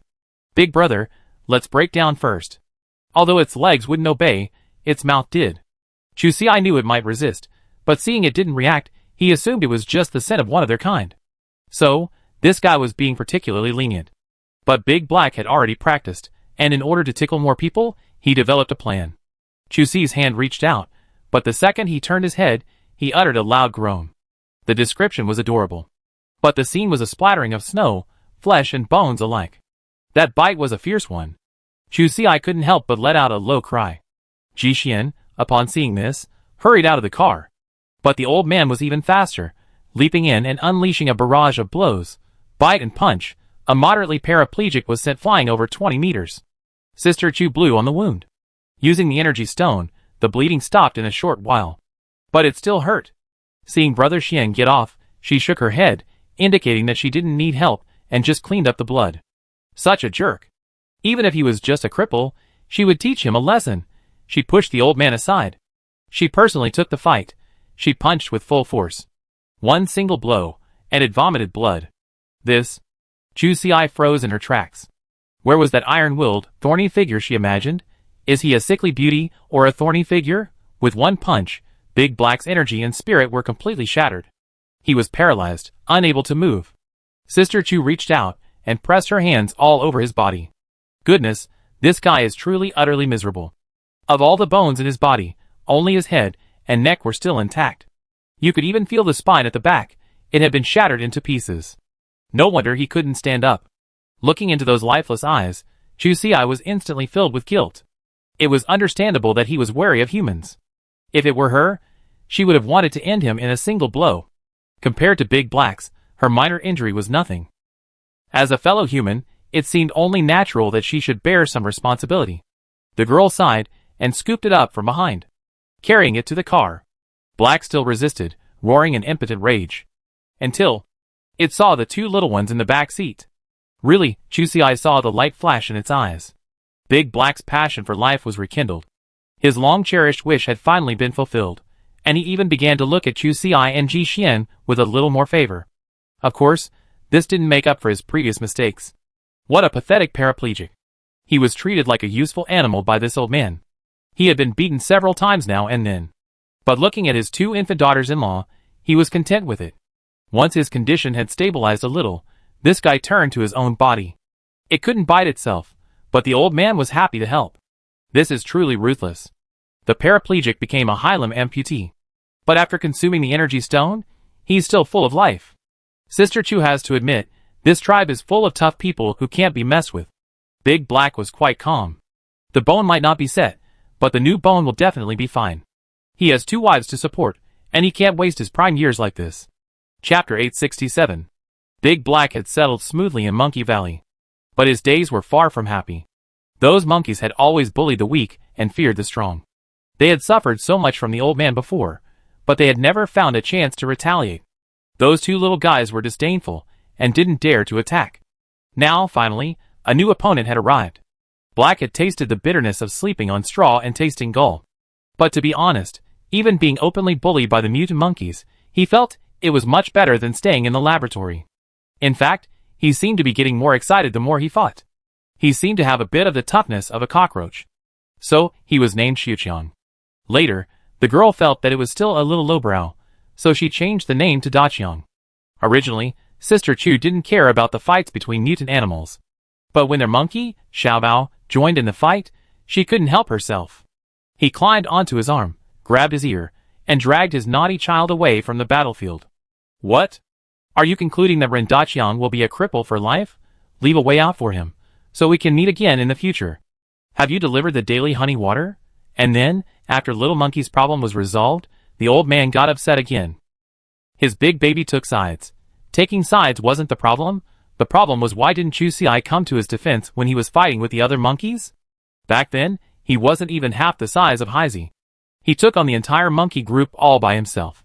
There's a certain amount of weakness and helplessness. But the little guy couldn't fit in, so he had no choice but to become a troublemaker. People are disliked only when they're forced. The little guy fell into deep self-doubt. He was no longer the big baby's favorite.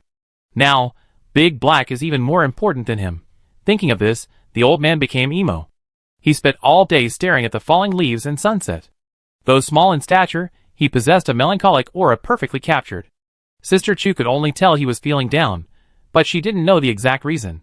At lunch, she brought 2 slices of honey-grilled fish to the little guy. But for the past 2 days, the old man hadn't wanted to get close to her.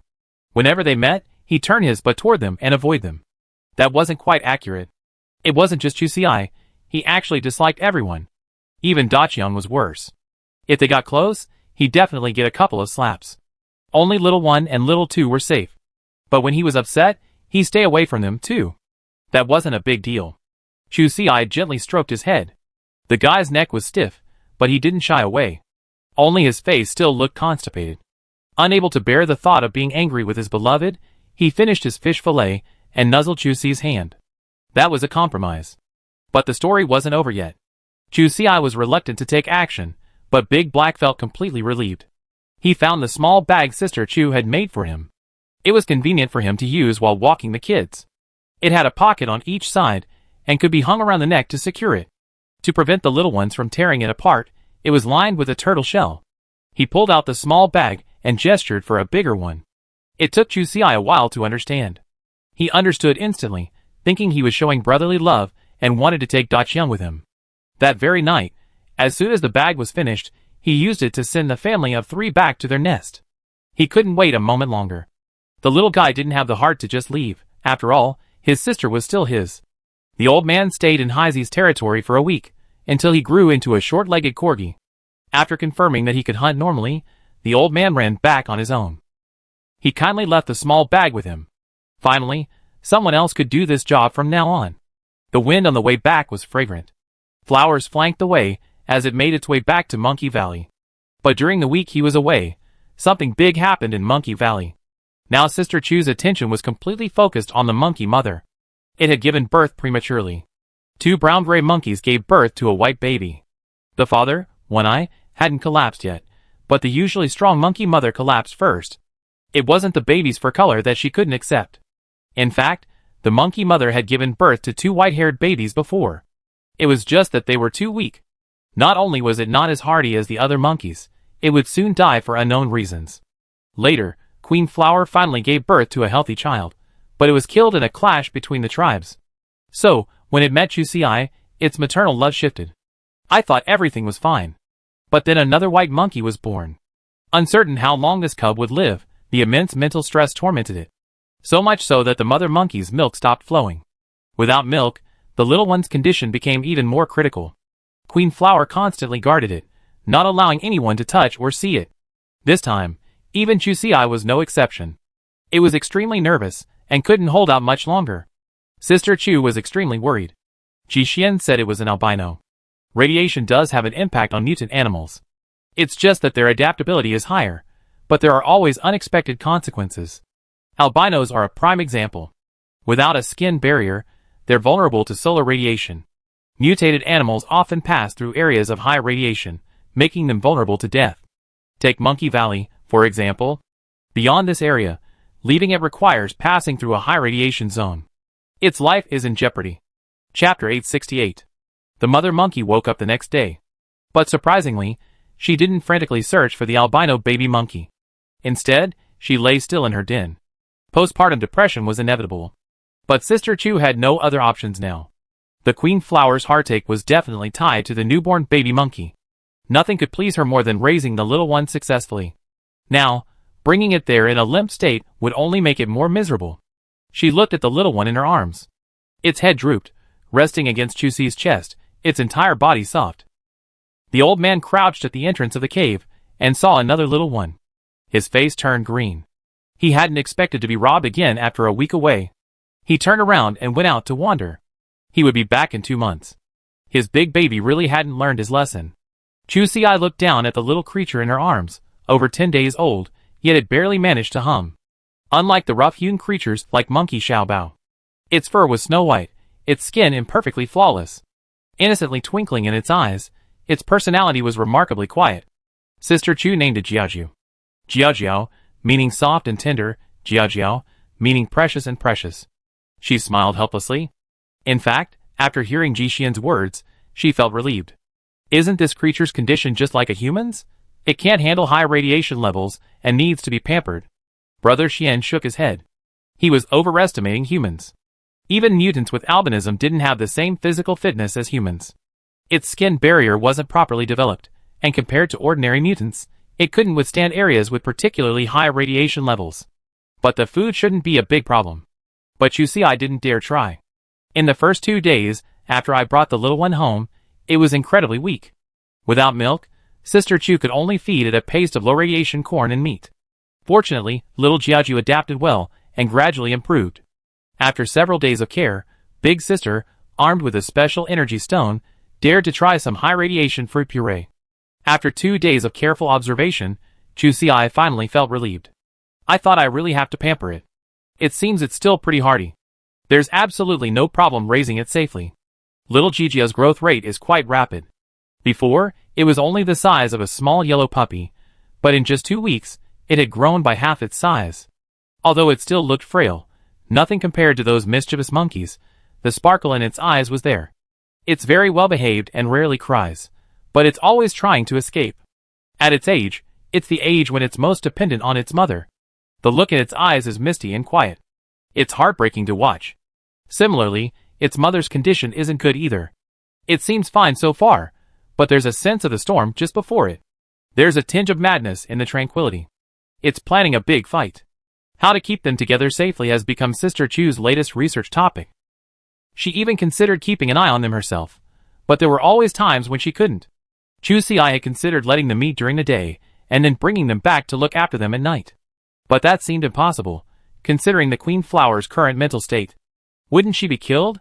Just as she was thinking about this, a small ball tied to a leather string dropped before Chu Si's eyes. Because of the previous incident with his wife's lost watch, he stocked up a few extras this time. Now that he had one, he could transform it into a radiation alarm. Brother Xian smiled. The small light can automatically switch between 3 colors. Green indicates a safe zone, yellow indicates an excessively dangerous zone, and red indicates a dangerous zone with an audible alarm. Although the mutant monkey couldn't use a watch, with training, it should have no problem distinguishing basic colors and sounds. This was certain, and Sister Chu immediately took action. She wanted to train the Tyrannosaurus first. But things weren't going well. The monkey mother was extremely uncooperative. She stared at her belly, showing no desire to communicate. She tried for several days, but there was no progress. She couldn't even demonstrate the alarm's function. She had no choice but to take the risk with Xiao Jiujiu. She put the alarm on its neck. It clung obediently to Sister Chu's chest, allowing her to lead it back to the troop. As soon as it entered the troop, perhaps the unfamiliar smells were palpable, and even clutching Chu Si's arm, it could feel a noticeable tremor. It was probably more fear than excitement. Chu Si reached out and gently stroked its back, slowly soothing the little creature. What she hadn't expected was that the monkey's mother was still over 30 meters away. The little creature suddenly straightened up, turned its head and looked around, then immediately jumped off Sister Chu's body. It wasn't a very agile runner now, but it still stumbled and rushed forward without hesitation. Compared to the little one, the monkey's mother's reaction was much slower. But it was also much more enthusiastic. It was as if a lot of fuel had been added to the rusty machine before it started up again. To her surprise, its cub was still alive. And it had grown considerably, stronger than the 2 she had raised before. Chapter 869. With little Jiujiu hanging out in front, Monkey Mom's interest in learning about the alarm increased greatly. It took less than half a day for it to understand what it meant. Sister Chu played with him for 2 days. Seeing that the Queen Flower would retreat whenever it entered the yellow alert zone, there hadn't been a single problem. Chu Si finally felt relieved. Now, Monkey Mom was gradually returning to form. Chu Si used a very thin snake meat soup to nourish them. Just a few drops of snake meat mixed with a large bowl of water. Just a drop of it in little Jijia's food, and the rest went into Monkey Mom's stomach. Lately, Monkey Xiaobao has become much more sensible. He's busy helping Monkey Mom care for the cubs. A while ago, Queen Flower's sudden collapse scared it. It had always believed that figure would remain unshaken. Unexpectedly, there would be times when it could break down. It was from that time that it suddenly grew up and understood its responsibilities. After all, he's still young, so his personality can be a bit more whimsical. But after his outings, he always remembers to bring back the most delicious fruit. Seeing Xiao Jiajiu nibbling on it, he feels more satisfied than if he were eating it himself. Chu Si just watched coldly. This guy galloped off on his sister-con ways, disappearing in the blink of an eye. True, once you have a younger sister, you forget your older sister. Ever since her last successful upgrade, Sister Chu has discovered she's become more resistant to highly mutated things. For example, she's now more willing to eat mutated fruits. At most, when she's had enough, she just run to the crystal cave to unload. She walked over and measured Xiao Jijiu's height with her hand. Now, when the little one stood up, he was taller than her waist. It must be said, mutant animals grow fast. She glanced at Monkey Little Treasure. No need for further explanation. Little Treasure, long oppressed, understood immediately. She quickly handed over the peach in her hand. From then on, the 2 he had brought back were confiscated. She was left staring blankly. Then she received a whole bottle of honey from her boss. Little Treasure was beautiful. Compared to this warm and cozy family, the relationship between the 2 women in the royal flower family was in turmoil. One eye hadn't stood the test of white hair. The child he had waited so long for wasn't his own. Who could bear this? When Monkey Mom collapsed, he was also upset. Later, he chose self-exile. His wife had made such a big mistake, so what was wrong with him going away for a few days to relax? In the end, Sister Qian had to beat him back. One eye was still furious. He felt so green, he was glowing. The other monkeys looked at him like old Wang. The rising anger didn't last long. He realized the situation had gotten serious. Now, it wasn't just about whether he still wanted to get angry with his wife. Only after returning home, did he discover that his mother had broken off relations with him. The relationship, already shaky, was gone after a few moments of boasting. The tall figure seemed somewhat desolate. Because of his mother's previous birth of a white baby monkey, the males in the tribe were quite suspicious of her. So, the Queen of Flowers wasn't very popular with the opposite sex. But One Eye wasn't much better off. Because of his physical disability, he also lacked the attention of the opposite sex. Later, when it caught up with its wife, it felt like it had found a treasure. Naturally, it peppered her with all its might. When it gave birth to a white hare, it wanted to vent its anger and have its mother comfort it. Who could have imagined that it would go head to head? Now, Queen Flower is content with having a child, and its main concern lies with little Giorgio. One Eye's existence may have always been dispensable to it. If nothing had gone wrong, they could have lived happily ever after. But One Eye left on his own initiative. Compared to the pain of losing a child, it was nothing. It was just that his already closed heart completely closed. Later, Juicy-Eye returned with little Giorgio, and Queen Flower's emotional structure was rebuilt. At that time, One Eye was still grieving outside, so naturally he had no time to worry. Now it was the big guy's turn to be dumbfounded. Little did he know that he had only gone out to show off out of frustration. His wife's pride was gone. Now, One Eye didn't care whose child it was. As long as his wife was his, that was all. He knew he had fulfilled his fatherly duties. Since the monkey mother had to look after little Giorgio, she couldn't go anywhere, so she worked from dawn to dusk to find all sorts of edible food for them. Occasionally, she catch a small animal and give it to Juicy-Eye, asking him to help her process it so he could show his affection. Now, little Monkey Bao had some free time. His lowest position in the family had been inherited by a monkey, and he felt a surge of emotion. One Eye displayed his full strength. Alas, the road ahead was long and arduous. This guy's timing was wrong, and he essentially dug a hole and buried himself in it. Chapter 870. Sister Chu has been enjoying herself these past few days watching the monkey mother and her family. This kind of family gossip gave her a false sense of peace and prosperity. Every day, the events she encountered seemed to revolve around her small plot of land. Then, the search for rare beasts spread to the monkey's territory. Rare beasts is the name given to the likes of old men by the Yuanma biology team. This name also reveals the current attitude towards this species. Treasures, valuable, and worth a fortune. Besides the professional teams, the majority of those out treasure hunting are ordinary people whose lives are less than ideal. With only a little food and water, they dare to travel great distances. They even sleep outdoors at night. The people at Base 46 are especially unforgiving. After all, their homes have been destroyed. With nothing left, they can only fight for their lives. If they could capture that legendary rare beast, any base would be able to secure a suite. This would bring blessings to countless generations. Even at the cost of their lives, they wouldn't hesitate. In fact, this rumor had been circulating for a long time.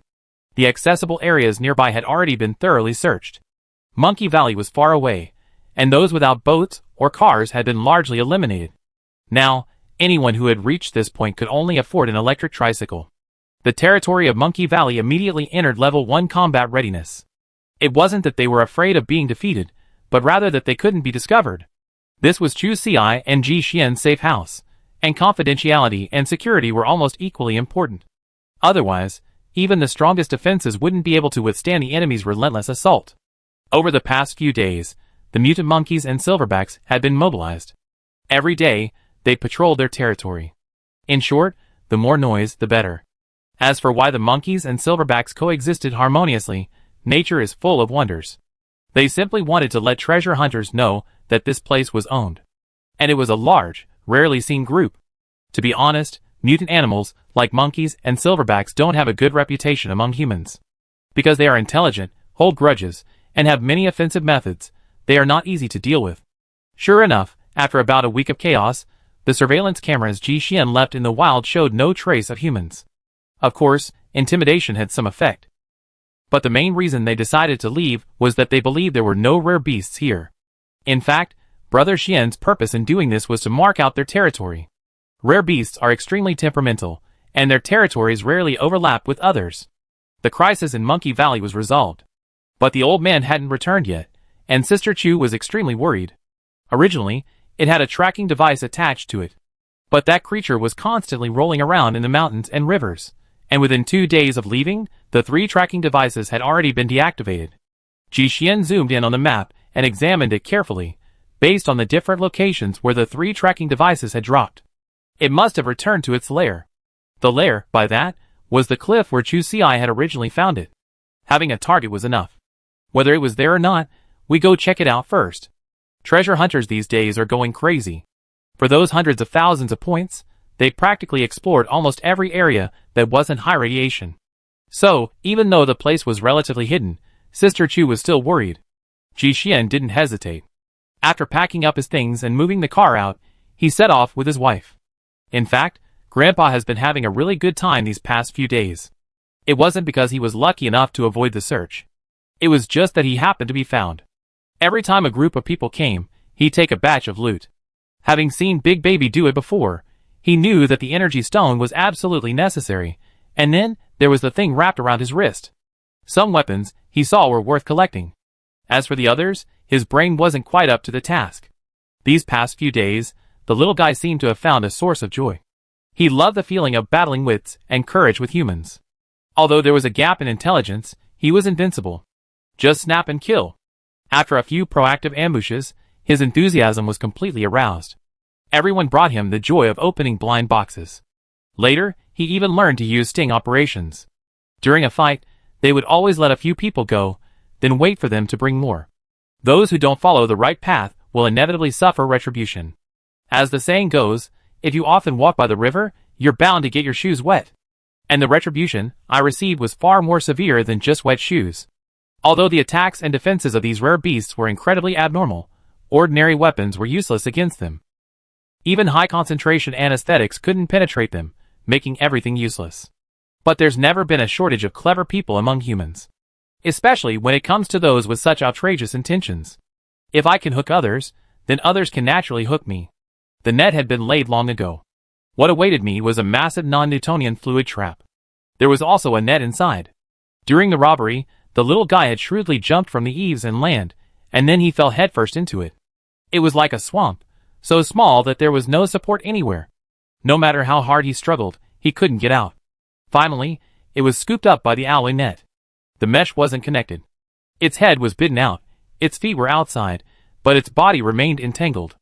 The net was tightened, leaving only its head exposed. It couldn't escape again.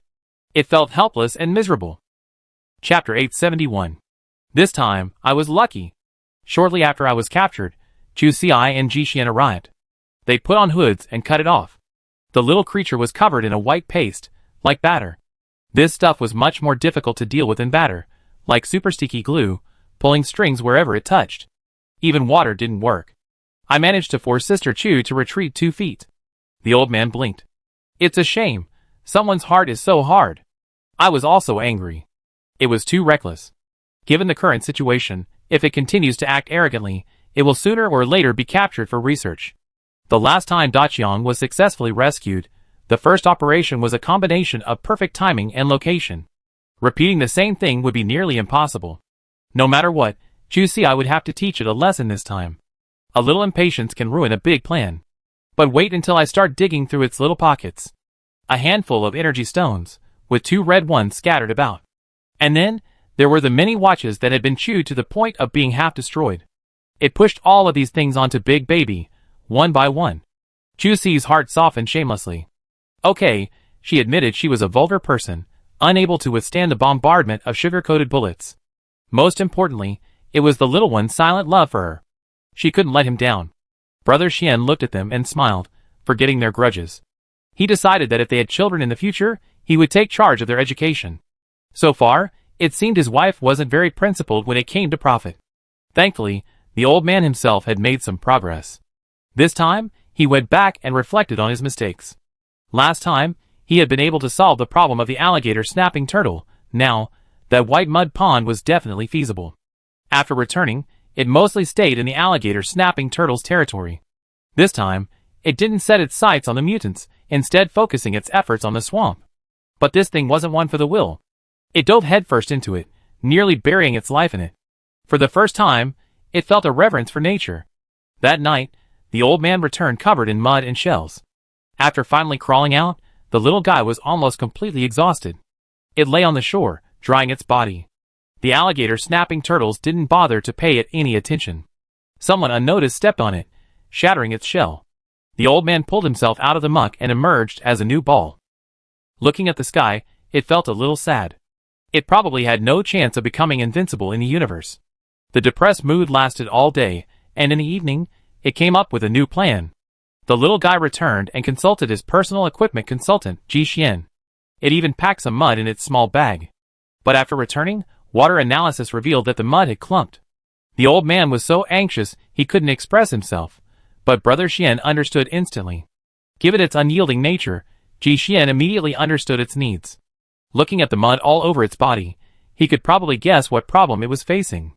The next day, a shallow non-Newtonian fluid pool was built, just high enough for the little guy's head to be visible. Turning around in it was completely effortless. This prevented it from suffocating, and since its feet could touch the bottom, it could just walk slowly to the edge, very safe. The pool was built in Monkey Valley, and the little figure was sweating profusely during training. The title of sprinter was gradually taking shape. It had also learned to roll over, increasing its contact area. Everything was proceeding smoothly, but when I went back the next day, the pool was still there, but the slop had all splattered outside. There were even more large footprints on the ground. It was obvious that the monkeys and gorillas were being too cautious. They learned how difficult little creatures could be. So during the day, they hid well, just watching it play alone. But at night, when everyone went back to sleep, how could they hold back any longer? The larger ones couldn't get in either, and at first, everyone held back, fearing they damaged the pool. Only the newly born cubs were allowed in. And playing in the water is all children's nature. Once they got in, there was no stopping them. And now it became the situation we're in, with the entire pool of slop spilled out by them. The little one hadn't just picked on the larger ones. Many of the smaller ones had learned their lesson. Seeing the old man come out, they felt guilty. Thankfully, they had their parents' guidance. Now, each one of them pretended to be obedient, lying next to their mother, not even daring to turn their heads. But could the little one be fooled so easily? It couldn't even wipe the white mud off its body. Did they really think it was blind? And so the battle between the cubs began? It was definitely the boss again. This leveling up routine was exactly the same as Sister Qian's. It was then that it discovered a very obedient being. The white-haired one had no white mud at all, so it decided to use it as its sparring partner. The old man wanted to teach these little ones that only by obeying him would they reap the rewards. After nudging Jiao Jiao, he hooked her with his tail, and went to find Ji Xian. Unnoticed, the cub stood up, puffing away white dust. And so, the happy pair of childhood sweethearts was formed. Chapter 872. The little fellow had diligently practiced his skills in the pond for several days, finally successfully learning to glide. With his 8 legs spread apart, his force-bearing area increased significantly. Sliding back and forth, though his speed was slow, the swamp certainly couldn't hold him back anymore. The old man was delighted. With a flick of his tail, he prepared to take the white-haired little monkey out for some practice. But before he'd taken 2 steps, an alarm sounded from the creature's neck. The mother monkey quickly arrived and took her precious child home. Without an audience, the joy of victory was instantly diminished. He was just contemplating how to steal his little brother away when he saw Big Black, who had just been sent out, return from the cliff with his 2 cubs. He trotted briskly, his steps revealing a cheerful air. In the mountains, we're one family. Naturally, the old man had no desire to reminisce with him. Seeing the 2 little ones, it suddenly remembered that we had 2 little sisters. No wonder it always felt like it had forgotten something. At this moment, it must have felt a tinge of shame. But then it thought back to when it was a parent, and suddenly life became brighter again. The children had grown up, and would eventually leave home. It focused on itself, refusing to waste time. The old man's future was destined to be a wild horse. In this respect, Rendaqiang was clearly far superior to it. It always fled with its family, without a single complaint. It had quite a bit of the character of the little ones. Big Black had a hard time choosing to return with so few. Now, the people waiting outside to hunt had gone completely mad. Its lair has long been unsafe. The rewards are often 300,000 to 500,000 points. Anyone with a modicum of common sense would be going crazy. If Chu Xiai and Ji Xian weren't in on the game, they'd all be tempted to go out and cash in. Who has extra cash to spare? With this capital base, achieving a class leap and supporting 3 or 5 generations of family members wouldn't be a problem. Especially with the widespread adoption of the quagmire tactics, the low investment and high returns look very promising. I heard someone has already succeeded. Although they ended up with a dead one, they still got a full 50,000 points. 50,000 points. It's enough to buy a small house in a safe zone to settle down. Future generations will be secure. Living in an environment free from the harmful effects of high radiation is what so many people living in the shantytowns long for their whole lives.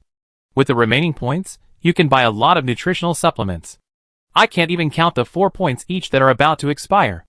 It can be said that if you succeed once, your whole family will benefit from it for a lifetime. With such positive feedback, people naturally saw only light. This momentum was sufficiently successful that hunters emerged from various bases like a wave. Dachyeong's territory was directly affected. After all, it was the first confirmed location to discover and successfully capture a rare beast.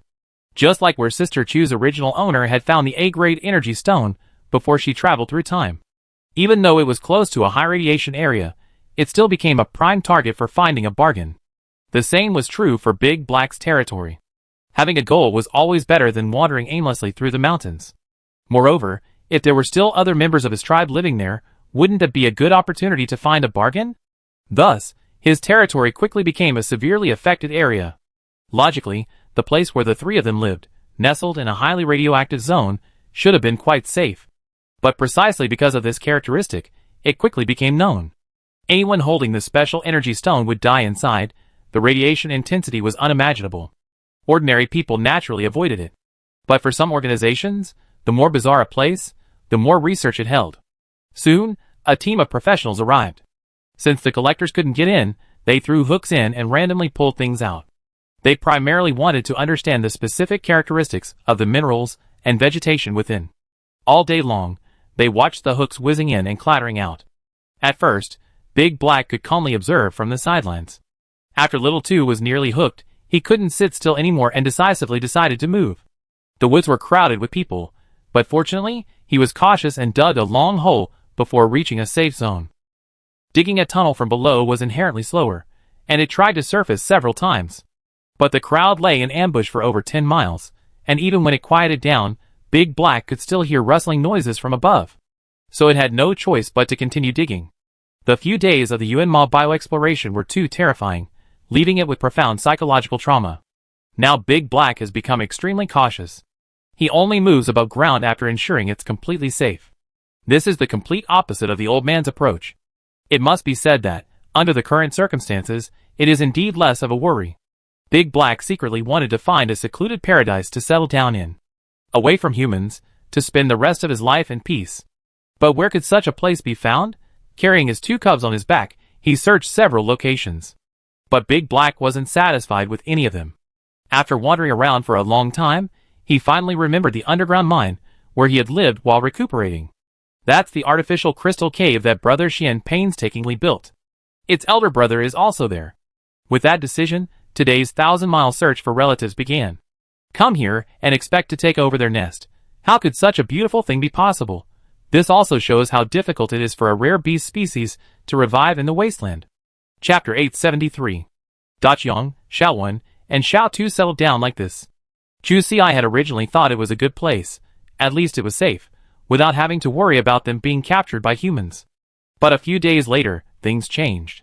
Good thing, it's not tall, but it's so bold. It seems he's planning a plan to steal our home. This guy treats this place like his own territory. He doesn't care about Chu Si, Ji Xian, or even the mutant monkeys and silverbacks outside. These days, he's been busy perfecting his water-flying skills. He rarely comes home. Now, the white mire is no longer enough to satisfy his needs. To avenge his previous humiliation, he's recently taken root in the swamp. When there's no tiger in the mountain, the monkeys. Dachyeong reigns supreme. He's designated the Crystal Cave as his private area, and no one except his 2 wives is allowed to enter. Sister Chu has been taking Jiaoju to explore new routes these days. Ji Xian is busy testing honey at home again. He's been so proud of himself. Even though Dachyeong's legs are only half their former height now, there's no one in the valley who can stand up to him. This story ended on the first day Jiaoju returned. He's not feeling well. Besides nourishing himself with snake soup, Jiaojiao needs to go into the crystal cave every once in a while to balance his radiation field, to lower his frequency. After so long, he's become accustomed to it. Jiaoju is so well, there's no need to follow up on this kind of thing. Just a reminder will do. A few days ago, the other little monkeys followed their mothers on a patrol of their territory. When they returned, they brought all sorts of fresh and exotic fruits and leaves, many of which he had never seen before. Jiaoju was envious of the fighting and playfulness. She wasn't noisy, just staying in Sister Chu's vegetable patch, destroying her crops. She squatted there, picking leaves. She pulled them out one by one. In one paw, she clutched the alarm. Jiao knew that as soon as it sounded, she would have to come back. She was different from the other monkeys. Look at the scattered vegetable leaves. Chusi's heart ached. The other little monkeys and gorillas knew this was a restricted area. They weren't allowed to wander into the vegetable patch. But the area with low and medium radiation levels in Monkey Valley was so small. She had transformed most of it into a vegetable garden. She couldn't bear to confine Jiao, who already had so little room to move around, to this tiny place. Now it was all right. The young lady had picked up a bad habit. It didn't want to bother looking for its mother or Chusi. What's wrong with picking a few leaves just because it's sad? So Sister Chu rushed over, and saw the pair of innocent eyes peeking out from within the white mass. The anger that had surged in her heart instantly transformed into overwhelming pride. We have what other babies have. Without hesitation, she decided to take Jiao for a stroll. This was the absolute advantage of being soft and adorable. If it had been Monkey Xiaobao, she wouldn't have been spared. Whether or not to take it out was another matter. A good beating would have been inevitable. Sister Chu even brought Monkey Mother along on this trip. She had originally wanted Monkey Xiaobao to familiarize himself with the route, but considering its personality, it seemed inappropriate to let it go alone with Jiao. All along the way, they had been walking through areas with moderate radiation. She had only ever wanted to stroll around. She even took it to see the area where the old man was now practicing water walking. The blossoms were dazzling. Perhaps too pleasantly surprised, Monkey Jiao simply didn't want to go back. Chusi and Ji Xian discussed this, and the three of them headed straight for the peach grove they'd been in. This was Little White's favorite fruit. They played and walked along the way, and it took over 2 days to reach their destination. But when they finally saw the peach grove, they hopped among the branches. The surprise and wonder in White Fluffy's eyes made Sister Chu feel it was all worth it. She would definitely take good care of her and satisfy all her curiosity. They played in the peach grove for a long time, and Chusi even brought a large bag for her to fill with local specialties. This trip was considered a complete success. The trip back and forth took quite a while, and Chusi had also taken the two of them to some transition areas in the last few days. So, upon returning, little Jiao was directed to the crystal cave for tuning. Before, everything had been fine. Unexpectedly, something went wrong this time. The little white ball got hit. Daqiang didn't really hit it hard, just a swipe of his tail. But this guy's skin was tender. Unlike those gray monkeys, Daqiang's malnourished tail instantly left a red mark on its body. The newly grown horns on it pierced Jiji's skin. It even lay at the entrance of the cave, baring its teeth and threatening. Frightened, Jiao retreated with red eyes. But it didn't go looking for its mother and Chusi. Instead, it followed the same route it had taken out of the valley. The little one stumbled all the way to the old man. When the two brothers were good friends, the old man often helped Jiao beat up those who bullied it. This time, it was bleeding. It was in pain and heartbroken, crying. The muddy little guy had been happy to see his friends. But when he saw the wound, he got angry. They charged back at lightning speed, catching Daqiang and giving him a good rip. They completely stunned him. In their interspecies battles, any wounds short of death are considered minor. This time, the old man's standard was slightly more serious than minor. The fight was spectacular, but unfortunately, Jiao didn't see it, because she was still bouncing back. Thankfully, the monkey's territory was relatively safe, otherwise, such a small one, acting alone, wouldn't be enough to keep the other animals occupied. Chapter 874. The battle between the two was fierce. Little Jiao was naturally good-tempered, rarely getting angry no matter what, let alone complaining. Crucially, people were supportive. During his training with the old man, he fully utilized his emotional value. As the most loyal playmate, his status was incomparable to that scumbag, Big Black. I never expected that he would be bullied like this. The old man grew increasingly angry. He caught the confused Big Black and beat him up. The battle was brutal, stretching all the way from the crystal cave to the valley. All that could be heard was the howling of ghosts and wolves. Daqiang's newly grown limbs were severely damaged, and his newly grown tail was completely destroyed. The old man carried him aside, and that was the only compensation his little head could think of. In the end, Big Black, who had come all the way from afar, finally got to live in a doghouse next to the crystal cave. It was dubbed by his brother-in-law himself. Being closer to the main cave, it certainly had some effect. It was a different approach, but the end result was the same. This battle completely overturned the old man's previous image. Under the guise of protecting the weak, he rediscovered his previously shattered reputation. The monkey's attitude towards him underwent a complete 180-degree turn. After facing even greater persecution, the old man, previously a typical villain, instantly became the embodiment of justice, especially those who had been beaten by Da Qiang. Now, they all transformed into big tails, loving to follow the little one around, no matter what. Although it was annoying, but there was no denying that there was a bit of pride. What was going on? The crooked seedlings, after this attack, miraculously straightened. Her heart swelled a little. It had found a new purpose in life. Sister Chu only learned about this during dinner that evening. After being away for several days, the couple's absence had made them feel even more like a new love.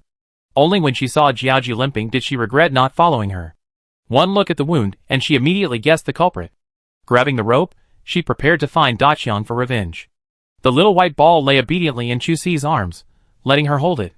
She hurried into the cave.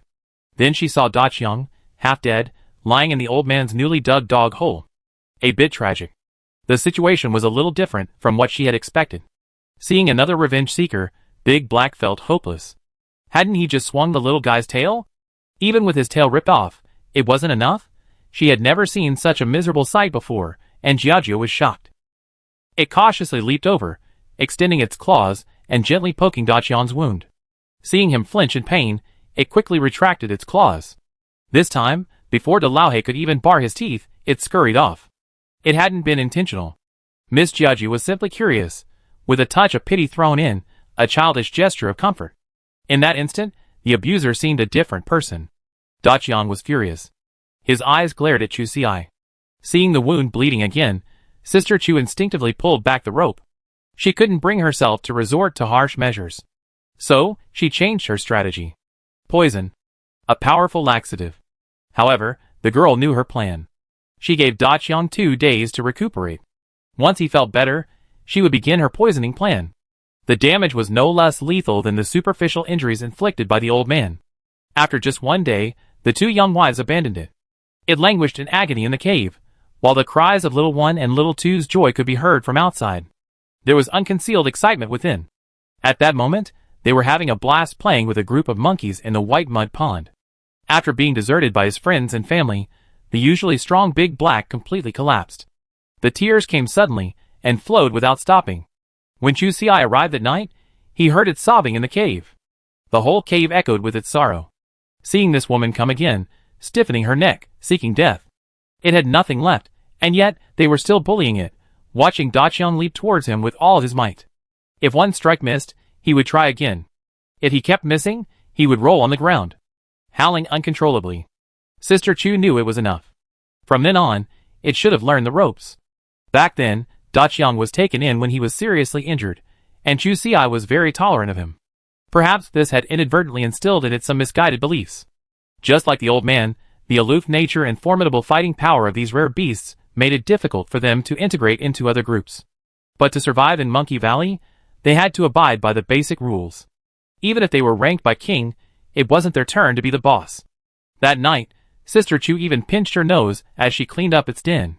For the next few days, De Laohe was left to heal on his own. When I saw it outside again, it had finally learned its limits. If there were any more mischievous little monkeys, it would come over to it. Big Brother always had a constipated look on his face, and at most, he would just tuck his paws in and push them aside. No more serious incidents occurred. But the old cave was gone, and they didn't plan to live there anymore. From a distance, it dug a new cave and filled the old, sad spot with all the rocks it had dug. It was a manual restart of its animal life. All the past was gone. Chapter 875. After all this turmoil, the valley finally calmed down for a few days. Chu Si had thought that was the end of it. No one had crossed the line, and everyone was living their own lives peacefully. She could finally tend to her vegetable garden properly. The trees she had transplanted earlier were growing well, some were quite large, and expected to bear fruit this year. She climbed up a tea tree and plucked a tea ear. It had a slightly more astringent taste, but the radiation level wasn't high. She felt Sister Chu wouldn't be affected by it now. Chu Si finally understood. The main benefit of her upgrade wasn't a boost in combat power, but a lower cost of living. When she was completely immune to radiation, wouldn't everything on the ground be filled with real objects? When she ate peaches, she wouldn't have to slice them, she could just take a bite and throw one away. At this point, Her values were infinitely closer to those of Monkey Xiaobao. So this is the joy of mutant animals. Sadly, her happy farming life didn't last a few days. The root of all this ill-fated relationship was the old man's awakening of his racial hero complex. Ever since he helped the weak last time, in an instant, it had found its purpose. When it brought back another injured rare beast, the girl's face turned green. It was obvious it had gone out on a big errand. Ji Xian also hurriedly checked the surveillance. Thankfully, no one was following them. But regardless, this was undoubtedly an extremely dangerous act. Once everyone's attention was drawn, the secrets here would be revealed. Sister Chu gave them earnest advice on this for a long time. But the old man wouldn't listen. Besides, he wasn't one to listen to advice.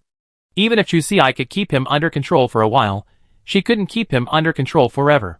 Unable to keep him under control for a moment, the old man fled the valley. Thankfully, he only wandered around the alligator snapping turtle's territory, and didn't stray too far. But even so, she felt a little overwhelmed. She couldn't even close her eyes at night, let alone tie him up. What kind of alloy could possibly withstand that little creature's mouth? So tired. At dinner, Sister Chu kept pulling at the old man's tail. She fed him nutrient solution with a look of despair. She was in a bad mood, so she wanted to torture her stomach, hoping for a positive effect. Ji Xian watched this situation unfold without commenting. He knew his wife had a special affection for the old man. He didn't want it to be in danger, nor did he want Monkey Valley to be exposed to danger. But he was different from Chu Xi. He was more hardened in character, but also more discerning. There was nothing wrong with what the old man did. The latest news Bowen sent him a few days ago, Yuanma Biology has now acquired 4 new rare beasts. They're all still alive. Now, the capture program in the swamp is being implemented on a large scale. It's perfect for capturing rare beasts. And that's just the surface. Such a remarkable species, Yuanma Biology isn't the only one interested in studying it. Many organizations have their own hunting teams, and I heard they also made some gains. The exact numbers haven't been reported yet though. But one thing is certain, the rare beasts are not doing well. As for their species, they desperately need a hero like the old man. The stubborn little fellow always wants to escape. In reality, they have no right to stop him. Looking at the drooping old man, Chu Xi lowered his eyes and sighed deeply. Sister Chu wasn't insensitive to these things. On the contrary, she was very sensitive. Put yourself in his shoes. Even if you die on the front lines, you probably wouldn't want to live in vain, right? Reason finally triumphed over emotion. She took the initiative to discuss this with Brother Xian. She wasn't prepared to get involved further in the matter of the rare beasts. Of course, the little fellow was different from the other rare beasts. If it were captured, the two of them would still find a way to retrieve it. She wouldn't stop the little fellow from rescuing his fellow creatures, but those rescued rare beasts couldn't be transported to Monkey Valley anymore. This was Chu Xi's bottom line. The discussion with Ji Xian was mainly about finding a safer place for them to settle down. After much deliberation, Sister Chu decided to target the alligator snapping turtles. This mutant animal is extremely difficult to deal with, and few people would normally go looking for trouble with them.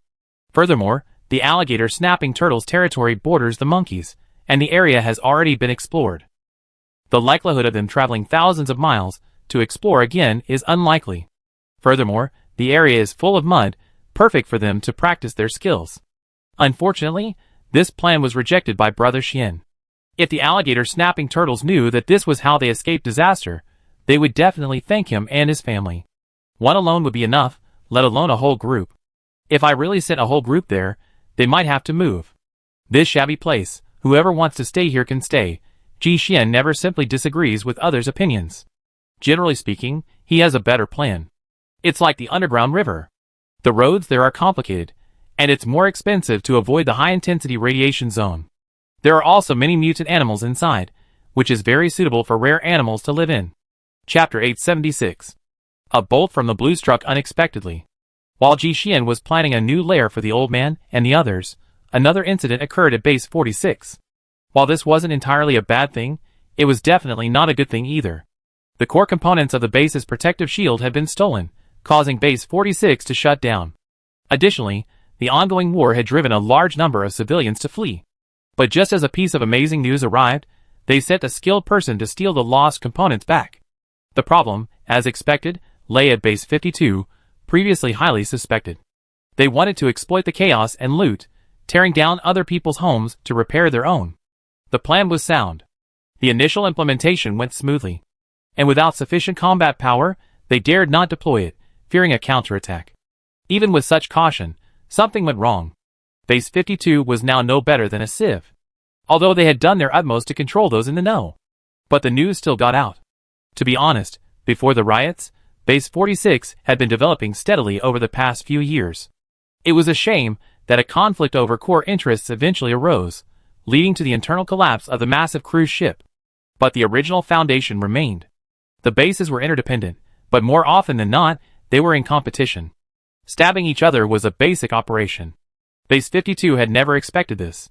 There were only a few trusted subordinates left, and 2 of them were actually spies for Base 46. It was only during the operation that they discovered their revolutionary relationship. This shows how deep the entanglement was. And even after the items were recovered, the matter did not end there. Compared to the previous black market turmoil, Base 52's purloining of their former wealth was even more unbearable. So, a frenzied counterattack began. Originally, this incident had little to do with Chu Ci and Ji Xian. After all, their lives had long since shifted to Monkey Valley. But this time, Base 46 was ruthless. The fighting dragged on for too long. Over half of the base's buildings were destroyed, and several granaries were lost. Supplies and manpower were now extremely scarce. So, a Level 1 combat readiness status was activated. The entire population was urgently required to undergo forced labor and conscription. 3 days after the announcement was made, the identities of those who had not returned to the base would be revoked. Those like Chu Ci and his friends, who already owned real estate in the base, would lose everything once their identities were revoked. Even worse, once they became illegal residents, all assets in their accounts would be forfeited. The points could be quickly transferred to the black market card, but the house previously registered under the individual's name was no longer in their name. The only chance was to use the property at Base 38 to transfer their household registration. But this required going to the headquarters, which took 3 days to process, and their household registration would be cancelled before they even arrived. This move was too harsh, cutting off the source of funds. If they didn't want to become illegal residents, they would be forced to return. Of course, with the big stick, there were bound to be sweet treats. The base was preparing a batch of resettlement housing, which could be redeemed with contribution points. Now that his protective shield was functioning properly, this batch of housing was definitely a major investment. Many displaced slum dwellers wanted to return and try their luck. Furthermore, conscription required qualified personnel. Most of the troops had active mercenaries. Even ordinary civilians who returned could only perform tasks like gathering food. Chu Ci and Ji Xian, unusually, were both drafted. But they had little ambition to achieve great things. Even though their families had ample property, they didn't want to get involved in such a battle. But Ji Xian's background was readily available, so he was immediately assigned the position of team leader. As for Chu Ci, he was selected for the team because of his mutant monkeys. Warfare between humans and ordinary battles with mutant beasts are 2 completely different things. It would have been difficult for Chu Ci to adapt. After some thought, Ji Xian contacted his online contact and reported the monkey's departure. In other words, Sister Chu's monkey army had escaped. And so, she was transferred to the corvée service. Things went surprisingly smoothly. Chu Ci turned around in surprise. Just, it's done. With such a large base, wouldn't it be too hasty to do things right? Brother Xian shook his head. The monkey's territory wasn't far from the base. They probably already noticed. It was just a last-ditch effort, a test drive. But regardless, the fact that my wife was able to successfully reach the rear was a good outcome. Although it was a bit tiring, at least she wouldn't have to face the intense hail of bullets. They returned the next afternoon. The man immediately led the team out, using his own modified off-road vehicle. Teams like theirs were all issued electric tricycles at base. Their protection naturally couldn't compare to his tortoiseshell modified one. After all, their lives were their own, and the 5 team members enjoyed the good fortune. Originally, they resented being assigned to work under a non-staff member. Naturally, the resources they had access to weren't as good as those of the direct line. Unexpectedly, the leader had brought his own money into the team. Now, all they have left is to thank God. Chapter 877. Ji Xian left immediately after arriving, while Chu Ci waited until the next morning. Looking at the shovels and pickaxes she had been handed out, Sister Chu felt a flicker of doubt in her heart. How could a food collector like her even use all that? However, considering that the gathering sites they were visiting this time might be quite remote, it would make sense if they were equipped with some defensive weapons. Thus, Base 46 had a measure of camaraderie. Even when supplies were so scarce, they were still able to allocate so many iron tools for the common people. After distributing the supplies, she carried her tortoise shell to the designated vehicle. Once she got on, she felt something was really wrong.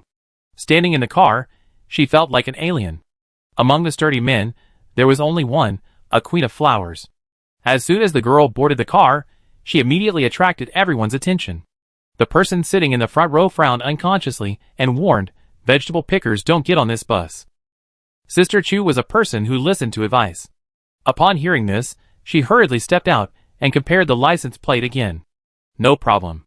She hesitated, then stepped forward again and handed her ID to the officer sitting in the front row. The man scanned it. Successful check-in. With this announcement, the entire car fell silent. The man looked up at her and pointed behind him. "No problem, take your seat." With that, he lowered his eyes, not glancing at her again. It was obvious that this woman had offended someone. Or perhaps someone was coveting her property.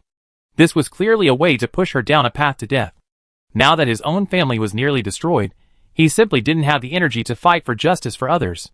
Chu Xi leaned sideways, carrying the turtle shell on her back, looking somewhat helpless as she walked backward.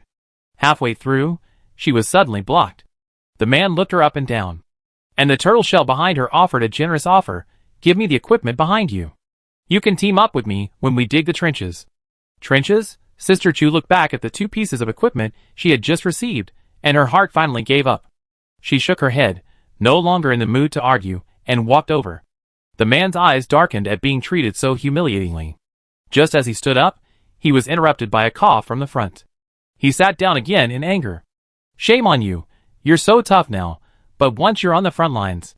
For her own survival, she'd definitely have to kneel down and deliver the supplies. Chu Xi was in a bad mood now. She felt she'd been cheated. In the last row, someone quietly waved to her. He looked familiar, but she couldn't quite place him. The young man waved his pickaxe. Sister Chu's mind suddenly cleared. It seemed his name was Gongzi. He was the man she met in the abandoned mines during her first trip down. The main instructor back then was an old man, and this was one of his assistants. It was his blushing that had led her to misunderstand him. But overall, he was a nice guy. It was rare to run into someone she knew, so after a moment's thought, she simply walked over. There was a spot near the aisle where she could put her tortoise shell. Inside it was the battlefield gear Brother Xian had packed for her. In addition to the sleeping bag, there was also a helmet, goggles, some compressed meat, a small amount of water, and a packet of water purifier, 2 magnesium rods, and a heated aluminum lunchbox. Also, a first aid kit, and a dozen empty sacks. The sacks were purely for storing her gathered food. Now, they were also quite handy for storing soil. Chu Xi couldn't help but chuckle. What the hell was going on? If she had known this would happen, she might as well not have transferred to the combat group and stayed in it. Maybe she could have been assigned to the same group as their brother Xian. Now, not only was she assigned to the front lines, but she was also doing hard labor like digging trenches. Gongzi was also puzzled. He whispered, "How could a woman like you be assigned here?" The girl shook her head. How could she know? But thinking about it, there were only 2 reasons. One was that someone was coveting the family's small property. If that was true, then Ji Xian's place must be a trap too. Thinking of this, she quickly sent a message to Brother Xian. Thankfully, the feedback didn't reveal any abnormalities so far. Sister Chu touched her face. For a moment, a complex mix of emotions washed over her. Someone must be jealous of my good looks. Gongzi, All I can say is, this sister is as confident as ever. But upon closer inspection, she's indeed much prettier than her previous saucy image. Thinking of this, he blushed and turned away. Chu Xi gave him a cold look. Knowing he was simply being shy, she decided not to make things awkward this time. The girl was simply making an excuse. She was used to being slapped down in the early days. Beauty had always been a topic of self-deprecation for her. But with the nourishment of the energy stone and the secondary detoxification upgrade, the girl was now undoubtedly a beautiful woman. She said this simply to conceal the fact that she was most likely assigned here because of her immense strength. Since those people didn't say it directly, she decided to remain calm and hushed. This isn't the right time to step out. If she doesn't even want to go to the battlefield, then there's no way she expect me to risk my life for her.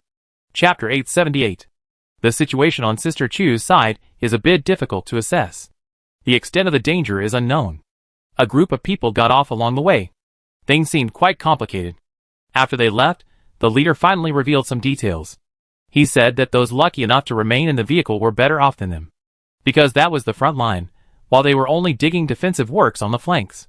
The risk factor was much lower. Gongzi had already gotten off the vehicle, and Chu Xiai felt a bit mixed up. She knew very well that on a real battlefield, the probability of an ordinary person surviving was extremely low. And Sister Chu herself was, understandably, an ordinary person. She gathered her thoughts, and took advantage of the little free time she had to rest. Once she arrived, she would be like a beast of burden, and she would not rest until she had finished digging the trenches. After all, the population was much smaller now. The battle line couldn't be very long. But in just one afternoon, by dusk, they had reached their destination. It's rare to find large expanses of wasteland in the Gaosong forest. The excavation site was chosen on the side closest to the forest. There was truly no one there. The site selection and survey were all done on site. So, from the flank, they were the first wave to arrive. This was beyond Chu Xi's expectations. They didn't go up to the trenches. Instead, they first selected spots and each dug a foxhole. The distance between the two men was about 10 meters. The excavation was carried out in stages. The initial excavation was only enough to cover one's body while crawling. Once it was complete, the cave could be deepened and widened until it was suitable for standing. The excavated soil was piled in front, or on the sides to form a protective wall. It also provided some protection. On the flat ground, people were also busy setting up roadblocks and barbed wire barriers. It was obvious that if they reached the front lines, they would be almost impossible to hide. Everyone worked in an orderly manner.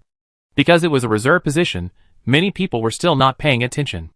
Occasionally, they could even lament the fate of others who were sent to the front lines. Sister Chu was different. She was naturally nimble and strong. While others were still digging their way into a crawling position, she swung her pickaxe with flying movements. It wasn't long before they reached the second stage the commander had mentioned. She had even dug a small air raid shelter for herself underneath without any instruction. This was a battlefield, after all. Leaving a line open meant a better chance of survival. Her small brain was working furiously. She even carved a dedicated spot for the ammunition box in the wall. She stuck her tortoiseshell on her head. The slope was halfway up the slope. Since the tortoiseshell had holes at both ends, one side was buried underground, while the other was exposed, so there was no need to worry about oxygen deprivation. It was very safe to crouch inside. After everything was done, she still knew she would have to move on, so she crawled out and fetched a piece of wood, camouflaging it on top. It also provided a simple defense. No matter what, Chu Xiai was determined to achieve the best possible result. Even if she couldn't use it herself, she hoped it could provide a safer ambush point for future soldiers. But as soon as she crawled out, an emergency alert sounded on her watch channel. The enemy had fainted, and only a small group of troops had reached the front line. The main force was heading towards their flank. They were expected to arrive within half an hour. All personnel were instructed to increase their digging speed. Sister Chu slid from one end of the tortoise shell into the hole. It was too late. She could already hear the fluttering of a swarm of mechanical bees. A vague sense of foreboding crept in. Chu Xiai sighed in frustration. I didn't expect this boomerang to hit me. Today in the car, I was still lamenting Rengongzi's bad luck. And now, the clown turned out to be me. She quickly set up all her weapons, and immediately went into combat mode. It seemed they had no chance of escaping the battlefield. The others no longer needed any words of encouragement. For their own safety, everyone was doing their utmost. But they were still too late. After only 7 or 8 minutes, the first wave of bomb throwers arrived. Following the first explosion and the subsequent screams of agony, the girl, sprawled in the cave, wasn't feeling much better either. If the entrance had been completely sealed, it would have been fine. But she had erected a traversable tortoise shell above it, sending waves of impact force crashing down. The airwaves could lift clods of earth. Sister Chu felt a buzzing sensation. She grabbed one side and tugged it downwards. With a snap, it snapped shut. Her ears finally felt better. Her fingers were wedged painfully between the dirt and the tortoise shell. It took considerable effort to pry them free. She removed her gloves and saw they were, as expected, rubbed and peeled. Enduring the pain, she tore off the protruding ones. After applying the energy stone, the bleeding stopped immediately. Chu Xiai lay quietly inside. The bombardment outside was intense. The screams had almost ceased. She knew this would result in heavy losses for her side. I just sketched a foxhole, just for your reference. I'm showing off my poor performance. Chapter 879. The noise outside finally stopped. Sister Chu removed the oxygen mask from her face. She gently pushed a crack in her tortoise shell, and fresh air immediately rushed in. She didn't act rashly, but instead released the 2 mechanical spiders. The images she received back chilled her heart. Not long after Spider-Man ran out, he saw a half-dead body at his doorstep, blown up. Blood splattered the ground, and his eyes were filled with fear. Chu Si took a deep breath. He controlled Spider-Man and quickly left the area. The surroundings were much the same, littered with shrapnel and shattered flesh. Every foxhole was a pitch-black mess. Sister Chu's tortoise shell was also a dark mess. The gunpowder pellets had penetrated the shell, but its resistance was still quite impressive.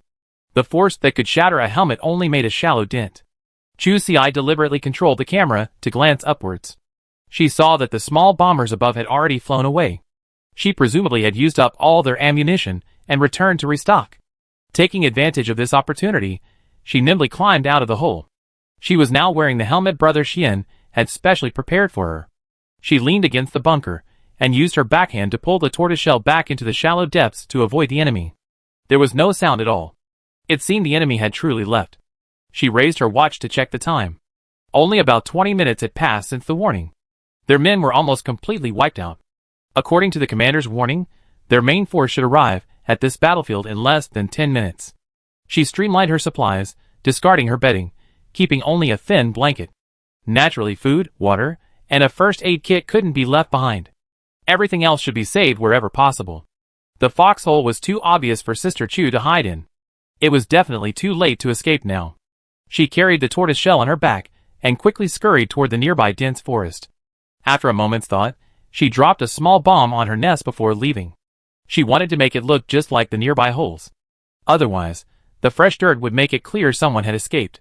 After running for about 5 minutes, she found a tree and desperately climbed up. She had the flying tiger claw in her hand, making climbing effortless. She hadn't expected there might be another fish here. The man huddled against a tree branch, his back pressed tightly against the trunk. His face was pale, his pupils constricted, and his expression was a bit vacant. He was clearly terrified. He was a familiar figure. The big man who had asked Chu Si for the tortoiseshell in the car. He was lucky. He had originally assumed this was just a reserve war zone, safe from danger. He wasn't working very hard. Points were calculated daily, after all. He wasn't the one waiting in the trench. He procrastinated, and by the time someone reminded him, he only dug a crawling position. How could he possibly protect himself from an attack from inside? So he immediately ran out, struggling to climb to his current height. Seeing the bombers approaching, he felt relieved. He was lucky to have a quick mind. Otherwise, he would have ended up like the idiots below. The man thought he'd seen a bit of the world, but the wailing and the splattering of blood and body parts frightened him to death. The cruelty of war was beyond imagination. He didn't dare to look anymore, and could only hide himself as best he could, using leaves as camouflage. He wanted to quickly dig a tree hole and hide in it. But how long would that take? Then, in the blink of an eye, he saw someone flying up. The tortoiseshell on the back was so striking, and in an instant, he recognized the person. The man's eyes lit up. That woman must have survived until now thanks to the tortoiseshell. He was right, but Chu Si was no pushover. As the man looked up, Sister Chu was also looking down. Their eyes met. The girl pulled a pistol from her waistband. With a slight gesture, the man crouched down. Now, all thoughts were gone. He had only a broken pickaxe in his hand, barely enough for half a round. He was also thankful that he hadn't forced it. Otherwise, he might not have survived the enemy attack. This person might have gotten on their train through sheer force. The man's affairs were long over with Sister Chu. Now, she had more important things to attend to. After the recent bombing, the camouflage on the tortoiseshell had long since worn off. Thinking of surveillance methods like bees, she had to be fully prepared. There was no better way but to tie leaves up. That meant she had to hide in the treetops. Otherwise, just like the person she had just seen, a single leaf growing at the base of a branch was too conspicuous. Otherwise, she wouldn't have been able to spot it while fleeing. Chu Si deliberately chose a mid-level spot, surrounded by dense foliage. The tortoiseshell rested in the middle, swaying gently in the wind. She inserted a few branches into the shell to avoid falling. After finishing, Sister Chu even jumped outside to check, confirming that everything was fine before returning. Through Spider-Man's vision, she could see a large group of vehicles approaching. She huddled nervously, fearing the darkest hour was about to arrive. Chapter 880. Having previously witnessed the brutality of war, Chu Si felt prepared. But when the men from Base 52 arrived, they cleared out every trench one by one. It still made her feel a chill in her heart. This wasn't the end of it. They didn't want to give up on the few remaining fugitives either. They even sent soldiers to perform thermal imaging scans on survivors, tree by tree. Those like Sister Chu, who were shielded by solid objects, were fine. The burly man, who had hidden himself with a leaf, was unlucky. Bang! A bullet struck, and he fell. A scream rang out, and after a few shots, there was silence. There were about 40 people sent with the vehicles. Now, it seemed only a few were left. Every gunshot cost a life. From the sound of the noise, they had killed at least 3 more in the woods. Chu Si clenched her fists tightly. To this war, she was an outsider. But seeing her companions being slaughtered so wantonly, her anger surged. Even though she knew rationally that the situation outside was extremely dangerous, it wasn't just those people who were blinded by the killing spree. She also wanted to rush out and wipe them out. A vibration came from her wrist, and the woman's hand trembled. She looked down. It was a message from Ji Xian. It contained only 2 sentences: remain calm. The main force will be arriving soon. Sister Chu let out a deep breath. It seemed that Brother Xian already knew about her situation. The thing she least wanted to see happen. He had deliberately removed his wife from the combat team. In the end, after many twists and turns, he finally made it to the front lines. He also knew how brutal the battle must be right now. The troops from Base 46 were about to arrive. Originally, he hadn't wanted to affect Chu Si at such a critical moment. But the chip built into his watch detected Chu Si's mood swings, almost reaching a peak. Ji Xian, a veteran of the battlefield, feared his wife would charge forward in a flash. The damage inflicted on a battlefield was far more than a single scratch from a mutant beast. Especially for those who suddenly appeared, the most common outcome was being riddled with bullets by the alert soldiers. Although his wife could use energy stones to repair her wounds, he feared that with injuries like that, the energy wouldn't be able to keep up with the loss of life. He couldn't gamble on such a thing. Although Brother Xian had been somewhat touched by this outing, he had always been cold-hearted and emotionless. In a man's eyes, no one was as important as Chu Si. No one was worth his wife risking her life to save. Besides, Ji Xian wasn't lying. Just a little longer, the main force will be arriving soon. As expected, Chu Si saw the men still wandering the woods quickly return to their group. The foxholes they had painstakingly dug earlier had now become enemy fortifications. Their bombers had restocked their ammunition and taken off again. Base 46 was also using small aircraft carrying explosives to lead the way. But compared to the tragic fate of Sister Chu and her men, they were, after all, professional soldiers. Their response capabilities were far superior to this makeshift group. While many of their bombs still hit their targets, many of these small aircraft were also shot down. Unlike them back then, who only knew how to hide. The bombers arrived with swiftness and left with abandon. Even Sister Chu didn't dare move, fearing they would mark her and target her. But now it seemed they weren't as advanced as she imagined. Thinking about it, it made sense. The battlefield was complex, and the manpower was clearly insufficient to have one person guarding each bomber. Since it wasn't as dangerous as she imagined, she could help a little. She carefully removed some of the cover, and helped the men below fire at the enemy's small aircraft. Chu Si's high position made it easier to fire. As expected, it was twice the result with half the effort. The bombers weren't as powerful as she imagined. They were just inert objects. Just as she thought this, when the 2 troops actually engaged, she knew she was completely wrong. Even inert objects could still play a decisive role on the battlefield. She had to admit, she had somewhat underestimated the Wasteland's technology. With the high overlap of personnel between the 2 sides, their operating procedures must have completely changed to a different fighting style. These bombers' recognition of enemy identities had increased dramatically.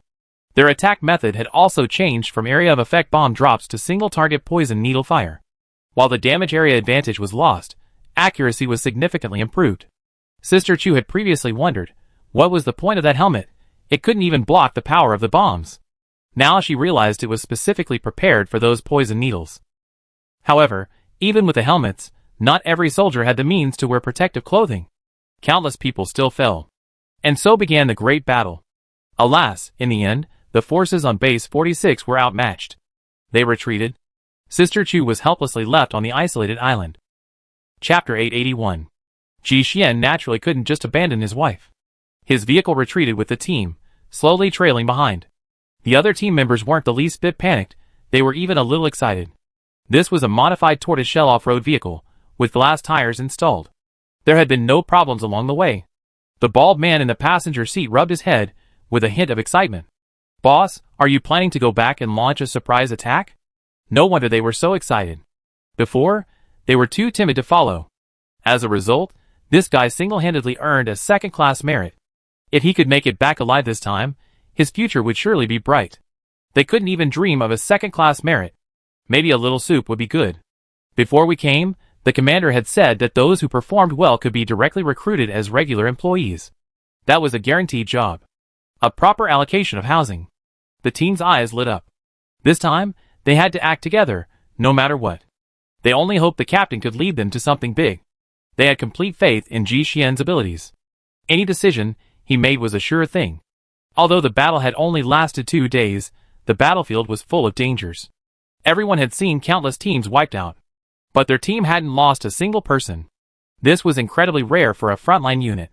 Several large men huddled in their seats, rubbing their hands awkwardly. Their faces were filled with shy smiles. Ji Xian found it difficult to bear the sight. Besides, he had been on this trip solely to rescue his wife. How could he have the time to lead them to achieve great things? But the kind reminder went unheeded. They were determined to follow. With such a good opportunity to make a contribution, anyone who backed down would be a fool. Brother Xian didn't dare to make a big fuss. After all, if the matter wasn't reported, he wouldn't be able to leave if it got out of hand. He nodded helplessly. If the rescue went well, it wouldn't be a problem to cause some trouble for the enemy camp. Tear off a few more epaulets. Wouldn't that earn him contribution points? Taking advantage of the night, Ji Xian simply turned off the lights and headed back. At that moment, his wife lay quietly in the tortoise shell. Now, with enemies everywhere, she didn't dare act rashly. But as he watched, he noticed something wrong. Just a moment ago, she had lost connection with all the little spiders. Chu Si's heart skipped a beat, thinking she'd been discovered. Then he shook his head. No, there was no signal on the watch either. A closer look revealed that the flying bees and bombers in the area had vanished. It was a signal jammer. This left Sister Chu a little confused. A signal jammer blocks all equipment in the area. This meant that even their own devices couldn't be used. The superior signals couldn't be transmitted in time. This was a battlefield. Is the saying a general on the battlefield is subject to military orders still prevalent in the Wasteland era? Wouldn't that be too arrogant? When things are out of the ordinary, there must be something wrong. What could be causing them to be wary of even their own people? Chu Si's brows furrowed. She wanted to go out and investigate. But in her heart, she was afraid this was a trap set by these scoundrels specifically for these lucky few. But in reality, they seemed unworthy. But one only has one life, so one must cherish it doubly. Regardless of whether it was a trick or not, the girl decided not to act rashly. She lay in her bed, quietly watching the watch screen. Half an hour passed, and it remained in signal search mode. An hour later, still no change. She watched as the people below set up camp. The guards at various locations gradually took up their posts. Looking at the standard infrared scanner, Chu Si's brow furrowed. Is it so difficult? After all, the enemy had the advantage of time and location. Chu Si had thought they would let down their guard a bit. Now it seemed they were quite meticulous. What kind of big deal was this? She saw someone climbing a tree. That was a pretty good idea. And then she saw that her tree had unfortunately been chosen. The girl's heart skipped a beat.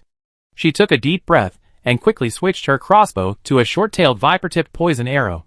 The position she had chosen wasn't particularly high, so the man was bound to pass in front of her. What a stroke of bad luck, she'd just run into a gun.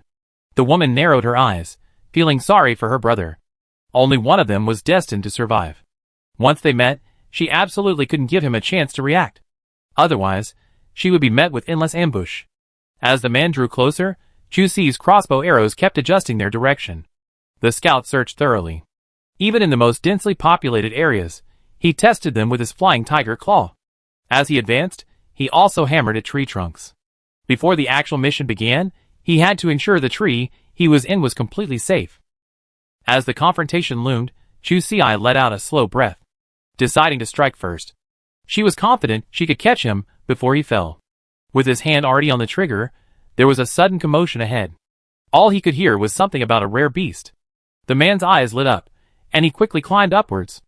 I never thought that guarding the black stone would actually yield rewards. Chapter 882. The Master has truly arrived. Among the herd of rare beasts, it still stands out the most. Because it's the only one with abnormal growth, it looks different from the others. That's a sure sign. Sister Chu examined it carefully. I have to say, pure black still looks better. But her little creature has a hidden beauty. I thought this creature was completely wild. It might not return to the valley often.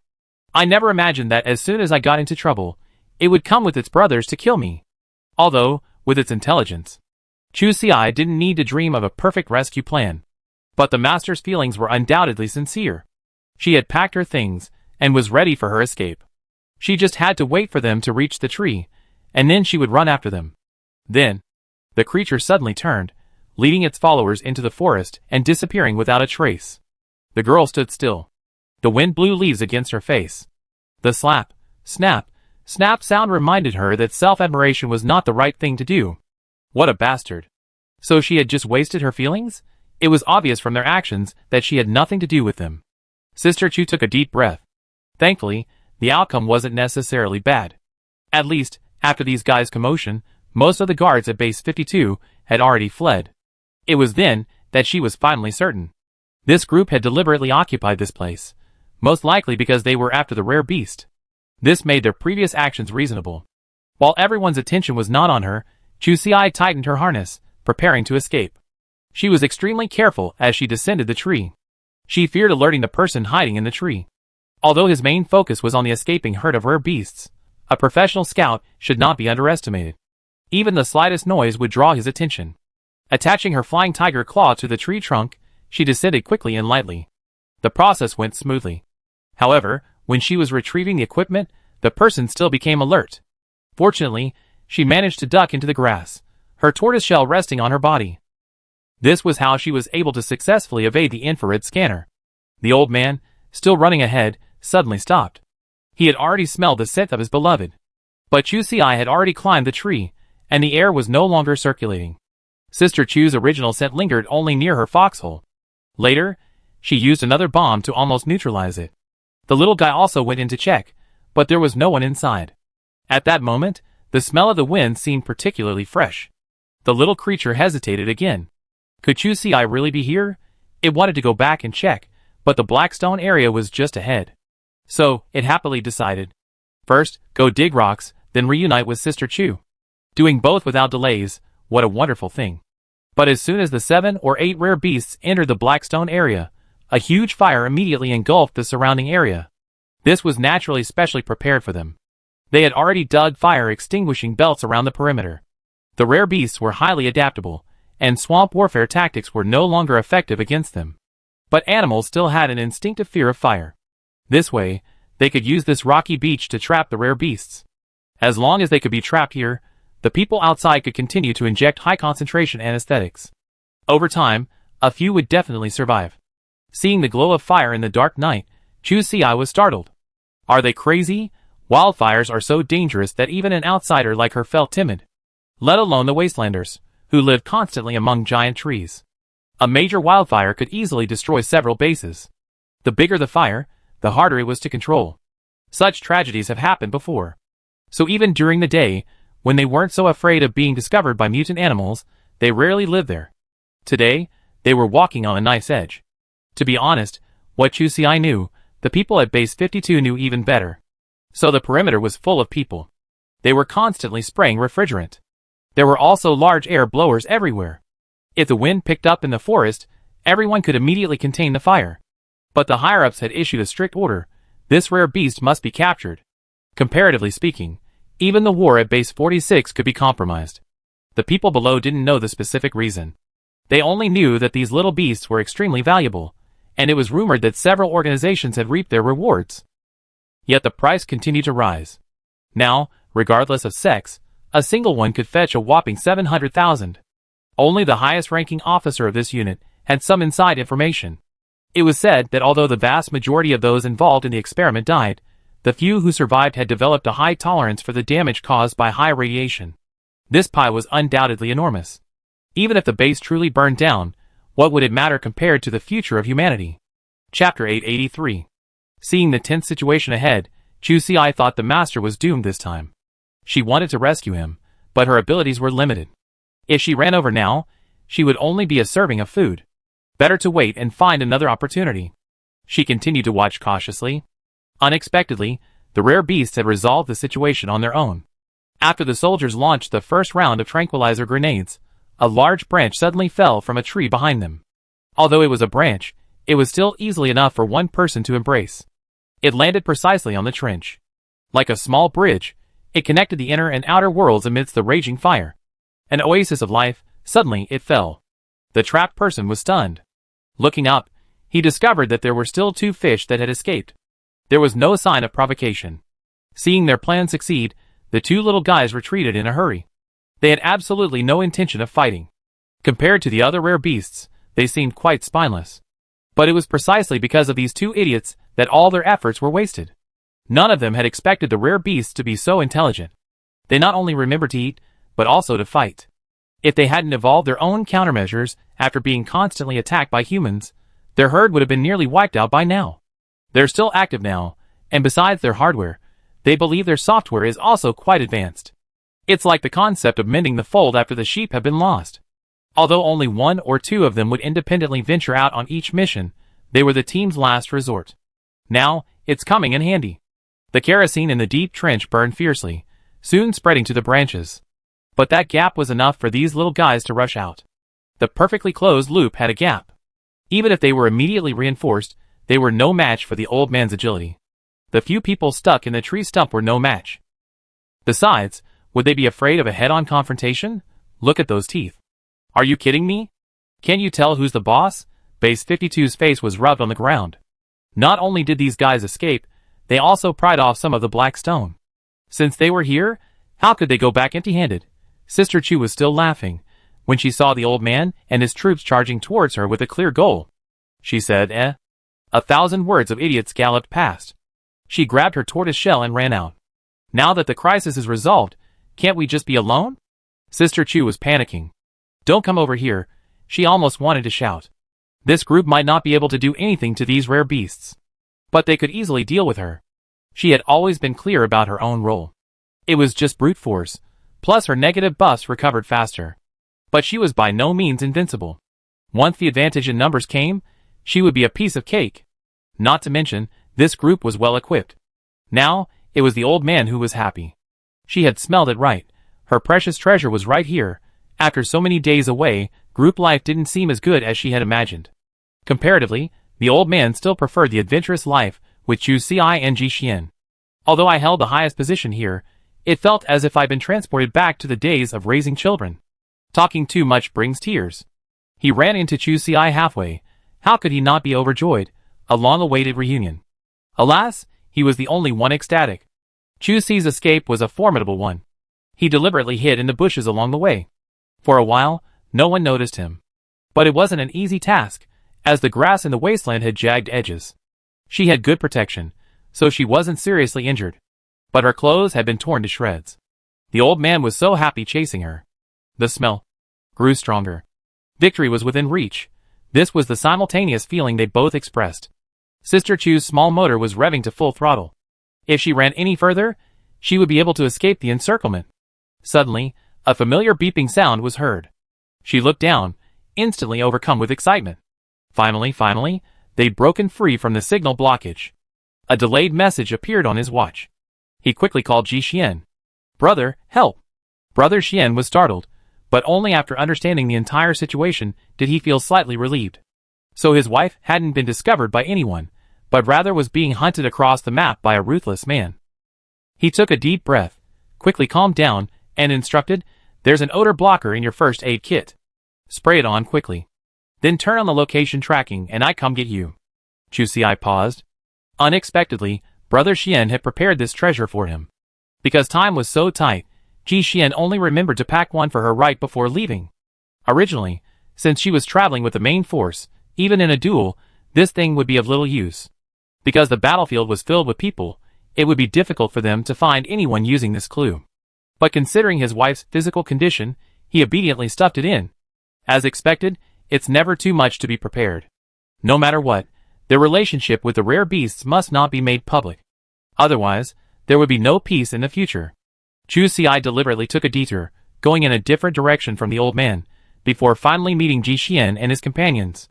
Only after climbing into the car did she breathe a sigh of relief. Finally saved. Chapter 884. Watching Sister Chu so gracefully board the car, the others were stunned. They had never expected their captain to come pick someone up. Look at that direction. This girl must have come from the battlefield. An ordinary person. How did she survive in such a chaotic situation, facing numerous small aircraft interceptions and the exchange of bullets? As regular soldiers, each of them had an identification chip attached to their shoulder to prevent accidental damage from their own bombers. But Chu Si looked like a non-staff member, with no chip attached to her shoulder. How did she evade so many devices? Compared to the others, Sister Chu had to endure twice as much interception. The thought of it made one despair. If it were anyone else present, there was no guarantee they would escape unscathed. They exchanged a quiet glance. This girl's clothes were only a little torn, but she wasn't injured at all. It had to be said, she was truly brave. Someone raised a thumbs up, leading the way and giving her a thumbs up, a smile plastered across their face. Sister. Ji Xian cast a cold glance at her. He calls me big brother, acting like he's a generation younger than me in everything he does. And when it comes to his wife, she becomes sister? Does this guy deserve a beating? Su Tao's attention was fixed on Chu Si. Now, this little girl's face has blossomed. While her features aren't particularly striking, she's capable of maintaining such beautiful skin in the wasteland. You can tell at a glance that her family is well off. He wouldn't mind marrying into the family. With such a powerful brother-in-law as the captain, surely he wouldn't be guaranteed to return alive. Just what he was dreaming of. He just heard the words, "Call me sister-in-law." The man's smile froze for a moment before he realized it was Ji Xian who had said it. The smile froze on his face like a chrysanthemum. What a blessing. Next year, I'd be able to add some splendor to my own grave. He slapped himself quietly. Why was he showing off for no reason? Now, the young man had a clear understanding. If someone in the squad had to die in the future, that unlucky person would most likely be him. The others in the group stifled their laughter. Before they could even finish watching the excitement, they were all kicked out of the car by the ruthless brother Xian. The main force wasn't far ahead, so they wouldn't be in any danger if they made their way back. Chu Si immediately grasped Ji Xian's intention. The door closed incredibly quickly. After escaping, a question kept swirling in her mind. Could that jerk of an old man have gone back again after failing to find her? On second thought, it was quite possible. This guy has some cleverness, but not much. And he's incredibly stubborn, with a bit of a naivete about him. Just go back and look for it, right? But he's afraid of running into the soldiers from Base 52. But with Ji Xian taking the lead, things are different. She has complete confidence in him. This has all been proven in reality. At the very least, he definitely gets Sister Chu out alive. On the way back, Chu Si's mood noticeably improved. A hint of relief appeared on his face, strained from the road. His legs were bouncing, and suddenly a knife was handed to him. Sister Chu, where's the trust they promised? Ji Xian actually let her stab him. There was no other way. He wanted to take it all on his own. But even if she bled him, it probably wouldn't have any effect on the old man. And his wife had already sprayed odor-blocking agent, so bleeding was the fastest way to convey information. And it was a warning of danger. Once the little guy smelled her blood, he would definitely come running as fast as he could. Sister Chu was speechless about this matter, because Ji Xian's analysis was spot on. She narrowed her eyes and took a breath. It wasn't a big deal. Any weakness would be unworthy of her reputation as a man of steel. With a sharp movement, the knife fell, and blood immediately dripped from her palm. She extended her claws out the window. She looked at Ji Xian with a look of pity and a hint of pride. The girl felt she had made considerable progress. Now she knew how to minimize pollution sources. Brother Xian suppressed a smile and patted her head. Get back to work. No more acting like a spoiled child. He didn't know how long the little guy would take to track them down, so he had to clarify the situation immediately. The man climbed up the tree and launched over 20 small spiders in all directions. He tried to keep them as far away as possible, while he pulled out his binoculars for a closer look. But there was still no sign of the little creature. The smell of burning would wafted through the air. Chu Si's nose was better than his, and he waved his hand calmly. He soothed through the voicemail, "It's okay, they just dug a fire pit. The protection is pretty comprehensive, nothing will go wrong." The smell of burning wood was probably from the branch that held it in place. It'd be fine soon. Ji Xian frowned, and slid down from the tree in a flash. He didn't see a single rare beast, but soldiers from various places were gradually approaching. Something was definitely wrong. Chapter 885. Watching Jixian hurry down, Chu Xi initially thought he was the boss leading a charge. But then he heard him say, "Something's not right. There's movement at base 52. Perhaps they're planning a surprise attack." With that, Brother Xian quickly typed a message and sent it out. No matter what, he was a soldier at base 46. Such crucial information had to be relayed.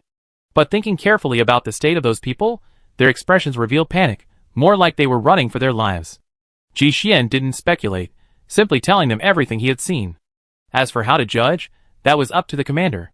Reflecting on the earlier smell of burnt wood, he initially concluded that the fire hadn't been contained. Chu Xi, however, remained skeptical.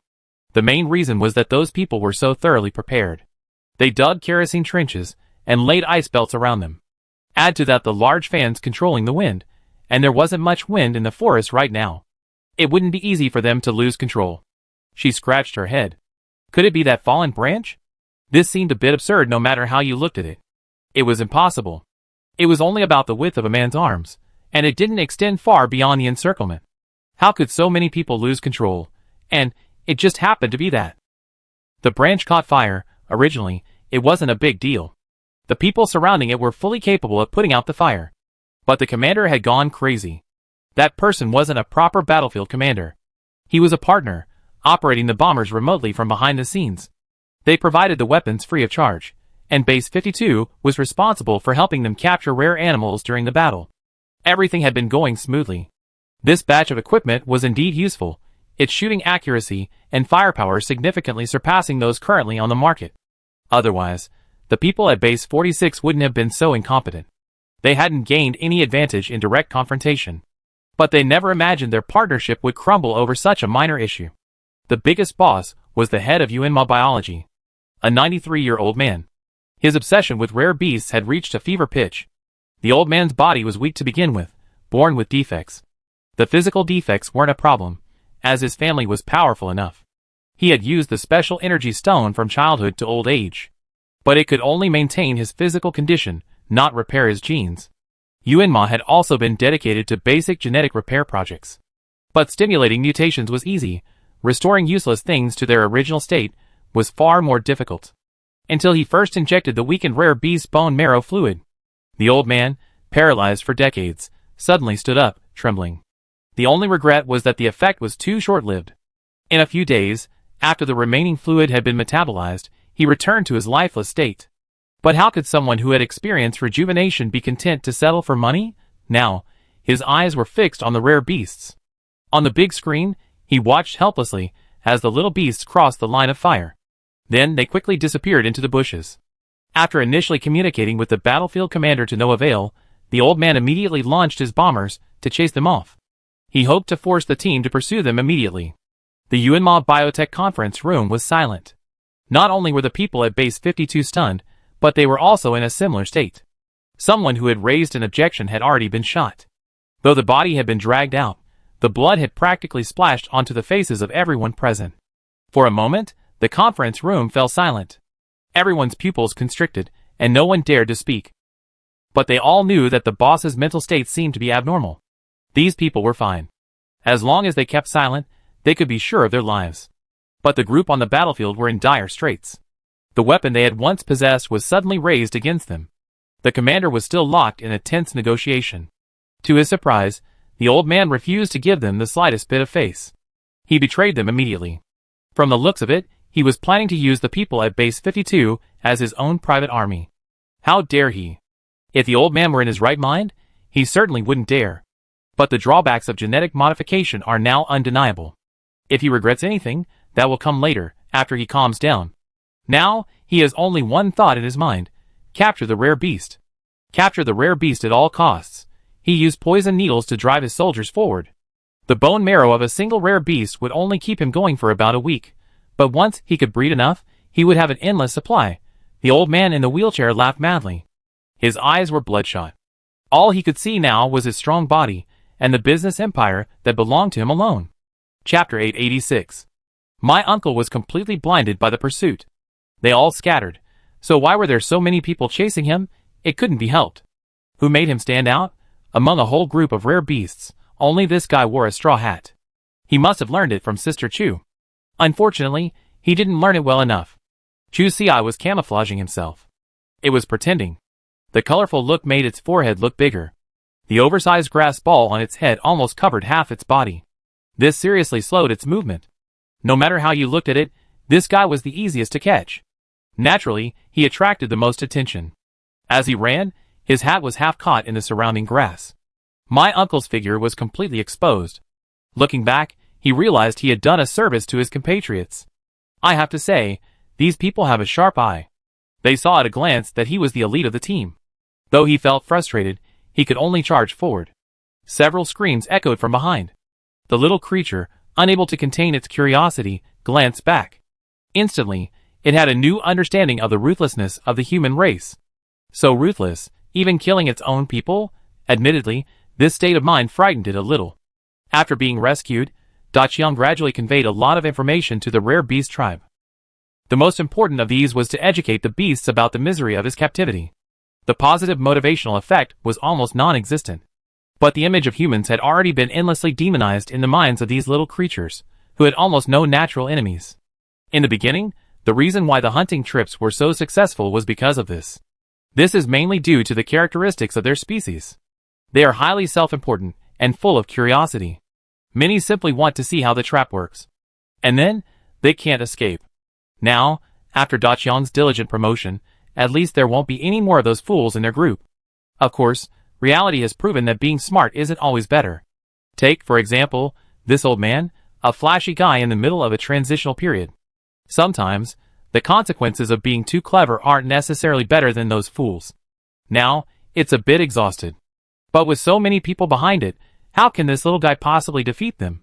Just as I was thinking, I suddenly saw a small hole bulging out from the gnarled roots of the tree ahead. It was pitch black inside. My brain, which had fallen on the road, suddenly found itself. I dropped the things on my head and leaped in with a whoosh. Without stopping, the old man continued to run deeper, following the cracks between the roots. When there was no way out, he just dug down. How could he have forgotten that he was a skilled digger? This ability was his advantage. While the other rare beasts had plenty of equipment, they hadn't been trained in their shells. He was a bit claustrophobic. He was the only one who dared to dig holes so recklessly underground. This was also a key reason why the old man was elected leader of the tribe. I have what others don't have. Because humans couldn't catch up, he felt particularly safe inside. After circling around, he even dug a shallow hole and watched the fun unfold. TSK, how pitiful. He ran back into the hole on his own. Those men were too big and strong to fit in. But the bombers didn't care. As soon as they saw the pursuers stop, they started shooting. By then, the people at the cave entrance were either falling or running. But the old man refused to give up and ordered his men to fly the equipment into the cave. But there was only so much space inside. If they weren't careful, the fan blades would hit the surrounding tree roots. In a few seconds, the machine was destroyed. The old man's eyes could be murderous. Thankfully, he had finally regained some sense. He understood the difficulty of flying in this environment. He could only wave his hand, ordering the aircraft to disperse and move on to other targets. The old man's body could no longer withstand such intense emotional fluctuations. After recovering, he felt much weaker. With a slight raise of his hand, the large man behind him immediately pulled out a potion with a preservation device from his arms. As the faint ice blue liquid was injected, the old man's mental state had clearly returned, and his eyes had become clear. Only then did the group's deputy dare to speak. Mr. Su, this time, we probably completely offended Base 52. The old man waved his hand. Just follow up and pursue them with all your strength. Since the problem had already been caused, he must get what he deserved. As for Base 52, it was just a matter of price. Even if there was a real disagreement, there were solutions. This kind of thing wasn't worth his worrying about. The little guy's eyes were peeking out from under his breath. This time, he was quick to pull some grass and stick it on top. Finally, he had successfully become invisible. After a short while, he saw that the group that had previously surrounded it were gone, and the flying things in the sky were all scrapped. The old man didn't rush to run away. Now was the perfect time to go back and reap the rewards. Just getting ready to act. Suddenly, its little nose twitched.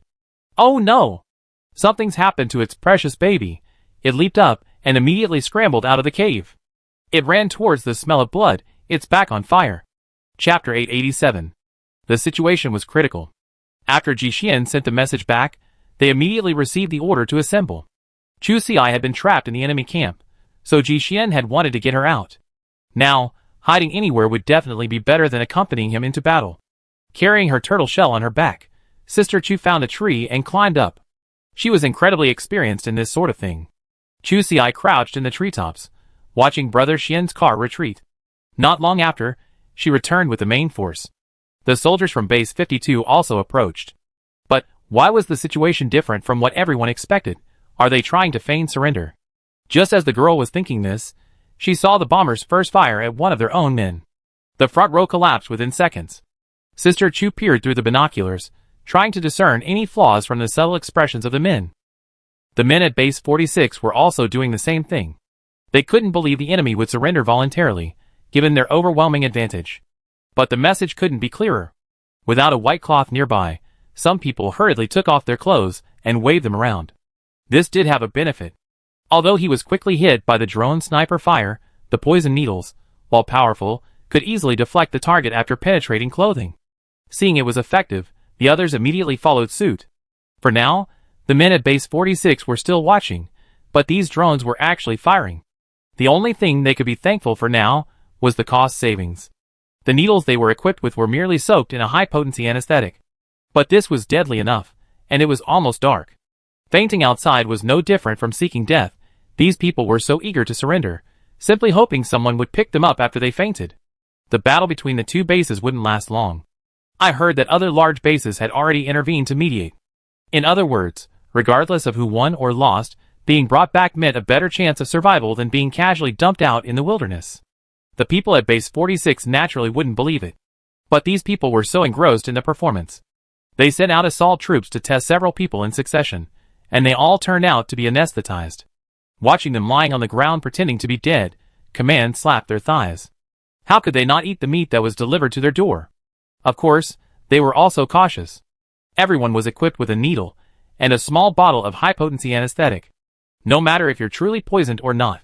If you fall, don't even think about getting up again. The moment the order was issued, the ordinary soldiers were thrilled. The prisoners are all meritorious. They rushed forward in a one-sided manner. Their momentum of picking up loose ends was far more heroic than their earlier rout. Plus, the enemy had lost all their will to resist, and after both sides combined to shoot down their bombers. After being swept through, they didn't even need anyone to rhyme, and they had to find a place to rest. They rushed all the way here, without even a chance to catch their breath. They were truly exhausted. I didn't expect the comrades at Base 52 to be so capable. They lined up one by one to be restrained, and the guards were a little embarrassed. Food was limited, but they could still provide water. Chu Xi watched the fight with envy. Just as she was about to go down and pick up some loose ends, the old man rushed up in a hurry. By then, the cut on Sister Chu's hand had long since healed. Only a hint of blood remained on her sleeve. I hadn't expected its nose to be so sharp. The little creature kept sniffing at her palm. Chu Xi waved her hand, showing it the faint scar. Look, it's okay, it's healed a long time ago. The girl was delighted and scooped the old man up in front of her. Looking outside, she was the only one there. But judging by the little creature's mood, he didn't seem lonely at all. Most likely, they all gone their separate ways. Little did she know that he had finally made up his mind. It had had enough of being the leader of the pack, and after all the swagger, it still thought its eldest child was the best. Invincible. This reunion should have been so moving. As soon as the old man was sure Chu Xi was alright, he went to search her bag for something to eat. The girl grabbed him. This time, the old man wasn't with him, so she only brought food with low to medium radiation levels. Somewhat distressed. Under that aggrieved, misty look, she reluctantly gave in. Eat, eat. After all, she wouldn't die from eating something with high radiation levels these days. The little guy risked such a great deal of danger to come to her. This meal seemed perfectly justified. After a brief moment of cuddling, Chu Xi prepared to take him down to find some goodies.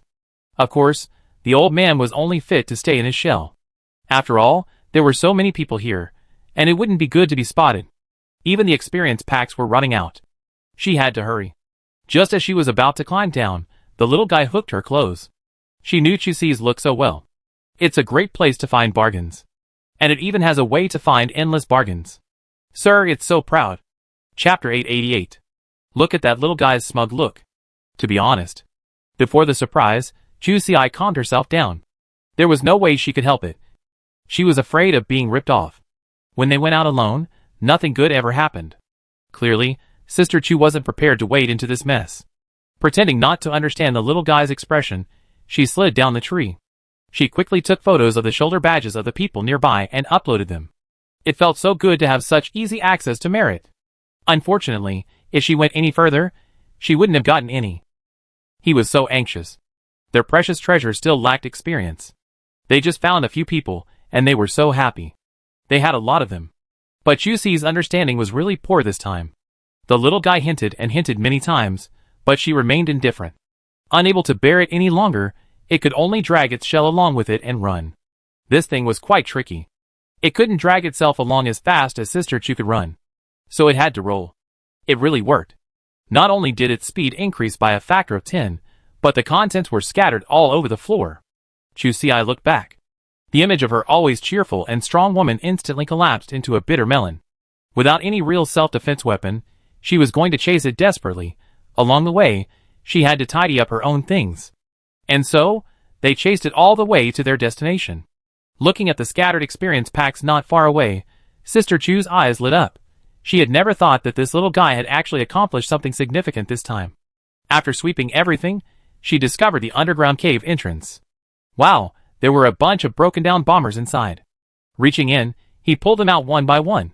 This thing is a high-tech weapon confiscated. Taking it back would earn you as many battlefield points as a prisoner. Come on, throw them all into the turtle shell. Not a single one is wasted. But some of them weren't completely dead yet, their attack instincts still alive. As Juicy Eye reached in, he was instantly bombarded with poison needles. Thankfully, they were trapped in this cramped tunnel, unable to fly. After a flurry of shots, our team was successfully housed. The density of the poison needles was so great that Sister Chu couldn't dodge them either. But she had a thick skin. The protective suits Juicy Eye and Ji Xian wore were made with great care. They had been upgraded countless times. Now, she was wearing the skin of that giant python. The poison needles' attack power was even less than that of bullets, so naturally, there was no way they could penetrate her defenses. Juicy Eye pulled out the poison needles, unfazed. She glanced at the size of the poison needles, and slipped them into her hidden weapon box, finding them perfectly usable. So, naturally, the poison needles wouldn't be wasted. Unable to find the mechanism, this woman dismantled the man's ammunition depot with her bare hands. She was afraid the equipment might be located, so she didn't dare keep it. As for the needles, Juicy Eye had no worries at all. These were disposable war supplies. They were scattered everywhere, clearly, and they had no intention of recovering them. And now, the logistics battlefield statistics were also rapidly increasing. The commander looked at the several teams advancing in unison and nodded with satisfaction. They were indeed top-ranked players. Their abilities were indeed not to be underestimated. But the base's own teams only accounted for 40% of these high-quality teams. That was quite disappointing. He waved his hand, motioning to the person nearby. Let's see which mercenary groups these are from. Although it was unpleasant, it had to be said that this was a good time to get a feel for the situation. The data came out quickly. The results were beyond everyone's expectations. The data, which should have been submitted in 2 minutes, was delayed by the accountant until 5 minutes. But that was right. A single account, initially unresponsive. But just half an hour ago, she was like a mad bull on steroids. From the bottom of the data, she raced all the way up. Originally, she wouldn't have qualified for the report. It was just because the data was so impressive. The accountant couldn't help but take a closer look. But it only delayed her for a few dozen seconds. This IP had barely made it onto the list. Although there was still a gap between her and the previous one, it was only a small gap. She should have surpassed the previous one before the command center even finished reviewing the data. Seeing the officers growing impatient, the man didn't dare delay any longer. He quickly recalculated Sister Chu's data and submitted it. Although it looked fine, he felt a pang of uncertainty. After submitting everything, he carefully verified the IP address. It turned out to be a woman. It wasn't that he looked down on women. It was just that the Wasteland was a harsh environment, and it was definitely much harder for a woman to make a name for herself than a man who had advantages in every way. But once she did, she would become a reputable figure. If you asked anyone in the base who was exceptional, they could only name a few. But if you asked anyone who was an exceptional female soldier, most people would be able to name a single one. Not to mention someone like him who specialized in statistics. Men could even recite the last 8 digits of their IDs. But there was definitely no such expert among them. Now, he could only be thankful. This person's information is ranked last, and compared to the other teams, he's not very noticeable. Chapter 889. The situation on the battlefield was ever-changing. And Sister Chu's achievements were truly, as the statistician had hoped. And so, they stagnated. Not long after, they were caught up by the team behind them. He secretly breathed a sigh of relief. Perhaps there was a problem with the data upload module on her watch. Thankfully, the error didn't persist. Chu Xi, meanwhile, was torn between inner and outer conflict. That clever old man had gone out for a walk and successfully ensnared another group of men. Before Sister Chu could finish collecting her gains, her second batch of gains arrived. Seeing this old man trying to go out and play again, she quickly grabbed him. "Uncle, you really are my uncle. Can we not go out, please?" Chu Xi wasn't particularly ambitious, so there really was no need for them to fight so hard. After all, our Sister Chu was just a volunteer conscripted to dig trenches. Just pick up whatever's in sight. There's no need to risk anything further.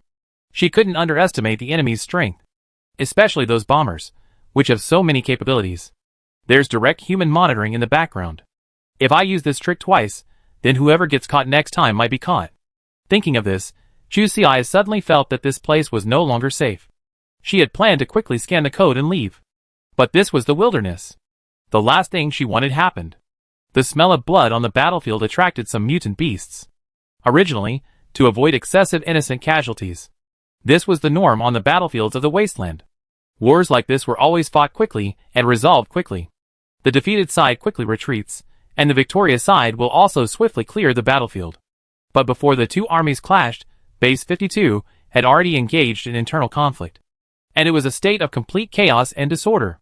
The indiscriminate attacks from the aircraft had almost instantly thrown them into disarray. Although remedial measures were taken later, it's inevitable that some areas were overlooked. The mutant rats were the first to arrive.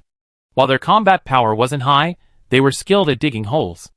Those still able to move, these little guys didn't dare to look for anyone. But Sister Chu's place was a relief. People collapsed on the ground, row after row. Never underestimate the ferocity of mutant animals. After a rat followed its scent, its entire force arrived in an instant. They bit at the human leg and dragged them directly into the hole. These mutant rats moved in groups, and the holes they dug were a circle larger than usual. Just enough to drag a grown man through. Logically, they were all enemies. If they met on the battlefield, they wouldn't have been able to avoid firing a few shots. Look, one man had his foot bitten. Under the powerful anesthetic, he hadn't regained consciousness. But as he was dragged, the photo he'd been clutching slipped out of his hand. It was a family portrait. It showed a young couple surrounded by an elderly man and a child. The four of them smiled sweetly and warmly. This was the amulet he specially purchased at great expense after learning he was about to go to war. Unexpectedly, it actually saved his life. Chu Xi grabbed the man, halfway into the hole, and was pulled out. His leg had been bitten to pieces. As she flew out, 3 or 4 rats were still clinging to her clothes, refusing to come down. When food was plentiful, the mutant rats had no interest in provoking these still mobile humans. But stealing food was another matter. Sister Chu didn't waste time with them. Swish, swish. Several poisonous needles flew out, and in an instant, several large rats collapsed to the ground. Chu Xi's killing power was considerable. But the gathering rats were growing in number, and there were also other mutants, so she simply couldn't kill them all. To prevent all of them from perishing, she could only find a few who weren't seriously injured and use the special energy stone to wake them. Seeing that Renyu was showing signs of waking, Chu Xi dodged with a slap, helping him quickly regain consciousness. He had originally felt a bit of humiliation and anger, but after taking in the surrounding situation, Sister Chu didn't need to say anything, and immediately got to work helping to move the pile of suffering people lying on the ground. This sister is quite clever. Of course, she couldn't use such a precious special energy stone to awaken everyone. Although the amount needed at once was small, she still felt a pang of pain.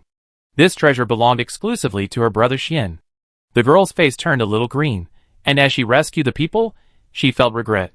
What a loss, a huge loss this time. Several people placed all the rescued soldiers against a large tree. This would also reduce the attack area. Sister Chu stood by and watched. How could this work? After thinking for a moment, she looked up at the tree. She spotted a branch. She picked up one person and threw him directly up. The man was thrown high up, spun in the air, and landed on his abdomen. His body naturally bent downward. If he had been thrown in the opposite direction, his back might have been broken. One person opened his mouth to retort, but was stopped by someone nearby. Otherwise, Chu Si would have been in a state of panic. Whoever loves her, then don't bother asking her to save them. Unexpectedly, no one objected. Sister Chu could only sullenly continue to toss the corpse upwards. Once these people were up there, she would definitely collect her hard work fee. Chapter 890. Chu Si crouched on a branch, watching them use their own medicine to awaken the captives one by one. They sat in a row, huddled to one side, clearly separating them from her camp. The reason things had escalated to this point was simply because this sister wanted to collect some reward. The first few people awakened, without hesitation, transferred all the points on their watches to her. Of course, the reason they were so happy to do so was because they had already completed the asset transfer. On the battlefield, life and death are unpredictable. Who wouldn't keep a backup plan? Sister Chu didn't mind. Points, weapons, everything they could strip from their bodies. We just wanted peace of mind. You can't be a good person for nothing. But when it came to the big guys in the tree, she realized that the watches of the unconscious people wouldn't open at all. After listening to the other's explanation, she realized that military items naturally had more protection. The watches had to be opened by the person themselves. Sister Chu was almost ready to give up. She couldn't possibly waste all those precious special energy stones on this. Unexpectedly, an officer gave her a tip. The man pulled a snuff bottle from his pocket, which turned out to be the antidote to the anesthetic. The girl sneered at him. The abacus beads were flying all over her face. After rescuing everyone, she sing for the liberated serfs? That was a nice thought. But Sister Chu wasn't afraid. She took a quick look and saw the remaining troops, their weapons confiscated. 20 of them were no match for her. So Sister Chu readily agreed to the snuff bottle's rescue plan. For every awakened person, she happily confiscated their points. Originally, Chu Si had taken precautions, but the situation was far better than she anticipated. The snuff bottle is an antidote, but it's not a panacea. When these people first woke up, they struggled to even move their arms, let alone fight back. Not to mention, they actually stole a huge bargain. 2,200 points, a real steal. Good things come to those who do good. The girl was so proud and beautiful. But gradually, she realized that it wasn't the case. No one was bothering her. After rescuing their fellow sufferers nearby, the group spontaneously spread out to search for other wounded. When they returned, they brought the victims to Sister Chu, waiting for her to throw them into the tree. The girl, holding her breath for a long time, finally uttered a soul-searching question. You haven't forgotten your prisoners, have you? The young men nodded in unison, their tempers good. Don't worry, sister, we won't run away. Chu Si was speechless. Now, is she afraid of people running away? The points and weapons have all been looted, so those who want to escape should flee. How could there still be that wounded person brought back for her to treat? Sister Chu was so fed up that she was ready to quit.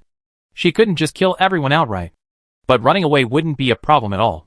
As soon as she saw the girl packing up her things, she was ready to retreat. Ignoring the 38th parallel she had drawn earlier, two team leaders immediately arrived. Chu Si's eyes narrowed, a cold glint in them. She revered life, but she wasn't afraid of killing. After all, no one's life was as important as her own. The eldest brother, walking in front, was about 35 or 36, an officer himself. One look at the girl's state. I immediately understood what she was thinking. The man raised his hands in a surrendering gesture and soothed, Girl, don't be nervous. We mean no harm. It's just that it's getting dark soon, and it's not safe for you to wander the forest alone. They truly had no intention of harming Chu Si. Besides, their weapons had been surrendered. There was no one who could subdue her with force alone. This sister's fighting prowess was immense. Just looking at her constant tossing of bodies from the trees, none of them could handle it. They discussed it in detail. Chu Si finally understood. These people were still trying to get her to serve as a free thug. She shook her head immediately, remembering before leaving that she hadn't taken a photo of her epaulets and uploaded them yet. These were all her battlefield points. Fortunately, they had no intention of resisting, which saved her the trouble. But after a private discussion, everyone gathered and offered her another solution. By now, Sister Chu's captive squad numbered at least 50 or 60 people. Most of them had formal backgrounds, and having been prisoners of war would naturally affect their careers. A few of the wisest ones gathered together for a discussion, and completely betrayed everyone. They decided to encourage Sister Chu to start her own mercenary organization. The freelancers would follow her, while the holdouts would stay in their home bases to steal intelligence. In addition to taking photos of their epaulets and personal information, they were also required to pose for a group photo holding the Base 46 badge. If anyone was found to have rebelled, they would be sniped from within the organization, but their original unit could still file a complaint. Chu Si licked her lips. She wondered if there was a traitor within the group. Why was this situation going so wrong? And how could she, a knight, be treated like a gang leader? Sister Chu was still pondering what the problem was.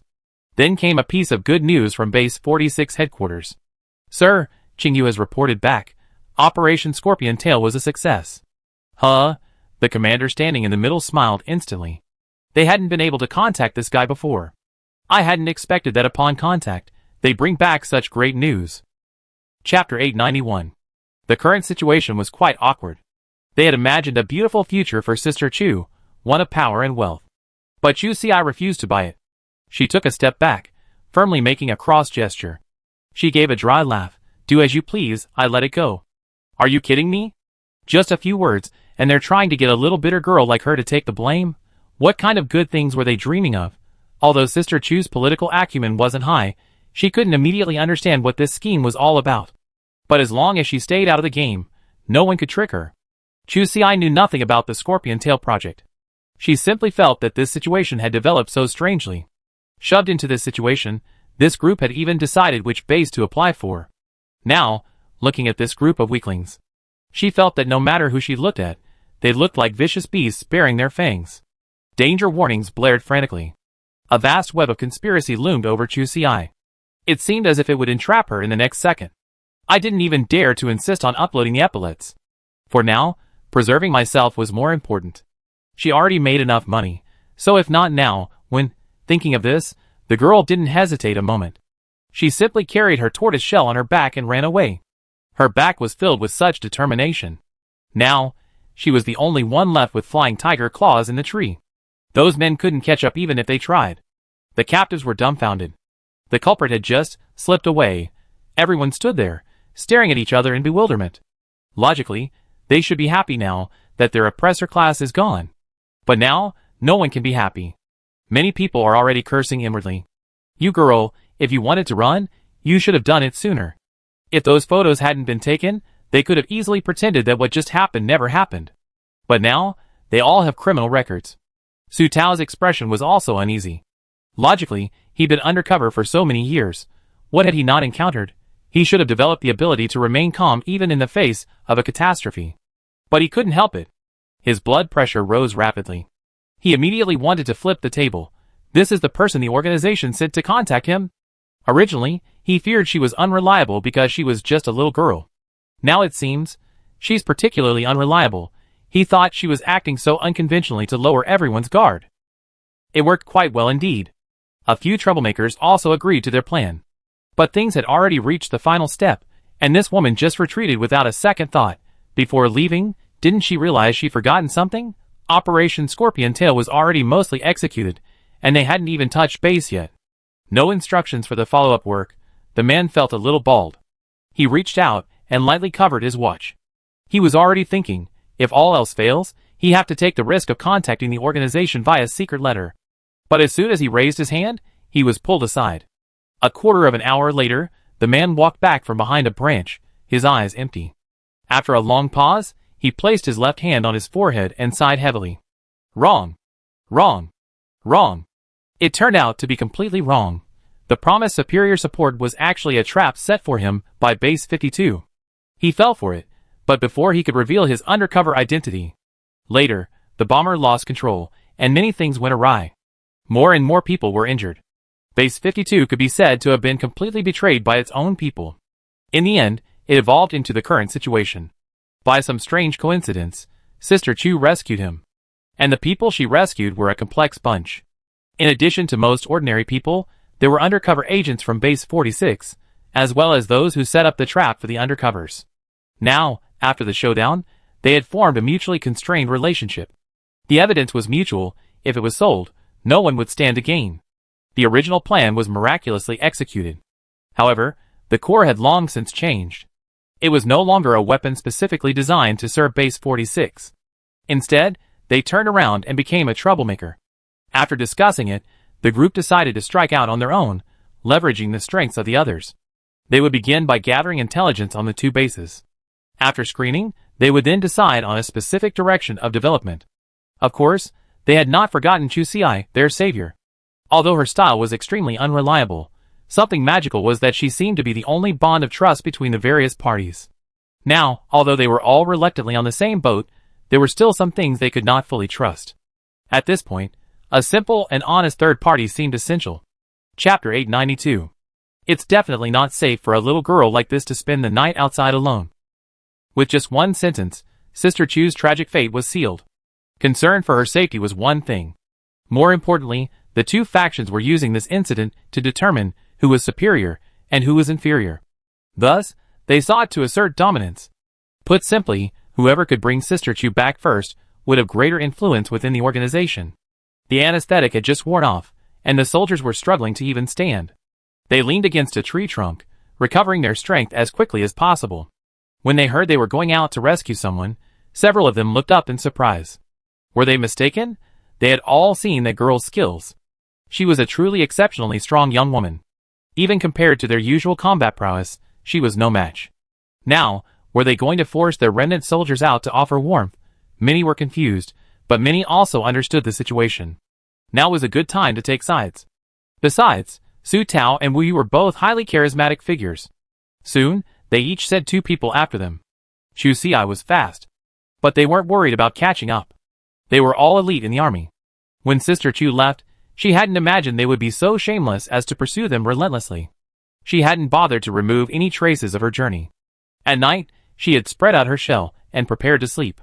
She pricked her ears and faintly heard the sound of footsteps. She put on her night vision binoculars and took a look. Sure enough, she saw the three resentful creatures she had saved earlier, sprinting towards her hiding place. Chu Si's face was utterly grimacing. It was obvious that nothing good was going to happen. She didn't want to argue any further, so she yawned bitterly and continued on her way. After finally getting rid of this wave, Wu Yu and his men took a shortcut to intercept them. Looking at the newly tied turtle shell, Sister Chu felt a surge of resentment. She simply stayed put, ready to explain things clearly to them. This relationship ended right there, and she didn't want to be involved in their subsequent plans. But these people wouldn't listen. Especially after Su Tao and his team caught up. One of the big guys even tried to knock her out and take her away. This little flame of hers suddenly shot up. It was impossible to suppress it. Besides, Chu Si had now let it go. Don't want her to have an easy time? You have to wade into this mess, right? What? From what they say, she's become a coveted commodity, using the emperor as a hostage to control the princes. Seeing everyone was furious, Sister Chu finally let go of her temper. Just as the second person was about to make a move, the girl held her hand in the way. One fell, the other parted. There was a crack, followed by a painful groan. Don't doubt it, the arm was broken. Our attack wasn't just a dislocation. Otherwise, these people could have reattached it themselves. Why bother with all that effort? It would be better to do it all in one go. Seeing this progress, the others were astonished. In the Wasteland, Sister Chu's brute strength was not uncommon. Especially in places like the military, where many have undergone genetic modification. Their strength surpasses that of ordinary people. I had assumed this girl was just brute strength. Unexpectedly, when they actually fought each other, they found that her fighting skills were not inferior to theirs at all. The big man lying on the ground was just setting an example. After Chu Si's real killing spree, it took only 6 or 7 minutes before all 6 men lay neatly on the ground. She felt even more unsatisfied. She kicked each one. This fight had completely driven her crazy. She found a sturdy vine nearby and tied the 6 men into 2 piles. She dragged them along and headed back to deliver the goods. Wu Yu was speechless, being dragged with his hands tied behind his back like a dead dog. He had never suffered such a loss before. Su Tao, his fellow sufferer, happened to be tied up with him. He couldn't help but curse. Is this how you do things at Base 46? You put people like this in the volunteer unit? Give them a proper combat unit. If they could suffer another loss today, they would accept it. That's right. Chu Si had made it clear beforehand that she was just here to dig trenches. Chun Chun was just a laborer, barely even a reserve. Now, one man was outmatching the 6 of them. The several large men were dragged back, dusty and grimy. This move stunned the remaining guards. Of course, some were also quite disgruntled. After all, they had saved many of the others on their own initiative. They didn't quite appreciate Sister Chu's life-saving grace. Now, seeing her humiliating their own people, they charged forward with fists clenched. What Chu Si couldn't tolerate was that one of them actually threw a hidden weapon.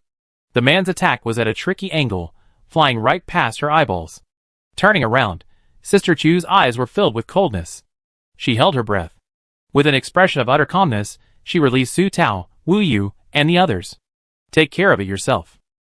With that, she sat back and waited. She wasn't some pushover. On the contrary, Chu Si felt she was quite hard-hearted. Everything had to give way to her survival. Since this group didn't want to live, she could just as well send them to their deaths. Thankfully, we resolved the matter internally. A fresh life had become the cornerstone of the rules. When the girl left, she also took the precious information with her. Su Tao and Wu Yu exchanged wry smiles. This was truly a self-defeating move. Chapter 893. Sister Chu barely slept a wink after this ordeal. Although she won a battle, her temper was still simmering. The wind in the forest suddenly picked up, somewhat dispelling the scorching air. Beep! A message alerted her watch. At first, Chu Si hadn't really taken it seriously. But then, she heard the sirens. The girl paused. The old man was still sleeping in his tortoise shell, and with that sudden stop, he was knocked off his feet. Luckily, he had a thick skin. She stretched and drifted off to sleep, enjoying a good night's sleep. Chu Si suddenly had a bad feeling. Raising an alarm in the forest so late at night, it didn't seem like a good sign. This was the wilderness of the Wasteland. Mutated beasts roamed everywhere. On a normal day, for safety reasons, everyone tried to minimize any traces. This primarily includes shielding vision, hearing, and smell. Now, when the alarm sounds, it's like the dinner bell to the nearby mutant beasts. Chu Si took a deep breath and clicked on the message alert on the screen. She knew that unless something catastrophic had occurred, Command would never make such a decision. Thunderstorm alert? Chu Si had never experienced a thunderstorm. But she knew it would be a lot of thunder crackling down. She only knew one rule for avoiding lightning, something she learned in kindergarten. Don't hide under trees. My dear mother, she was in a forest, surrounded by towering trees.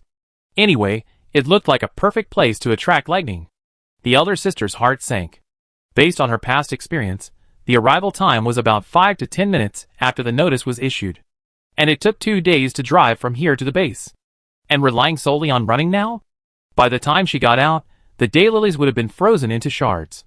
She didn't dare underestimate the power of this thunderstorm. Just kidding. Every official announcement from the Labor Department was always about her life. The red alert message was issued 3 times in a row.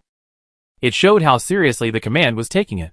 The majority of the troops were being pulled away, searching for shelter nearby. Even for people like Chu Si, they were given an evacuation plan. First, find safe terrain. Evacuate from high ground like ridges and mountaintops, and try to escape to low-lying areas or the center of a dense forest. If there are no suitable places, prioritize sheltering in a forest with weaker trees of similar height. Avoid isolated large trees, dead trees, and areas of metal ore. It's strictly forbidden to approach rivers, lakes, or other water sources. Second, standardize your safety posture. Feet together, hips off the ground, hands clasped around knees and chest, keeping your head as low as possible. Lying flat on your back or leaning against tree trunks is strictly prohibited. Maintain a safe distance of at least 5 meters between yourself and others. Chu Si suppressed her nervousness and read through it carefully. It made perfect sense. You could turn around and look around. The dark forest was filled with towering trees that several people could hug. How could she know where the low-lying areas were? Without a map, how could she escape? Right now, all she could do was laugh. The situation was rapidly deteriorating. The wind in the forest was growing stronger. After only a few minutes, she felt it was difficult to stand. Especially since Chu Si was carrying a tortoise shell. She reached out and grabbed at blades of grass, her feet almost lifting off the ground. Raindrops dripped down, and faint flashes of lightning appeared in the sky. Crack! Thunder roared. A silver-blue, inverted branch plunged straight into the forest. The thunder must have been quite far from Sister Chu's position. With just a glance, the sky flickered, then darkened, and the aura of doomsday loomed. Sister Chu, always so arrogant, could only tremble, clutching at the blades of grass. Damn God, is he trying to destroy us? And this intensity wasn't even close. This was the first time the girl had witnessed truly severe convective weather in the wasteland. The strong wind and torrential rain blew her up. The intensity of the lightning increased significantly, and the crackling sound never ceased. And a moment later, hail began to fall. This really was a life-threatening situation. Luckily, I didn't want to throw the turtle shell away. Now, hiding inside, at least she didn't have to worry about being crushed to death. But huddled inside, she completely lost control of the shell. After a short while, it flew with the wind before being slammed hard against a tree. The old man reacted quickly and grabbed her arm. She was completely carried away with half her sleeve. Chu Si didn't care about the deep wounds on her arm. She swiftly emerged from the shell, seized the opportunity, and slammed the shell into the crevice of the stone ahead. The last message from her watch reminded everyone to discard watches and other electronic devices. She glanced at the object in her hand, gritted her teeth, and threw it away. She was feeling regretful. The next second, lightning flashed, splitting it into pieces in an instant. This girl, she instantly became obedient. As long as I am still alive, everything else is trivial. Chapter 894. Under the raging thunder and lightning, our sister Chu shivered as she hid in her tortoise shell. Master was looking for her. Similarly, Ji Xian was looking for her. Ever since the little creature was thrown from its shell by the strong wind, still clutching Chu Si's half-pulled sleeve in its claws, it had begun its kite-like life. It had never flown before. To be honest, besides fear, it was more surprised. Sparks and lightning accompanied it along the way. This guy was even more excited. The sky seemed to have a switch, flickering on and off, a thrilling experience. Drenched in rain, riding the wind, I was a majestic figure. As free as the wind. But those days of freedom didn't last long. After only 3 or 5 minutes, it hit a tree for the first time. The little creature tried to roll over and grab it, but the angle was not good. With a swerve, it was flung into the air by a barrage of leaves and broken branches. After countless collisions, it was finally forced to land. You can't beat a stubborn head like that. The series of blows finally shattered the little creature's overly eager curiosity. It clung tightly to the tree trunk, just as it was about to rest. With a crack, a bolt of lightning struck straight down. It was a close call, striking the tree next to the old man. Though it wasn't struck directly, it didn't feel good either. The entire tree, the little creature was clinging to shook as the lightning struck. That was good. The lightning didn't come, but the electricity did.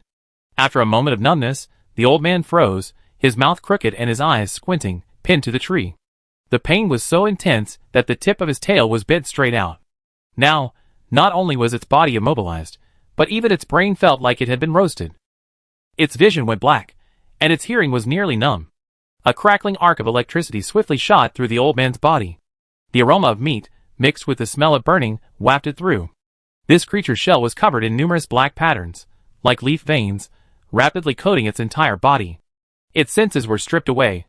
After a long while, the old man's eyes finally moved with difficulty. The tail flicked slightly. A large piece of skin simply fell off. The burned little creature was stunned. The fresh meat beneath was half-cooked, and the raindrops on it stung painfully. It looked back. It hadn't even had time to enjoy this newly evolved skin. Now it looked like a Dalmatian. Suddenly, it was Emo. My magnificent beauty. Tears mixed with rainwater flowed down. Just as it was about to find someone to cry to after feeling wronged, it suddenly remembered. The treasure it had just found was gone again. Thankfully, the forest here was dense, so despite its many setbacks, it didn't actually get very far. A small flame had already started in the trunk of the tree next door, but the heavy rain kept it from burning. But this also served as a wake-up call to the heartbroken old man. Even with the strong wind outside, it would be difficult for it to cling to the trunk while moving. The little creature didn't dare to hide inside the trunk to escape.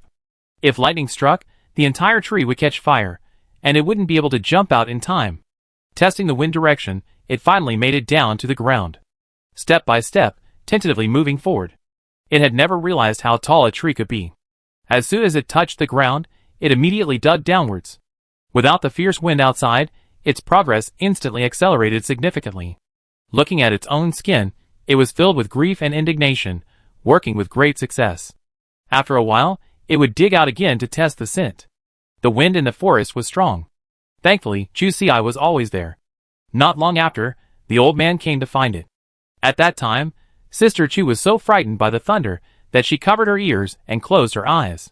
She quickly calculated her life in her mind. It seemed she had done a lot of immoral things. So, inevitably, she was even more afraid. She was afraid that the thunder would be blind, but she was also afraid that it would be blind. To be honest, it was no wonder that Chusi was timid. Every 3 to 5 minutes, there would be a lightning strike nearby. I was really panicking. I really wanted to go out and get banged. At least I can find peace of mind. The moment the old man saw it, he couldn't suppress the grievance he felt. He looked at the turtle shell not far away. It lost all patience to dig deeper and launched itself straight in. Chusi was pushed out with a thud. Looking at the little creature rushing into the shell, she chuckled. My sister really knows how to thank people. Just as she thought this, the next moment, a thunderclap struck directly at her feet. Sister Chu didn't even have time to shudder. She was dead in the blink of an eye. Originally, it would have been fine if only I were ugly. Now, it's great, with a team of soldiers. The little creature hadn't expected it to be so lethal. Once it reacted, it rushed to the rescue. Unfortunately, Chusi was too big to be dragged along. It would have been fine on flat ground, but the opening of the turtle shell was on rock, and it couldn't get up there with its big treasure. There was no other choice but to use the old routine. A pit was quickly dug on the spot, allowing Sister Chu to be buried safely. Seeing water pouring in, it even dug a complex corridor-like tunnel. This way, the wind and rain stopped. The two poor little creatures could finally rest and recuperate in peace. Chapter 895. After being dragged underground, Chusi should have woken up long ago. But there was a thoughtful leak protector beside her. From time to time, it would patch up her damage. She struggled mightily, but her body couldn't move even a little. Now, her darkened body had been electrocuted into a state of complete shutdown. It was like being struck by a ghost. Even though her soul screamed madly, her face remained serene and dead. She finally caught the little guy out digging a vent. She desperately absorbed energy, hoping to wake up as quickly as possible. Beneath her closed eyes, she could see her eyeballs move slightly. Don't underestimate this small step. It was a huge step towards achieving self-control of her body. The girl was ecstatic. As expected, with a little effort, her little finger could bend just a little bit. But at this critical moment, her caring uncle returned. Sister Chu was so anxious that she struggled desperately to open her eyes. A small, dark body leaned over her. A few faint blue flashes of electricity flashed again from the old man's body, and a familiar tingling sensation spread. This sister could only die unwillingly again. Only the tear rolling down the corner of her eye spoke of her stubbornness. Her mind, just clearing, was once again in a state of confusion. Before she passed out, she was filled with only immense gratitude to the old man. Over and over again. Originally, it was just a lightning strike, not a big deal. What's more, the lightning hadn't struck Sister Chu yet, only exploding at her feet. Although the current was stronger, she was holding the energy stone in her hand at the time. A single electric shock isn't a big deal. With the positive and negative forces canceling out, she'd be awake soon. But the problem lies with the little guy. It's not called a power bank for nothing. It can store energy, but it can also store toxins. Lightning itself is just a form of energy. When it enters our bodies, it inevitably intercepts some of it. But the problem lies in its current body not being well adapted to electrical energy. Unconsciously, it wants to benefit those around it. The electricity leaks freely. Chusi became the first unlucky person. In fact, she was able to absorb the lightning so accurately thanks to this guy's finishing touch. Although the contact was brief, the electric charge was transmitted. In such a violent environment, the surrounding strong electric field generated a large number of free electrons and ions in the air. The electrical conductivity was greatly enhanced. When the two sides responded, the thunderstorm was bound to react. So, Sister Chu gloriously took the blow. Although it landed at her feet, at such close distance, it was no different from a blow to her body. Let's just say, when there was no danger. This old man was her greatest danger.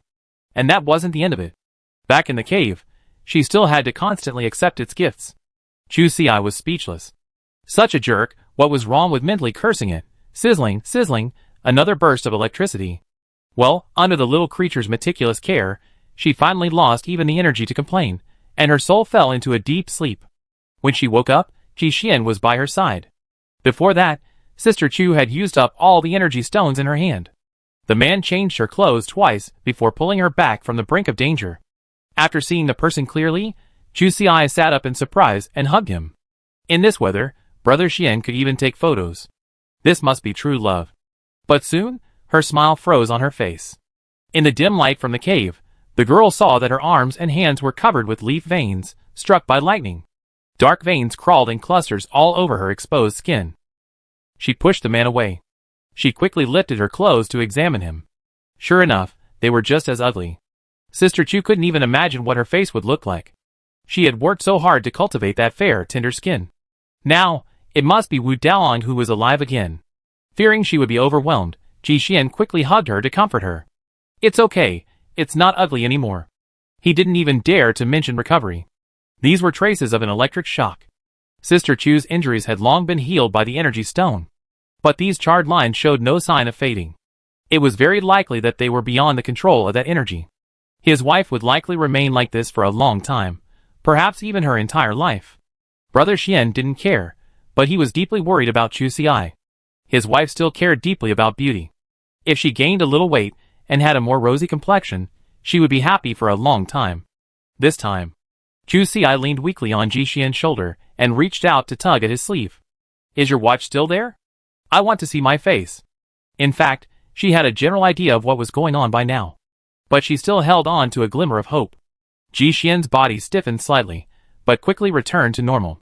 He lowered his head to kiss Chu Xi's forehead and gently laid his wife down. The watch is lost. Rest first, and we deal with the rest when we get home. Sister Chu closed her eyes, her heart completely broken. Under the man's sleeve, she clearly saw a hint of a watch strap. If she didn't take it out now, there was only one possibility. She held her breath for a long moment before asking, do I look like a pine cone now? With all the grids, it must be quite similar. Ji Xian, looking at his wife's expression. The problem might not be as big as he imagined. Chapter 896. The reason Ji Xian was able to find her so quickly was largely due to the message Chu Xi had sent him earlier. She had a great time fighting that fight. Afterward, she even managed to brag to her husband. But Ji Xian knew from just a glimpse that things were not going well. Chu Xi shouldn't have touched that. With everyone's secrets in her hands, she could indeed act as a check and balance. But it was also a dangerous hot potato. Previously, the two groups might have simply considered her a prize. Now, they were definitely intent on killing her. Just as he was about to give her some instructions, he realized Sister Chu had gone offline. In the wilds of the Wasteland, poor signal quality was common due to the radiation. Especially for Chu Xi, she could enter many high radiation areas at will. The probability of getting lost was much greater than for an ordinary person. Fortunately, ever since her last disappearance, Ji Xian had implanted a tracking device in both of them. This was to prevent the two from losing contact if the watch was lost. Ji Xian clicked on his watch and checked Chu Xi's last location. Fortunately, it wasn't far from his current position. As a sentry, he randomly grabbed a snoring buddy nearby and walked off without a care. The others pretended not to notice. Their squad had been cannon fodder to begin with, and their survival was entirely thanks to the captain's effective leadership. He would undoubtedly be back before dawn anyway. No one wanted to risk that bad luck. But then, a thunderstorm suddenly appeared. The forest was vast, but there were few suitable places to hide. The soldiers were numerous, and even if the scouts could find a few low-lying areas in time, they couldn't hide many. After all, people still had to maintain a certain safe distance from each other. Since there wasn't enough space for everyone, many teams were dispersed. The captains were free to deploy them. The few still lying on the outer circle couldn't help but smile bitterly. That was good. No more worrying about deserters being discovered. If my predictions were correct, this thunderstorm would be enough to put an end to the battle between the two bases. Seeing the warning, Ji Xian was incredibly anxious. Of all natural disasters, thunderstorms are undoubtedly the most lethal. And after spending more than a year together, the man realized that responding to natural disasters was definitely his wife's weakness. He frantically called Chu Xi. But the signal was so poor, she couldn't even reach him. Brother Xian accelerated the car to maximum speed. Braving the wind and rain, he finally reached Chu Xi's last location before the first thunderclap. Since the signal was gone, she must have entered a high radiation area. He stopped the car. After gathering all his energy stones, Ji Xian quickly rushed into the woods. To improve his visibility, he turned on his headlights. After all, in such inclement weather, no mutant beast would be so desperate as to seek death.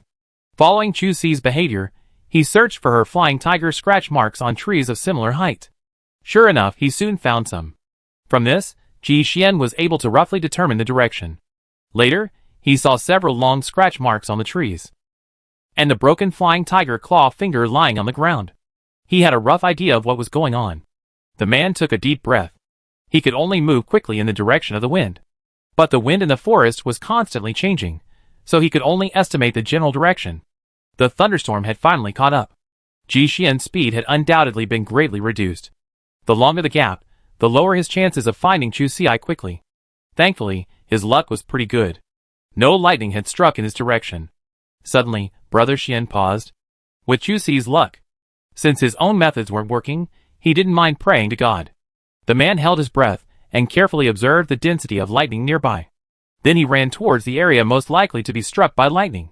As expected, choosing the right direction was half the battle. Not long into his run, he saw a small hole in the ground. Only the size of a bowl. It lay directly on the flat surface. This wasn't the mutant rat's habit of digging holes at all. He reached down and felt around. The width of the inner wall further confirmed his assumption. Ji Xian shouted, "Master!" Into the cave. He put his ear to the ground, and soon heard a rustling sound from underground. Not long after, the little creature's head popped out. The two sides met in victory. The master widened the cave passage, and Ji Xian followed. He finally saw his wife, chopped to charcoal. He quickly crawled over and took a breath. Fortunately, although Sister Chu looked miserable, her breathing was steady. She had clearly passed the critical period. The man exhaled deeply. His heart, which had been tense for a long time, finally settled. He opened Chu Xi's palm, and saw that the energy stone inside was indeed almost used up. He quickly replaced it with a new one, freeing him to attend to other matters. Chapter 897. After being struck by lightning like this, Chu Xi must be feeling quite upset. She held her head in her hands, feeling depressed for a while, before remembering something important. The girl quickly reached into her inner pocket. After a while, she finally felt for a small chip in the far corner. The corners of her mouth twitched in triumph, then immediately fell. Sister Chu thought about the extent of her own lightning strike. Even if the chip was still there, it was probably useless. She carefully handed the item to Ji Xian, her tone tinged with nervousness. "Let's see. Is the information stored inside still there?" To be honest, she no longer held out much hope. After all, she had already been struck like this. The chip was far more delicate than she was, and the chances of it surviving were extremely slim. But after all, it was her trophy. Chu Xi swiftly handed the item to Ji Xian, his tone slightly hesitant. "Look, is there any more information?" A small silver sequin, no bigger than half the size of a fingertip, rested against Sister Chu's fingertips. Although she knew the chances were slim, she still decided to give it a try. What if the development of Wasteland technology was far greater than she had anticipated?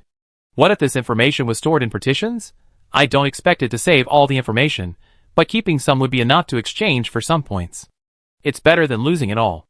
A pair of sorrowful eyes flashed across her dark face. Ji Xian looked at her with amusement. "Is this the spoils you took from those captives?" Sister Chu nodded. "Fighting in and out, it was so hard. And now, it was almost gone." How could she not be heartbroken? The man lowered his eyes, and took the item in his hands. It must be said, his wife has always had good luck. The chip looked protected. Ji Xian put his fingers together, and exerted force, and the small metal cover popped open. Enclosed within the outer casing was a memory card, barely the size of a grain of rice. The chip had previously been kept in Su Tao's possession. Such an important item needed to be kept as safe as possible. The man was an undercover agent, and he had no shortage of basic protective gear. His original intention was simply to protect it from fire and moisture. He hadn't expected the insulation to be excellent. He raised his wrist, then paused silently. Chu Xi sighed, lifted his arm, and revealed the watch inside. "Don't hide it. I saw the strap earlier." Brother Xian meant well, worried that she would look ugly. But what she wanted to know more now was whether all her previous efforts had been in vain. She hurriedly pushed the item toward her watch. "Take a quick look." Ji Xian nodded, and slid the card into his watch. Then, he had the pleasure of seeing photos of over 40 people surrendering. As soldiers from Base 52, each wore the military insignia of Base 46, and took the oath of office for a photo. There were a few familiar faces among them. Although Brother Xian hadn't interacted much with them, he had heard of them. They were all serious contenders. Send this photo to their competitor's terminal, and they'd be down for sure. This move was a dead giveaway. Watching Ji Xian scroll through the photos, Chu Xi commented on them. When it came time for Su Tao, she offered a final stern comment. "This idiot's suggestion is just that." Originally, she planned to charge a few points in interest. She just walked away afterward. But who could have imagined such a cunning figure would emerge from the captive group? He completely ensnared everyone.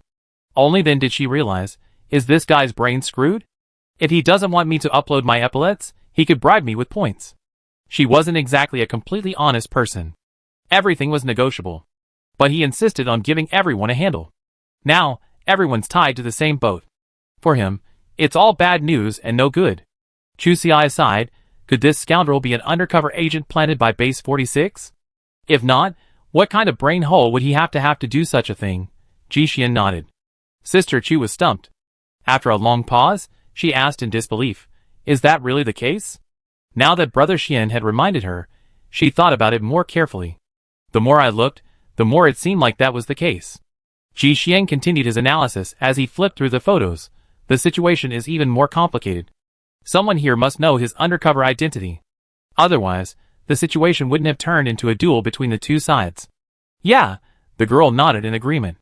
She reached out and rummaged through the photos, pulling out Wu Yu's photo as well. He was the leader of the other group. Before I left, Big Brother Trickster still had the upper hand. But when he came back for the second time, it was clear he was much weaker. With that, Ji Xian had a general idea of what was going on. While he didn't know what the Scorpion Tail plan was, he had a rough idea. Base 52 should have known about Su Tao's undercover work long ago.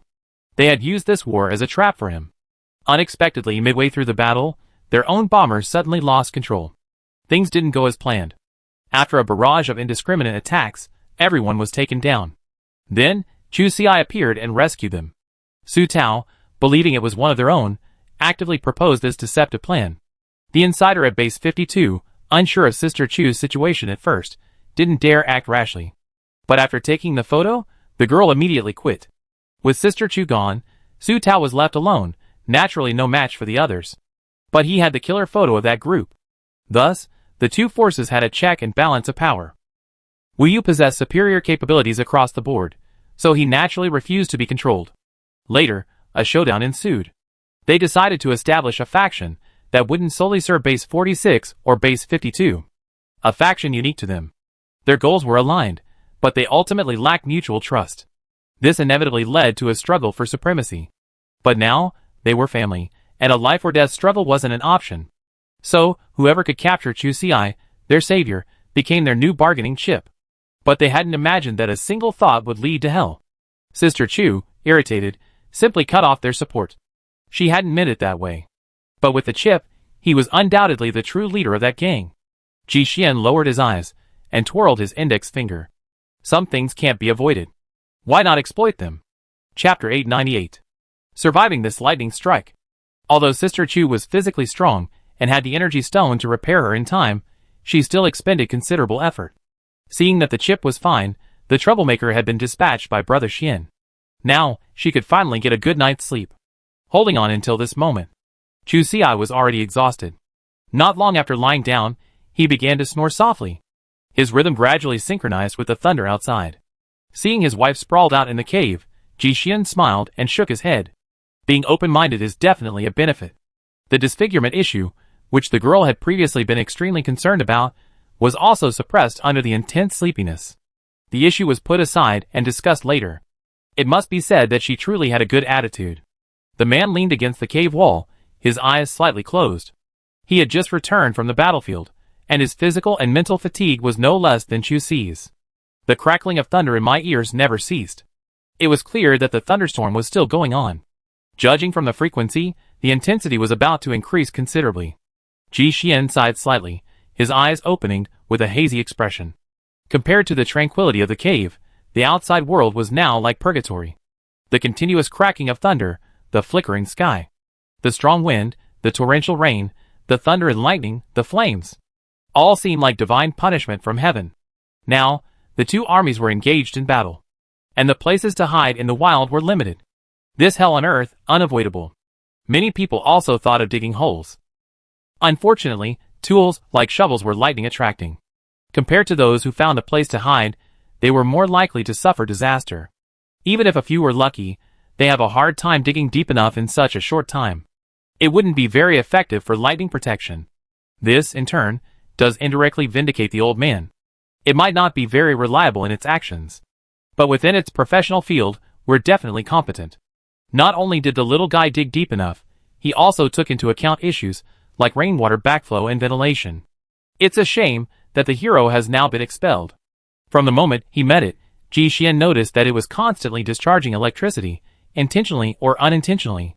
Draping his clothes over its back, the current from the spines easily escaped.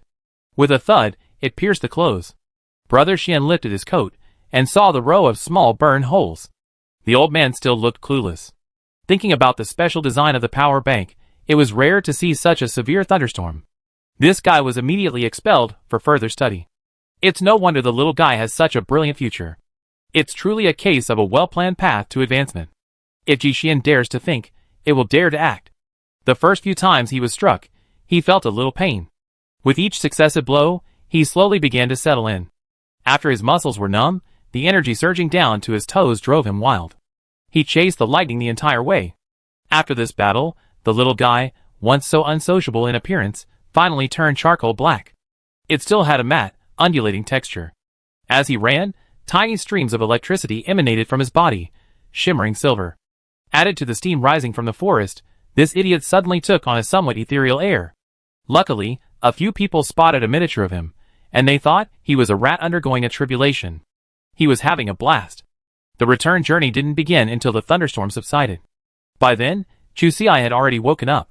The two of them climbed out of the cave and made their way to where Ji Xian had parked. Thankfully, although the car had been struck by lightning, the tortoiseshell still provided adequate insulation. Although there were a few more charred marks on the exterior, the internal damage was minimal. Chu Xi opened the door and got in. As soon as he stood in front of the windshield, he was overcome with ugliness. Ji Xian was worried. Although Sister Chu was known for her carefree nature, but the girl stood at the car window for a long time. After a long while, she leaned against the window and silently said, "Ahua, long time no see." Brother Xian was puzzled. As a serious Wastelander, he had no idea of the weight of the word Ahua. He carefully observed his wife's condition. She saw her aura had subsided, yet she remained steady amidst her sadness. It shouldn't be a big deal. The man breathed a sigh of relief. He tried to soothe her. It seemed the energy stone was no longer effective. But Chu Xi still had the path to level up. Moreover, he felt there was great hope. The girl forced a smile. In reality, she wasn't comforted. How long had it been since she last leveled up? Now, Sister Chu didn't even feel the slightest bit of a chance of advancing. Even if this method truly worked, it would be years from now. She swiftly opened the passenger drawer, fished out the hood, and put it on. She rolled down the window melancholy, looking out the sideways. Now, she didn't want to talk to anyone. "Sister, I'm afraid of the light." Ji Xian had no way of comforting her. After a moment's thought, he drove directly to the gathering place. Originally, the war was drawing to a close. They wouldn't have any major problems if they just left. After all, the final environment was so chaotic, getting lost was common. But this time, he was determined to take Chu Xi back. Ji Xian decided to show her the true meaning of hell. Beauty was worthless compared to life. He wanted her to know. He was so grateful that Chu Xi hadn't been in any trouble during this thunderstorm. Chapter 899. Although Sister Chu was struck badly by last night's thunderstorm, she was still able to move freely. There were many who were worse off than this girl. Now, in the temporary camps at bases 52 and 46, lay those who had been struck by lightning with her. Many were hanging on for their last breaths. It was only then that Chu Xi realized the true extent of the damage caused by lightning. Electric burns to the skin and subcutaneous tissue were only slightly unsightly, but compared to other injuries, they were the mildest. Some people were struck unconscious. The accompanying military doctor examined them and said they had suffered brain damage. Even if they recovered, they were likely to suffer from sequelae, such as cognitive impairment, memory loss, headaches, and dizziness. And even worse, there were spinal cord injuries. Listening to those groans, Chu Xi quickly rolled up his sleeves and began to work, assisting the medical staff. Seeing the results, Brother Xian couldn't help but breathe a sigh of relief. It must be said that he was a comforting person. However, Ji Xian also knew that this was only a temporary solution. He still had to find a way to deal with his wife's scar. Seeing it every day, it was hard to guarantee that little son wouldn't overthink it. Now, both bases had suffered heavy losses, and they were clearly unable to continue fighting. All vehicles were mobilized to transport the wounded. After all, medical facilities in the field were limited. Most people had to be brought back to base to have any chance of survival. Ji Xian didn't let Chu Ci stay any longer. After all, she was also injured. And Sister Chu wasn't very prepared for the commonplace, so staying here wouldn't be much help. After all, their purpose for coming here had been achieved. If they stayed too long, their desperate cries would have a negative impact on Sister Chu. On the way back, they also picked up several injured people in the car. 2 seriously injured lay in the back seat. Including Sister Chu, there were 2 people in the passenger seat. Next to Chu Ci was another girl. They were both stranded in this world. But she was luckier, having been struck by lightning much less severely than Sister Chu. Although her face was also disfigured, the lightning marks on her were red. It hadn't reached the carbonization stage like Chu Ci's. Even so, Su Wei was heartbroken. This girl was naturally beautiful, came from a good family, and held a respectable position in the inspection office. She had always had a smooth life. In fact, she could have used her connections to avoid getting through this time. But who doesn't have a little bit of youthful loyalty? Her luck was actually quite good. This battle had earned her many achievements. But a thunderstorm destroyed everything. The woman pulled her collar high, half her face buried in it. Since boarding the car, she had kept her eyes half-lidded, not speaking a single word. Only tears streamed down her face. Chu Ci turned and looked. What a pair of watery peach blossom eyes. From the half of her face that was revealed, it was clear that the girl was indeed quite pretty. Now, the blow she had suffered was probably even greater. It is human nature to cherish beautiful women. Seeing this, Sister Chu couldn't bear to see her overly sad. She reached out and yanked off her hood. A small, dark face, covered with lush branches. Her movements indeed caught Su Wei's attention. But her reflexive evasion stung Chu Ci's heart. She remained silent. This girl. Are you polite? The situation became slightly awkward. Su Wei hadn't meant to do that, and besides, she looked half dead now. What right did she have to look down on others? But she was just frightened. A soft, almost inaudible "I'm sorry." Sister Chu, hurt, ignored him. Su Wei's fingers exerted pressure, as if to pull down her collar, her apology becoming louder. Chu Ci quickly grasped her hand. She was a little angry, but didn't want to open up any wounds.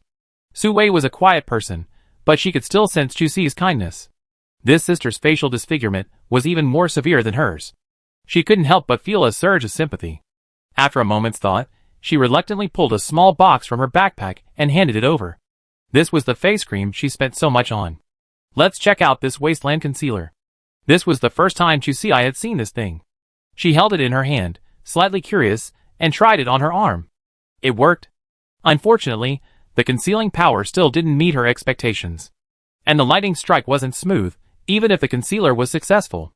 Under different lighting conditions, the outlines of the tree branches could still be seen. But Sister Chu wasn't disappointed. Instead, it opened the door to a new world. Ji Xian watched his wife tinker with the man. Before long, she coaxed out all the money he had. Foundation, lip gloss, and eyeshadow palettes in all colors. Chu Ci was lucky. Not many people could afford all that these days. Only because Su Wei was favored and her family didn't want her salary did she have the spare money to buy these things. Sister Chu didn't hesitate and immediately commandeered Ji Xian's rearview mirror. She began painting in front of the mirror. 15 minutes later, she covered her face with a cloth and prepared to give Brother Xian a surprise. Does it look good? Ji Xian, nodding. His wife asked. It must look good.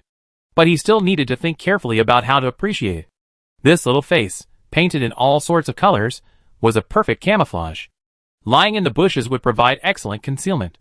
But his intuition told him that this wasn't the answer Sister Chu wanted. Less talk, less mistakes. Chapter 900. Although Ji Xian had tried his best to make his position clear, Sister Chu still noticed something in his eyes when she looked at him. There was no choice but to earnestly explain the meaning of his makeup. Brother Xian had to keep up with the team. At the same time, he had to try his best to clear his mind and accept Chu Ci's PUA transformation. The girl turned the rearview mirror towards herself, and the more she looked, the more satisfied she became. She pointed at the black branch that had been struck by lightning. On top were green leaves, and on top were buds and flowers. What a vivid painting. After finishing her explanation, she turned to look at Ji Xian. What do you think? Brother Xian, Even when he first participated in the strict selection to join the team, he wasn't this nervous. How should he respond now? It sounded like his wife had just painted a tree on her face, Didn't it? The man hesitated slightly and replied, "It looks good." He felt a little guilty about this answer. But at least it wouldn't be too wrong. After saying that, he quickly turned his full attention back to driving. As if he was being so cautious. For the first time, I felt like a top student had been caught. Thankfully, our Miss Chu has always had a good temper. Although Ji Xian's answer didn't satisfy her. But the less he understood, the more he needed her help interpreting it, didn't it? The face of the woman is as red as the peach blossoms, and she smiles among the bushes. Look how poetic. After hearing this, Ji Xian quickly grasped the key point. He immediately discarded his aesthetic sense and expressed his complete agreement with his wife's point of view. The girl was so excited by the unwavering positive feedback that she almost flashed her phone. She nodded repeatedly. Looking at her own face now, it actually seemed a bit more pleasing to the eye. She spoke with increasing enthusiasm. Taking advantage of their excitement, they immediately decided to release a limited edition model for 4 seasons. Su Wei sat nearby, stunned. Of course, she wasn't so easily fooled. It was obvious that the car owner was trying his best to comfort Sister Chu. I had assumed this girl was just a passenger like her. But now it seemed that she and the car owner were clearly a couple. Ji Xian was handsome, that was obvious to all. Even before the war, just based on his face, he had already gained some fame. Furthermore, he later achieved numerous military feats with his ruthless tactics. At first glance, he looked formidable. Perhaps the two of them had never been a good match. What's more, Chu Si's face was now ruined. The gap between them had widened even further. A man's good looks weren't always a good thing. She quietly tugged at Sister Chu's sleeve and whispered, "Is this your boyfriend?" Chu Si nodded. They officially gotten married, so there was nothing to hide. Su Wei wasn't one to meddle in other people's affairs, but these two sisters, in dire straits, had been treated so sincerely by Sister Chu. She couldn't help but offer a few words of caution. In the Wasteland, marital relationships weren't always reliable. Seeing the girl's naive look, she couldn't help but warn, no matter how good your relationship was before, you still have to be careful.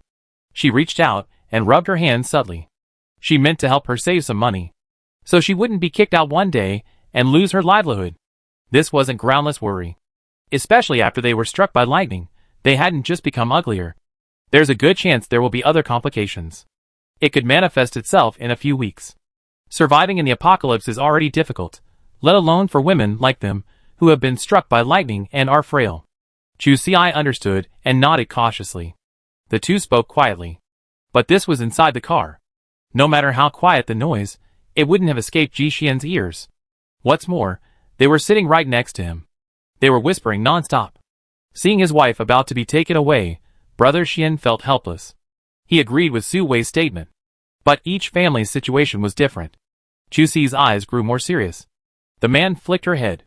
Others might not know their family's current situation, but could it be that even his wife herself had forgotten? Whose name is our house in? Do I have more money, or do you? There was no need to elaborate. Even in terms of military prowess, Chu Si now holds the upper hand. A man who controls both the economy and military supremacy. Worried about living on the streets in the future, if anyone should be worried, it should be Ji Xian himself. What's more, besides that, the valley they currently live in. That's all monkey territory. Chu Si's influence there is far greater than his. If they had a conflict, he would definitely be the one to be thrown out. Thinking of this, he slowly turned to look at his wife, and couldn't help but grumble, hegemony. That was already quite subtle. If Sister Chu had said that, she would definitely have added dog at the end. This made the girl realize she had been too immersed in the role. Unknowingly, she had become a little bully. Thinking about it, the facial expression wasn't really a big deal. She usually lived in Monkey Valley. Her appearance was already an anomaly to the likes of Monkey Mom and Monkey Little Treasure. The only person she could interact with was Brother Xian. And judging by her guidance so far, this brother seemed to accept her makeup even better than she did. The brainwashing was quite successful. Chapter 901. The convoy returned to base at noon on the third day. It's been so long. Chu Si looked at the shattered area, feeling a pang of grief. Ji Xian drove the car and dropped the patient off at the hospital. Medical resources are extremely scarce these days. Being in a war zone, there were already many injured. Add to that the thunderstorm, and a lot of the hospital equipment was broken. Everyone was already busy as a tumbler. Sister Chu was in good health, so she didn't go in and cause more trouble. After helping carry the two seriously ill patients inside, she returned to the car and went home with Brother Xian. After turning 2 corners, They arrived at her small single-family villa. The car stopped in front, and Chu Si looked at the half-remaining house before him. For a long moment, he was speechless. A good home, just gone like that. This was also Ji Xian's first time back since the war began. Their home was the most conspicuous in the neighborhood, making it difficult to escape bombing. Although they had been prepared, they couldn't help but sigh deeply. Although they had been forced to leave, but it was undeniable. This place was the product of their endless hard work. He and his wife would discuss the design of each floor for a long time. Today, many of the photos taken after work are still stored in Sister Chu's watch. She simply couldn't bear to delete them. They held the flames of happiness. Now, looking at the dilapidated village before her, Chu Si covered her head and cried in the passenger seat. The level of her grief was no less than her own disfigurement. This base 46 simply wouldn't mobilize. If only everyone could go home before the war. In the early stages of a war, how could anyone be chased and attacked? Take Sister Chu, for example. Seeing this scene, no one could resist her determination to join the team. She's already shown herself to be quite righteous by not going back to move the monkeys and silverbacks here, Ji Xian sighed. He gently rubbed her head, pointing to the still pretty good first floor. It's okay, the bedroom is still there. Chu Si looked up. Through her tearful eyes, she could only see the broken window on the first floor, and her sobs suddenly rose another octave. Although her voice was loud, it was quite common in the base these days. Especially when the wounded returned, those who had families waiting, and those who didn't, all cried. They feared that something unfortunate would happen to their own families. Sister Chu's boldness was still contained in the car, and she couldn't even get a seat. That evening, they both arrived home and ended up sleeping in the car. The area had been bombed, and most of the buildings were unsafe. Even though Ji Xian had measured the earthquake resistance, Chu Si still didn't dare return to her bedroom. She barely managed to survive, but she didn't want the house to collapse and crush her. This overwhelming sadness lasted until the next morning. When the loudspeaker announced that all participants could redeem their military merits, her spirits suddenly returned. Unbeknownst to Ji Xian, she had uploaded the profiles of many people. She had been thinking of bringing back the aircraft to claim the merits. Alas, she'd lost them all in the rush to escape during the thunderstorm. Such a large bag. Thinking of this, she finally shook off the emotion of her disfigurement. Where's that treacherous old man? Chu Si knew about it going out to attract lightning. She had even had the good fortune to watch it get struck by lightning while lying on the vent. That thing was so excited it howled like a dog. It chased the lightning all the way. Seeing this, Sister Chu felt relieved. Besides, it had been free for a long time, so she was relatively confident in its adaptability. But now the thunderstorm had stopped for so long. Logically, no matter how far it ran, it should be brought back. Just make sure it doesn't get caught again the moment you turn around. Ji Xian was quite relieved. Now, anyone who encounters it will definitely be unlucky. The man stroked his left arm, where there was a burn scar from the old man's accidental electric shock. The scar was secondary. But at the time, given his physical condition, he had lost control of his limbs for about 3 minutes. And that was just an accidental bump. From this, it's easy to imagine that the little creature, once in combat mode, would be pierced by the spines on its back.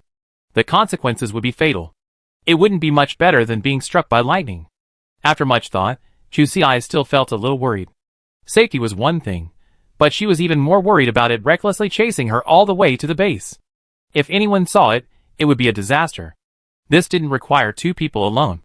Chu Si had Ji Xian redeem their points immediately. She herself walked out of the base. She ran for half an hour, found a deserted spot, and blew her whistle. It seemed she needed to find time to improve her driving skills. She had already learned off-road driving. Ji Xian had spent some time specifically teaching her how to drive. But it had to be admitted that some things were simply a matter of talent. For example, Chu Si had made rapid progress in combat. She even developed her own unique fighting style. While she inflicted 1,000 casualties on her own, she also inflicted 600 casualties. But she recovered quickly, and was physically strong. Even Ji Xian wasn't her match. But as for driving, that was truly impossible. Smooth roads were easy, but any obstacle in the way, a car or a target, would definitely hit one. With her driving skills, she wouldn't dare wander around the base's roads. Chapter 902.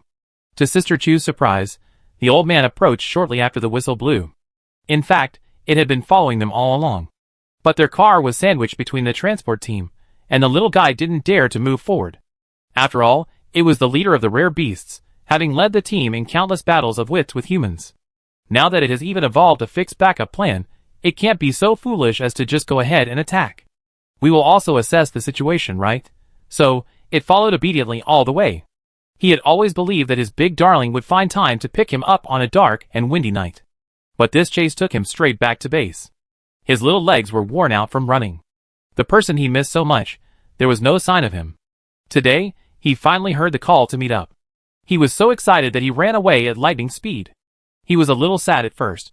But upon seeing Chu-Si's matching skin, the little creature's heart instantly warmed.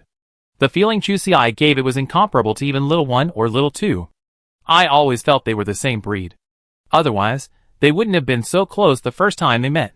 Now, seeing this matching tattoo, I finally have proof. Luckily, Sister Chu, who suffered greatly, didn't know about this thought. Otherwise, today's act of sacrificing one's own family for the sake of justice would have been a disaster. She opened her backpack, shoved the little creature inside, slung it onto her back, and headed back. Along the way, she saw many people struck by lightning. But most of them were red. Only Chu-Si was different. Her skin was remarkably evenly black. In fact, it didn't have to be that bad. Thanks to the old man, he kept giving her the tough time. For one thing, it completely eliminated her chances of self-rescue. For another, it created this completely carbonized black pattern. That was outrageous. When she returned, Brother Xian hadn't returned yet. The girl opened the car door and sat inside, waiting. After days of poor sleep, her head was growing increasingly sleepy. Unable to bear it any longer, she used something to block the glass around her and finally fell asleep. That way, she wouldn't have to worry about the little one wandering around inside. It was past noon when Ji Xian returned. There were many people going there to redeem their points, and they were quite far away. By the time Brother Xiang got there, the line was already quite long. Thankfully, the result was encouraging.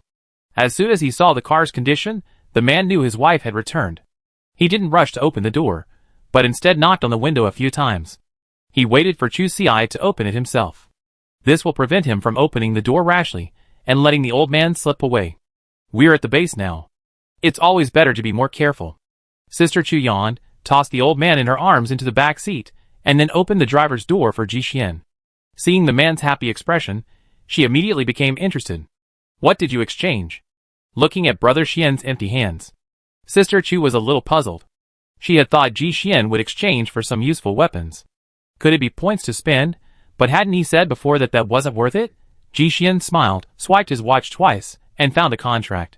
He enlarged it for Chu-Si to see. It was 2 locations for resettlement housing on the first floor, 104 and 105. It seems everyone doesn't like real estate. Even before they even saw the place, Sister Chu's eyes lit up. But there was one thing that still held her back. We don't live here, so why do we need so many houses? Besides, they were going to live in this small building when they returned. The resettlement housing was crowded and inconvenient. Ji Xian curled his lips in a smile. They certainly didn't lack a house, but they also had more than enough other things. He had also examined the weapons at the exchange office. Most of them were obsolete. Trading knives for guns was certainly a good option. But they didn't need them. After much deliberation, he decided to exchange 2 spaces on the first floor. He had to use connections to get them. There were a lot of people there, so he could rent it out as a shop later. The rent would definitely be higher than the property at base 38. Besides, he had another piece of news for Chu-Si. Do you know who I ran into at the resettlement housing? Sister Chu asked in confusion. Lei Ming Fu Bowen. The like, with their fighting power, it wasn't surprising for them to exchange for a house. Ji Xian smiled and shook his head. It's your friend. I think her name is Qin Wanwan. Their family also bought a house there.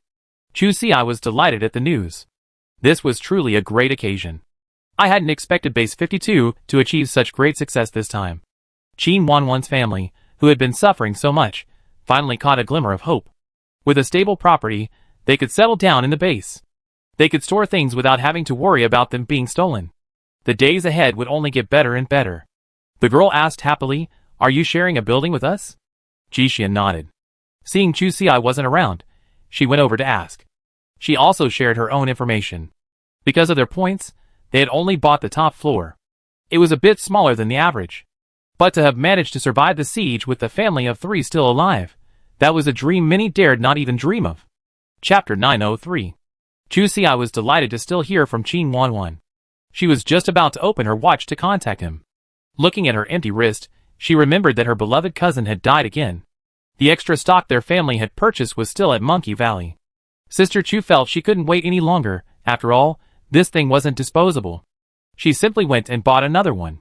Struck by a thunderstorm. Now, this thing has become a hot commodity. It was only because Oldley was kind enough to let her have a used one. The price had been marked up by 80%, more than half. The girl's face darkened. We know each other so well, and you're still ripping us off. Ji Xian shook his head. My wife still hasn't seen enough. This is just the beginning. When we went there today, the old man actually asked for 3 times the price. It was Brother Xian who managed to bargain it down. These days, anyone who can negotiate a price under double is a real talent.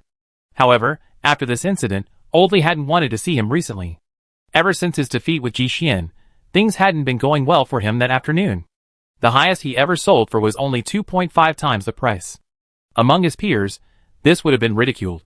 Although Ji Xian loved money, he also understood the rules. Life in the Wasteland was like this.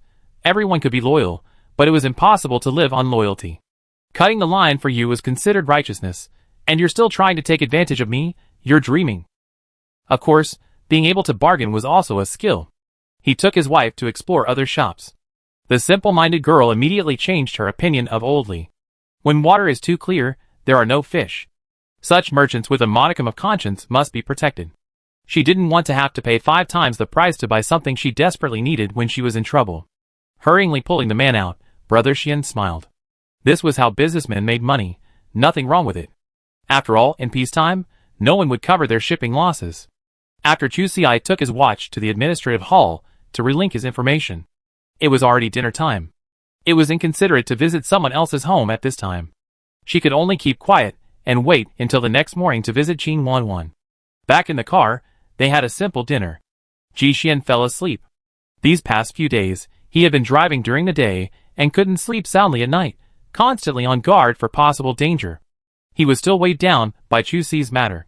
He worried that she would overexert herself. Thankfully, his wife's mental state seemed quite stable.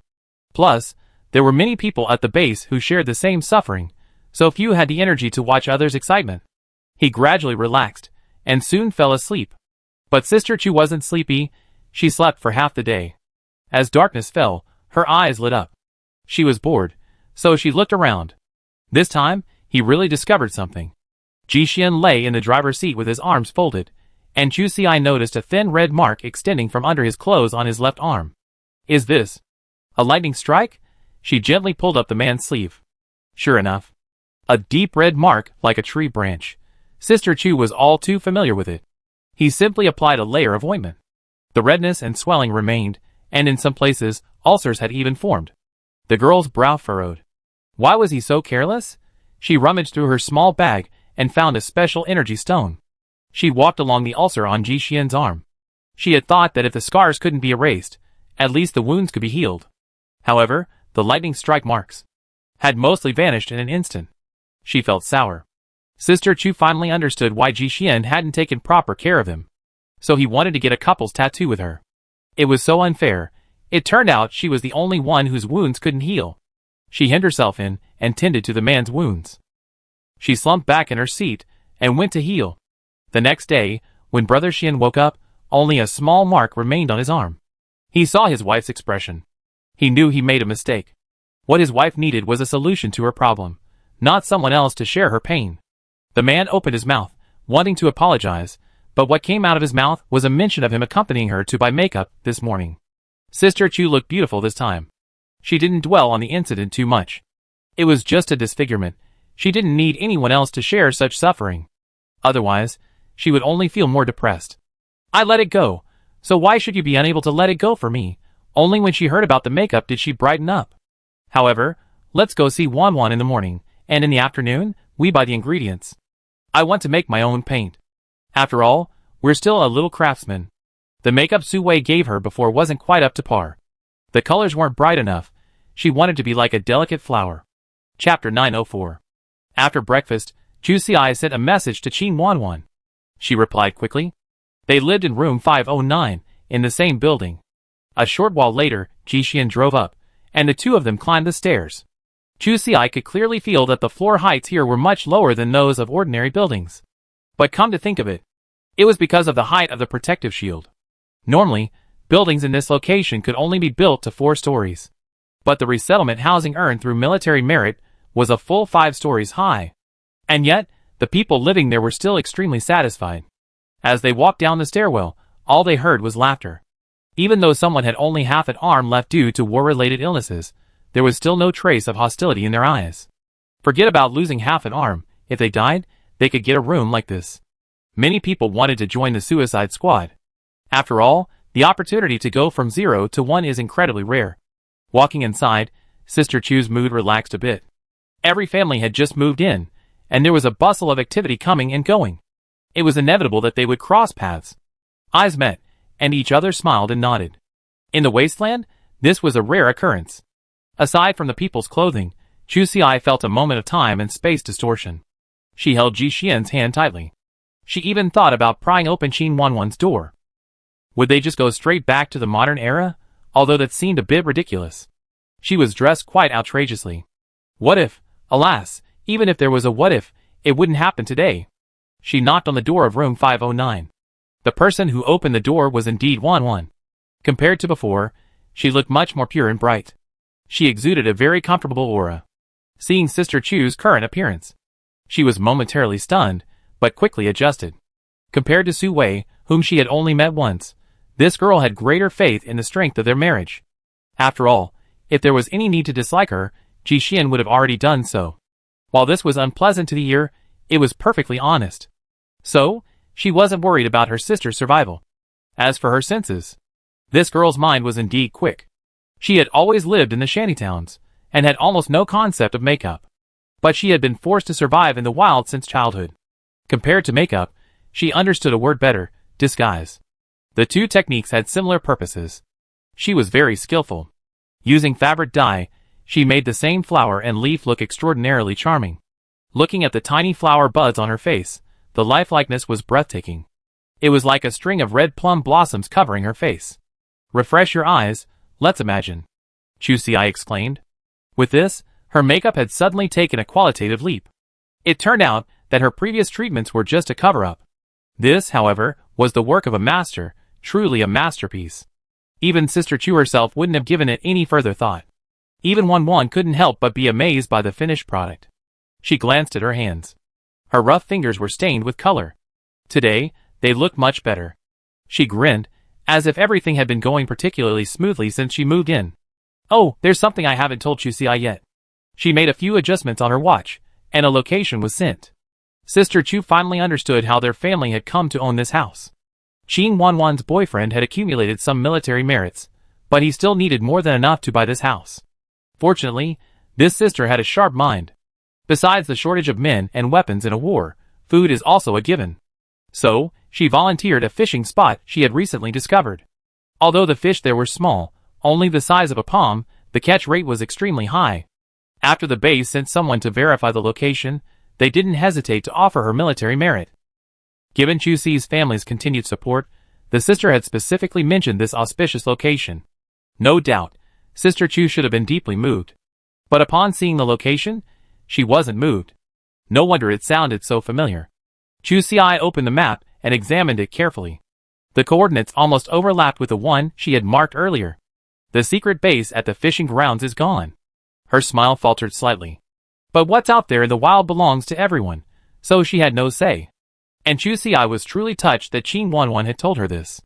Most importantly, my sister's current fishing grounds have also moved. So what about the piranhas in the underground river? They're all my favorites.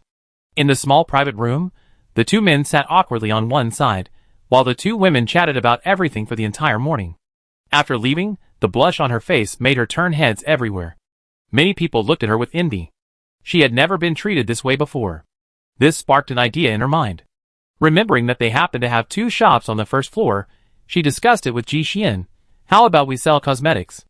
Then, she could bring Qin Wanwan on board. She would provide the shop, and Wanwan would work in the shop and provide her craftsmanship. As for all kinds of makeup, she knows how to make them herself. A few trips would be enough, and the cost would be practically nothing. She doesn't care about earning points, just enough to keep Qin Wanwan fed and clothed. Making others more beautiful is also a good deed. And doing good deeds can make people feel better. Chapter 905. Chu Xi thought his plan to open a beauty store was a good one. Unfortunately, Brother Xian politely rejected it. People, regardless of age, truly cherish beauty. But when basic life needs aren't met, it's impossible to pursue higher-level satisfactions. What's more, his wife wants to do it for a charitable purpose. And she wants to bring her close friends on board. In the end, it's likely to get her into trouble. There's no need. Brother Xian suggested they just rent out the store. They don't come back often, so they probably don't have the energy to pay too much attention. After hearing Ji Xian's well-reasoned analysis, Sister Chu felt a little discouraged. What's going on? Her business empire is collapsing before it even gets off the ground, but she had to admit, Brother Xian's analysis was quite right. Because of this, the girl must have become even more depressed. Fortunately, straight men have their own ways of coaxing people. At noon, I fed my wife first. In the afternoon, I took her out to look for corn. I heard Chu Xi say before that cornstarch is an essential ingredient for cosmetics. While they didn't sell it, they had no problem supplying it to their wives. As expected, hearing they were going to look for corn, the girl was indeed much happier. Besides being used for cosmetics, this cornstarch is also a rare staple food. And it's incredibly delicious. When fresh, you can steam corn cobs. Fresh corn can also be used to make porridge, stir-fries, candy corn, and dry pot dishes, everything you can do. Once dried, it can be ground into flour to make corn paste and corn tortillas. At this point, she suddenly realized. The collective harvest of base 46 included sweet potatoes, and finally peanuts. Corn is such a good thing. Why isn't it widely grown? What a cost-effective crop. When it's tender, you can even chew the stalks. It's even more refreshing than sugarcane. Of course, with the current radiation, chewing the stalks is probably a lost cause. But it's a solid staple food. 1 ear of corn, so many kernels. Given the chances of success, it's still a better deal than growing sweet potatoes, right? Ji Xian smiled and shook his head, pulling out the protective suit they discarded from the back seat. Brother Xian had patched up the damaged parts. Corn is a good crop, everyone knows that. But like cotton, it easily attracts mutant beasts. The mutant corn is even more serious. It's associated with red fire ants wherever it goes.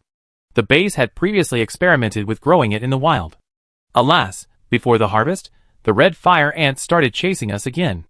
This is quite a headache. Their venom is highly toxic. Besides the burning sting, the most significant effects are neurotoxins and anaphylactic shock. They can easily cause death.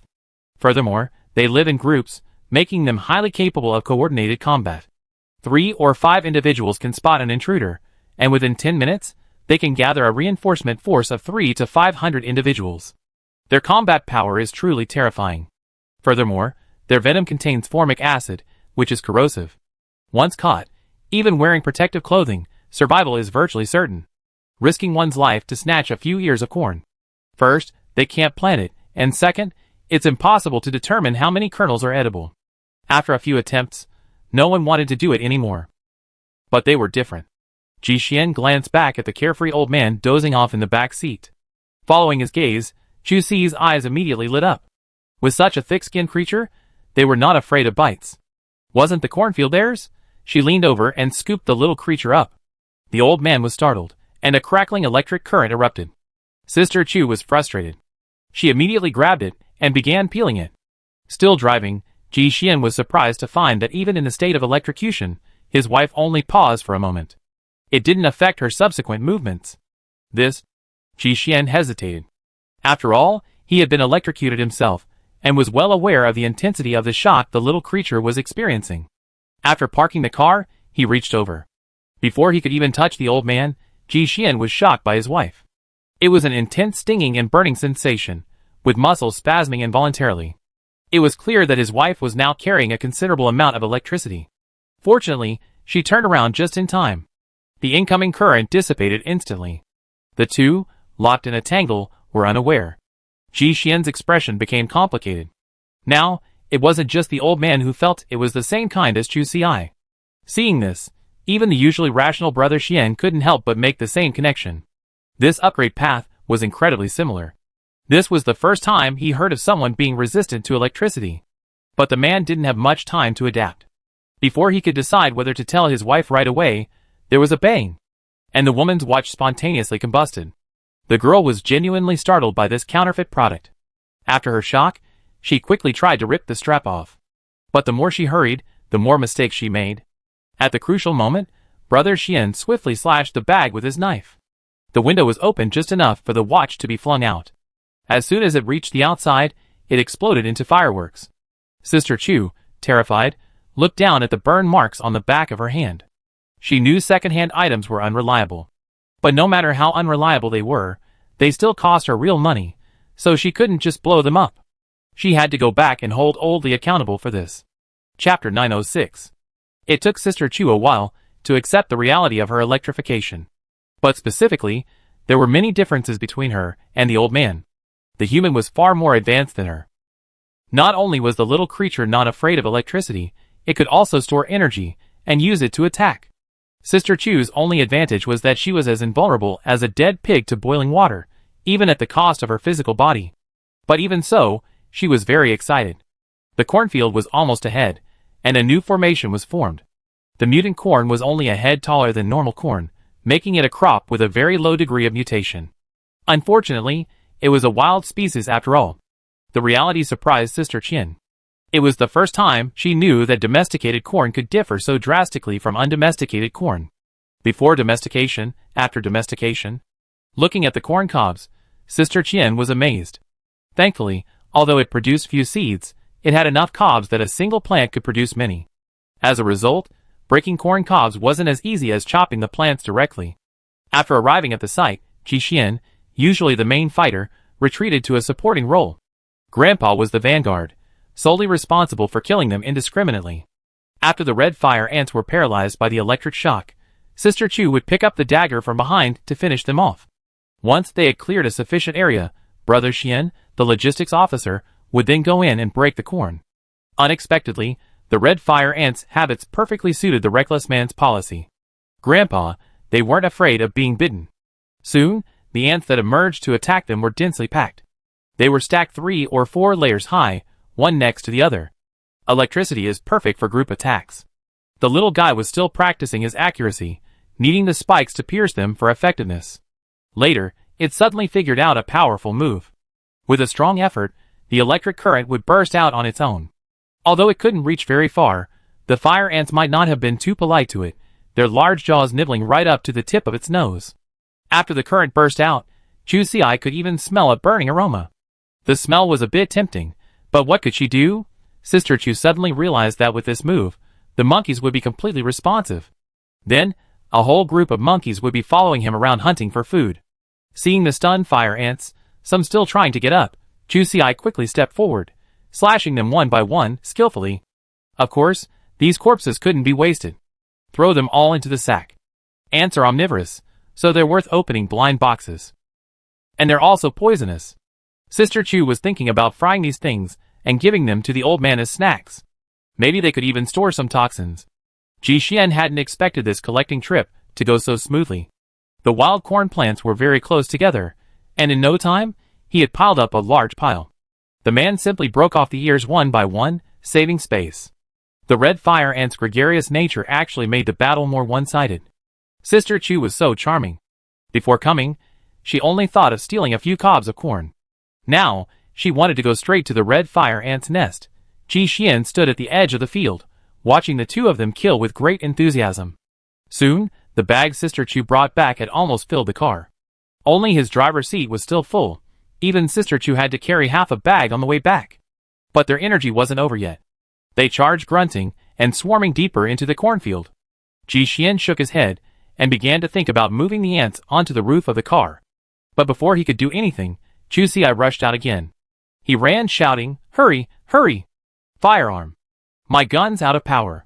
Sister Chu was still swarming with over a dozen fire ants. Only after losing her protection did she realize how terrifying these creatures truly were. When their numbers increased, they weren't just trying to bite through your defenses. The ant swarm rolled, intent on dragging them into their holes. Even with Sister Chu's skill, she barely escaped.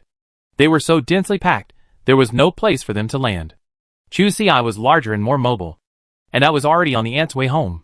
The little creature had been too arrogant earlier, and now, the fire ants were giving it their all. Whoever it got to would inevitably receive a few stings. Alas, this creature's hide was incredibly tough, and their defenses were impossible to penetrate. Even though 2 men rushed in with muskets, it was comfortably carried to the depths of the cave by the horde of resentful creatures. The tunnel was narrow, and the fire ants were less dense inside. The old man had no sense of being a guest. The 2 guides were killed with 2 slashes. He shook himself and hunched over, moving forward. This creature was significantly larger than the fire ants, and there were many passages it couldn't fit through. But digging holes was something the old man knew well. He charged recklessly, carving out his territory wherever he went. It wandered through the food storage room, the nursery, and even the Ant King's territory. It wanted to take so much. Unfortunately, it arrived in such a hurry that it didn't even bring the backpack made by Big Baby. Chapter 907. The old man circled the cave floor, surrounded by soldier ants. Kill one, and another was waiting. It didn't taste very good, and the little one was annoyed. After dodging for a while, they returned to their nursery. The plump white ones were neatly placed aside. Some had already developed into ant forms, while others were just a ball with 2 teeth. Not to mention, they were quite cute when seen individually. He picked one up. He took a bite. As expected, taste is as good as appearance. That slight crunch, a mouthful of cytoplasm. The egg fluid was cool and slippery. It was mingled with a hint of the unique musky aroma of the queen's glands. It was the first time the little one had tasted something with this texture. He picked one up with his mouth and scurried out of the cave. Even the big babes had to have a share of this good stuff. And then, the love it held in its mouth ended up halfway in its stomach. Over and over again. Finally, this guy had eaten his fill. It really wasn't the old man's fault. It was mainly because its teeth were too sharp. A slight breath would pierce the ant eggs. The juice would drip out, and then it would go back into its stomach. After much effort, the little guy finally managed to successfully escort an ant egg up. By then, Chu Xiai and Ji Xian were anxiously searching for it. The anthill was too narrow and too large. It was all over the cornfield.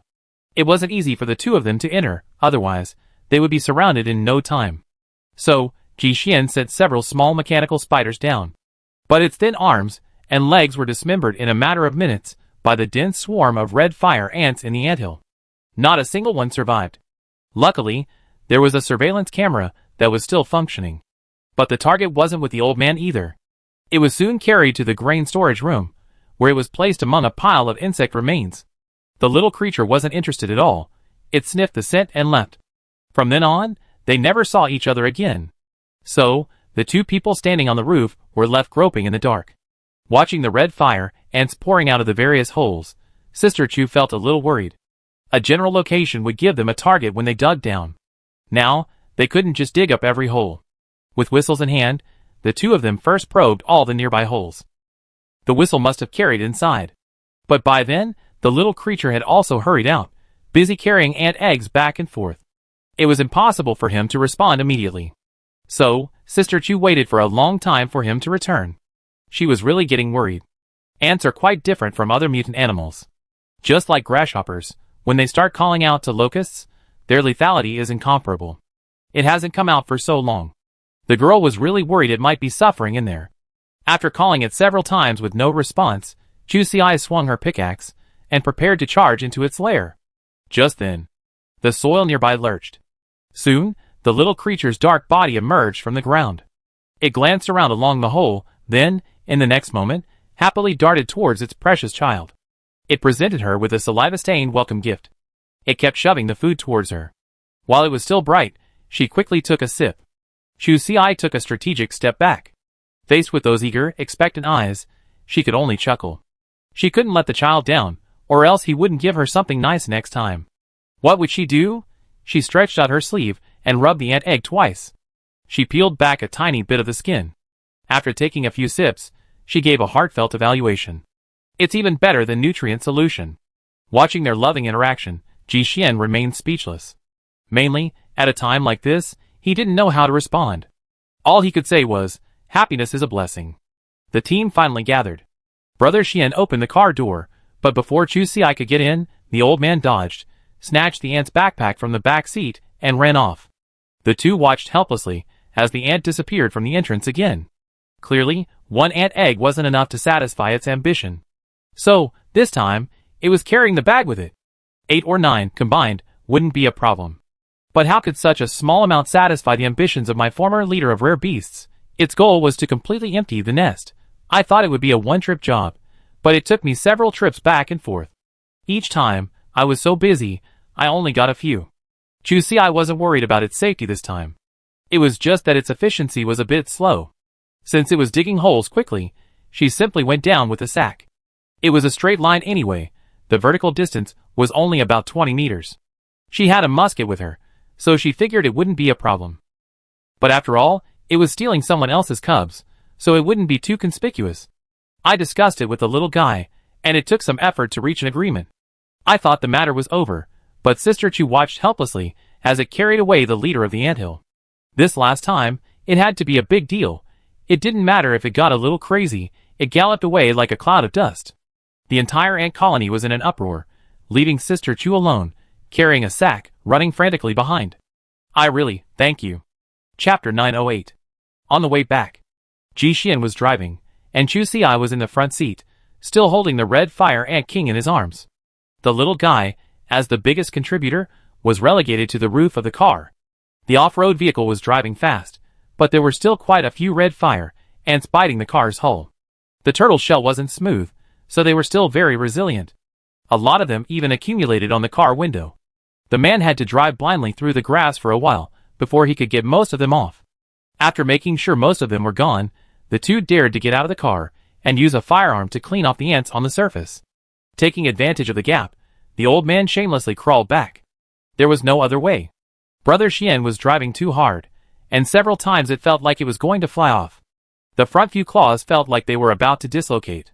Meeting the big baby's gaze, it consciously got out of the passenger seat and ran to the driver's seat. It's rare that this guy actually gave in to Ji Xian. Thankfully, its battery was completely depleted. The man rested it on his lap and drove back to the base. As they passed the resettlement housing, Chu Si's eyes never left his family's two storefronts. Do you really want to open a shop? Sister Chu nodded, but she did agree with Ji Xian. Selling cosmetics has no future. Brother Xian thought about it and decided it wasn't impossible, but it would be best if it were related to food. In fact, they had plenty of supplies.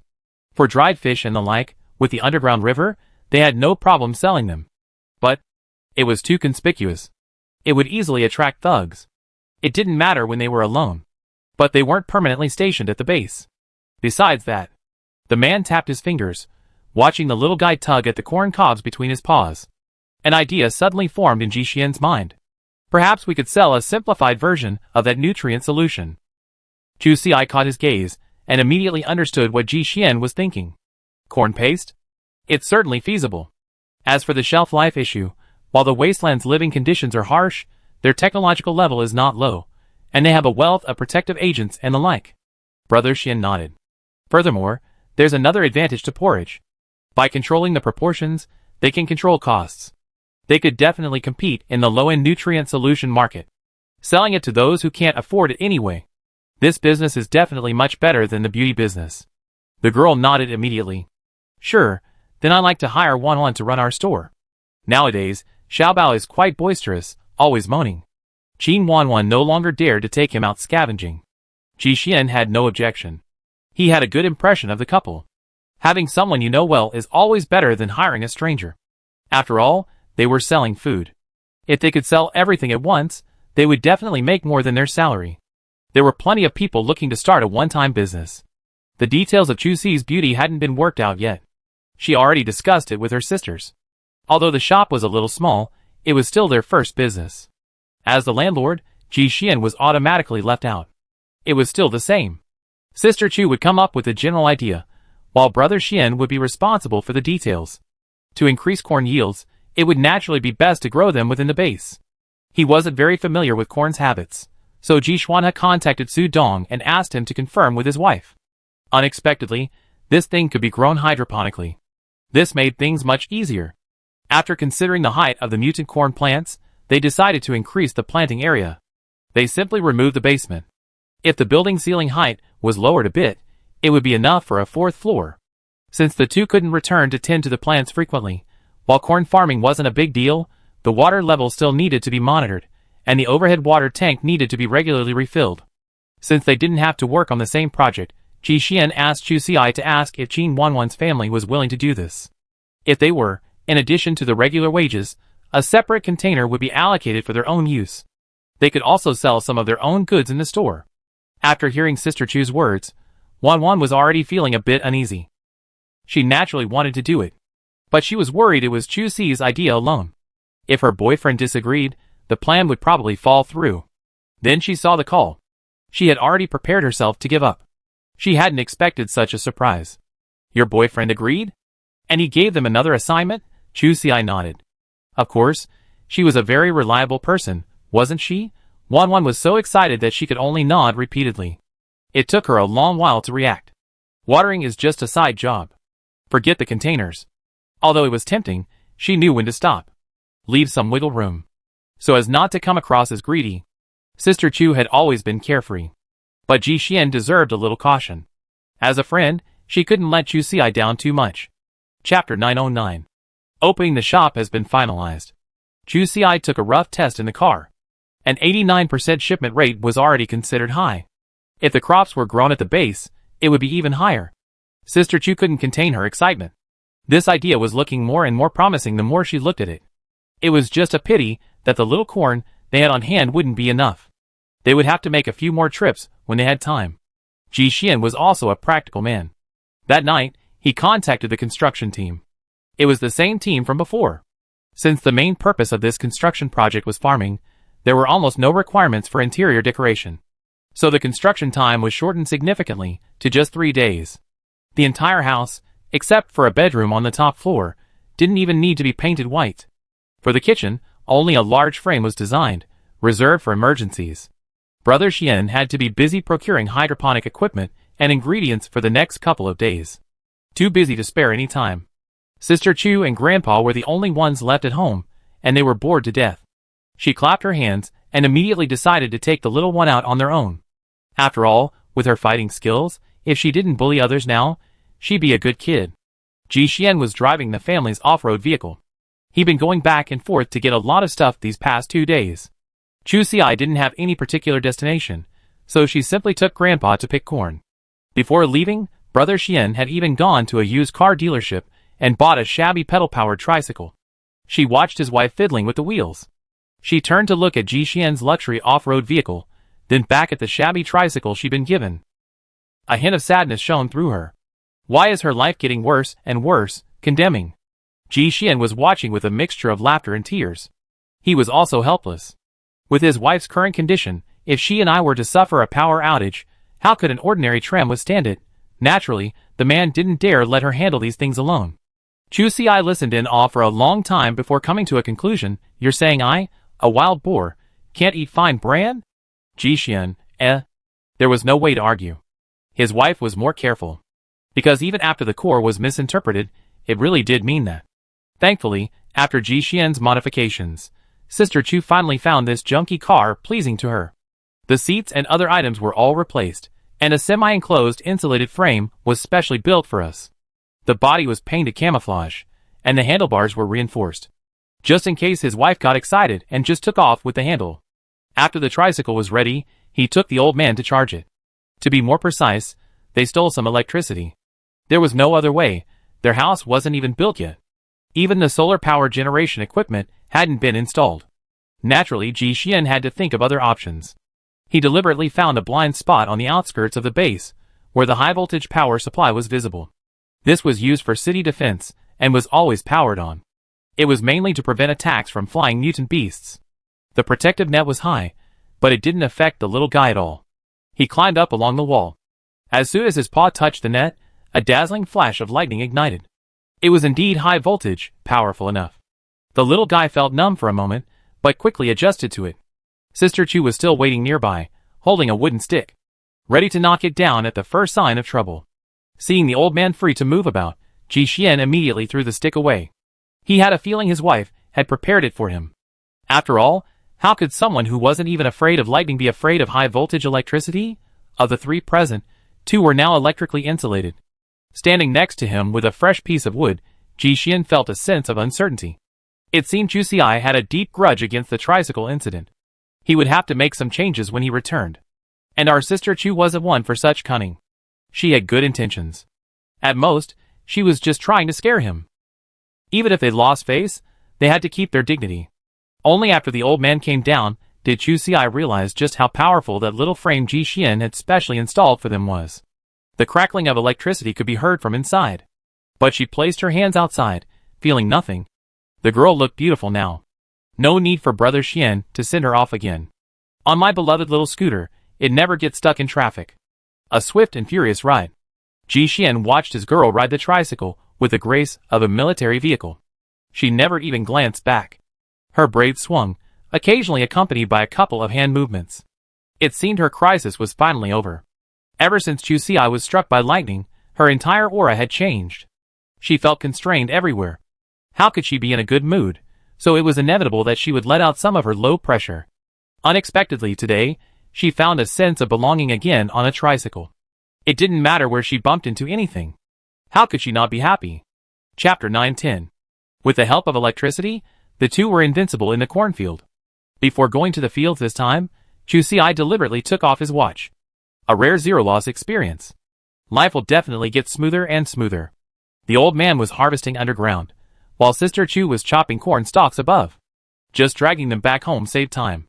During this time, Chu Xiai was surprised to discover that there was actually a group of aphids here that could coexist with red fire ants. They sucked the sap from the mutant corn, excreting the excess sugar as honeydew. Thus, a disguised nurturing relationship between the two became established. Very interesting. Chu Xiai thought about getting some aphids to raise back home. And they didn't have to bloom, they could grow on ordinary plants. They could help extract the sugars from the mutant plant's branches and leaves. They produced honey even faster than bees. Sister Chu watched, and soon, a large drop appeared. Although the production method seemed unhealthy, it was all wasted soil, and economical efficiency was most important. Her eyes lit up. She broke off several large leaves and carefully folded them. She could give this to Qin Wanwan. She could just grow it on their corn stalks. As I mentioned before, I give Wanwan a container. Selling the honeydew would also be a good source of income. Most importantly, this thing had no offensive power. It just kept eating. Chu Xiai poked it with his finger, and the aphid lazily lifted its butt. It didn't even glance around, just shifted its little feet a few steps, changed position, and then lay down again. Hitting the area nearby had absolutely nothing to do with them. Overall, aphids are perfect for domestication. Sister Chu tapped her forehead. How could she have never thought of such a wonderful thing before? In fact, this wasn't the first time she'd seen aphids. She still remembered picking cotton with Qin Wanwan. On the way, everyone had seen them. But they were still living in a shantytown at the time, and didn't have the facilities to farm them. Later, they simply forgot about it. Now, thinking about it, it really was a chance encounter. What a shame, missing out on 10 billion. She carefully carried the bag of precious eggs to the car. Later, after the old man had gotten into the basket, she added the aphids. This way, she wouldn't accidentally electrocute one. The little guy was killing like crazy inside. This time, it had an unexpected reward. Not even bothering to fill his stomach, he scurried up with the food in his mouth. Black stone? Chu Xiai was also surprised. He hadn't expected such an unexpected find. This was a must-have item for upgrading a rare beast, far more important than these cravings. Ants have a specific foraging range. Searching within a certain radius would surely yield something. The little creature paced back and forth excitedly. This matter concerned its life and death. If the inner skin wasn't hard enough, it wouldn't be able to break through the outer defenses. This creature would never forget the agony of being unable to shed its skin. And this element, it seemed, at present, only existed within the black stone. Thus, only amidst the mountain of treasures piled up in the black market could the old man truly feel safe. Now, since they had come across such a good thing, that must be the only consequence of the bandits entering the village. Sadly, they searched the anthill several times inside and out. In the end, they didn't find a single hair. The chain of the tricycle was broken. As the sky grew darker, the girl could only push her tricycle, which had been broken down after just one day of work, home, feeling aggrieved. She was in a bad mood. Once she reached the main road, she encountered many scavengers returning home. The girl was thin and petite, her head drooping, her eyes fixed on the road. She was pulling a large cart of mutant corn behind her. Many people stared at her, some even following her, whispering and pointing. Occasionally, a few ears of corn would fall, and they would be snatched up immediately. But no one dared to approach her. She was puzzled and touched her face. Was she frightened? The girl looked unhappy. She's got her nose and eyes now, right? Looking at the people around her, they're not much better than her. Turning around, she unexpectedly spotted someone she knew. That? Aunt Lou. This was the kind-hearted woman she met the first time she went scavenging. The one with the biggest family. Aunt Lou had already noticed her, and had been secretly observing her for a while. Now, hearing Chusi call out, she was truly certain. She came over and quickly pulled her away from the crowd, then whispered, "You're really smart now. You know not to scare people with a fake gun at your waist. Just be careful not to let anyone see. Otherwise, those thugs will retaliate even more furiously." Hearing this, Chusi smiled wryly. He reached out and felt around, and sure enough, the butt of the gun was sticking out. Sure enough, when you become powerful, everyone you meet will be good people. I'm not lying. I thought that this was a face that looked like Shong Kue.